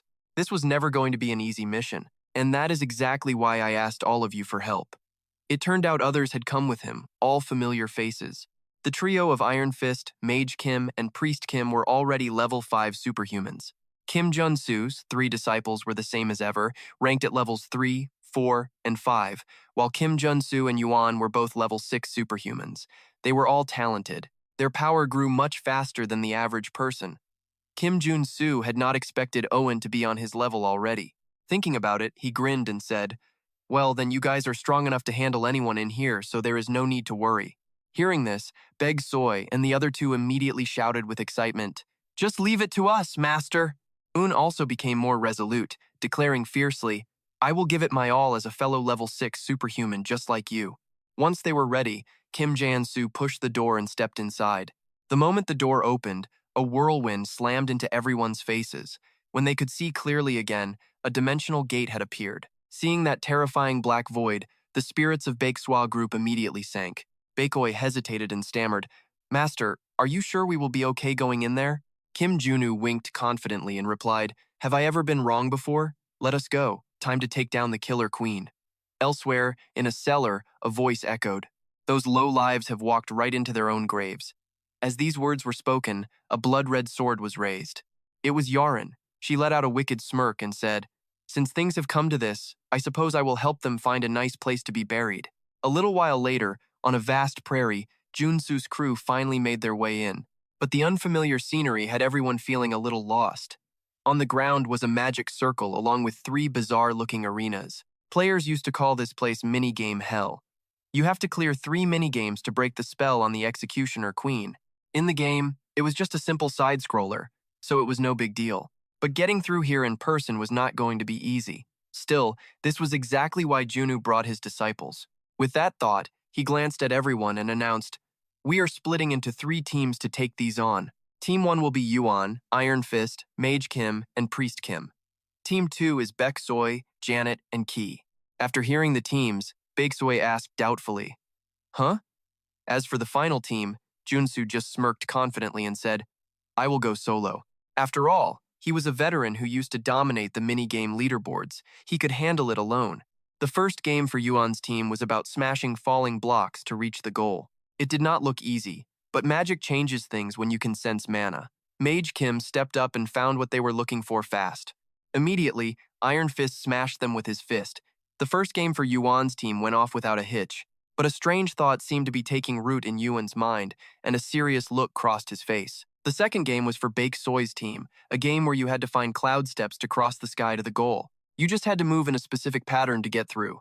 Since they had Ki, a total game fanatic, it was a piece of cake, and the final game was Jun Su's. He glanced at everyone and reminded them, I will handle this myself, so do not worry. Do not open the door, just wait for me. Now, good luck. A little later, Priest Kim stood before a door, smiling as he spoke. Looks like we are the first ones here, huh? Iron Fist slung an arm around Mage Kim, laughing. It is all thanks to this kid. His navigation skills are insane, Mage Kim said shyly. I am just glad I could help everyone. The 3 of them stood there chatting happily, but Yuan just stood off to the side, a sour look on his face. Just then, another group appeared. It was Baek Soy team of 3. They were ecstatic about their success. Baekoi hugged Ki, gushing, Our Ki is so smart. The 3 girls hugged and laughed together, clearly super close. And once again, Owen was the odd one out. He had planned on showing Jun Su how much he had grown. But what was he doing? I cannot let it go on like this. As the only level 6 warrior here, Yuan thought he should be the one to face the queen head-on. With that in mind, Yuan strode boldly towards the door.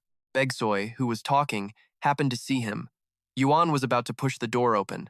Baeoi screamed, trying to stop him. What are you doing? Get back here now! Priest Kim yelled urgently. You can't go in there. Warrior Kim hasn't even arrived yet. Too late. The door was already open as Yuan laughed confidently. Relax, guys. I'm level 6 now, too. I can hold my own for a bit. Ignoring Jun Su's orders, they marched right into Yaren's secret hideout. The moment they entered, A massive wave of mana hit them, making Owen shake with pure fear. The others felt the same pressure. What's with this crazy power? Yuan's body felt like lead. The one responsible was the executioner queen, Yaren. She stalked toward the trembling Yuan with a cold stare. Bake Soy yelled in total frustration, "You absolute idiot! Master told us to wait." Then, she and her team charged straight into battle. Yuan was shocked they could even move. How are they standing? How can they withstand this heavy curse? Yaren didn't even blink. She brushed off the three-person assault with a cold and nasty sneer. "So you're that desperate to die? Fine, I'll grant your wish." Yaren then began unleashing her sword with a deadly swing. A barrage of light slashes exploded, sending all three flying. Ewan, still fighting the curse, scowled with pure and fierce rage. They were totally outclassed by this opponent. Meanwhile, Yurin began slowly closing the distance on a defenseless Bake Soy. Owen screamed a desperate warning. "Run, Bake Soy." Yaren just scoffed, a wicked smirk crossing her face. "See ya, kid." But right before the blade hit, a shadow jumped in and blocked the strike. Yaren's eyes narrowed as her mood soured. The newcomer was Jun Su, using his own sword to block her blade. He raised a taunting eyebrow. "Hey, Executioner Queen, long time no see. It's been about a month, right?" Yaren's face twisted when she saw him. She laughed coldly. "You actually dare to show your face here? Fine. No need to drag this out. I will just kill every last one of you right now." Yaren attacked with a flourish. Countless beams of sword light filled the air. Owen saw this and panicked. There is no freaking way. Even for Jun Su, this was too much. He was so worried he wanted to scream. But then, something absolutely unbelievable happened. Jun Su was actually going toe-to-toe with Yaren. He even managed to shove the queen back several meters. She snapped, flying into a total rage. "I am going to kill you," she screamed while charging forward. Jun Su stayed perfectly chill. He sheathed his blade, smirked, and said, "You've got it all wrong. You're the one dying today." He summoned Thor's hammer, lightning crackling as he launched a massive counterattack. Thunderous explosions echoed continuously, but Yaren charged right through them, unfazed. She snorted in pure disdain. "You think this junk can stop me? You could hit me 1,000 times and it'd be useless." Jun Su knew that. During the soul attack, he'd felt the frustration of her invincibility power firsthand. Back then, Jun Su couldn't even scratch her. But things were totally different this time around. Now, Jun Su could actually go one-on-one. This totally infuriated her. How did he level up so much in such a short time? Yaren wasn't giving up. She vanished in a flash, only to reappear right behind Jun Su's back. Without a moment of hesitation, Yaren slashed at him. Too bad Jun Su was ready, popping a shield to block it. It didn't last. His shield shattered into pieces under the power of Yaren's intense sword light. She charged right at Jun Su. "Time to end this," Yaren snorted coldly, but suddenly her chest was pierced by a sharp tree branch. It was the Godslayer, Mistlane. Its aura completely nullified Yaren's annoying invincibility effect. Jun Su let out a triumphant smirk. "It's over." Yaren just stared in confusion at the light from the branch. "What is this?" While Yaren was still bent over, trying to get a better look at the thing stuck in her chest, he slowly drew the sword from his hip. "The Godslayer, Mistlane, nullifies invincibility. It is game over. I was just pretending to lose the whole time." A slash whistled through the air, sending her arm flying as she watched in disbelief. Before Yaren could even react, Jun Su activated his ultimate power. Flames erupted from his palm, engulfing everything. Her entire body was swallowed by fire, charred black in an instant. Yaren let out an agonized scream. This was his plan. Even as her skin melted away, the arm holding her sword stayed raised high. "This is nothing. You are just a level 6 warrior." With eyes full of pure hatred, Yaren swung her blade with everything. "If I die, I'm taking you with me." But in a flash, Jun Su used his sharp blade to slice off her remaining arm. As the others watched, stunned, his voice rang out. "You feel that, right?" With a majestic stance, Jun Su's sharp slashes cut Yaren's body into 1,000 pieces. This scrap was straight up legendary. Her heavy parts hit the pavement until her head rolled right up to Jun Su's boots. He looked down at Yaren with a nasty smirk. "You got exactly what you deserved." She knew she was cooked, so she just smiled. "Just finish it," she said. Right then, staring up at the blade of the Chapter 1 final boss, Yaren whispered her last words with zero emotion. "I have no regrets." A brutal sound echoed as blood sprayed across the floor. The Killer Queen was finally down for the count. From the middle of the ruins, someone yelled out, I cannot believe Master actually smoked a high ranker like that. The rest of Jun Su's crew went wild too. That was an insane win. Absolutely freaking legendary, man. You are literally going down in the history books for this. Watching them celebrate, he finally exhaled. Thank God everyone is safe. Suddenly, a small voice called out from the back. Master. Gujin looked at the ground, sounding totally eaten up by guilt. I am so sorry. I almost blew the whole plan. Kim Junu saw him spiraling and gave his shoulder a nudge. We took that monster down, so why the long face? Chin up. He reached into the rubble and pulled out a blade, the Masamune, the demon sword of the assassin queen. He gripped the hilt tightly, thinking to himself, the stats on this thing are cracked. It never misses and even lands a curse on every hit. Even Bake Soy was standing there speechless. That sword looks absolutely sick. It is exactly the kind of gear you would expect a queen to carry. Out of nowhere, Kim Junu held the sword out. Here, this is yours now, he said, leaving Bake Soy so shocked she barely found words. Huh? Why are you not keeping it, Master? Before she could ramble on, he cut her off to explain. I work better with straight blades than curved ones. Go ahead, Kim Junu said, encouraging her. I think it fits your style. Blushing, Bake Soy shyly took the new weapon. Okay, well, thank you. Even though he gave it away, he was secretly hyped. Every star of slaughter needs a demon blade, right? This is going to be epic. Such a killer combo. With that done, Kim Jun Su walked up to the cold steel gate. All right, let us see what the queen was hiding. For a split second, he could not hide that greedy look on his face. Let us go. Thinking about the massive payday waiting for him, Kim Junu pushed the heavy doors open as a blinding light poured out. Immediately, a room filled with gold, silver, and jewels appeared, making everyone scream in pure excitement. Key and Janet lost it, diving headfirst into the pile of gold. There are so many shiny coins. Even Bake Soy was totally overwhelmed. There is a ridiculous amount of cash in here. He stood there with his hands on his hips like this was totally normal. Iron Fist thought out loud, this must be all the loot she stole from those terrorist attacks, right? From the back, Priest Kim asked Kim Jun Su, Sir, what are you planning to do with all this gold and these jewels? He answered while digging through the gold. We will probably use it to fix the damage from the attack. The infrastructure needs a total rebuild. Then, like he had found his true prize, Kim Jun Su held up a gun with a massive grin. Except for this little beauty, obviously. He could not hide his hype, his face turning red as he started smiling. The final piece for my collection. I finally have the full set of Dan guns. Later, at a sunny construction site, Gujin bowed desperately. Please, I am begging you, make me your official disciple. This sudden request left Kim Jun Su looking completely confused. What is this about? Right there, Gujin started pouring his heart out. Honestly, I went into that scrap feeling cocky because I thought I was some kind of natural genius. He could not hide the shame as he continued. In reality, I could not do a damn thing. I did not even swing my sword. Hearing that, Kim Junu remembered how sad Gujin looked earlier. So that is why he was so bummed out. He thought back to the battle with Eren.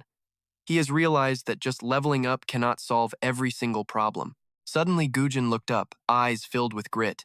Sure, the instructors at my guild are all pretty amazing, but they are missing something huge. As Bake Soy and the others stared, Gujin yelled out what he really wanted. I want to become a real warrior too. Seeing that fire, Kim Jun Su rubbed his chin and smirked. He has the instincts of a weed fighting to survive in the wild. If he wants it this bad, he thought, making up his mind. Fine, I will take you on. Hearing this, Gujin looked up, totally unable to believe it. For real? But Kim Jun Su gave him a warning. Do not even think about quitting halfway through. You hear me? The girls standing there were hyped for him. Gujin blushed and bowed his head. Awesome. I would never dream of quitting, sir. Thank you so much, Master. Suddenly, he got a heavy slap on the back. Welcome to the team, newbie. Big Swa snuck up behind him with a grin. Yo, I am stoked to start training with you. After that smack, Gujin rubbed his back and growled. Who are you calling a rookie? I knew him way before you did. You are just late to the party. Janet smirked, not backing down at all. What are you even talking about? It goes by whenever we joined officially, right? Janet and Callie just stood there, sighing at the total chaos. The two whispered about her short fuse, but Bek Soy heard them and turned bright red. Hey, shut it! Under the blazing sun, she chased the girls down. Don't you dare tease your senior like that. Janet looked back as Bek Soy screamed to get back there. Then, boom, she slammed into someone. A cold voice made her face pale. A man in a white cloak with a weird symbol looked at Janet. There you are. Do you have any idea how much work it was to track you down? He grabbed her hand and started pulling. "You are coming with me." Janet tried to break free, terrified. Suddenly, another hand grabbed the cloaked man's wrist. Jun Su's face went dark immediately. "What the hell do you think you are doing here?" The cloaked man yanked his arm back. "I am just here to take back our property." Looking at the thugs behind him, Jun Su laughed like it was a joke. "Property? You have got to be kidding me, right? You mean Janet?" The man held up a paper and barked. "That is exactly right. Read the contract yourself. This kid belongs to us and we are taking her." Then, a memory clicked into place. Now I know exactly who these bastards are. A vision of that bloody day flashed through his mind. Those silhouettes. The scumbags who killed Janet's parents and sold her off. An orphan sold to human traffickers. They stood there, smirking, showing off that symbol. The mages of the Ilyang Magic Tower. So that is it, he thought. Looks like Janet's main quest is finally starting. He shielded Janet. "She is my student. You are not taking her anywhere, period." They just pointed to the paper and argued. "What do you mean, student? Read the contract." In that moment, Jun Su drew his sword. A single slice cut the paper in half, leaving the mage stunned. As the contract fell, Kim pointed his sword at them. "You think her life is decided by some damn piece of paper? Answer me. If you want Janet, I will bring her to you." Janet looked at him, absolutely terrified. His eyes turned ice cold as he warned them, "But I am coming with her." Another sword appeared in his mind. During this quest, she will inherit the sword of the Nephilim. A massive tower loomed ahead, eyes on the Ilyang Magic Tower. A massive explosion ripped through the lab gate, shaking the whole ground. Looking at the huge test tubes, Gujun gasped in total shock. "What the hell is this place?" Jun Su explained it was a biomagic lab, a place where human greed is laid bare, he thought. Janet went totally silent, just staring at everything around her. Suddenly, a voice broke his thoughts. "Master!" With a hand on her chest, Janet was clearly still shaken by what she saw. "Do you think I can get strong enough to stop all these horrible experiments, Master?" Even Baek Soy choked up seeing her like that. Janet. Encouraging her, Jun Su said, "You can, if you get the sword of the Nephilim." The second she heard that, she blurted out, "Then let's go get it right now." Kim gave her a cold look, reminding her, "You have to do one thing first. Get revenge for your parents." His words made her freeze. Then her eyes filled with hate as she made up her mind. "I almost forgot the one thing I can never forget." "Let's go, Master." Papers scattered as a scream rang out. A mage trembled and begged, "Janet, I'm sorry. Spare me. They forced me to go after your parents." But she just looked at him coldly. "Tower Master of the Ilyang Magic Tower, you still dare mention my parents?" Every word she spoke made the color drain from his face. "I am done talking to you. Die." She didn't even give him a chance for last words. She finished him off herself as blood dripped onto the floor while he died in total agony. A heavy thud sounded as his body fell. Janet was shaking so much she couldn't hold her sword and let it drop on the floor. She finally lost it and broke down, covering her face. Baek Soy rushed over to hug her. "Janet, are you okay? You did great." Jun Su walked over and praised her too. "You fought hard." Crushing the papers under his boots, he knew Janet's quest was about way more than just getting even. He grabbed a dusty neon red file sitting right in front of him. Junu realized these messed up magical bio-experiments were secretly taking over every inch of this crazy city. He started digging through the documents. Hidden in the pile was the most successful test subject of all. Staring at a black-winged monstrosity, Junu finally found it, a hybrid of human and angel, the Nephilim. It has to die. He saw the name on the photo and smirked. "To end this, we need its true name. Knock, huh?" Once the girl stopped shaking, Junu spoke up. "Janet, time to hit the basement." He told everyone the plan to snatch the Nephilim sword from the giant. A massive freak was floating inside a tank. Someone gasped. "So this is the Nephilim? They were actually building something like this?" Junu pulled his blade without hesitation. "You guys did great, but this thing is next level. Stay back." Jin watched him step forward. "You're going solo? Dude, that is beyond dangerous." He was right. Even Junu knew it immediately. This is a boss that usually takes a full squad of 4 level 7 players, but the Nephilim is a total moron. It can't use strategy or clever tricks like a person. He made a choice instantly. If I stick to the game plan, I can actually pull this off. Facing the Nephilim, Junu growled, "Wake up!" Then he shouted its secret name. "Knock!" Its glowing red eyes snapped open like it recognized the sound of its own name. A massive boom shook the ground, and the heavy containment tank just shattered into a million tiny pieces. A scream from the pits of hell rang out as it lifted its sword and went full power. The pressure was insane. Kim Junu barely got his shield up in time to block it. The shockwave could trigger fear and tank his stats, but he already had a counter ready. Activating his airstrike skill, Kim Junu jumped high, dodging the swing. He smirked. Too easy, big guy. No time to waste. He triggered his special gear trait, ultimate move time. Kim Junu blurred behind it and countered the strike. He wasn't done yet, not by a long shot. He spun around and chucked Thor's hammer right through its leg, a perfectly clean hit. The Nephilim let out a roar of absolute agony. It jammed its sword into the dirt to stay upright, catching Kim Junu off guard while he was moving. He hit the ground and slid back. A sarcastic grin hit his face. You have got to be joking. Seeing the leg grow back, Kim Junu was stunned. I nailed the leg on purpose, but it healed instantly. Kim Junu charged back in. Fine then, I will just have to grind you down. He knew its entire move set. He had the whole fight mapped out, and even coated his sword in giant blood. He unleashed a brutal storm of slashes, giving the creature zero room to breathe. Giant blood deals massive damage over time if you keep stacking the hits during a scrap. Just thinking about the strategy made Kim Junu laugh like a psycho. After a final combo, he jumped back and watched it drop. My damage is infinite. It roared back with pure rage. Even though he was winning, Kim Junu kept his eyes glued to that massive sword. Dark energy exploded as it stood up for a counter. Seeing the dark tendrils, Kim Junu leaped away fast. As the shadows rushed him, he fought to parry the hits with his blade. One hit landed right on his jaw, making Kim Jun Su wince and cry out. Gujun turned pale. This is looking bad, Bekoi shouted from the sidelines. Don't panic now, you need to keep it together. She started to rush in, screaming that they would help, but he held up a hand to stop them. Stay back. Blade in hand, Kim Junu stood his ground, ready to finish this fight. Now for the good stuff. He popped his aura skill, glowing like a straight-up main character. No way I am missing this final strike. Watching the dark energy flare, Kim Junu jumped to find the weakness. There it was, a white flower on the wing. It was about to bloom. Found it. Without a second thought, he drove his sword deep into the monster. One hit to the sweet spot, and that nasty dark energy started bleeding out like crazy. Even Kim Junu was struggling to hang on, so he braced himself and squeezed the hilt like his life depended on it. Time for a comeback. Massive cracks were splitting the Nephilim wide open, and pure sword energy was gushing out. Yeah, everything is going exactly how I wanted. Kim Junu knew it was go time. He gripped his blade, told that thing to go back to hell, and sliced it right down the middle. Boom. The thing actually had the nerve to whisper I was wrong before it died.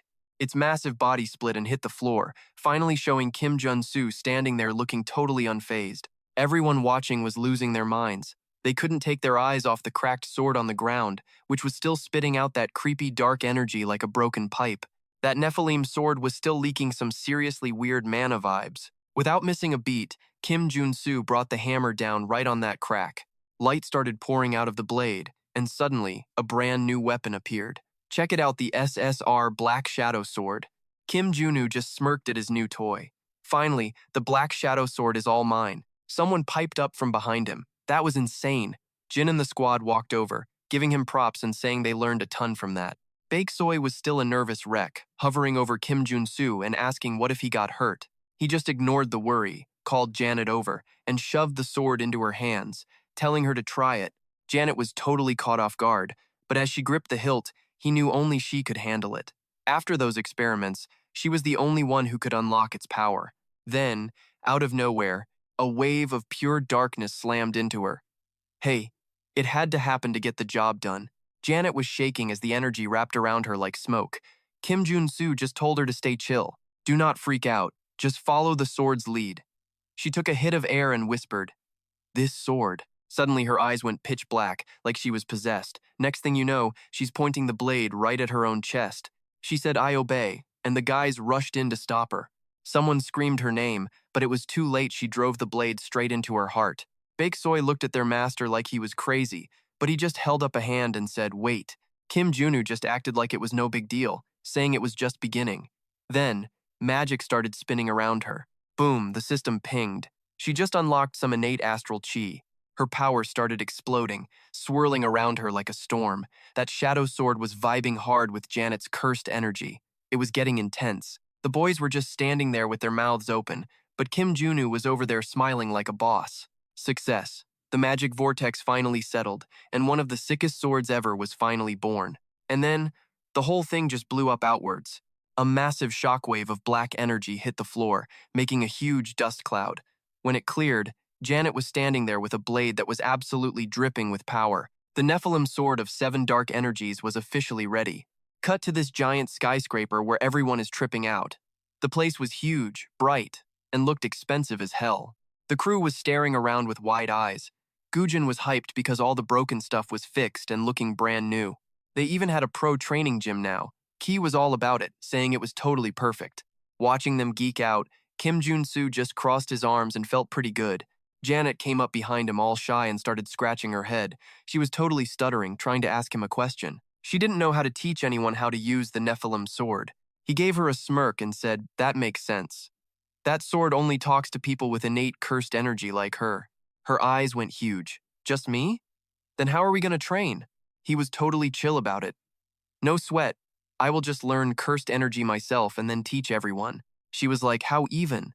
And he just pointed at Gujin. "I'm going after that acquired cursed energy next. First up is Gujin's divine sword union." He looked like he knew exactly what he was doing. "I've already seen how it works.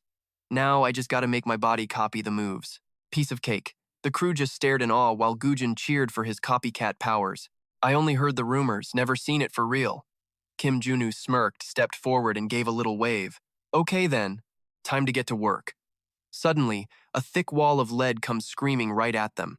They kept unloading on Kim Junu, but he just blurred back and forth, slapping every single bullet out of the air. Janet yelled through the gunfire, "Teacher, how long do we gotta keep this up?"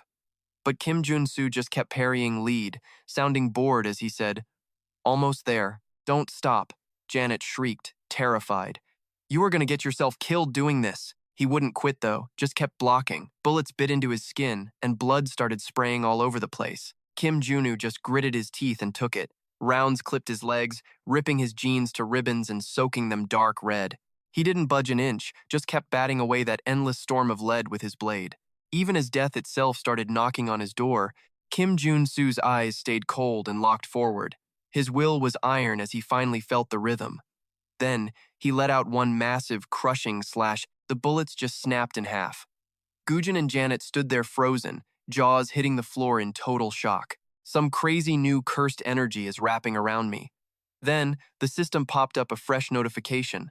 New trait unlocked, sword body union. Right then, a massive wave of power started pouring off of him. Kim Junu wiped the red off his chin with his hand, wearing a cocky little grin. "We are far from done here." He checked the system screen, feeling hyped. Finally, the last piece of the puzzle just clicked into place. "I actually got it the absolute top-tier warrior trait for real." The other two just gasped. "What the hell is that?" Suddenly, black streaks flickered across Kim Jun-su's sword while a glowing blue aura wrapped around the steel. They both yelled, "It's a sword aura!" Kim Jun-su gripped his hilt tight, a big, confident grin hitting his face. System alert. High-grade trait, Master of the Sword, officially acquired. An irregular level 6 swordsman has arrived. Kim Junu gave a smug look. Cut back to the building. Kim Junu looked at Janet, totally serious. "Okay, before the real lesson starts, the rest of you stay back and watch." He asked her nice and slow, "Janet, what is cursed energy?" She thought about it for a second before answering. "The light of the soul?" Kim Junu put his hands on his hips and echoed her words. "The light of the soul, huh?" She nodded confidently. "Yeah, unlike a sword chi, it isn't just some clump of magical power," Janet explained perfectly. "You use magic power for the body and your soul as the spirit to manifest a whole new version of yourself." He rested his chin on his hand, thinking aloud. She spread her arms wide and said, "Exactly! That's why only warrior types among superhumans can use cursed energy." Hearing that, Kim Junu gave her props in his head. Well, she really did her homework on this one. Then he asked something else. "But if it's just about making energy physical, why not just call it a sword aura?" Janet paused. Well, she turned away, staring at her hands as the realization hit her. "Now that you mention it, you are right." Kim Junu crossed his arms and smiled. He told her softly, "Cursed energy isn't just a simple power mashup. Think of it as the path to transcendence." He used his old fight with the Nephilim as an example. He explained that by going past the visible realm to take a physical form, its properties completely changed. Janet got it fast. So, for cursed energy to hit that level, it means your soul has actually been leveled up. I see it now. The Nephilim practice their cursed energy just to make their souls way stronger. She suddenly realized their endgame. They want to evolve into gods. Janet clapped her hands together, looking totally hyped. So the Nephilim, being angel hybrids and all, just naturally learn cursed energy the second they are born. It's as natural as breathing for them. Kim Junu stopped and thought to himself, like breathing, huh? He started looking through the other system skills, breaking them all down. Most skills use sword aura like an active ability. But this one? It has to be used like a passive, right? She gave a calm order. Teacher, take the sword and close your eyes. Janet put the weapon in his hand and spoke softly. Don't use your sword aura like usual, just breathe. He shut his eyes right away and focused on his breathing. Janet guided him through it. Just relax. Thin ribbons of energy started to spiral all around his body. His entire body felt like it was drifting in the air. Then it hit him. It was the breathing. Kim Junu opened his eyes and checked out the view. There was this crazy long staircase stretching all the way toward a bright light. Now he was sure. This is the headspace of the Nephilim. You know, the guys who want to be gods. He reached out his hand. This is how you unlock what they want. Kim Jun Su looked up, taking it all in. Starlight was everywhere, with stairs climbing toward that dark cluster. That right there is the light of the soul. Suddenly, a wave of pure magic slammed right into him. It is a feeling you just cannot put into words. Kim Junu closed his eyes, riding that magical wave. The heat and the rush of joy just completely took over his whole body. His whole body got blasted back. Now, he could finally feel the whole thing. Kim Jun Su's fingers started slipping, but he gripped that sword tight. Then, he just raised the blade high in the air. A massive explosion of magic burst from his sword. The dude was straight up transcending reality. Janet blocked her face, the heavy pressure forcing her to one knee. But man, she had a big smile on her face. He pulled it off. The system pinged with a message. You just got the legendary sword of the Nephilim. Kim Jun Su was loving it. Janet cheered, congrats, teacher. As soon as things calmed down, the other three rushed over to see. Ki shouted, Teacher, did you actually do it? Kim Junu put his sword away and looked over at Janet. Thanks, he said softly. You did good. Janet just scratched her head, acting all shy like it was no big deal. You are the one who made it happen. Suddenly, Choyo burst in, panting and screaming, Warrior Kim, we have a massive problem. Everyone jumped and turned around fast. Kim Junu asked calmly, Director Choi, what is going on? He spilled the news fast. Chairman's son is dying right now. Kim Jun Su's eyes went wide as saucers in shock. Chairman Seung Han, he yelled, a level 7 superhuman? How does that even happen to a guy like him? Choi Seo answered, he was poisoned. I heard even Elysia failed, and the guy is fading fast. Kim Jun Su froze, totally stunned. Elysia did not work? A wild thought started racing through his head. Only poison blood could do that. Kim Jun Su frowned, remembering that this stuff was only used once in the whole game. Meanwhile, Hiwi was shaking on the bed. Dark veins were crawling all over her neck and arms like snakes. Ha Yi struggled to breathe, her face twisted in agony. It looked exactly like the start of a zombie apocalypse. Hi, Undu was doing frantic chest compressions while yelling orders. Her heart stopped. Start CPR right now. The secretary was shaking and panicking. What is happening? If the guildmaster dies, we are all dead meat. You get that? He kept pushing on her chest, swearing under his breath. Damn it. She was perfectly fine just a minute ago. Suddenly, Kim Jun Su burst in and yelled for them to stop. Undu gasped when he saw him standing there. Gold fighter Kim Jun Su. Kim Junu looked at how bad she was and said, a doctor cannot fix this. Then, Hiwi was fed some glowing red liquid. As soon as she swallowed it, the veins started fading and she began to breathe normally again. A second later, Hiwi made a tiny, weak little sound. The secretary rushed to her side. Guildmaster, are you awake? She looked at the secretary and Warrior Kim slowly. Ha-young hesitated for a second before speaking. Am I in your debt again? Kim Jun Su smiled and said, do not worry about it. Just think of it as a thank you for helping with that redevelopment mess. The secretary helped her sit up. Ha-young asked, what on earth just happened to me? I feel weird. You just collapsed and passed out cold. The secretary answered her right away. I am so sorry, Guildmaster. It looks like someone from the outside tried to assassinate you with poison. She looked up, totally shocked. Poisoned? When? Kim Junu asked softly. Have you been around any animals lately? Ha-young hesitated, thinking back. Animals? Then the secretary remembered her playing with a stray cat in the rain. Yes, you petted a stray cat right before you passed out. Hyung had no clue that when she touched that cat, some green gunk got all over her hand. He sounded chill about it. Yep, exactly. Jun Su explained that the cat was actually a shape-shifting sorcerer. Someone hired him to take out the guildmaster. Pretty wild, right? She asked him immediately. You mean you know the whole story? Did you catch the guy already? He smirked and said, Of course. Kim Junu was celebrating on the inside. He already knew all their cheap little tricks. In the middle of a dark forest under a full moon, he pointed a gun at the wounded sorcerer and gave a cold command. Spill it. The shifter grit his teeth, fuming that he actually got bagged. You gonna talk or what? Junu got in his face, barking questions. Did that Black Panther cult pay you to take out the boss? But the mage played dumb, stone-faced. I don't have a clue what you're yapping about, kid. He leaned in close, a crazy look in his eyes. Then repeat after me, punk. The Black Panther is a pathetic joke, just a snack for a winged serpent. The sorcerer hissed in pure rage. You total bastard. He looked away fast.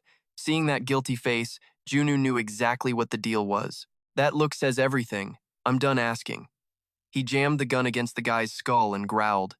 If you want to breathe, give me the blood heart right now. The guy turned white as a sheet, stuttering. Hey man, I don't even have that thing. Junu just pressed the barrel harder into his temple and whispered like it was nothing. Then why should I let you live? The mage panicked, hands waving. Wait, take this instead. He pulled out a glowing orange crystal necklace, holding it up like a shield. Please, just don't kill me. Junu locked eyes on the jewel.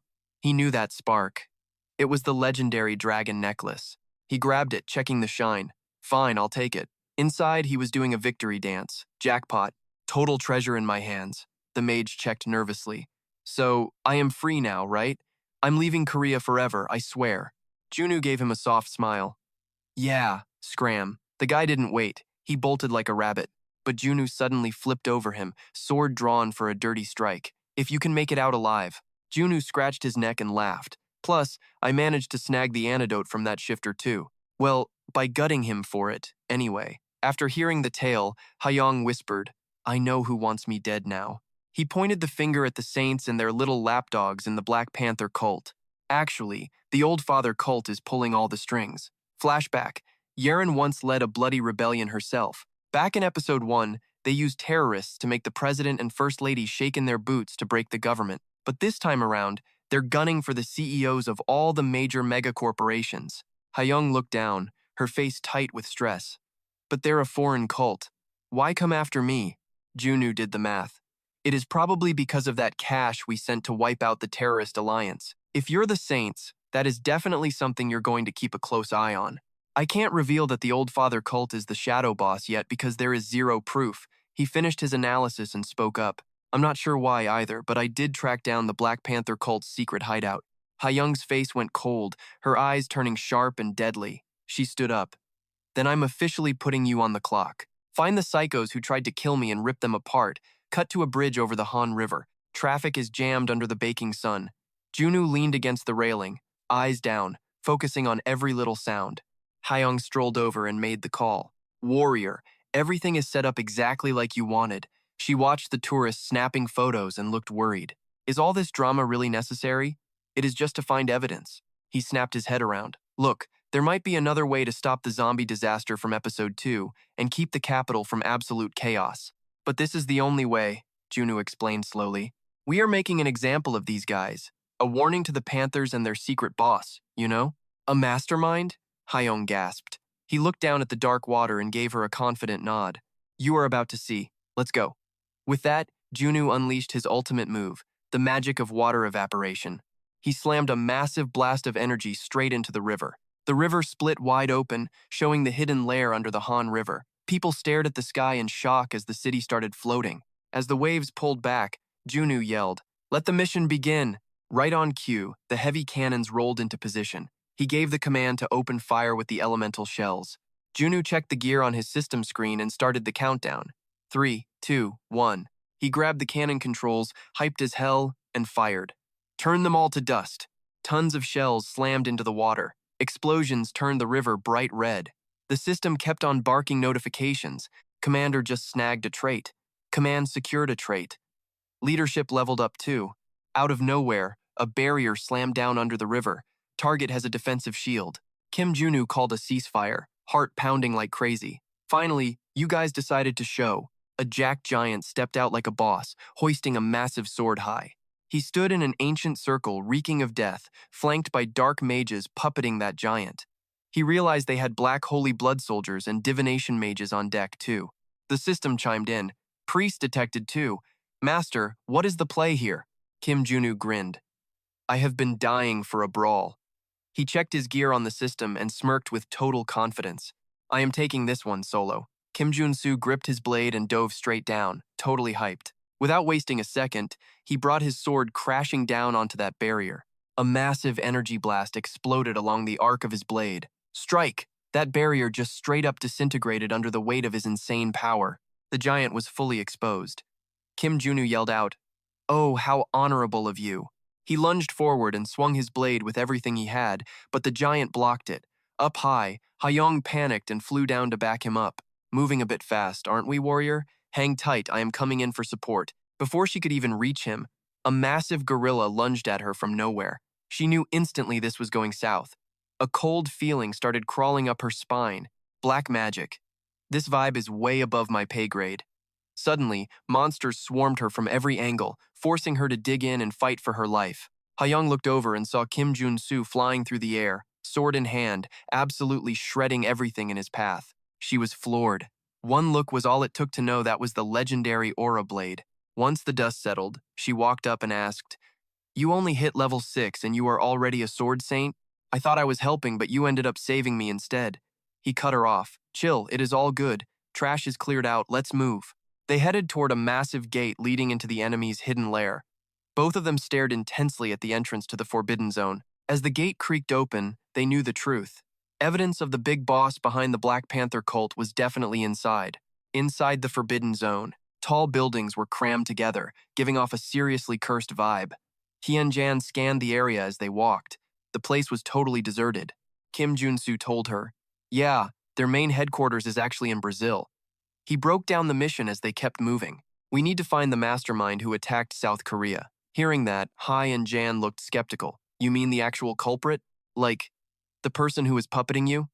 The two of them stopped at a massive wall flickering with strange black fire. Kim Junu stood there, hands on his hips, staring up at the wall. "Looks like the proof is right here." Hen Yan gasped, totally shocked. The whole wall was covered in dark flames. Without missing a beat, she told him, "I got this." She stepped up slowly and pressed her palm against a specific brick in the wall. Suddenly, the fire was sucked into a single spot. The wall started sliding open. Hyen Johan squinted, her eyes filled with shock and wonder. Once the dust settled, massive steel cabinets appeared right in front of them. "I can't believe a spot like this exists in the sealed zone." They yanked open a drawer and froze. Gemstones, mana crystals, diamonds everywhere. It was loaded with high-end loot. Guess this was the payment for taking out President Say. These guys are way too generous. While they searched, Kim Jun Su suddenly held up a pile of files and yelled, "I think we found our proof." They stared at the messy, weird characters on the page, looking totally lost. This is written in some secret code. Hyen Jan put on her glasses to get a better look.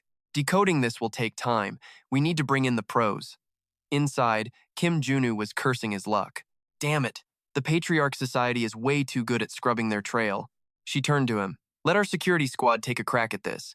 We will crack it as fast as possible." Kim Junu just nodded, feeling useless. "Yeah, that's on you then." He couldn't shake that annoying feeling of regret. Total bummer, but at least I have got the Jumo group on my side now. Back at the big office, Han Yoan smiled. "Thanks for the backup."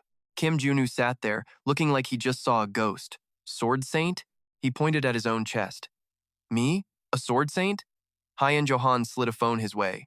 "You really have no clue?" "News about you is everywhere." A viral headline popped up on the hot search list. "The Black Tiger Swordsman. Just call him the Sword Saint. Everyone online is already using that name for you." Kim Junu saw those hype comments and started blushing hard, thinking to himself, "Man, these headlines are wild." Hayan and Johan slid a bag over and spoke softly. "This little gift is for you." Kim Junu was stunned. She explained it was a golf bag. "Since you use one so much, I got you this premium version." Grabbing the bag, he acted polite and said, "Whoa, thanks. You seriously didn't have to do this." Junu pictured his mountain of gold, gems, and loot. He grinned like a madman. I've already banked so much treasure. Hyan puffed out her chest, acting all big and generous. Obviously, you totally deserve this gift. I mean, you saved my life, right? Super hyped, he started kissing up to her in his head. Typical for President Seo. She's just built different. Heian watched him closely as he geeked out over his new gear. Regarding those Black Leopard files and the Hat Society intel, we will hit you up once we crack the code. Junu, clutching gold in one hand and stacks in the other, looked up when she spoke. So, where's the legendary Sword Saint headed now? He zipped his bag shut and gave her a stone-cold look. To do exactly what President Seo is doing. His power level hit 7 as his soul burned with pure ambition. To crush the catastrophe in Chapter 2, I have to level up. Now, we head to Thessaly, Greece, the Divine Realm. An ancient temple floated in the sky, with 2 armored guards blocking the main entrance. Outside, a rowdy crowd was pushing and shoving. Seeing the mob, he muttered, "Hey, quit the shoving and get in line." Packed, just like I expected. Makes sense, though. Temple G is the only gate to Olympus, and it's tough to enter. We hit the arena next. When the gods faced the end of the world, the final showdown happened right here. A vision of the goddess flashed in his mind, fueling his fire more than ever before. I'm here because one of those legends, Gaia, the mother of gods and giants, actually summoned me herself. Junu shoved through the desperate crowd, but to get inside, you have to beat a specific quest first. He marched toward the main gate with total swagger, telling himself exactly what he needed to do. Once I meet the god, I will become a spirit and finally unlock that sweet privilege of immortality. People cleared a path, whispering about his emblem. Is that a holy knight? Why is a high-tier knight here? Shouldn't he be flying in on some divine horse? Hearing that, Junu just rolled his eyes. Divine horses are so basic. Not my vibe. I need a dragon to really flex. Junu marched up to the gate, catching the eyes of both guards. One guard gave him a warm welcome. It is an honor to meet you, Holy Knight Kim the warrior. We are your guides. Junu was low-key shocked. Wait, you guys actually know who I am? The other guard said, everyone knows the guardian of the stigma. They bowed politely and told him to follow them. The crowd went wild. That guy is the guardian of the stigma? No way. I definitely saw him in Germany. Oh my god, finally. Under the bright blue sky near the castle, people were still freaking out in excitement. I cannot believe he is actually here. Cut to Junu following the guard into the deep interior. He scanned the area, totally impressed. This place is massive, way more intense than Thor's palace back in Stockholm. Glancing at the shiny, sparkling emblem on his chest, he felt like a total boss. I am definitely loving the perks of being an honorary holy knight for the Gaia Order. Reaching a fountain, Junu spotted a figure waiting. We have been expecting you, Holy Knight, the voice said. The woman in white robes was super chill and got straight to it. This parchment holds your next quest, she explained. That is all. Junu stepped up to check it. A quest? A random, required quest just to talk to a god? He grabbed the parchment, praying to himself, please let it be an easy one. I am begging here. The moment he touched it, the robed figure spoke. You who walk the heavenly path, go to the Kulkus Valley beneath the gold mines and steal the golden fleece from the golden dragon. Junu held the mission paper, shaking like a leaf. Oh, for crying out loud, he groaned from the bottom of his soul. How did I pull the hardest one? On a massive cliff, Junu hid behind a rock, watching a glowing golden dragon sleeping soundly. He peeked out and complained. A golden dragon. Of all the dragon types, I get the one with the worst attitude. Junu tried to tiptoe as softly as he could. Isn't this overkill? Then, he accidentally snapped a twig. Hearing that tiny snap, the golden dragon jerked awake, opening its scary eyes and staring right where the noise came from. It let out a massive roar, unleashing a wave of pressure that shoved everything back, including Kim Junu himself. He grabbed his necklace, making a move. Without blinking, Kim Junu stepped forward and yelled, "Hey, let's talk." The golden dragon looked totally confused. You can actually talk? A smug grin spread across his face. This dragon collar lets me speak their language. Man, I am so glad I brought this thing. The beast eyed him with massive suspicion and curiosity. Strange creature, what do you want? Kim Junu tried to stay cool inside. I have wrecked this golden dragon in the game before. If I wanted it dead, I have plenty of power. He looked at the golden fleece the dragon was chilling on. If I kill it, that fleece gets trashed. Gotta play it cool, Kim Junu spoke up. Hey, I am just here to give you some advice. The dragon went ballistic at that. What? A puny creature like you? He cut him off, flashing his stats and proposing, "Take a chill pill. We can talk for a second, right?" The golden dragon was totally caught off guard. All this power. It turned to him, getting impatient. "If you have the guts, then just spit it out." Kim Junu plopped down on the ground, acting like they were old buddies. "Yo, Your Highness, what is up? How are you going to be Dragon Lord if you just lounge around?" The beast looked stunned, like he could not believe his ears. "What?" Jun Su looked all thoughtful and started the mind games. "Just think about it for a second. You have been here 2,000 years and done nothing. At this rate, you are a total lost cause." The dragon snapped and roared, "You puny little creature! What the hell do you even know about me?" After hooking him, he started painting a massive picture. "That is why I will show you how to become the dragon god. In return, you give me that golden fleece." The dragon gnashed its teeth, growling, "Were not your rude words enough? Now you are even after my treasure?" It stood up, releasing a massive, terrifying wave of pure power. "You think I would give you the chance?" Jun Su looked incredibly smug using his taunt skill. "Fine, if you do not want to, whatever." That did it. Its eyes flared with total fury. The sky turned dark as its rage-filled voice echoed everywhere. "I will take those as your last words."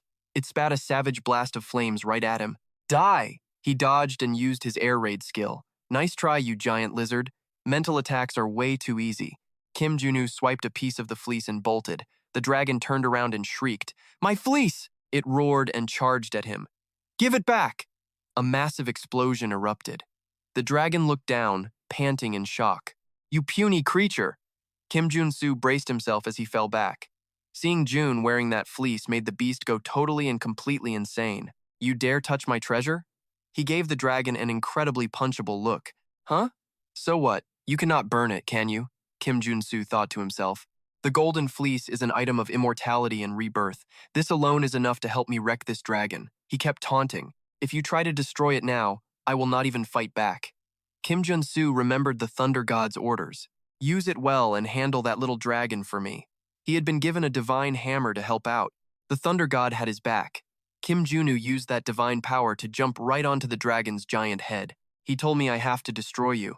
Realizing it was game over, the dragon started begging. "Spare me, stop," he replied. "No can do." A massive bolt of lightning crackling with divine power struck the dragon hard as Jun Su yelled out, "Items made from dragons are worth a ton of cash, you know." It was wrecked and slammed into the ground, unable to fight. Jun Su looked amused. "Told you we could do this simply." Honestly, he only cared about the upgrade loot, a chance for a level 7 elixir and some crafting materials. How could I ever pass this up? A totally greedy, obsessed look appeared in Jun Su's eyes. Time to bleed this thing for every last drop.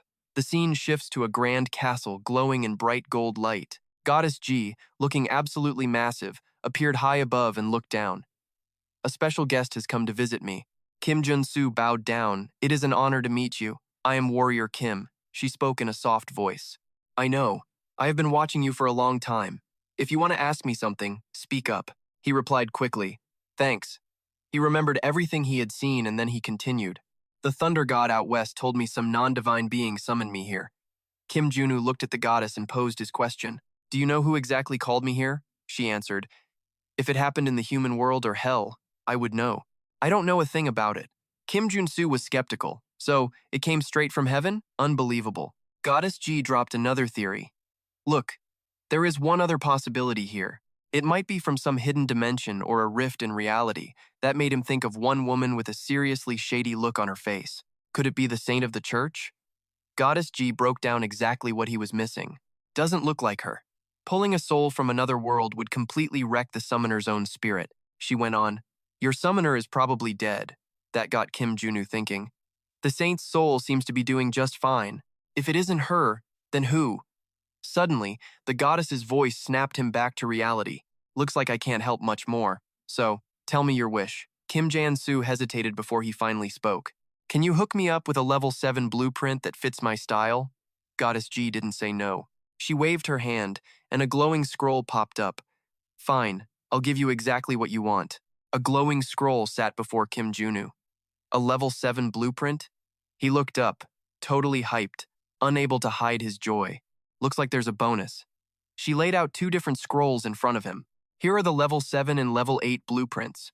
Plus, I've got the skills and items. Kim Junu was stoked by her generosity. You're tossing in the level 8 one too? He grabbed the blueprints, his heart hammering against his chest. With these, taking down the Saint is actually doable. Now, for level 6, I'll need a mutant core. Level 7 requires a mana core from an otherworld demon. For level 8, I'll need one from a half-demon. He wondered, what about level 9? Don't tell me I've got to hunt down a literal god for that. The pressure is real. How do I even find all this? Not to mention all the other materials. Sensing his stress, Goddess G spoke calmly. Child, there's no reason to worry about a future that hasn't even happened yet. Your fate is hitting a major turning point. Jun Su looked up, hanging on her every word. He gripped both scrolls tightly, trying to keep his cool. You're right. I need the strength to crush the level 8 Saint, the Chapter 3 final boss. Kim Junu bowed deeply. Thank you. She dropped a final warning. Careful, the second wave is coming. Kim Junu looked up, totally lost. Second wave? She explained quickly. Yes, you have to fight it and flip the script on your destiny. If you fail, shadows stretched across the ground as her warning echoed. You'll be devoured. Then, the scene cuts to him leaving. Kim Jan-Soo couldn't stop thinking about her warning. The second wave is definitely that zombie disaster about to hit. He was stressed, totally lost in thought. I trashed the core for the church's zombie event, but will they just quit? Kim Jun-Soo's ride landed smoothly. He couldn't shake the undead dragon. No chance. That thing is probably being stitched together right now. Kim Jan-Soo shut the door, his mind racing. Taking that thing down solo? Absolutely impossible. Everyone rushed out to greet him the second they saw him. Master, you're back! Kim Junu looked at Ki and started doing math. There's only one way to handle this. We need Kali's quest. Then Jin spoke up. Master, did you find the god you were looking for? He grinned. Yeah, so, where's that golden dragon I left you? They all reported in. We finished butchering the beast and everything is carefully packed away. He was super satisfied. Kim Junu called over to Geen, who answered with a smirk. Yes, master? He asked, what did you do to the skit blader while I was out? Jin answered with a smile. I just made a few tweaks, he added. This kind of work is my specialty. Jun spotted the dragon's head in the back and started sweating. It's cool, but why's the head just sitting there? The more I know him, the crazier he gets. Beak Soy chimed in, saying her little bro is a total prodigy. Geez, I told you not to call me that. Janet added that it looks way better. Callie was impressed. It's basically a mobile hotel now. Kim Junu felt proud and praised the team. You guys worked hard. He was genuinely satisfied. My students are growing up so fast. He noticed Beak Soy was looking way stronger. She had actually hit level 6. She blushed, covering her mouth with a giggle. I knew you'd notice, Master. Janet raised her hand. What about me? Kim Junu nodded while assessing her. Janet's hitting level 6 soon. As for Callie, he checked her gear and was totally blown away. Initially, she only had 4 traits, but now she has even unlocked charm. Kim Jun-Soo walked over and patted Callie's head, making the girl blush hard. She was hitting level 5 soon, too. The guy finally felt a massive wave of relief. Nice. Callie was ready for the mission. Jin spoke up first, asking, so, where are we heading now? He didn't miss a beat. West to the Grand Canyon. Jin and Callie looked totally stunned. The Grand Canyon? You mean the Great Rift? He turned to the girl and laid out his plan for her. Callie, today we're getting you to level 5. Then once we hit the rift, we'll put the Karu plant inside you. Kim Jun-Soo asked calmly. But you'll see your grandma again, so your vibes might get messy. Think you can handle the drama? Callie paused for a sec. She thought back to her old self and the oath she'd sworn. The day I became your student, I was ready for this. Callie balled her fists and said confidently, I can do it. No lie, Callie's quest was to end her grandma, who'd turned into a monster, and snag the Karu plant. This was the only way for someone with goddess blood to finally stop the endless suffering. Kim Junu figured grabbing the level 7 elixir there would be cake. He patted her shoulder to hype her up, saying, All right, let's start training. Locked and loaded. Callie pointed ahead and yelled dramatically, Before we hit America, I'm going through absolute hell. The crew in the back played along perfectly. Yes, master. The scene cuts to a bunch of massive cliffs. In the distance sat the Grand Canyon, the Great Rift. Kim Jun-Soo used his sixth sense to scan the entire path. Staring at the massive, rotting skeleton, he knew this was a branch of the Black Panther cult. Baek Soy said, That pile of bones is totally disgusting. Kim Junu reminded them, From now on, Callie is the lead. You guys remember the meeting spot, right? Callie spoke up first, but had a question of her own. Yeah, the conch tower. But where are you going? Jun Su pointed and said, I'm gonna bait the undead dragon. Janet looked at him like he was crazy. What? Isn't that suicide? Baek Soy tried to calm her down. Janet, just roll with it. Our master isn't the type to throw his life away for nothing. Callie chimed in too. Plus, he's got that heavenly demon body anyway. He smiled, relieved. Hearing you guys talk like this makes me feel better. Suddenly, Callie's brain sparked, making her freeze up and frown. She grabbed her head, stumbling and screaming, My head! Baek Soy rushed over panicking. Callie, what's happening? Everyone swarmed her in worry, but Kim Junu just stood there with his arms crossed, doing nothing. Finally, a reaction. Callie hit the floor, shaking. A sound. I hear something. It wasn't the dragon, but another boss of this place. A starling. Right then, a massive rift opened at the cult fortress. Inside the control room, someone let out a sigh. Time is dragging, they chatted casually. How much longer are we doing this? Man, they're so stubborn. How many years has it been? 20 years, I think. The supervisor went on, but we're finally at the end. If we pump enough mana into the dragon's body, we'll own it. His eyes were wide with hype. Then our cult will finally take over everything. Suddenly, a weird noise made the boss turn around. What was that? Did you hear that? Right then, the guy standing right next to him just dropped. While the boss was still tripping, a system alert popped up. Gear traits. Combat suppression, giant strength, and stealth. Seeing this, Kim Junu charged the last guy standing. With such trash guard duty, how do you expect to live? That's some serious slacking, you know? But hey, I'll take it. He checked the monitors and thought, I can't wipe this many people solo. They are all level 5 superhumans trained deep inside the rift. Just then, Jun Su pulled out a card and swiped it instantly. A notification rang out right away. ID confirmed. Sir Edmund. Feeling the moment, he mashed a button. Instantly, alarms went off everywhere. Emergency situation detected. Heavy iron doors slammed shut, locking the place down. Just like Jun Su planned, everyone was trapped inside. Meanwhile, the others were busy pumping magic into the dragon when an invisible gravity force suddenly hit them. It sent them into a panic. What's that noise? What are the guards even doing? The priest spotted him standing up high, leaving everyone totally stunned. An intruder? What? How did he get in? Seconds later, a ton of attacks flew at Kim Junu. Kill him now! Witnessing the mess, he broke out his special move. All right, let's see what this new toy can do. Kim Junu flashed back to rummaging through a cabinet.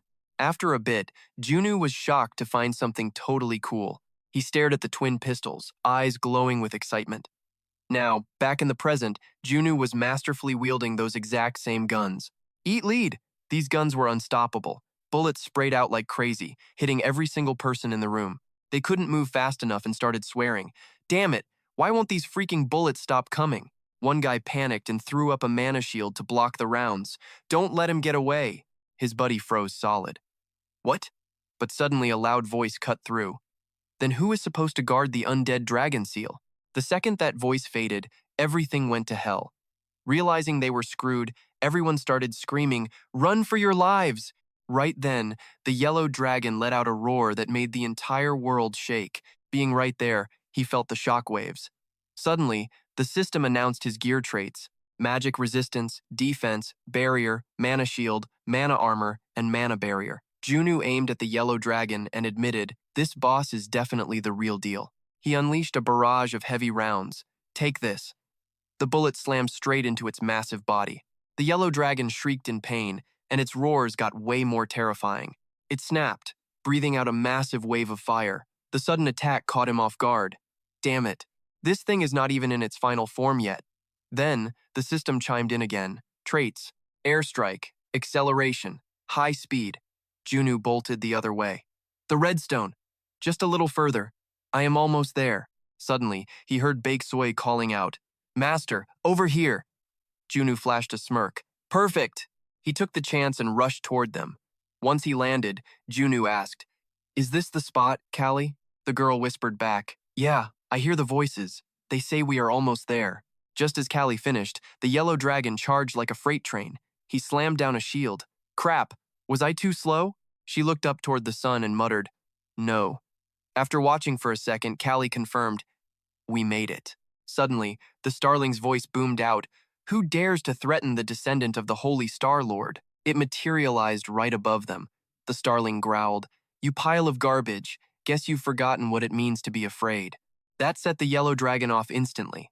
Both sides lost it and started tearing into each other. Watching the chaos unfold, Junu chuckled to himself. Nice. Let them fight each other.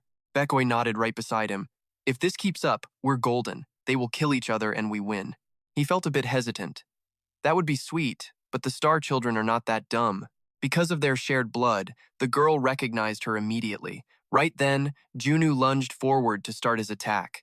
And just like that, the main event started. Everything was going exactly according to his plan. Junu thought of the Blood God's Dance, a gorgeous, fluid style that hid deadly fangs. He watched closely and sized it up. That move is pretty solid and tricky, but it's got nothing on the Firestar sword art. The system immediately showed the trait, Firestar Swordmaster. Suddenly, a massive roar echoed, and Junu looked over. Looking at the fight, he thought, just like I figured. The Star Child definitely has the upper hand. The yellow dragon was scrambling to fight the Starkin, but it looked like a losing battle. It barked an order at the tentacle beast. Finish it, Junu thought. Finally, he's ordering the zombie dragon's death. The tentacle monster is making its move. This is my chance. A devious smirk spread across his face. I only avoided fighting that zombie dragon directly for one reason, to completely drain all of its power. Junu scaled the Star King's body and grabbed the hammer. Right on cue, it let out a warning shout. You are way out of your league, kid. Suddenly, dozens of tentacles lashed out. Just give up and submit. His enemy spat, "You lowly insect." Junu forced a nervous smile. Well, this is definitely not good. Tentacles swarmed everywhere. He started building up his momentum and launched himself high into the air. When Junu landed, the sight was absolutely insane. Looking at it, he could already feel a headache coming on. It still has this much juice left? Whatever. I came prepared. I am also a holy knight blessed by God.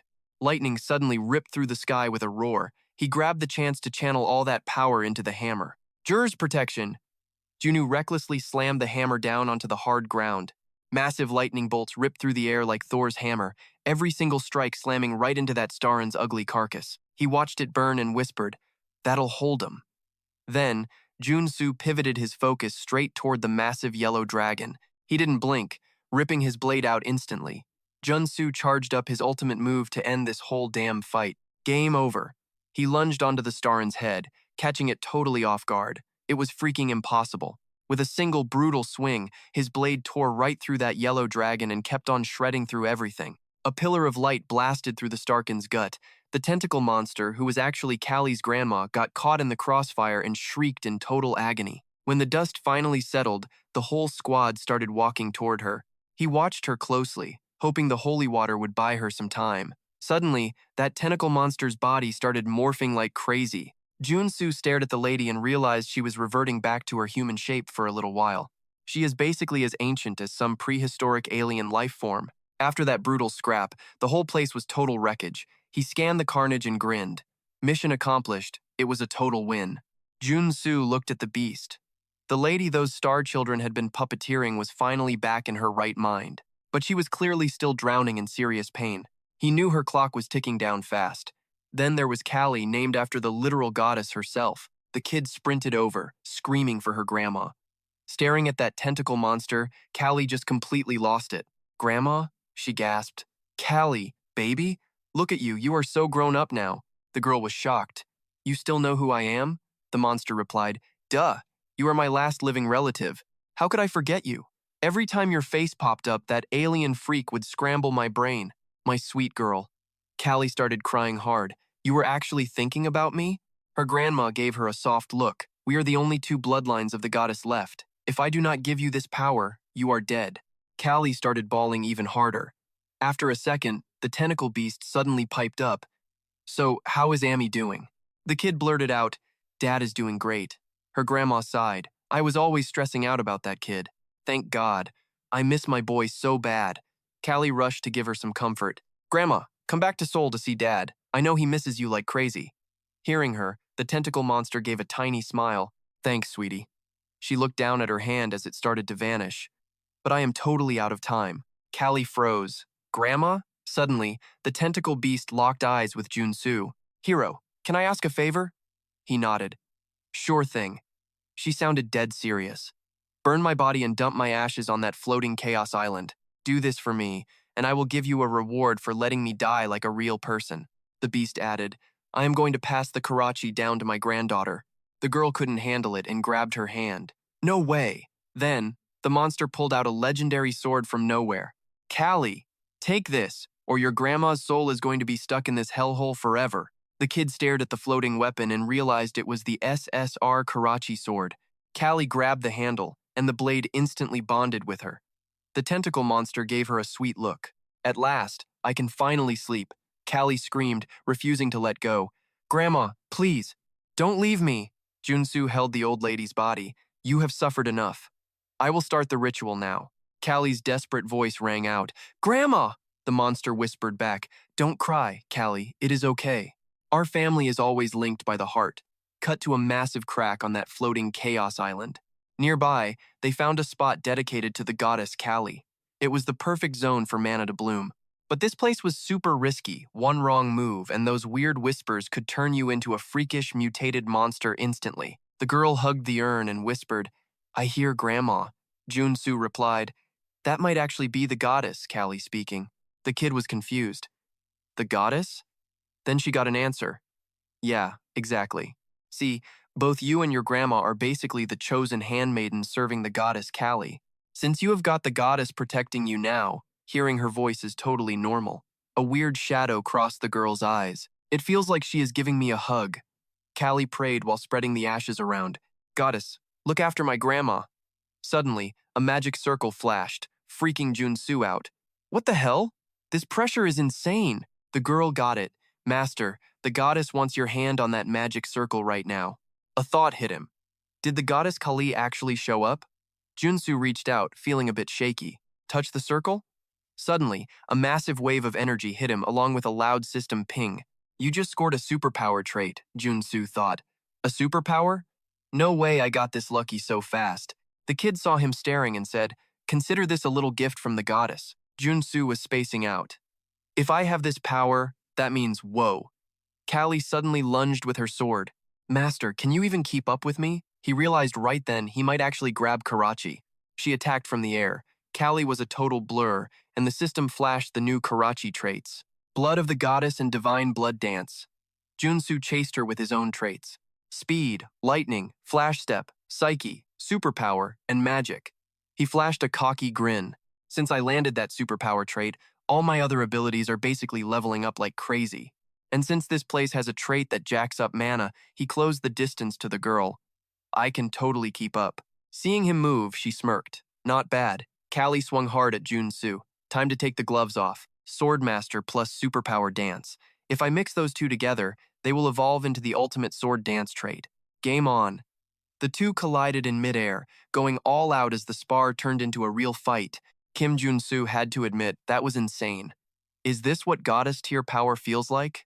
In a heartbeat, Ki let loose. He burned every single one of her 108 strikes into his brain. When Jun Su's demonic eye and instincts tracked all of Kali's crazy movements, they instantly took form as his own unique sword dance. This was way different from the Blood Shadow. He basically rebuilt it in his own style, Karachi Lightning. He checked his blade and couldn't help but let out a little laugh. Finally done. Just then, the system pinged with his updated gear and traits. Karachi, Martian Sword Style, and Nephilim Blade, 3 top-tier arts, Frenzy Mode. He gripped the hilt tight. Now he just needed a build that would actually work with all this. His mind started racing again. Demon Lords or Holy Maidens, it doesn't matter. He smirked. Even that old Pope up there is toast. I will wreck them all. A voice right next to him broke his focus. Hey, that is so not fair. Jun Su turned to see Kia gasping for air. He stammered, Wait, this is just a big misunderstanding. That wasn't the real Ki back there. I almost died too. You guys saw that, right? She was everywhere. It was like she was possessed. Suddenly, Bake Soy pointed her blade right at Jun Su's chest. Save the excuses. Her face went cold. What we really want is to see what you have got. Janet had her build ready. Natural talent, mana fountain, diamond body, shield expert, and the Nephilim sword. Ki went with her own set. Karachi, goddess blood, blood rain sword, shadow step, and time dilation. Finally, Bake Soy equipped her own traits. Martian sword style, combat instinct, and giant strength. She flashed a provocative smirk. Since you're stronger now, let's have a real spar.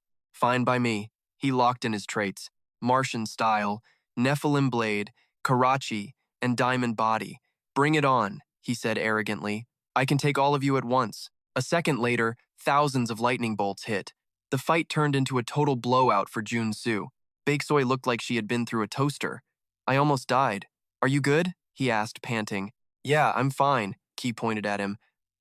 You are literally bleeding from your mouth. What happened? What on earth did you just do? Don't tell me you used all 3 sword styles at the exact same time. Jun Su paused before answering. That burned way more mana than I thought it would. Totally worth it, though. You really did not hold back, Janet complained. No kidding, Baeksoy added. You could have gone easier on us. He shrugged them off. Drink some high-grade potions and get back to work, all of you. Those monsters in the Great Fissure won't stand a chance. I have got some business to take care of, so I am heading out. Don't even think about coming home until you are actually strong. Seriously, something massive is about to go down. She looked confused.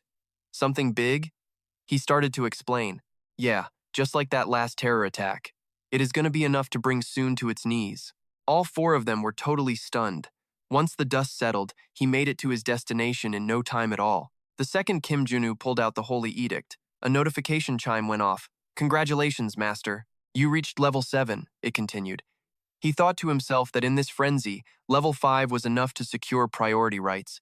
Kim Junu's head was spinning with thoughts. So, what exactly does hitting level 7 actually mean?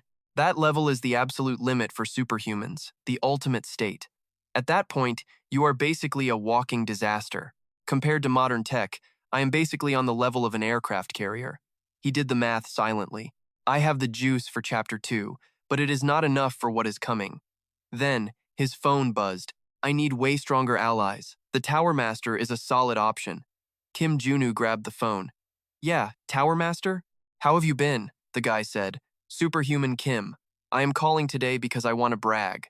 Kim Jun Su knew the deal. Bragging?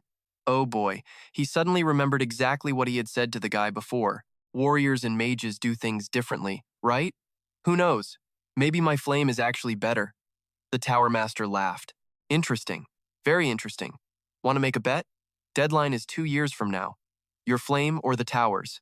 Let's see whose flame hits harder, the man said. As promised, here is the ultimate flame of the Sun Tower. Kim Jun-Su couldn't wait another second and bolted straight to where the Tower Master was waiting. The man cackled. I never expected we would reach the Magic Tower's goal so quickly. Meanwhile, he thought, a bet is a bet. If I lose this. Kim Jun-Su remembered the moment. Sounds like a plan. What are the stakes? The Tower Master replied, if you win, I will give you anything you want. He smiled, but if I win, you join our security team. Just thinking about it made Kim Jun-Su feel hopeless. I will be a corporate slave for the rest of my life. The Tower Master raised an eyebrow. When you see it yourself, you will have to admit defeat. Why not just quit now? Kim Jun-Su spoke up. Tower Master, remember the bet is to see whose flame is 10 times stronger. The man was totally stunned. What? Kim Jun-Su just replied, that's right, you and me. I am already finished with my preparations. Then he said, sorry, but how about we go compare them right now? They rushed to the chamber holding the Sun Tower's ultimate flame. Meanwhile, people whispered, a mere warrior actually finished an ultimate flame? He probably just whipped up some garbage magic. I don't get why the Tower Master is even interested in him. But Myung-sik thought differently. He is the one who gave our magic tower a totally new perspective on techniques. He has no reason to lie. The guy is just built different. The Tower Master looked at the spark on Kim Jun-Su's finger and asked, is that your ultimate flame? Kim Jun-Su answered, not exactly. I accidentally got a slightly different result. The man replied, seems so. A tiny spark like that cannot be an ultimate flame. Exactly, because this is the ultimate flame that you created in your own special way. Before showing up, Kim Junu combined the 6 rare ingredients he had worked so hard to find, starting with the black flame from level 2, plus the sun flame he scored from helping out Mage Kim, the amlaze he earned by teaching them exactly how to break those mana chains, the Dragon King's fire from killing the Golden Dragon, and Heaven Fire from the Goddess of Thorns. Finally, the Chaos Fire from the Zombie Dragon. Gear traits, Black Flame, Sun Flame, Imlaze, Heaven Fire, Chaos Fire, and the Dragon King's Fire. Jun Su created a masterpiece, a flame powerful enough to incinerate everything, the saint's black flame baptism. He said, "If I remember right, your ultimate flame actually surpasses even the sun cannon. You wanted raw power and speed for real combat, right?" The Tower Master nodded. "Correct." Jun Su kept going. "But mine is different. I dropped the power and mana drain to the absolute minimum." The man frowned. Junu explained. "The power of my ultimate flame actually ramps up the more mana I dump into it." Jun Su grinned. "When that happens, this tiny spark can actually rival your ultimate flame." The Tower Master couldn't believe it. "Let's see about that." He started gathering energy to activate his own flame. Watch closely. This is it. The Tower Master quickly showed off the dominance of the Sun Tower's ultimate flame. He smirked. "For a superhuman like you, this is way too much to handle. Better just give up now." Suddenly, the Tower Master's eyes went wide. He looked around and saw that everything was swallowed by flames. "Say what?" The Tower Master was shook. No way. How could one tiny spark pull off all that damage? He realized things were spiraling and yelled, "Stop!" The moment that flame sliced through, the Tower Master started panicking, sounding totally desperate. "You can quit now." When Junu finally cut the power, the air was still thick with crazy heat. Then the system dropped the stats for the Sun Tower's legendary flame. Power was 290, range was 78, mana 20, casting 11, difficulty 33. Total, 441. Then, it flashed Junu's own insane flame stats. Power 300, range 100, mana 100, casting 100, difficulty 200, grand total, a whopping 800. Junu smirked at the Tower Master and flexed. "Check it out," he said. "This is my true ultimate flame." The crowd lost their minds when they heard the score. 800 points? No way. The old man stammered. "This is just impossible. This fire is insane. How did a kid like you even dream up something this powerful? Tell me the secret." Junu felt a tiny bit bad since he basically just plagiarized it. "Whatever," he shrugged. "I can show you the ropes if you want. Do that, and the Sun Tower's flame will finally be perfect." Hearing that, the Tower Master was totally hyped up. "Seriously? Thanks a ton, Superhuman Kim. You're a real one." But then Junu dropped a bomb of a condition on him. "But since I won the bet, you owe me a favor." Suddenly, the old man's fanboy face turned dead serious. "Fine, let's hear it. What's the price?" Junu gave a cold smile. "I need soldiers ready to throw down against my father. So, I'm calling for a blood alliance with the Sun Tower." A moment later, the sky opened up and it poured. Junu walked away feeling like a boss. "Sweet," he thought. "That makes 2 major allies ready to help me take down the old man." The plan was working perfectly. Junu hesitated, though. Usually, when things go this smooth, something big is about to blow up in your face. Right on cue, his phone pinged. A new file arrived from the Kumo Group's very own Sun Hyan Johan. "Open it?" Junu was totally shocked. "Chairman Song?" He didn't hesitate and hit the open button immediately. Did she already unmask the Black Panther Society's boss? Folders started flooding his screen instantly. Seeing Top Secret Black Panther Society written across the file just threw Junu for a loop. This was heavy stuff. Questions raced through his mind. What is this? Then, even weirder text began to scroll by, addressing Legion Commander Jam. Thunder rumbled like a bad omen. Junu froze. Why is the Eastern General's name all over this classified doc? Is Jam's army bankrolling the Black Panther Society and their creepy black magic research? Junu went quiet, processing it all. It can't be the general himself calling the shots, he thought. He's too proud for that. Suddenly, Jam's voice shook the room. "Who's there?" he bellowed. "Who dares pull a stunt this disrespectful?" Junu spoke up. "General, I'm just an outsider. I don't want to get into your business. But honestly, your Eastern army is looking like a straight-up terrorist cell lately." Jindu and Haidu just stood there, terrified. Dungdu didn't dare breathe either. Finally, the general broke the silence. "Commanders, did any of you know about this mess?" When nobody spoke, he snapped. "Why are you just standing there? Answer me. Did one of you do this?" The woman instantly panicked. "No way. Impossible. We'd never do that." Suddenly, Dungdu spoke up. "Father," he bowed and confessed, "this is on me. Truth is, the Eastern Army has been doing stuff like this for a long time." The general looked floored. "Say what?" Dungdu explained they needed black magic to reach the peak of their sword style. Jam's face darkened. "And you're actually telling me you thought that was okay?" he demanded. "No, it was totally shameful. I see now that it was all just about my own stupid ego, Junu thought. Finally, someone in this crazy family actually has a brain, Dungdu continued. Father, this is all my mess. As your eldest son, you should punish me. And General, as the leader of the First Division, I have one final request to make. Please, wipe out the black magic and corruption rotting our legion. Jindu and Hyungdu looked absolutely horrified. Jam rubbed his temples and sighed. Fine, it's done. Superhuman Kim, no. I guess I should call you Swordsman now. Junu nodded. Yes, General. Jam announced, I'm launching a massive top-to-bottom inspection of every unit in this army. He looked at Junu. Will you lead this entire investigation? Junu stood there, totally frozen. Me? Junu thought. Why am I getting pulled into this family's messy drama? Jindu jumped up to protest. Father, stop. This will destroy the honor of our entire legion. Jam immediately shut her down. If any of you actually cared about honor, you wouldn't have let things get this trashy to begin with. Look, swordsman, he said. I have got a house full of kids, but I cannot trust any of them with this gig. I am officially making you an honorary inspector general and giving you the rank of major general right now. He put all his faith in him. What do you say? You in? Suddenly, Kim Junu remembered something important. Hold up. This is another shot at grabbing a solid ally. Knowing that, he signed on with a smirk. If you are trusting me with this spot, then obviously I am going all in. A few days later at the office, Kim Jun Su asked, how is the investigation into the Nog Magic Tower coming along? He said, you were right. They have been snatching up monsters and magical beasts illegally. Kim Junu realized, man, that makes total sense. I was wondering why the Eastern Army's cash was disappearing into thin air.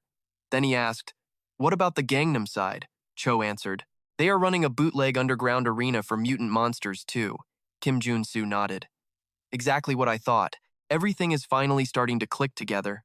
He said, they have been running an illegal monster fight club, forcing people and beasts to kill each other for kicks. It is a totally sick and twisted plan. The general asked, how did you know that too? Kim Junu explained, warrior-class superhumans using dark magic to juice up their power. Yeah, I see exactly what is happening here. He looked grim, remembering the game's storyline. I know exactly where I am headed next. Kim Jun Su started thinking back to how everything went down in the past. For the last few days, I have pulled all-nighters digging through all the Eastern Army's secret files and budget plans. He checked his demonoid gear, stats, intuition, night vision, comprehension, insight, and focus to find the truth. Thanks to those overpowered traits, I managed to narrow the whole search down to just a few major clues. As Kim Jun Su sorted through the data, he thought, I found all the proof of the illegal stuff with the budget. He started the analysis. All that is left now is to track down the big boss behind it. Kim Junu thought, the researchers, or basically the one who approved all this madness. He was totally shocked when he saw a research file about using arena combat for leveling up. These people are monsters. Suddenly, a weird-looking object just popped out of thin air. It blew up in the dark. The smoke and dust cleared out fast, showing some familiar faces. Jindu said, see if he is dead. We need to leave before Dad finds out. Hyungdu said, on it, sister. Suddenly, the two of them felt something was wrong. When she saw the guy sitting right there in front of them, she totally lost it. How? Kim Jun Su just smirked. What is wrong? You really thought a single bomb would take me out? Hearing that, Jindu screamed, you arrogant little brat. I already knew it was you two from the start. I bet you panicked when that Breaks Legion secret base got trashed, did you? She gave the order. 3rd Division Commander, let us jump him and finish this now, he said. Got it. The more Jindu thought about it, the madder she got. Her voice got real low. You should have just kept your mouth shut. Both of them lunged at him together. Let us show you that there is always someone bigger and badder. He smirked. Always a bigger fish, right? Kim Junu blocked both attacks. You guys just walked straight into the tiger's jaws. He watched them, sizing them up. Just as I thought, the brutal attack from these two tigers is on a whole different level, Kim Junu analyzed. Both masters of the white tiger style are going for my throat. He felt their power, especially Jindu's. That guy was a total psycho. Chaos exploded around them, but Kim Jun Su kept taking them both head-on. The second she swung her blade, he blocked it. A massive explosion went off at the same time. Seeing his trick, Jindu shouted, "Get after him!" Hyungdu yelled back, "I am on it, ma'am." Without wasting a second, the two of them used the violent tiger destruction move. Kim Jun Su stopped. So, 2 white tigers, huh? He pumped power into his blade and then let out a massive energy blast. You think that is enough? The guy said, cool as ice. It is just for show. He is only level 7. Steel clashed and everything turned into a creepy sea of red.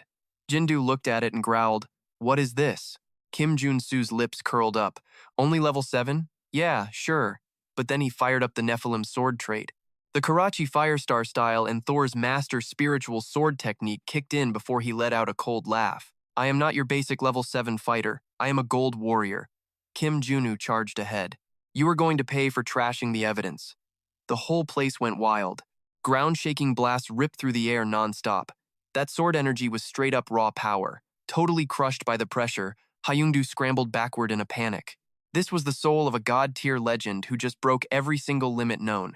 A nasty shockwave traveled up his blade. Usually, that kickback ruins your stance, but the Fiery sword style is a totally different beast. Gear trait, Fiery sword style, Black Tiger sword style, the absolute swordmaster. It uses the blast and the kickback for extra speed. Hyungdu charged in a total fury. You think you can take me? He moved on pure instinct, seeing every move coming. One monster swing from his blade almost split the earth in two. Even bleeding out, Jindu refused to quit. I am ending you, Jun Su spat. So you traded your precious honor for this? She lunged like a beast. You are delusional. Jindu let her dark power rip. Check out what this forbidden black magic can really do. A memory flashed by the scars left from hunting those monsters. He knew it for a fact right then. Enough talk. It is obvious who did this. I do not need to see another damn shred of evidence. Boom. Right as he thought it, she struck. This is my Black Tiger sword style. Their energies slammed together hard. A bad vibe hit Jindu out of nowhere and she just froze in place. No way. How is a punk like you pulling off the Black Tiger style so perfectly? Jun Su just smirked. He let his own blade fly in a brutal counterattack, because I am Jun Su, the real master of the tiger. Right then, the system pinged. Gear trait, White Tiger sword style. The ferocious fang of the Black Tiger Thunderstrike, heaven-cleaving slash, the dark shadow, the light flame sword. Let us go. Back with Jay, the big man gave him props. Great work. You really cleaned up the mess in the Eastern Core. Jun Su asked, what is the plan for those snakes doing the illegal work? Jam finished his thought. I dealt with them myself, but then he turned and asked unexpectedly, how do you think we should handle them? He said, look, they are your soldiers, sir. I do not really want to step on any toes here. Jun Su stared Jam down without blinking. I think they need the book thrown at them for the ambush and for destroying evidence. The old man sighed. I wish I had a son like you. I cannot even get my own in line. Life moves fast. Feels like I have wasted my whole damn time. Jun Su jumped in to fix that. No way, Commander. Without you, Korea would have been a smoking crater after the Second World War. Seriously. In this game, the resistance saved the country, not some big allied win, Jun Su thought to himself. Plus, this commander's legendary record during the Korean War is honestly on a whole different level. He gave a deep bow. Don't forget, sir, we are all standing on the legacy you built for us. Jay actually cracked a smile. He called the bluff. You sucking up for some loot? Jun Su just laughed. That obvious, huh? Jay told him. Close your eyes and do not move. Jun Su wondered what he was getting. Then, the commander spoke. What I am giving you is my entire legacy. Everything. The Eastern Core is yours. It finally hit Jun Su. Hold up, do not tell me this is the legendary transfer. No way. He took it and checked the stats. The strongest trait of Exinoon, the literal life force of a legendary war hero. Jun Su felt it. The mana flow was raw and violent, like pure energy being pumped straight into his blood. Jay coughed. Looks like the power swap worked. Jun Su was absolutely floored by the whole thing. Commander, Jun Su asked, totally worried. Why would you give up everything for a guy like me? The boss said, I had to give it to someone eventually, but you cannot use this power just yet. You need to hit level 8 before you can wake this beast up. Jun Su stuttered. Thank you. I am not sure how to pay you back.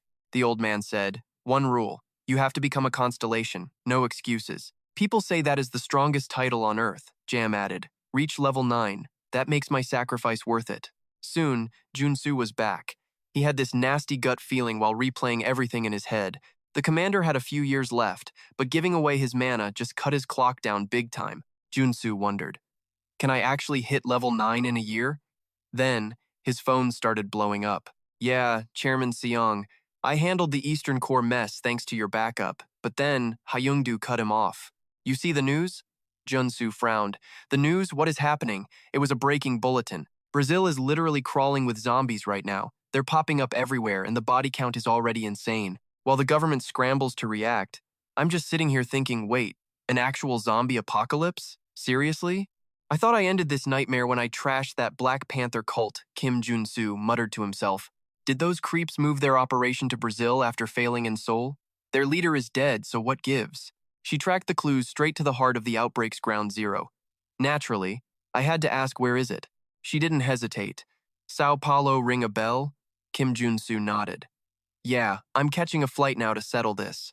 Sao Paulo, home to the Black Panther's lost divinity and the stomping grounds of that wise god, Poca. He took off with one thought. Those bastards are trying to hijack Poca's divine power. Kim Junu realized their play. They're bringing back the Ghost Legion. Not long after, he touched down in Brazil and stood outside the massive Sao Paulo Cathedral. The cult sparked that soul outbreak just to harvest a mountain of corpses. He knew exactly what they were up to. If the Macumba cult doesn't step in soon, Poca's godhood gets hijacked and the Black Panther rises from the dead. No way I'm letting that saint have her way. Kim Junu charged right into the cathedral.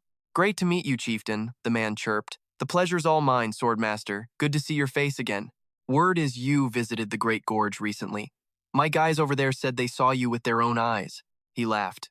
Yeah, I probably should have checked in with the Macumba frontline while I was in the neighborhood. Kim Junu bowed low right then. Sorry, I got held up by some serious business. Forgive the delay. The chieftain just shrugged it off. Don't sweat it, kid. It's fine. We're just doing our jobs as servants of the moon.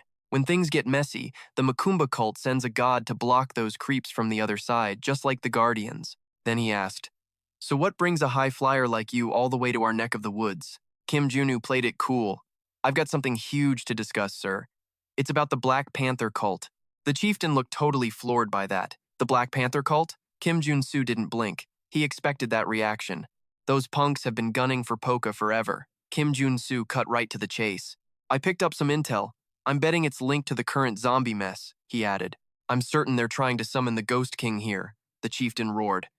Wait, what? What are you yapping about? A god protects this city. You think some trashy zombies would even dare try something? Kim Junu pulled out his proof. Look at this. It'll show you I'm not just blowing smoke. The man paused. Fine, I'll bite. But I don't just take an outsider's word for it. Kim Jun Su flashed a fake smile. Still, I really hope you'll think it over. He thought, damn, why am I practically begging to save a country I don't even live in? He knew the truth. Their god, Poca, is still a rookie, so they're blind to the danger. He knew he sounded like a total lunatic, but a second later, the chieftain just hung his head and spoke. Sorry, but we aren't messing with anything that might annoy our god. Good luck on your travels. Booted out with a smile, Kim Junu bolted from the hall. He ran his hands through his hair. Well, we're screwed. By sunrise the next day, Kim Junu was still pacing circles, feeling like a total loser. Without help from the Mama Makila order, finding the Ghost King's hideout is going to be impossible. Am I supposed to just wait for more zombies to attack? I've got zero ideas. Suddenly, a voice cut through the air. So, there you are. The saint appeared. Our third run-in, right, Savior? He thought, great. The saint from that old dame's cult. She's the brain behind this whole mess, and she's actually showing her face? Kim Jun Su walked up. Keeping busy? Did we really come all the way to Brazil?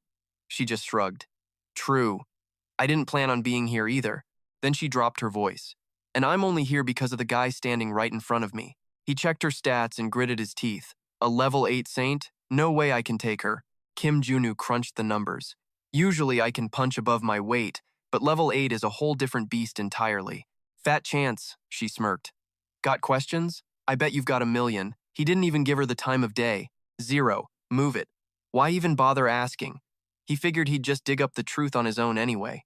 Right as Kim Junu grabbed the car handle, the priestess piped up. Fine, then I'll be the one asking the questions. He spun around, and she was right there, inches from his nose. What Kim Junu saw next was straight out of a nightmare. Savior. The priestess hissed with a look that could kill. You aren't from around here, are you? She kept going. Didn't see this coming. I figured the savior would be an out-of-towner just like myself, hence the ritual. He couldn't help but look skeptical. Wait, you were the one who pulled that stunt? Her voice went ice cold. You didn't know? It was me. I'm the one who dragged you here. I thought I blew the ritual, but it turns out I hit the jackpot beyond my wildest dreams. Kim Junu snapped right back. What kind of garbage are you talking about? The gods told me that if anyone actually pulled off my summoning, they would definitely be dead. The words of Goddess Ji flashed through his mind. Guess she wasn't the one after all. See, if you rip a soul from another dimension, the summoner's own soul takes a massive, brutal hit. Most likely, the person who called you, my child, has already blinked out of existence. She pointed a finger right at Kim Junu. So here's the real question. What did I give up? He frowned. Could she have traded something else to summon him? If that was it, he didn't want to know. Skeptical, Kim Jun Su asked. Did you use your own future as the bait? The priestess smirked. Classic savior move. You hit the nail on the head. That is right. I trashed my whole future, this very soul included. He raised his voice. You're out of your mind. Doing that means you don't even get to be reborn. She went quiet. If this world is toast, what's the point of reincarnation? She kept going. Instead of rotting through endless rebirths just to be cosmic fertilizer, isn't it better to use this life for something that actually matters? Her face suddenly twisted. And I get to choose when that time is. The priestess gave a wicked grin. So, Savior, stop messing around and hand over your body and soul to the Father. Kim Junu yelled, Why the hell are you taking it this far anyway? The Father can't even be fully brought back anymore. She cut him off. I know. But you have to pivot when things change. A tiny world only deserves a tiny god. Don't you agree? Kim Jun Su scowled at her. You can't mean a sage god, right? The priestess chirped back. Bingo, the Father is coming back as a sage god. He'll be reborn over and over again to keep this world safe. She said that once that happens, every single predicted disaster will just vanish. Her face began to warp as she spoke, showing her true colors. If he steals the fate of an outsider to gain power, the Father will rule everything. She stuck her hand out. Well, come with me and sacrifice that body and soul to save the whole world. She reached for his face, murmuring, Our holy and great Savior.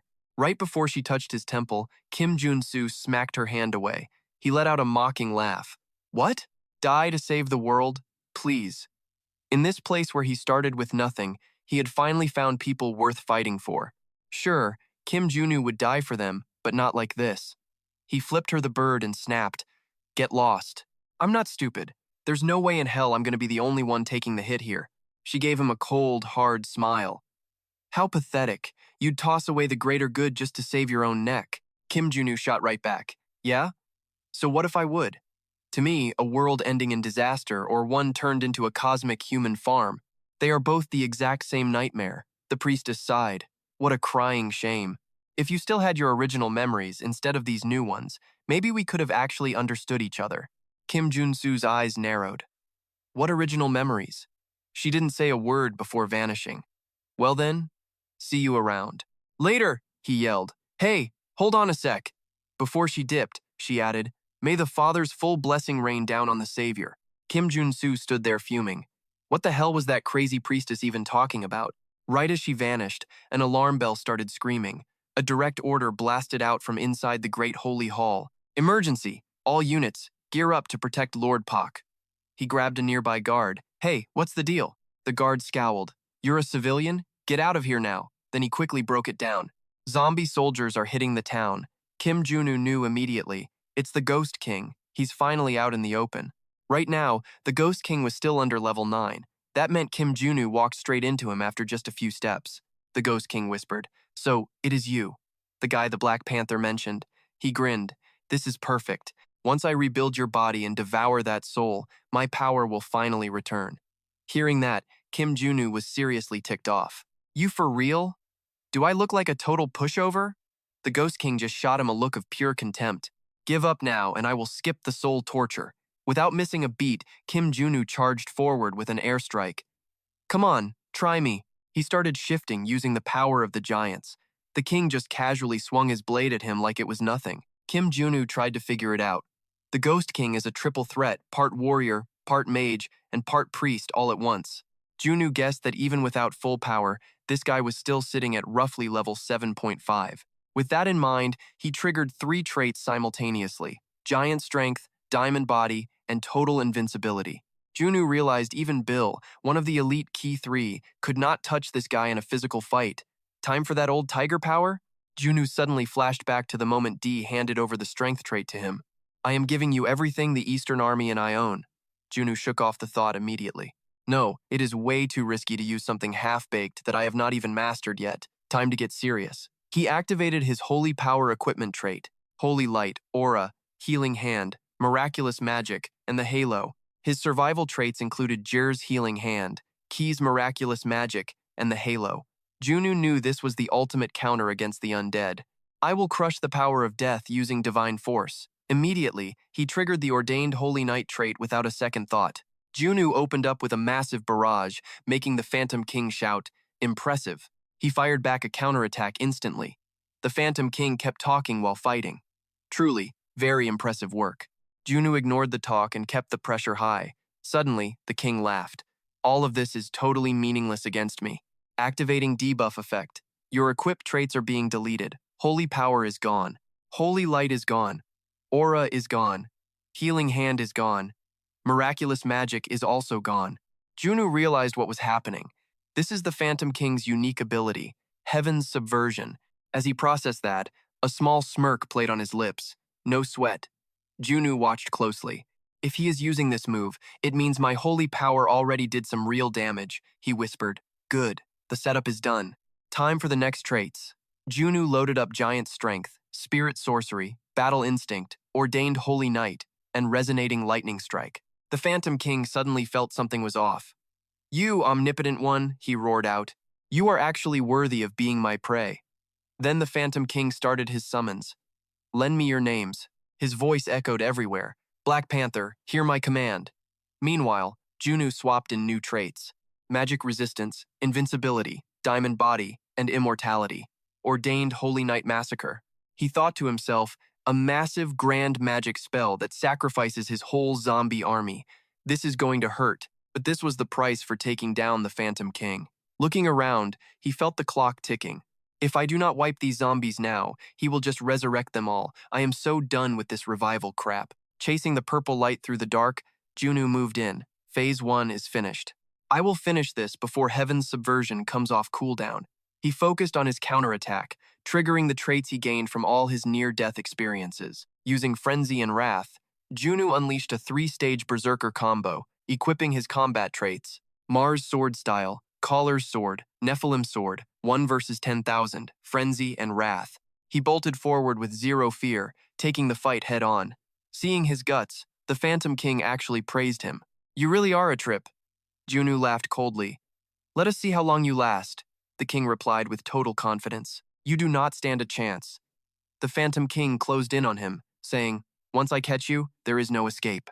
Junu suddenly broke the hold, stunning the king. Demon Hand, a control skill that force holds the target firmly. I can tank that with my mana. The Phantom King started getting suspicious, asking a question. How do you know so much about me anyway? Junu gave him a casual answer. Look, when you kill a boss like 100 times in a game, you learn their patterns. He gripped his weapon tight. All right, time to close in with this lightning hammer. Let's see some real damage. Junu rained down a storm of blows on the king. He concentrated his power and threw the king, sending him flying across the battlefield. That strike carved a massive canyon into the dirt. Jun Su checked his hands, thinking, man, this guy is way tougher than I expected. Berserker eye side effects are hitting hard now. That wild mana is finally showing its face. My nerves and veins are basically exploding. Crap. Just gotta hold it together a little bit longer. No way he is quitting. The Phantom King charged up spiritual energy in his chest, growling. Seriously impressive. Real cool, Mr. All-Powerful. But you look like total trash right now. Turns out being perfect carries one hell of a heavy price tag. That power core right in his chest just went absolutely nuclear. He yelled, looks like I am taking a hit too. Jun Su just smirked, thinking, yeah, there it is. The final phase is finally starting. A massive vortex exploded from the king, swallowing everything around him. Watching the chaos, Jun Su analyzed the king's massive area of effect strike. This storm is brutal enough to paralyze anyone and stop their heart in 0.1 seconds. You could actually see the king's heart thumping inside his chest with every beat. Jun Su whispered, thanks for showing me your weak spot. Buffs started popping up as Jun Su focused his energy and charged straight ahead. Active traits, Magic Resistance, Invincibility, Diamond Body, Immortality, Ordained Holy Knight, and Airstrike. He checked his status. Between the berserk burnout and the king's nasty debuffs, even with all these traits helping me, my body is finally hitting its absolute limit. White-knuckling his blade, Jun Su made a quiet promise to himself. Time to wrap this up. The Phantom King laughed, screaming, "You idiot! There is no way you can survive this." Then he dropped a lethal wave of soul power that flooded the room. Blocking it, Jun Su thought. Not this move again. Junsi? This. Like this. This literally overflowing with blood. He ground his teeth together, swearing under his breath. Damn, if my buffs drop now, the pain is going to be insane. Under that heavy pressure, Jun Su fought to stay standing. Watching him suffer, the Phantom King gave him a real smug compliment. Honestly impressive. You are the greatest hero I have ever faced, but your little story ends right now. He raised his blade high, unleashing a massive wave of crushing force and roared, "Die!" A long moment later, the entire room was choked with dust and went totally silent. Junu walked out looking fresh, rocking a fur cloak, and said, "You got sloppy, King." Seeing him, the king yelled out, "Is that the golden fleece?" Without saying a word, Jun Su cut the king, sending him flying back. He smirked, "So you recognize high-quality gear? It grants immortality." Jun Su started cycling through a bunch of different specialized gear. Mars style, collar blade, Nephilim sword, spirit sword master, holy knight. The strike pinned the king's sword right into the floor. Taking his shot, Jun Su launched into the air for a surprise strike and yelled, "It is over!" In a flash, Jun Su buried a lethal strike right in the king's chest. That spirit blade ripped right through the Phantom King's heart like it was nothing. Still fighting, he reached out and screamed in pure pain, "I am not dying like this." The king's sharp claws punched right through Jun Su's stomach before he could even blink. Hoisting Jun Su high into the air, he growled, "At least you are coming to hell with me." By now, Jun Su was coughing up a mouthful of blood, swearing at his own stupidity. "I totally blew it. My body is literally breaking. I just couldn't move fast enough." His eyes started getting really heavy. He thought with pure despair, "Is this it? Is the entire world really just fading away from me?" Suddenly, a blinding light cut through the dark. He whispered to himself, "No way, not yet, not done yet." System alert. The cheating death trait cancels one killing blow and fully restores your health. Next day, Junu woke up groggy in a hospital bed. Seeing him stir, someone asked, "Oh, you are finally awake?" Staring out the window, Junsu mumbled, "Where am I? This is the Salu hospital run by the Makil Church." He looked at the patriarch and said, "So that is why you are here." The man replied, "We were terrified. You were out cold for a very long time. I seriously thought the hero, the savior of Sao Paulo, and our holy knight was gone forever." Junsu gave a weak smile and said, "Savior? Come on, you are totally exaggerating." Inside, he was screaming, "Please stop calling me that hero stuff." The chief said, "We brought your busted holy sword here, and our priests were the ones who patched you up. You feeling okay?" Junsu replied, "Yeah, I am fine, but has anyone seen where my equipment went? We put it in the vault along with all that gear from the Ghost King." A smirk crept across his face as he muttered to himself, "Wait, that Ghost King stuff? Perfect. This is the best time to cash in." Out of nowhere, the Grand Chief bowed his head and said, "We were way out of line before. How did we blow off your warning?" Kim Junu waved him off and said, "Don't sweat it. He just crashed the party earlier than I expected." He kept going. "Even if you guys had tried to prep for this, it had been a total nightmare." He handed over a box and said, "Thanks a ton. It's not much, but take this as a little thank you." Kim Jun-Soo popped it open to find 2 vials and yelled, "Elixirs?" Even with the loot, he was still low-key judging them in his heart. "For real? That is it? I literally saved your guys' god, you know." Then the elder pulled out something else and said, "And there's this." After digging through the files, we tracked down the source of the zombie outbreak. Kim Junu took it, looking totally lost.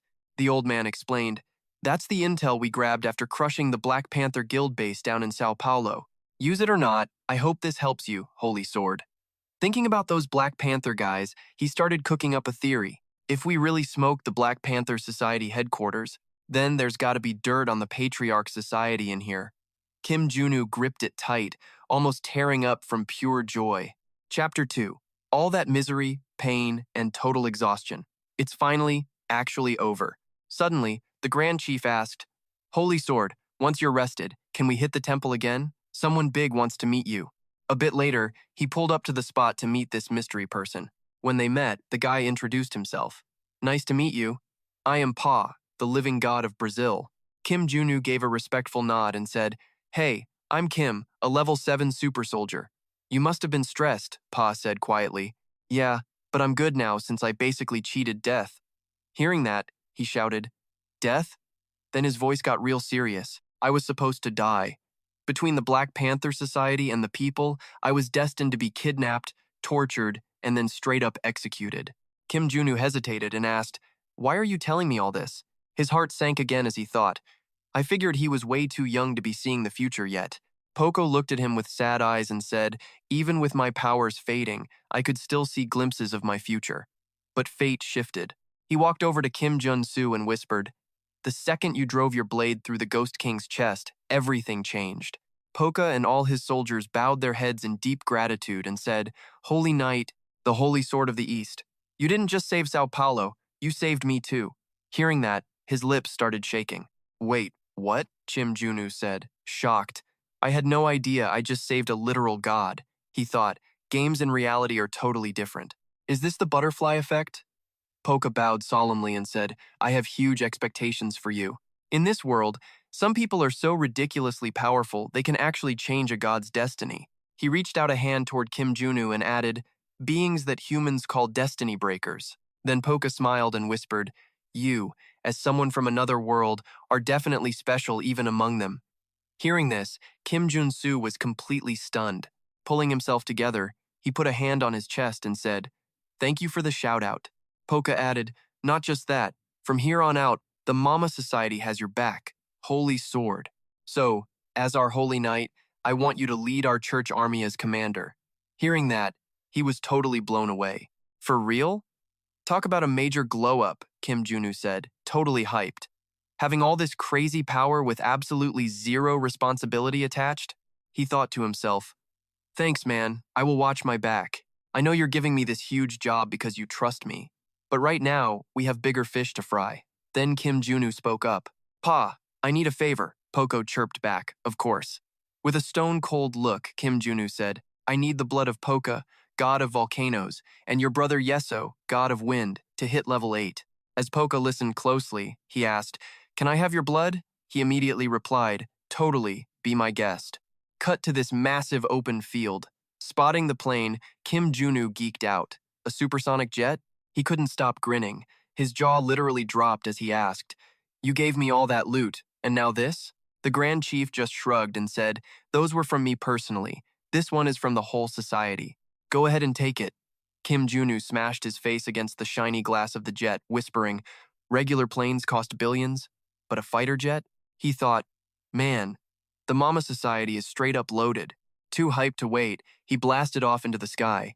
Looking out the cockpit, he yelled, "Holy crap, look how it sparkles." Kim Jun Su's eyes lit up as he cheered, "Man, this is literally a dream come true." Eyeballing a switch on the dash, Kim Junu smirked. "Let's floor it, shall we?" The screen blinked, asking for max speed confirmation. "Requesting takeoff clearance?" Junu scoffed. "You even have to ask? Punch it. We're out of here." The jet tore through the clear sky like a bullet. Junu watched the speedometer climb to impossible heights, his jaw hitting the floor. 5,000 kilometers per hour. This is insane. He grinned, totally satisfied. This beats the hell out of any car. At this pace, I'll be there in seconds.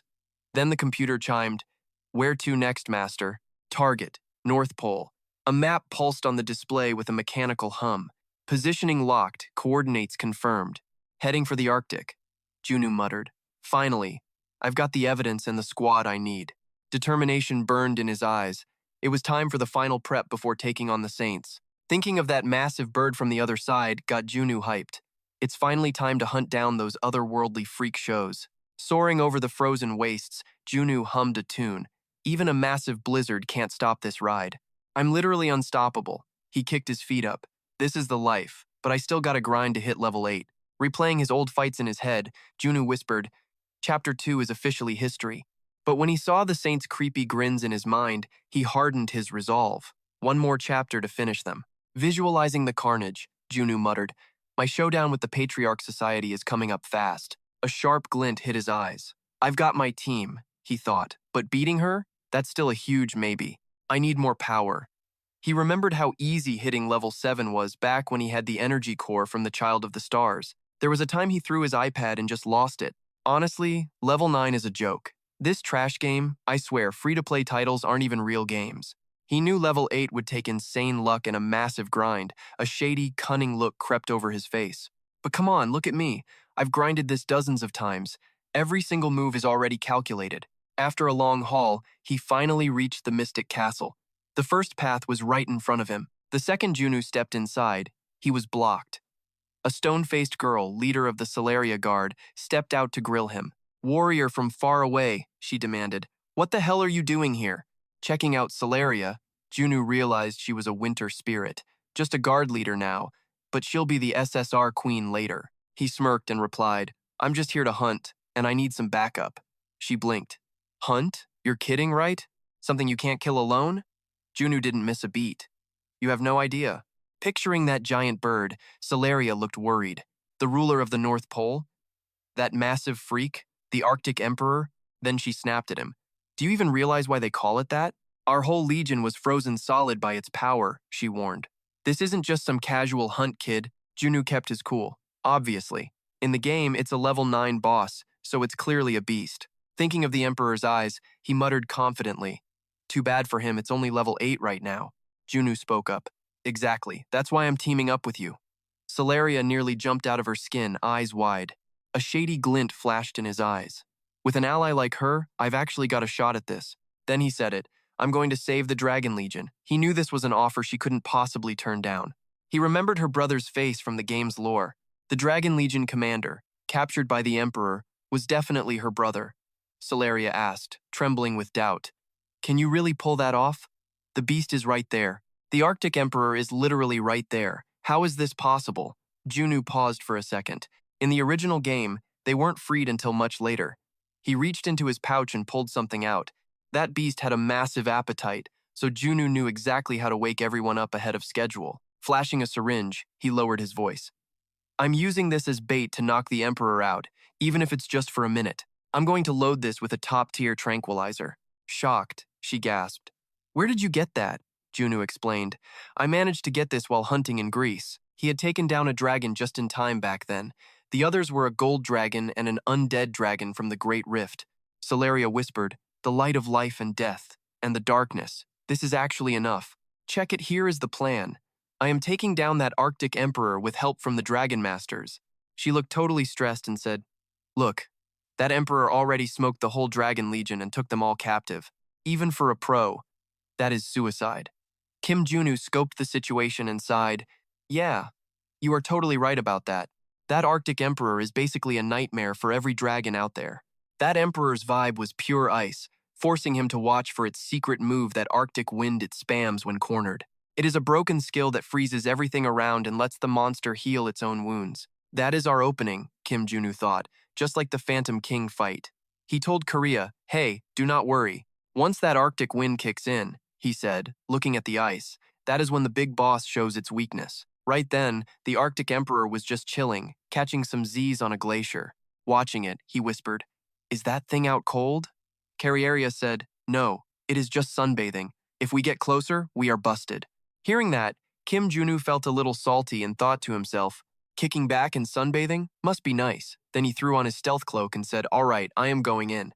He crept up, planning to stack the stealth from his cloak with his high-level theft attribute skills. Kim Junu dropped his gear and grabbed the item, thinking, "My mana is totally hidden, so it will not sense me." Suddenly, a nearby dragon head made a massive noise, making him jump, his eyes going wide with pure shock. The Arctic Emperor snapped awake. As it looked around, Kim Junu hit the play dead skill, screaming internally, "Holy crap." He lay there shaking while he tried to figure things out. This play dead trick drops all aggro, so I should be safe. Man, no wonder they say these crazy monsters are a total pain. Suddenly, it opened its mouth and started eating the food that just appeared out of nowhere. Seeing this, Kim Junu muttered, "What a bird brain." It should have been suspicious of random food popping up, but here it is, chowing down like there is no tomorrow. It probably has not tasted fresh dragon meat in several decades. Right after that, a dark aura spread out, swallowing everything. The Arctic Emperor started falling right out of the sky. Kim Junu smirked and said, "Total success. I wish killing bosses was always this easy." Then he shouted to Korea, "All right, you can come over here now." She ran up and yelled out for her brother, but Kim Junu stopped her. "Wait, I am gonna wake them up." He used his high-level hellfire skill, making his hand explode into magic flames. The heat started melting the giant ice blocks. Just then, Solaria's brother sat up, grabbing his head. He asked, "What? What happened here?" She ran over to him, shouting, "Brother!" When he saw Corellia, he cried out her name and gently reached out his hand. They shared a big hug after being apart so long. Watching them, Kim Junu thought, he is finally awake now. The commander of the Dragon Legion. Looking at the other dragons, he started cooking up a new plan. "Let us fight the Arctic Emperor with these dragons." Jumping on a dragon, Korea's brother said, "Korea told me everything. Thank you." Kim Junu cut him off. "We can do intros later. That Arctic Emperor is about to wake up." Her brother hopped down and said, "Wait, there are still some dragons that have not woken up." Looking at a dragon still trapped in ice, Kim Junu shouted in surprise, "Wow, there are actually more.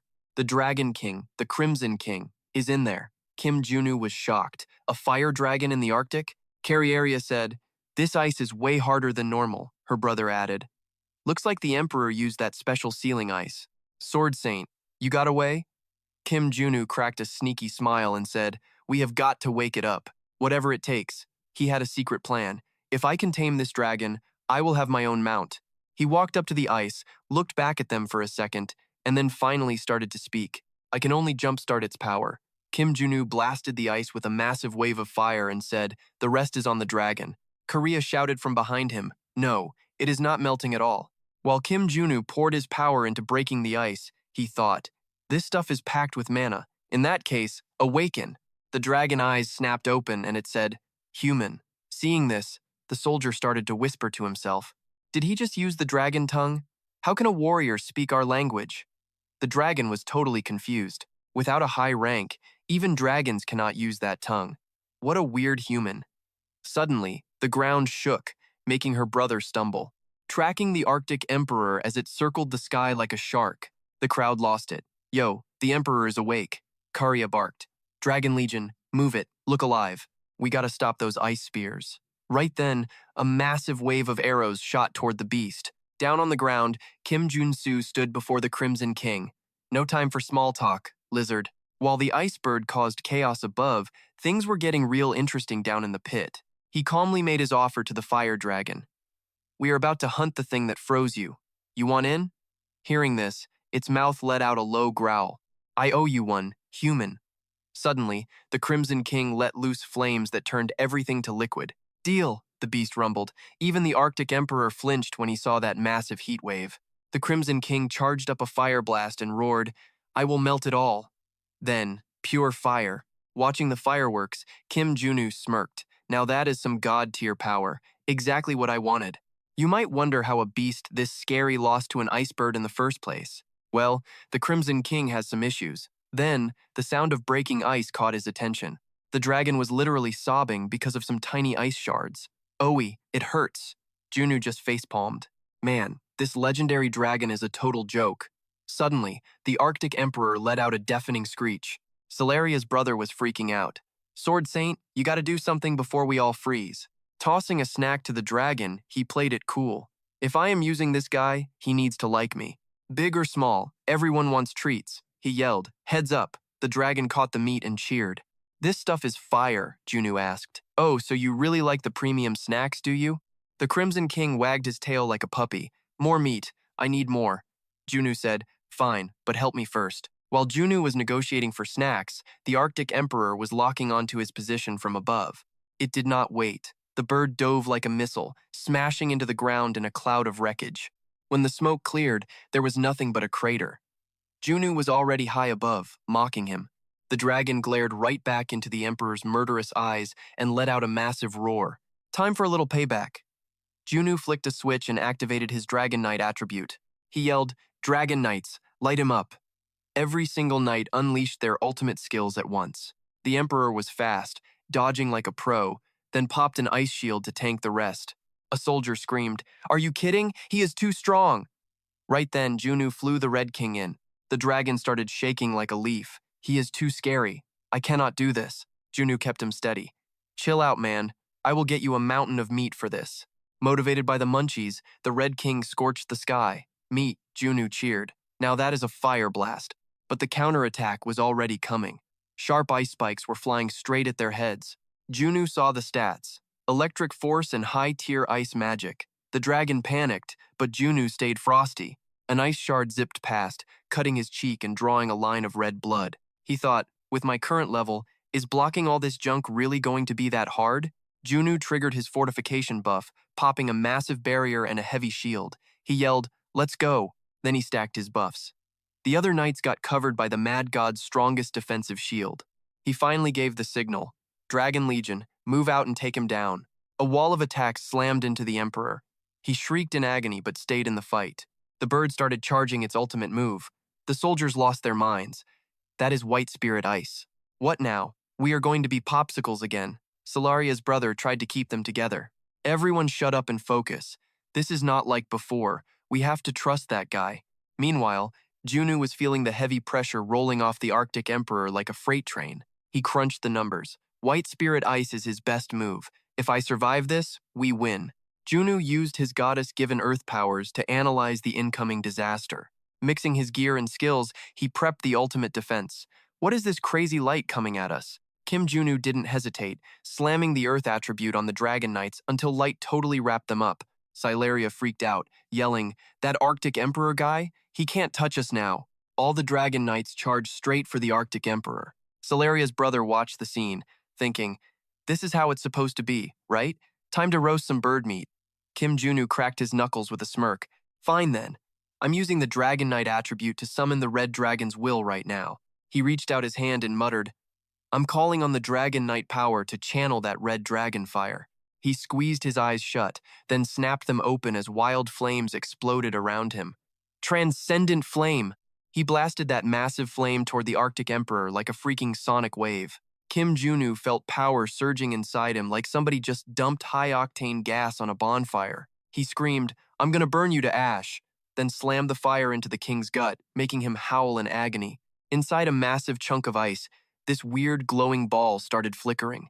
Finally, I can see the core of the Arctic King hidden inside the storm. Kim Junu focused his power and launched a massive, high-speed tactical missile. It flew at top speed. A huge boom echoed the second that missile slammed the Arctic Emperor.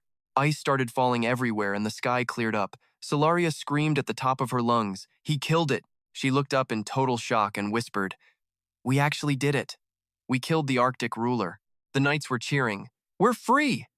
Up high, Kim Junu waved from the back of the Red King. Everyone was shouting, Hero Kim saved us. The castle's safe. Solaria looked at him and said, Thank you so much, swordsman. We owe you everything. I have no idea how we'll pay you back. He just smiled. No big deal. I had my own reasons for being here. In his head, he thought about the monster Manicore. Kim Junu pulled up his system window to check the new attribute he just earned from the White Ice Arctic King's unique ice power. Then, Kim Junu turned to go and said, Job's done. I'm out of here. But Solaria stopped him and said, Wait up. The dragons don't want you to leave yet. Is there anything you need? She asked. Then he had an idea. In that case, back me up in the next fight. Solaria looked confused. A battle? Against the Saints? Kim Junu explained everything. I've got a mortal enemy. If you guys could help me take him down, I'd really appreciate it. Carrieria nodded and said, Sure, we'd love to help out. Suddenly, the Red King's voice boomed, Hey, human. Kim Junu turned around and asked, You're awake? How are you feeling, buddy? Then the Red King started whining for some more meat again. He kept yelling, Meat! Give me meat! Kim Junu laughed. I think I've still got some in my bag. A light bulb went off. He thought, wait, I could use him as a mount. So Kim Junu made an offer. If you want food, come with me and I'll feed you till you pop. The Red King gasped.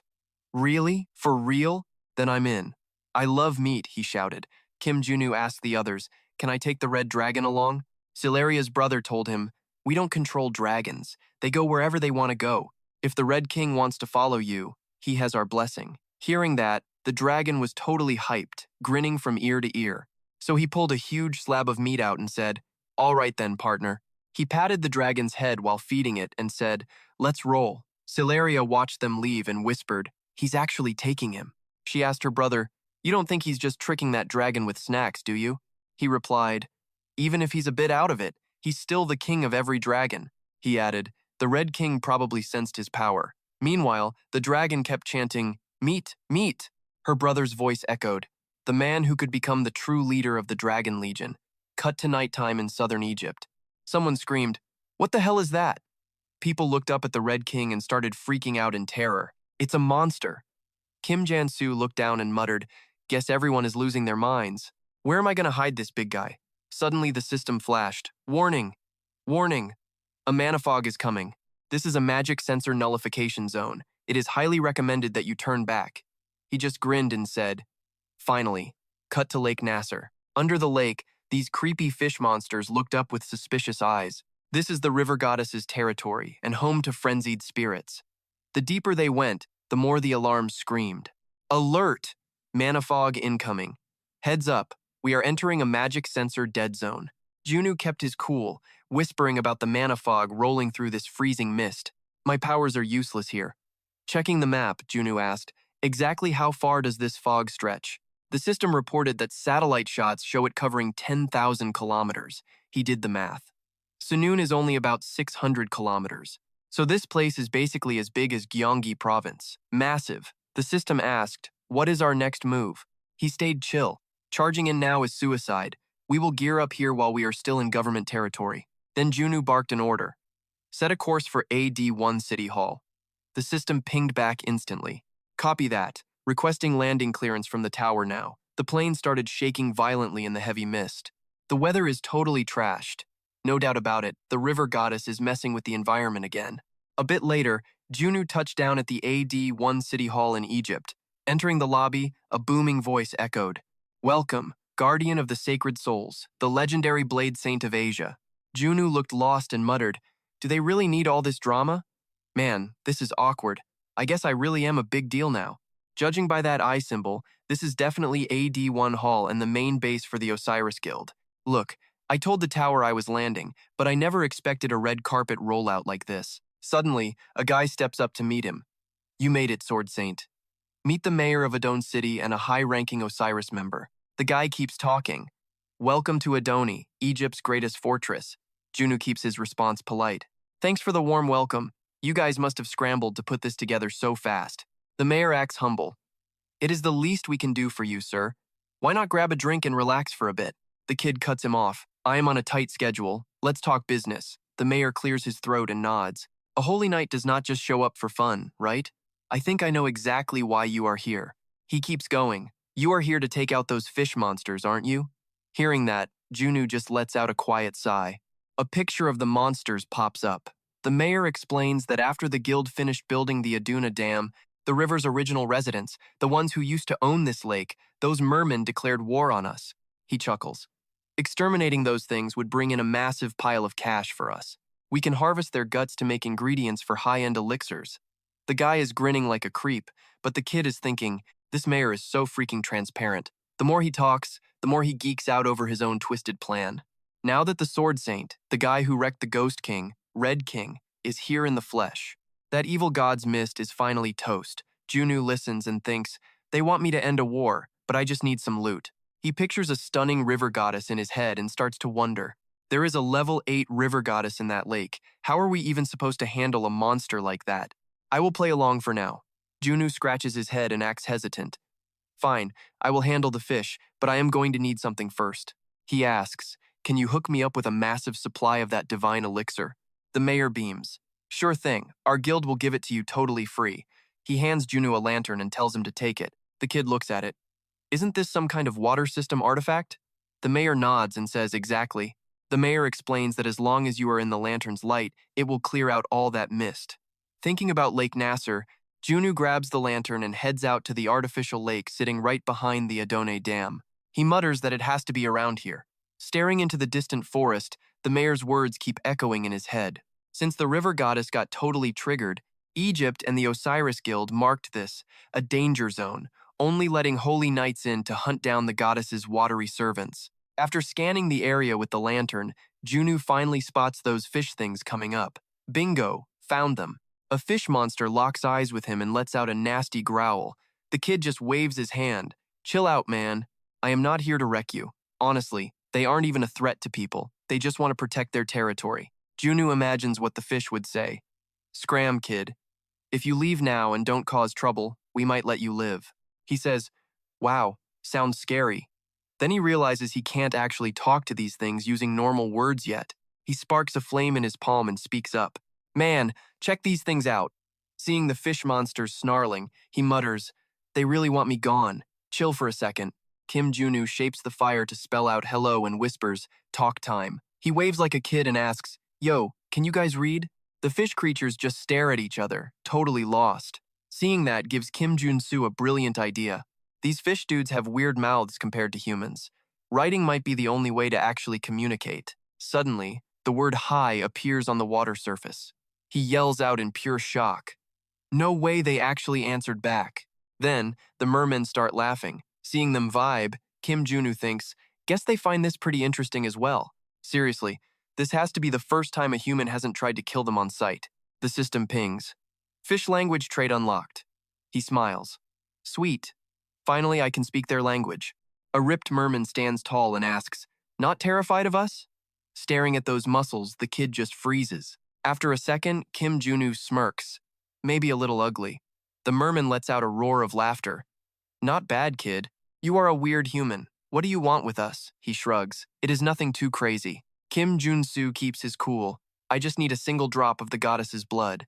The merman freezes. Come again? What did you say?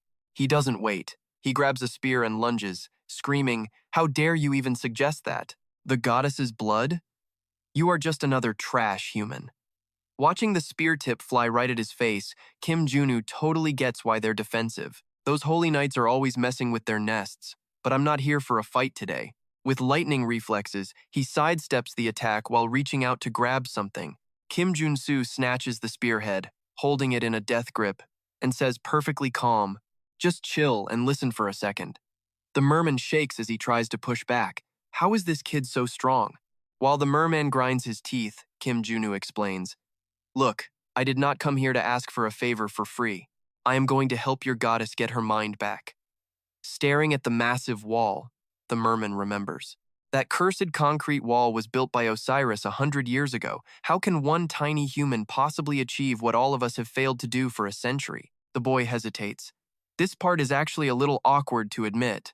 Kim Jun Su flexes his arm and jokes, well, my plan is basically to beat her up until she finally comes to her senses. The merman snaps, grabs him by the collar, and yells, are you insane, human?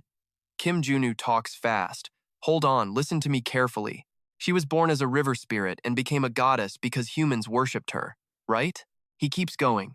So her true nature is a spirit, and we both know that angry spirits often... While the fish look confused, Kim Junu finishes his thought. They only chill out when they are near death. After explaining, he asks, get my logic now? The creature growls in a low voice. Fine. We will trust you. Kim Junu fakes a smile. Good enough for me. Suddenly, without warning, the merman blasts a jet of water into his face. Then, it dives back into the river. Kim Junu wipes his eyes and yells, hey, give a guy some warning before you do that. Dripping wet and annoyed, he mutters to himself, I knew that was coming, but it still sucked more than I thought. He looks at his hands and feels energy radiating from his body. I just got an adaptation trait from the merman tribe. He adjusts his gear and dives straight into the water with them. Now he can breathe underwater, so fighting in the deep won't be a problem at all. Suddenly, his airstrike trait kicks in. He thinks, I do not have a swimming skill, but I never expected airstrike to work down here. After swimming a little way down, the merman turns around. We are here, human. They stop before a massive ancient building. This is the goddess's sacred shrine. Kim Jun Su says, thanks for the ride. Get ready. The merman stops him. Before we go in, promise us one thing. He speaks in a low, serious voice. Commit to saving the goddess. He nods. Duh. As long as you guys cooperate with the plan. Kim Junu pulls out a vial of divine elixir and mutters, I have got plenty of recovery potions on me too. Seeing the elixir swirl into the water, the fish creatures start whispering to each other. That is the divine elixir, the merman thinks. With that, she might actually wake up. Kim Jun Su speaks up. So, we are good to go, right? He ignites a stream of fire in the water. All right, let us do this. Gearing up, Kim Junu rushes straight into the shrine.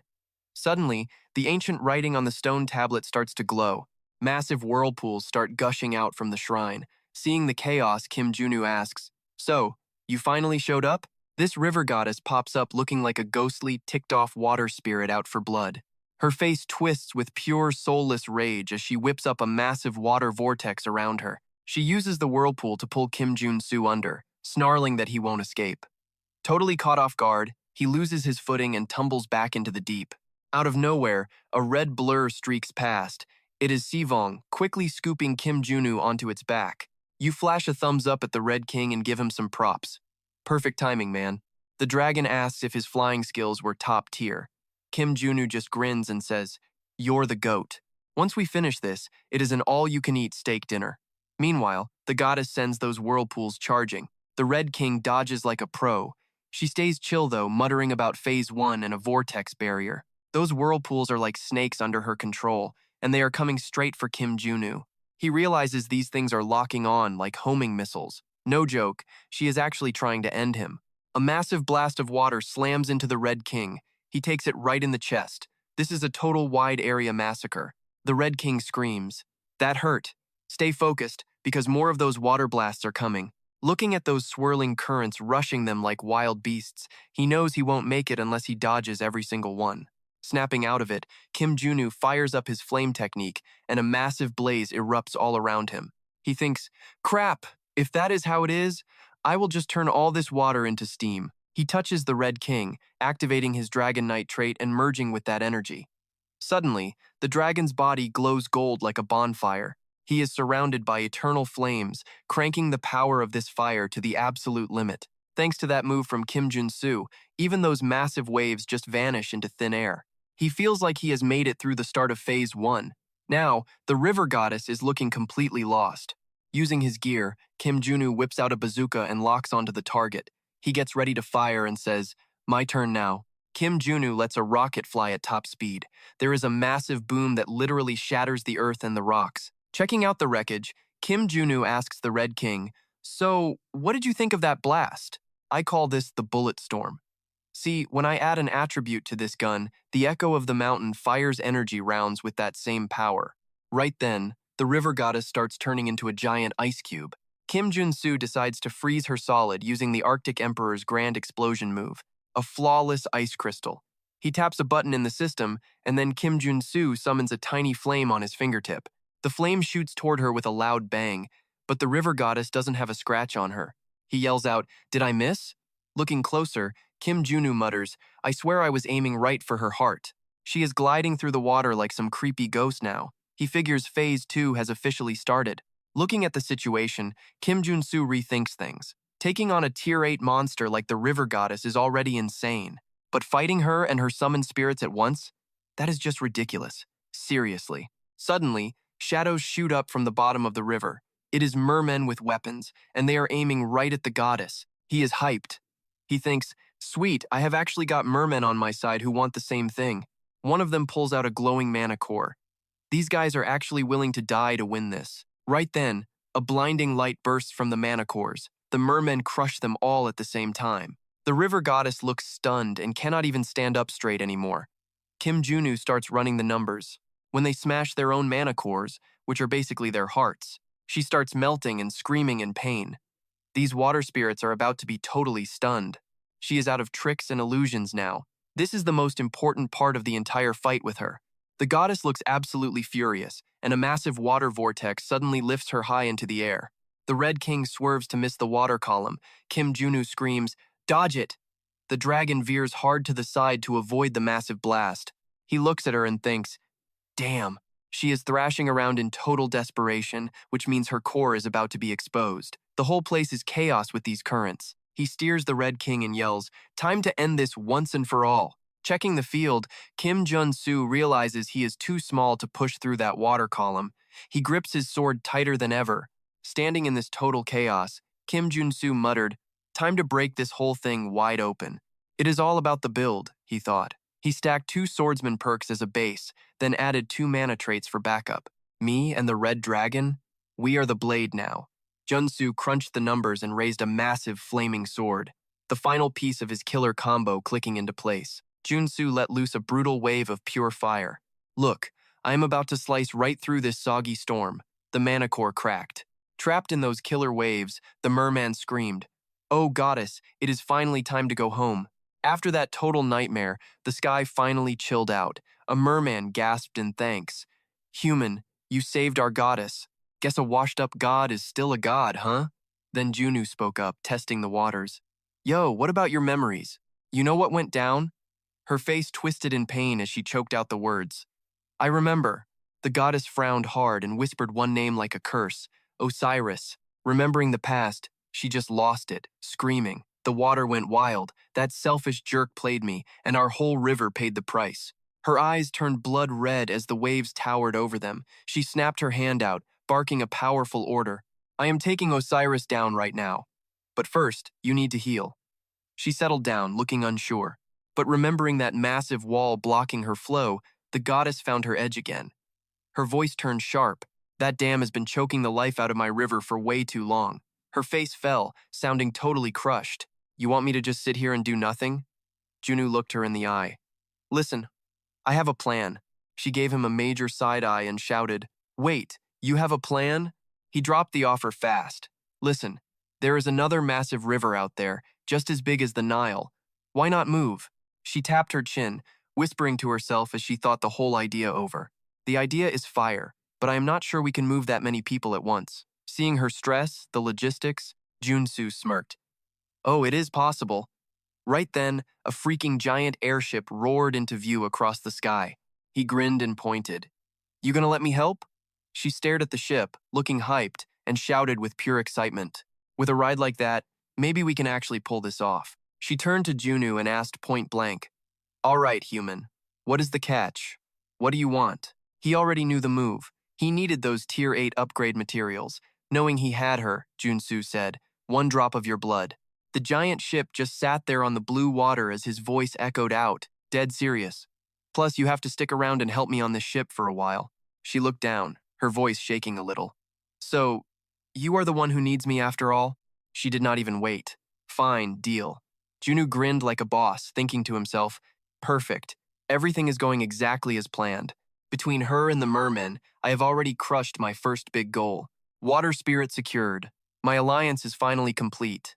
The massive golden ship rocked on the waves before lifting straight out of the depths. It blasted off into the sky, zooming over the world far below them. Junu sat in the cockpit looking totally hyped. Man, since this started as a real ship, it is a beast on the water. The massive ship glided right over the endless desert dunes, pushed along by the insane power of the river goddess's current. Once the ship linked with the water spirit, the mana inside literally started changing into physical forms. Basically, the guy just built a river right in the sky. Watching the ship blast through the clouds, Junu thought, "At this speed, I will be there before I know it." Somewhere else, the tree god was just vibing with its eyes shut. This was where the final level 8 item was hidden. Suddenly, down in the camp, everyone started losing their minds and screaming, "Get back right now! Move it!" A white-haired girl ran to the chief, looking scared. "Chief, what is happening out there?" He was too terrified to talk, his eyes twitching. "This is a disaster. It is the skull serpent." The chief finally cracked and screamed in terror. "Something huge is coming from the west." The girl just stood there, totally stunned. "Something huge?" He kept cursing in total despair. Then, Mother's voice crackled over the radio with a warning. "A god is coming." The chief looked the girl in the eye. That is what she said. "Wait, a god?" The girl blurted, completely shocked. A worried look washed over her face. She touched her chin and started whispering softly. "But after the big war, gods weren't allowed down here. So why are they crashing our party now?" Shaking and soaked in sweat, he lost it. "No clue. Get ready now. We gotta protect the godmother, period." Out of nowhere, the girl remembered something and turned to the chief. "Wait, what if we hit up the sword saint for help?" He froze, then screamed, "Great call!" The chief whipped out his phone to call Jun Su. "I'm calling him now." On the other side, the call finally went through. He snatched up the phone and pressed it to his ear. "Hello." Before Kim Junu could speak, the chief cut him off. "Sword Saint, save us." The chief was full-on sobbing. A panicked voice screamed that a god was heading straight for our village. At this rate, the godmother is totally toasted. Kim Junu shouted back in total shock. "A god? No way." He was standing on the airship, and seeing his massive freak out, The river goddess crept closer. Back on the line, the chief nervously stammered, "What's going on? Are we already getting attacked?" Realization hit Kim Junu like a ton of bricks. "I think that's just my airship flying over the trees." He didn't know how to tell them, so they actually think I'm a god now? He gave a nervous laugh and whispered, "Sorry, Chief. That god is actually just me." The chief's jaw dropped as he yelled, "What?" Meanwhile, the ship kept gliding fast over the forest on the water's current. I finally feel like I actually belong here. Then, Kim Junu hung up and thought about the long, painful grind it took to reach level 8 in this game. Deep in the forest, the chief and the white-haired girl were already waiting for him. The airship's shadow loomed over the final spot. The tree god was growing rough and silent. The chief's voice rang out in greeting. "Sword Saint, you've gotten way stronger in just 1 year." The girl stood there with a serious look, staring up at the godmother. "The Sword Saint wouldn't hurt us, so we can relax, right?" Kim Junu stepped up with a cocky grin, slapped his chest, and said, "Of course. Who do you think you're dealing with?" "I'm the guy who drank the godmother's blood." He pointed at the airship, then looked at the tree god with concern. "Actually, the spirit I brought is here to help her out." Her soft voice echoed back, "Help me?" Jun Su nodded and said, "That's right." The tree god kept talking, asking, "You're looking for the last piece, aren't you?" Jun Su wasn't shocked at all. "So you knew? Well, that is going to make this whole negotiation way easier." He stood before the tree god with his hands behind his back and started his pitch respectfully. "Godmother, how would you like to become a world tree?" Hearing that, everyone just stood there with their jaws on the floor. His eyes went wide and he stammered, barely able to speak. "A world tree? Besides the one in Northern Europe, there's never been another one, right?" Someone else chimed in next to him. Even that one was burned to ash during Ragnarok. The chief felt totally overwhelmed and tried to shut Jun Su down. "Hey, Sword Saint, you're going way too far. Even for her to become a world tree and a real god, she'd need to live thousands of years more." If you heard her, a voice cut him off. "My child," the white-haired girl said, speaking up from where she sat to get their attention. "Let's just trust him this once." The girl looked up with a firm voice. He is the Sword Saint, after all. That left the chief and the others totally flustered. He turned and quietly asked the tree god for her opinion. "What's the move, ma'am?" She answered immediately. "Let's hear what he has to say." "Go ahead. Let's hear the idea." With the green light, Jun Su held up 3 fingers and started explaining. "I'll keep it simple. A tree needs 3 things to grow. To really thrive, you need 3 key elements." He laid it out plain and simple for everyone. Light, water, and nutrients. Kim Junu looked up at the tree god and said, "Even if you're a god, your basic nature as a tree will never change." She understood his point instantly. "Which means," Jun Su said, putting his hands on his hips with a smug grin, "today, I'm providing you all 3 of those things, godmother." A bit later, Beak Soy, who was hauling a heavy cart, yelled out, "Master, where should I put this stuff?" Standing outside, Kim Junu pointed with authority. "Put it on the left path. Everyone, start moving the fertilizer made from 2 massive, powerful dragons. We're starting with fertilizer made from the blood and guts of high-level gold and corpse dragons." Yo, they just started tearing up the dirt everywhere. Everyone was grinding, mixing in those icy Arctic Emperor scraps like some super-powered fertilizer. The chief and the girl just stood there looking totally lost while he chuckled. "All right, the vitamins are in. Next is the H2O, Kim Junu yelled, summoning the river goddess. She swooped in and started soaking the tree god down. Nin, the river goddess, was totally down to handle the irrigation duty. Her necklace started sparking. That water magic, boosted by angel tears, is going to take her divine power to a whole new level. He hopped on Sikvong and took flight. Time for some perfect lighting, he thought, checking the vibes below. Not too harsh, just right. A menu popped up. He held out his hand and started blasting pure energy straight into the tree god. It was all about that sincere faith. Hold this beam steady for long enough, finish the steps, and watch the magic happen. Suddenly, she's glowing like crazy. It's like the whole forest is singing while light explodes from every single branch. The tree god looks totally brand new, just dripping in this blinding golden aura. Finally, the first deity to show up since the big holy war. A real god. The world tree is alive.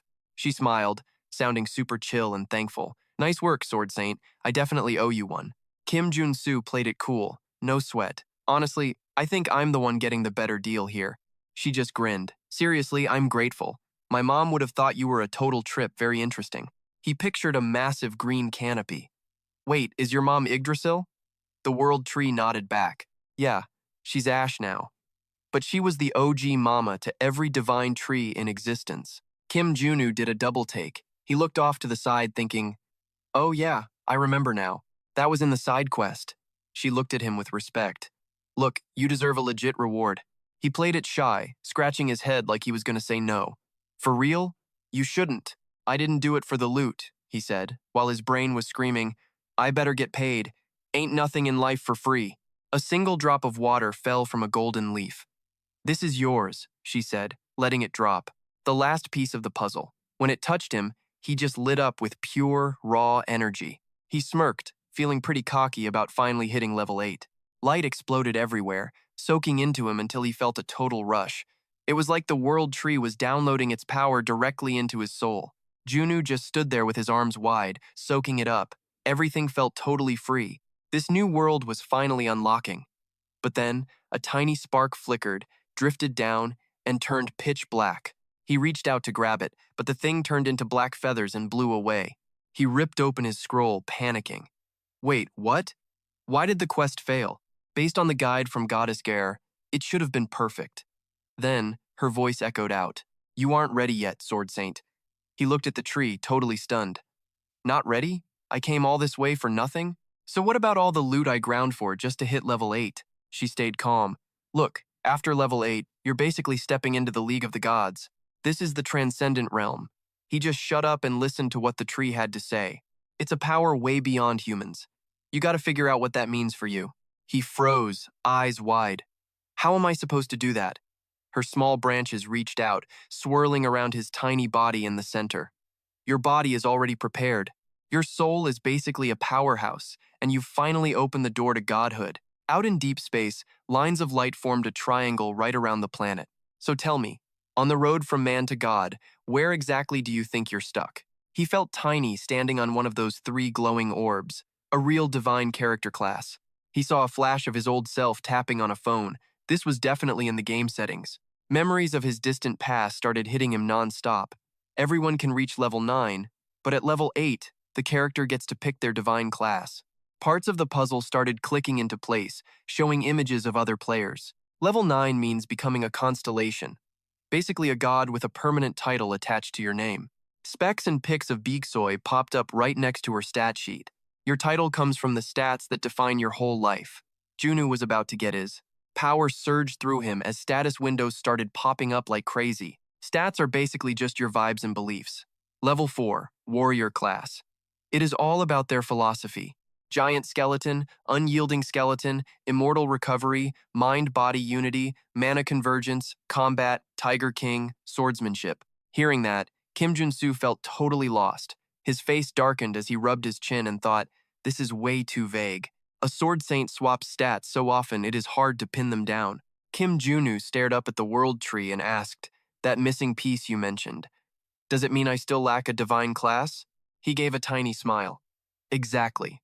You have only ever lived to survive, never once stopping to figure out who you actually are. Light poured from the world tree as it spoke.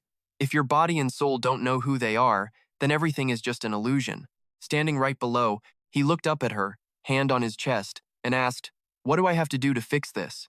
The world tree started showing him the answer through memories. Hearing all that, his head started spinning and felt totally hazy. Damn it. Identity. Who I am. I have never even considered that kind of stuff. She suddenly spoke words of comfort to him. Do not be disappointed, Sword Saint. He bowed his head, hand on his chest in silence. The answer is inside you. Suddenly, black smoke appeared out of nowhere, swirling deep into his chest. He gripped his chest hard. This is the power the general gave me. An attribute card popped up. Jun Su just stared at it, eyes wide.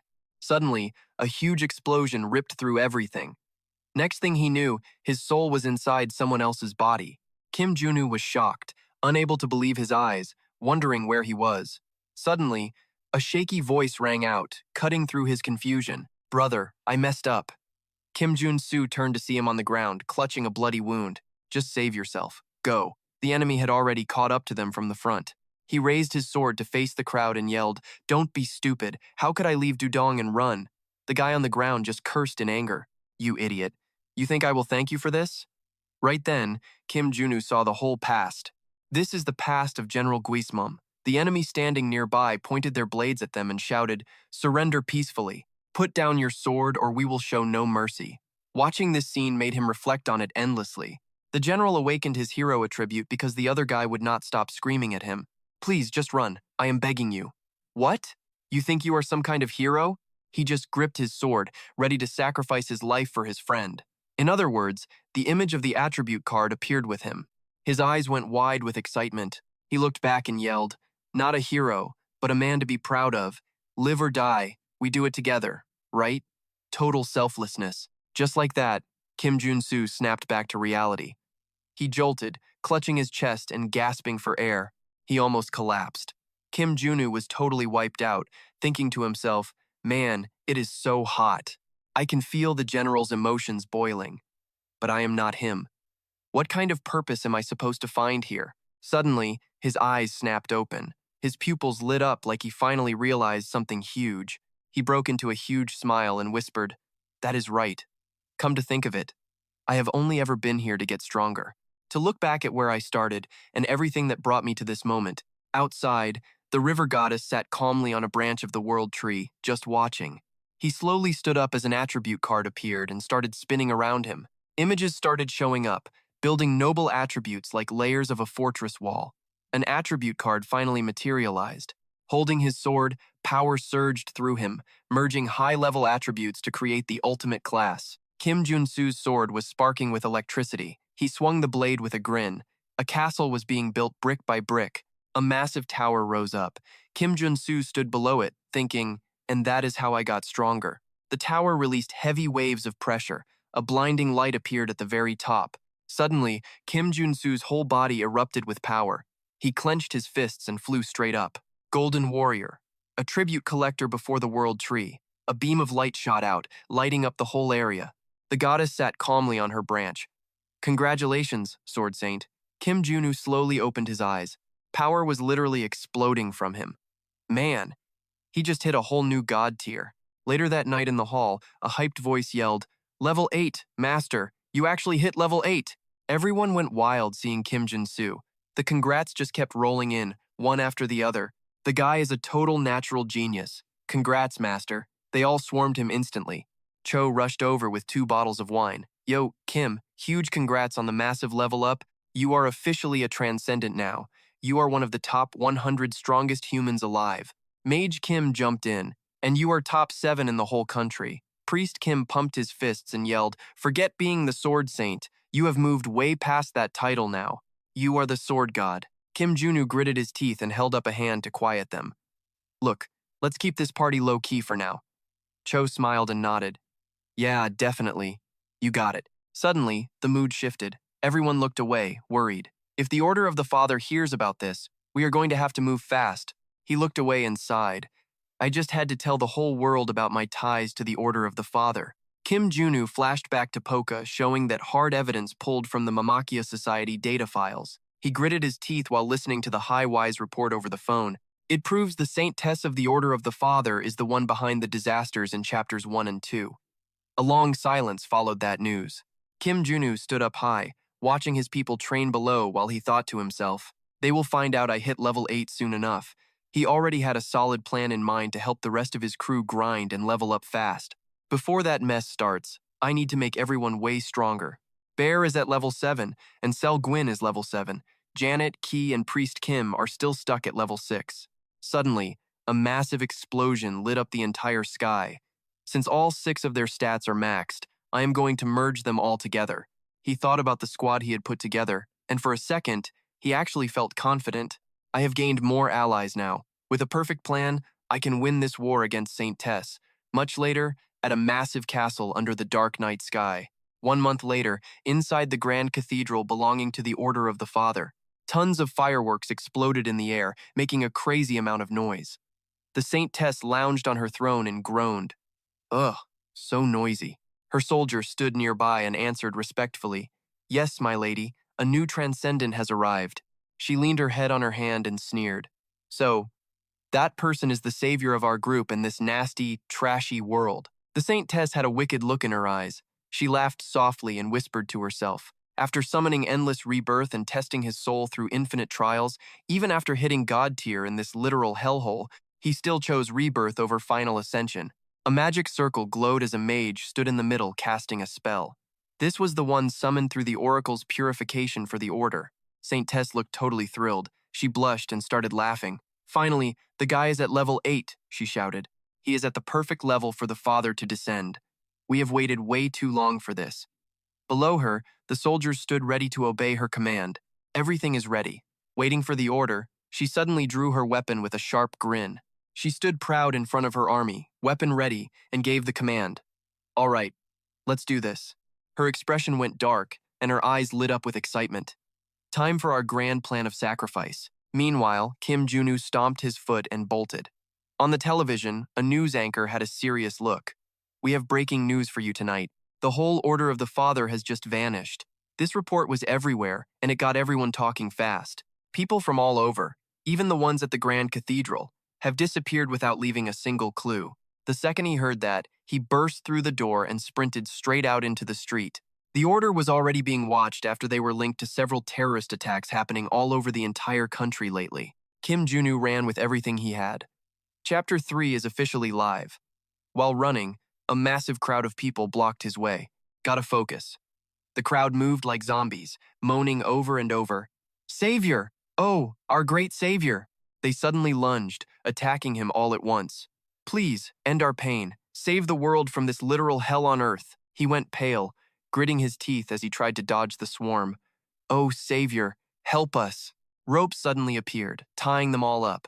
Nobody move. The cops had arrived to save Kim Junu. Freeze or I'll shoot. He was so glad his allies finally showed up. From a distance, an officer yelled, Hey, Sword Saint! The president scrambled over, looking totally panicked. You okay, kid? Kim Jun Su blinked, shocked. I mean, even the big man of South Korea showed up for this. Even the top general was there. Jun Su flashed back to the first time he met the president. He had been tracking me since that lone wolf attack. Guess he realized things were going south and hauled tail. Kim Jun Su straightened up and gave a polite nod. Sir, you are a busy man. What brings you out here? He looked dead serious. I am here to protect you. Say what? The Order of the Father is moving weird lately. The president broke down the current mess. Sword Saint, I think they want a god to hijack your body. Savior? More like bait. Jun Su totally agreed.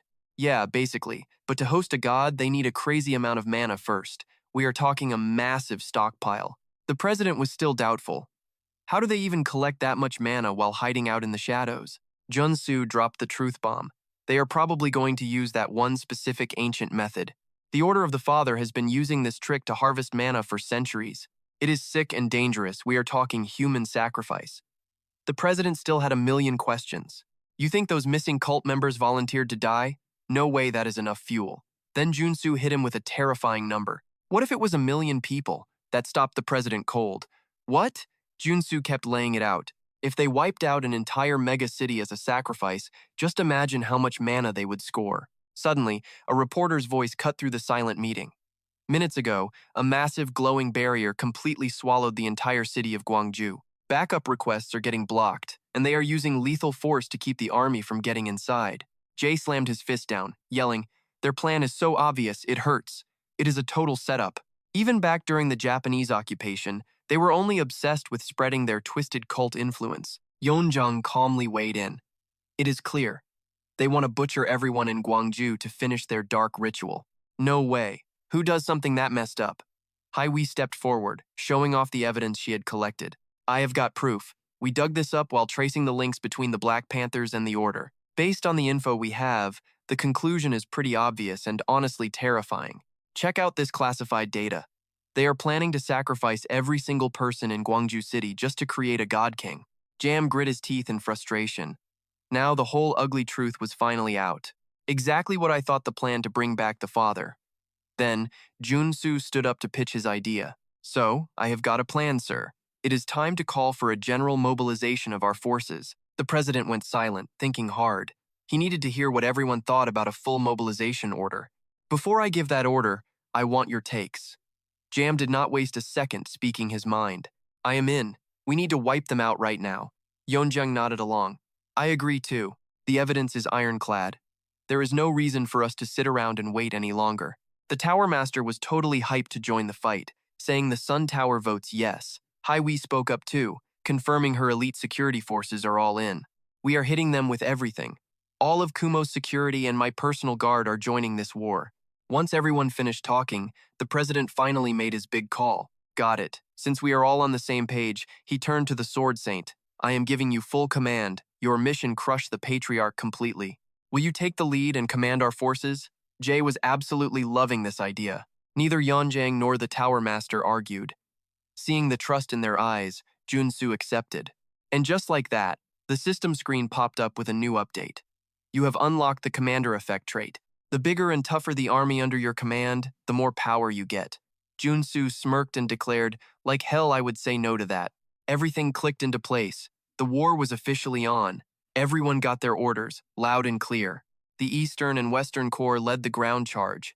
Jam was the one who shouted the order fire. A huge explosion rocked the area, but Yanjiang just shrugged. Did we even scratch it? Then the order came, charge.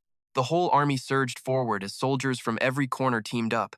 Even the Holy Knights from Aquilia were there. Everyone had one goal. They poured everything into the fight, and even Church G was right there on the front lines. Jun Su had called in favors from everywhere.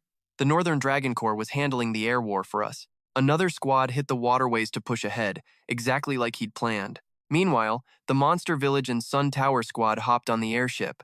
Jun Su looked like a total boss, the majestic leader clearly in charge of every single one of them. That is me. Warrior Kim felt a surge of resolve. I will use every trick in the book to fight beside them. Then, a massive warship appeared. He freaked out, pointing. Warrior Kim, look. Jun Su turned, stone-faced. So, you finally decided to show up, huh? He knew this would happen. Suddenly, a blinding light flared up. The big gun of this fight, an even crazier ship with 8 mid-tier bosses, crashed the party. Jun Su locked on. That is the Saint's airship. I have to wreck that thing first. He immediately signaled the Tower Master to make the opening move. Tower Master, can you hit that thing? The old man stepped up without breaking a single sweat. Well, this looks fun. The Tower Master aimed his weapon at the flying ship. This is what mages do best. With a roar, he blasted them. Die. A crack formed on the barrier, and the old man loved it. How do you like a taste of ultimate magic, absolute flame? Much appreciated, sir. Jun Su moved to the next step. Tower Master, we will take it from here. Mage Kim, Priest Kim, get ready. They were already set. Copy that. The Supreme Flame Cannon is ready to go. Then, Jun Su shouted the order.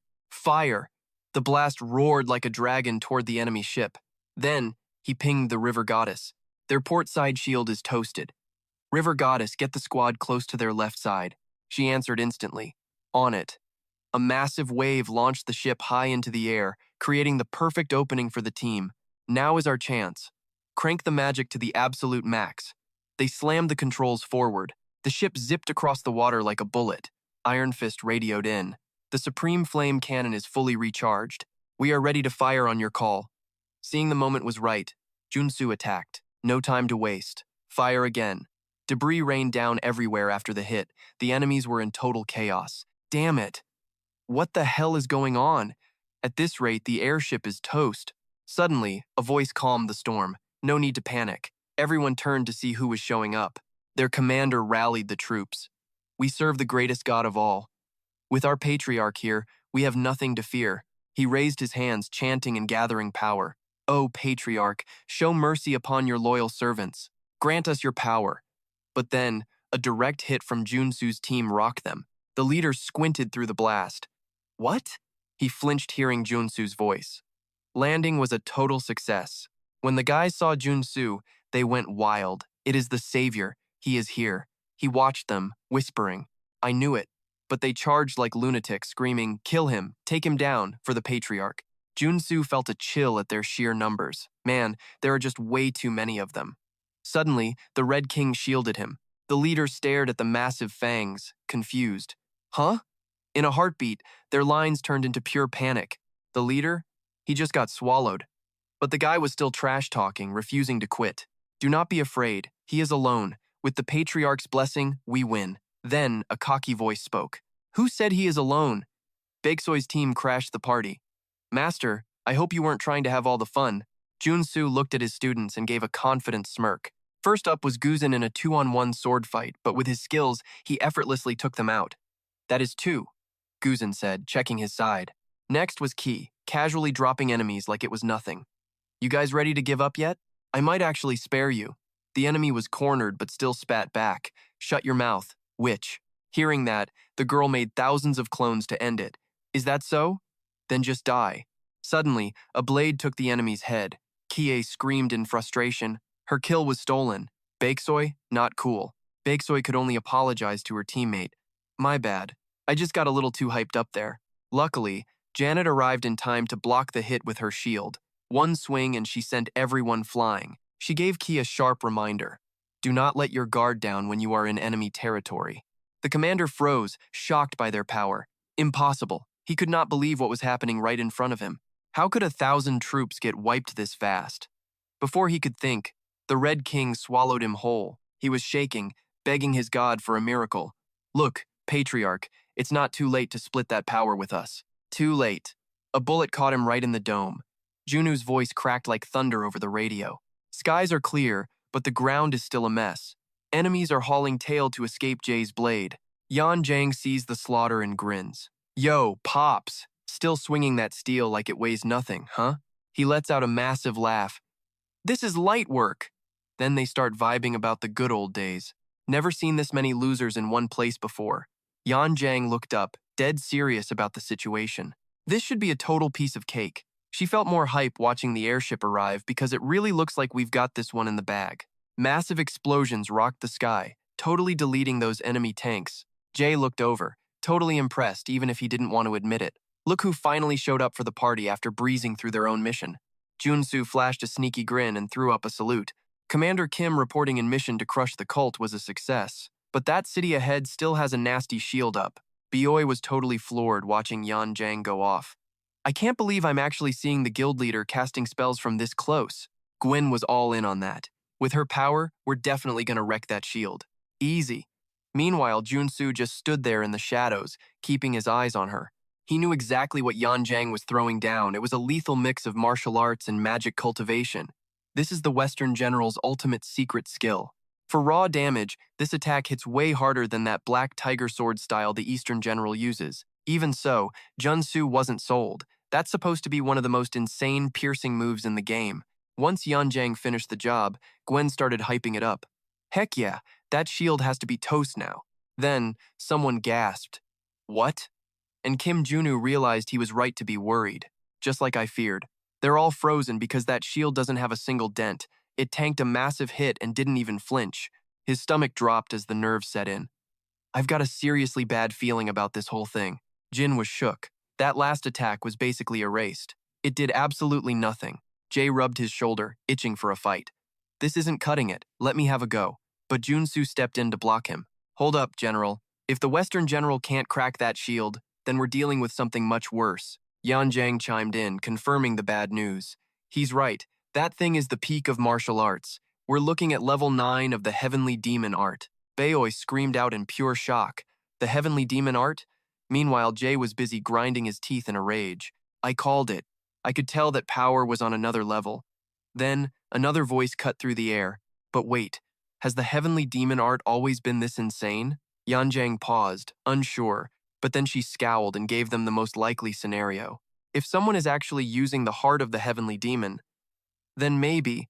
The Tower Master cut her off mid-sentence. You think the Heavenly Demon is dead? No way. That's impossible. And his heart too? Out of nowhere, Haeyang showed up to set them straight. It's totally possible. She was holding some high-stakes documents. I just cracked the code for their big resurrection ritual plan. There's a section right here about the Heavenly Demon's second student, the guy they call the Demon King. The Tower Master looked pale as a ghost. The Demon King? A student actually took out their own master? How does someone even live with themselves after that? Jay couldn't stay chill either, firing off a million questions. But wait, the Heavenly Demon is supposed to be the strongest one, right? No way this is real. Yan Zhang was thinking the exact same thing. He's totally right. Not even the Demon King is that cracked. But then Kim Jun Su dropped a huge what if. What if the Council of Bishops helped him out? Even with that tiny bit of info, his mind was made up. It's not like it's impossible. Actually, it's the most obvious answer we've got. They started to settle down and asked Jun Su for his real opinion. So what's the move? He didn't blink before dropping the plan. We have to go verify this ourselves. Kim Junu stepped up for the job. I'm going in. With zero fear, he bolted toward the enemy base to check on the Heavenly Demon. Kim Junu hopped on the Red Dragon's back and flew straight to Heavenly Mountain to investigate. He couldn't get that shield out of his head. The Heavenly Demon art is a total cheat code for both attacking and defending.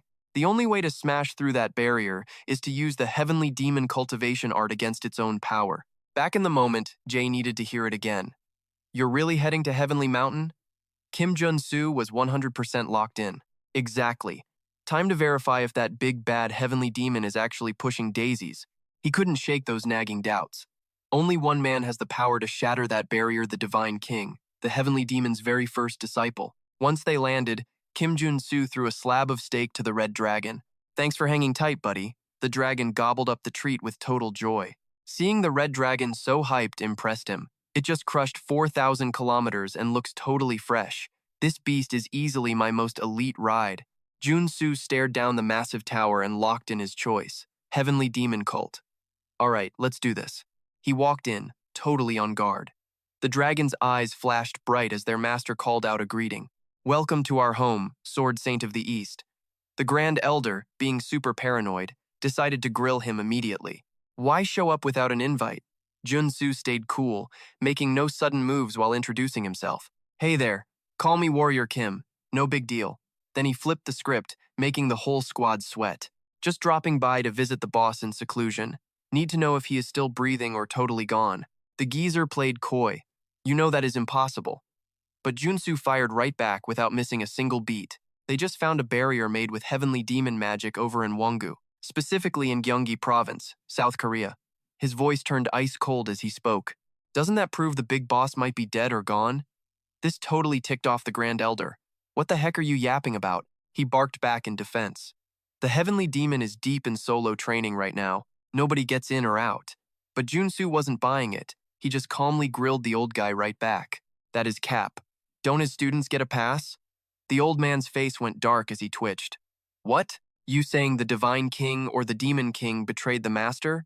The Elder could not handle that level of disrespect. The squad swarmed Kim Jun Su instantly. You think you can just walk after talking all that trash to us? He ordered the attack. Teach this disrespectful little punk a real lesson. Even surrounded, Jun Su just sighed. Man, I have a really busy schedule. The Grand Elder's voice turned cold as the fight officially kicked off. End him. They rushed in with smug grins. On it, Jun Su blurred, easily dancing through their circle of steel. His speed blew their minds. Since when? But by then, it was already game over. Jun Su lunged straight for the Grand Elder.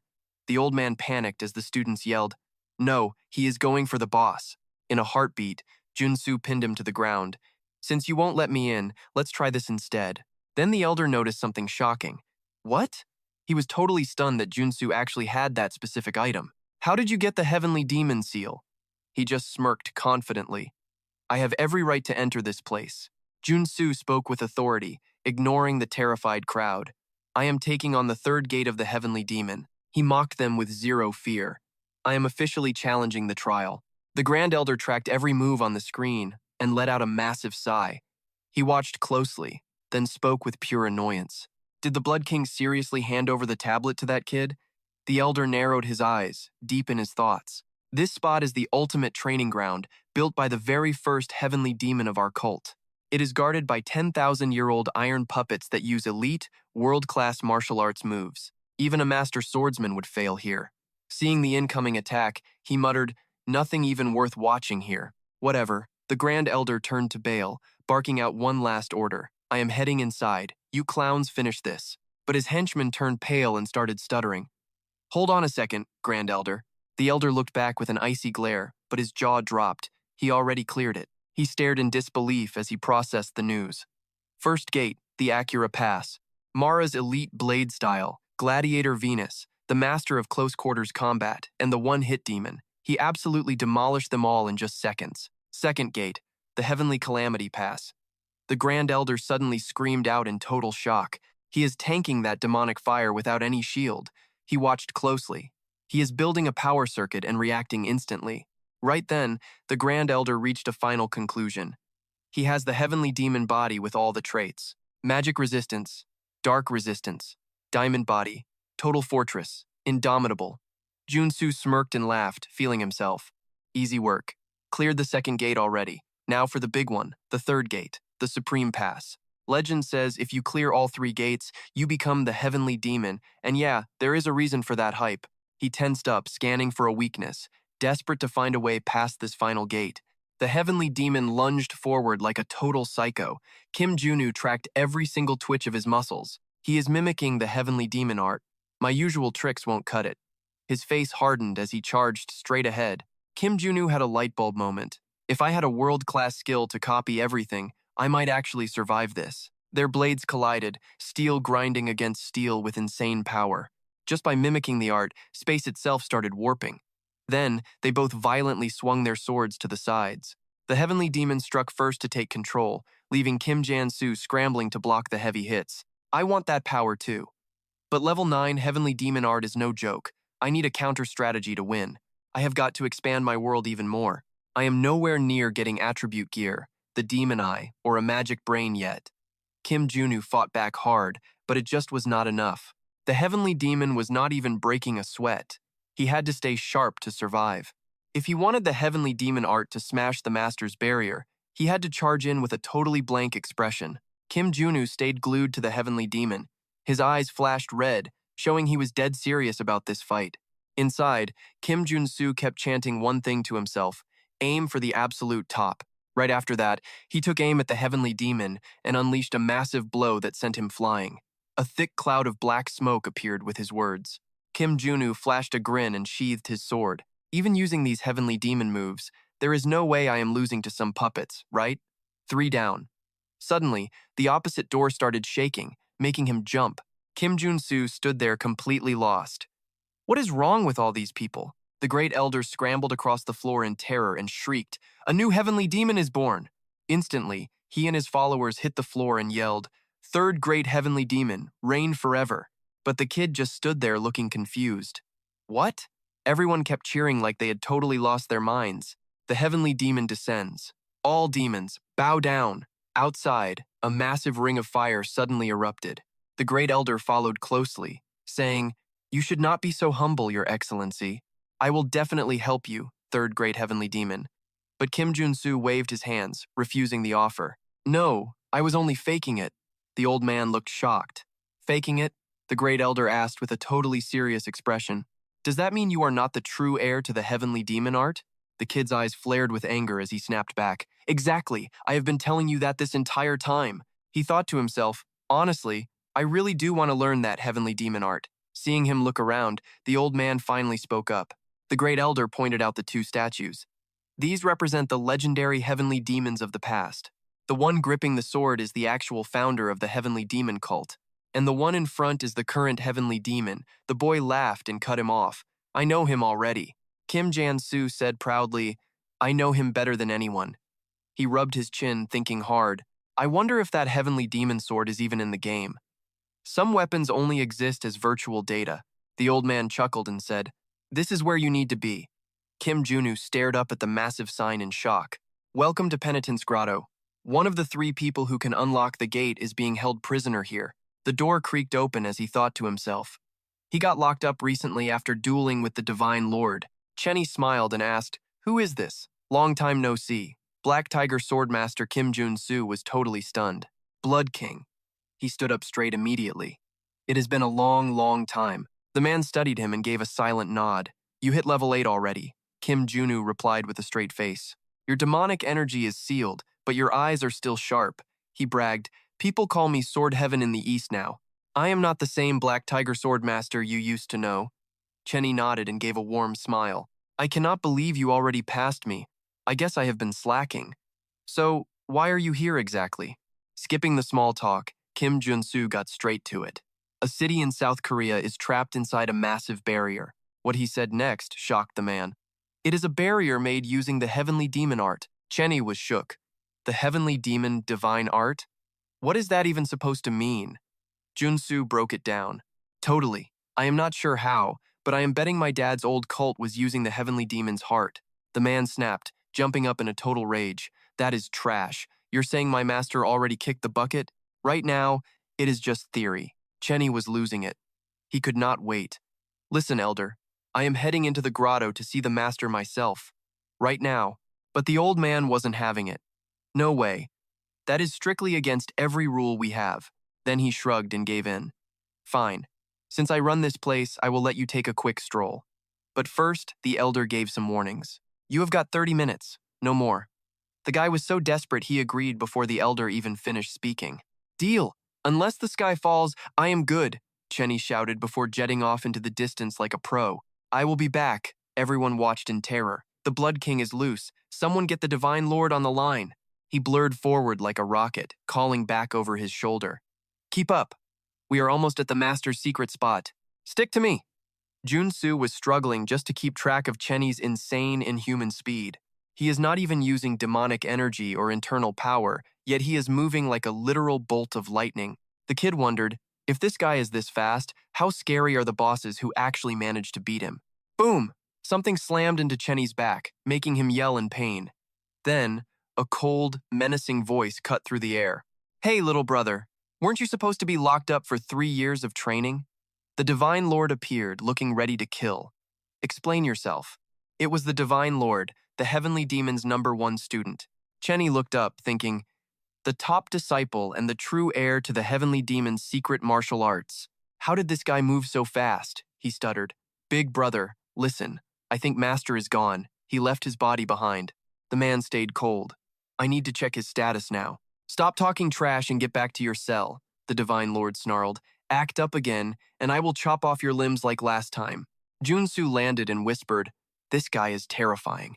Exactly what you would expect from a heavy hitter in a demon cult. The man looked down his nose. Are you Sword Heaven? The boy just gave a very casual reply. Call me the Gold Warrior. The Divine Lord didn't hold back. I've heard the stories, but this is where our master trains. Beat it. I am not putting up with this mess. Despite the threat, Jun Su just gave him a playful, cheeky grin. Yeah, well, I heard the strongest makes the rules around here. He smirked and whipped out his weapon fast. So how about we settle this with a little sparring match? The man lost it and accepted the challenge. You idiot, bring it on. Since I am the veteran here, I will give you 3 free moves. Suddenly, they clashed hard. Fine, then I won't hold back. Right then, Jun Su realized he was looking at the Heavenly Demon adamant wall. The Divine Lord taunted him. Nice try, but it's useless. I am going to make you regret picking up that blade. But the kid didn't flinch. What the heck is this? Jun Su moved like a blur to block the heavy blow. Compared to that massive barrier back in the city, this little shield is basically just child's play. The Divine Lord's face twisted in pure fury. Jun Su saw the opening and lunged straight for his opponent's throat. Who's giving who free moves now? Huh? He flashed a wicked smile. Check out the power of this double sword technique. Jun Su leveled his sword at the angry Divine Lord. Even cornered, the man's face stayed dark and totally sinister. My bad. I guess I was a bit too cocky, the Divine Lord muttered before charging back in for blood. Now the real fight starts. He roared, smashing the ground with a massive, earth-shaking, powerful attack. The heaven-shattering palm hit hard, but the boy had vanished. There was nothing left but a crater and shattered rock. Jun Su watched that killer move carefully. If that is how you want to play, then watch this. The man yelled, no way, but it was too late. The kid had already built a barrier and was charging. Jun Su timed it perfectly. I will take your best defense and use it to take you down right now. Purple light exploded everywhere. Chenny grabbed his bleeding arm, looking pale as he and the Divine Lord both screamed in shock. They both knew exactly what it was. The Heavenly Demon, Divine Art. The kid just gave a smug grin. I just copied your moves, you know. Jun Su looked around at all the absolute wreckage. If I didn't block that and took it straight to the face, I would be a pancake right now. The boss looked crazy. How dare you use that forbidden art? He charged at the kid like a total psychopath. I can't believe this. The Divine Lord slammed into Kim Jan-Su like a bolt of lightning. The boy's face went ghost white, totally blindsided. Jun Su instantly tightened his fist to keep it together. He scrambled to get clear of the man's reach and forced himself back up. He scanned the battlefield, piecing it together. Just like I thought, my mastery of this heavenly art is still pretty trash. The Divine Lord didn't wait, lunging back into the fray with a relentless offensive. Kim Junu backflipped away, thinking to himself, all right, if it's going to be like this, I've only got one shot. He timed the move perfectly, swapping traits and stacking 2 layers of his demonic sword technique. The guy flinched. His whole vibe shifted. Junu went back in, moving with surgical precision and adapting his stance to shut down that dark energy for good. Suddenly, it looked like he'd multiplied. He was everywhere at once, just absolutely wrecking his opponent with a barrage of hits. With every strike, his special world trait sucked up all that raw power, using it as fuel to evolve even further. The Divine General snapped and screamed, "Enough. Watch what the Heavenly Sword can really do." He went full beast mode. The true Heavenly Demon art a literal cosmos beyond the stars, a trait that never stops growing. A flash of golden light blinded Junu as it hit. The cosmic sword and my own spirit have finally become one. That massive beam of light slammed into the Divine General. He stood there, dazed, muttering, "That light is way too bright. I've never seen power like that." A second later, he collapsed to his knees and hung his head. "You win. Heavenly Sword." He signaled for the guy to stand up. "Great fight. Honestly, I picked up a few tricks from you." Junu walked over and helped the general up, thinking, "No doubt about it, this fight made everything crystal clear." He realized that even with all that power, the Divine General couldn't even scratch the black barrier back in Gwanga. Jun Su ran the numbers in his head. "So, if I had to rank the heavy hitters, it would look like this." He cut to the chase. "So, do we get to check out the Heavenly Demon Cave now, or what?" The general kept it brief. "Yeah." Jun Su got hyped and headed for the massive tower. "Time to hit the heart of the sect, the Heavenly Demon Cave." A voice boomed through the hall. "Welcome back to the Heavenly Demon Cave, Divine General." He walked in and said, "Master, sorry for the intrusion." Then the Divine General's face went pale as a ghost. He was devastated to see the Heavenly Demon had been taken out. His master, Chen Wei, was kneeling there, totally broken. "What the hell happened? What is this?" The Divine General fell to his knees. "Heavenly Demon, you promised you were going to ascend." He choked back tears. "You said you'd wait for us in the celestial realm. Who could have done something this twisted?" Meanwhile, Jun Su was checking the scene. "The answer is right here on the floor." He analyzed the evidence with total confidence. "This mark is proof. My dad's old cult is behind this." Hearing that, Chenny lost his mind, screaming, "What? That trash demon god cult." The Divine General still looked confused, though. "But that doesn't make any sense. No way those losers could sneak in here." Junu pointed it out right away. "Well, there's one other person with a key, right?" The guy's mind went to the worst-case scenario. "No way. You think the Demon Queen is the one behind this?" Our sister Chen Wei was fuming. "That traitorous snake. We have to find that goddamn backstabber right now." The Divine General agreed. "Yeah, she dared to trash our master's body and insult the honor of our cult. For a crime like that, she pays in blood." His face twisted into a nasty snarl as he gave the order. "Get the whole demon cult to Heavenly Mountain. We're going to Brazil. That's where the Demon Queen is hiding." Just like that, Jun Su completely froze. The Demon Queen in Brazil? No way. He suddenly remembered the Saintess's words. "I was fated to die. Kidnapped by the Black Panther cult and those guys, tortured and dragged through pure hell. Is the Saintess still hunting the god's incarnation?"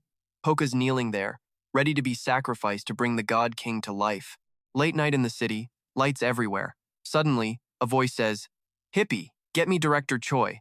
Chisio answered fast, "Yes, Heavenly Sword, what's the move?" Junu gave the command. "I need you to buy every magic artifact you can find." The guy didn't even blink. "Just give me a number. I can track down whatever you need." He replied with a tense voice. "Probably a few hundred. I'm sending the file now. Get moving. I need to check it." Jun Su looked back, lost in thought about the world, or specifically, that achievement trait. He started crunching the numbers. "To max that thing out, I've got to collect every single public trait in this world." Jun Su made it clear this had to happen fast. Suddenly, someone burst in. "Sir, bad news. It's the Sao Paulo Grand Temple." Poker goes down, trembling in a cloud of smoke. The chief rushes over, totally panicked. "You okay, man?" he asks, sounding crushed. "Another epic fail. We couldn't wake the divine incarnation. How did we screw this up?" Suddenly, Jun Su cuts in with a shout. "He's poisoned." Poco looks up dazed. "The Heavenly Sword?" the old man asks, freaking out completely. "Poisoned? What are you yapping about?" He walks over coolly and says, "Step back. Let me look." Junu thinks, "Man, this divine body is next level. I can feel the energy through even the tiniest gap." He stops dead. Just as he suspected, the poison from that heavenly demon art is already digging its claws in. Kim Jun-woo sees the red flags immediately. It hasn't been long, but this junk is already deep in his system. It's some divine power, half shadow, half light, pure evil but somehow totally clean. He slowly pulls his hand away. This isn't just poison, Kim Jun-woo explains. It's some martial arts move that acts like a freaking curse. The chieftain's jaw drops. A cure? Who the hell would do this? Kim's eyes scan the room. We gotta find who did this. If they're trying to trash the awakening, they're definitely hiding somewhere close. Better start looking right now. Kim Jun-su's eyes lock onto a target. Drop the act, loser. He knew exactly who it was. The Demon Queen. That soldier in the back starts moving. Someone gasps. It's her, the Demon Queen. Her helmet hits the floor with a loud clang. A voice echoes. That name? Some ancient god gave me that trash ages ago. I tossed that garbage out years ago. Then, she steps out of the shadows. The Heavenly Demon divine art starts glowing. 9 yin absolute meridian. Mystic ice demon art. Fistmaster. One-hit kill. Phantom shift.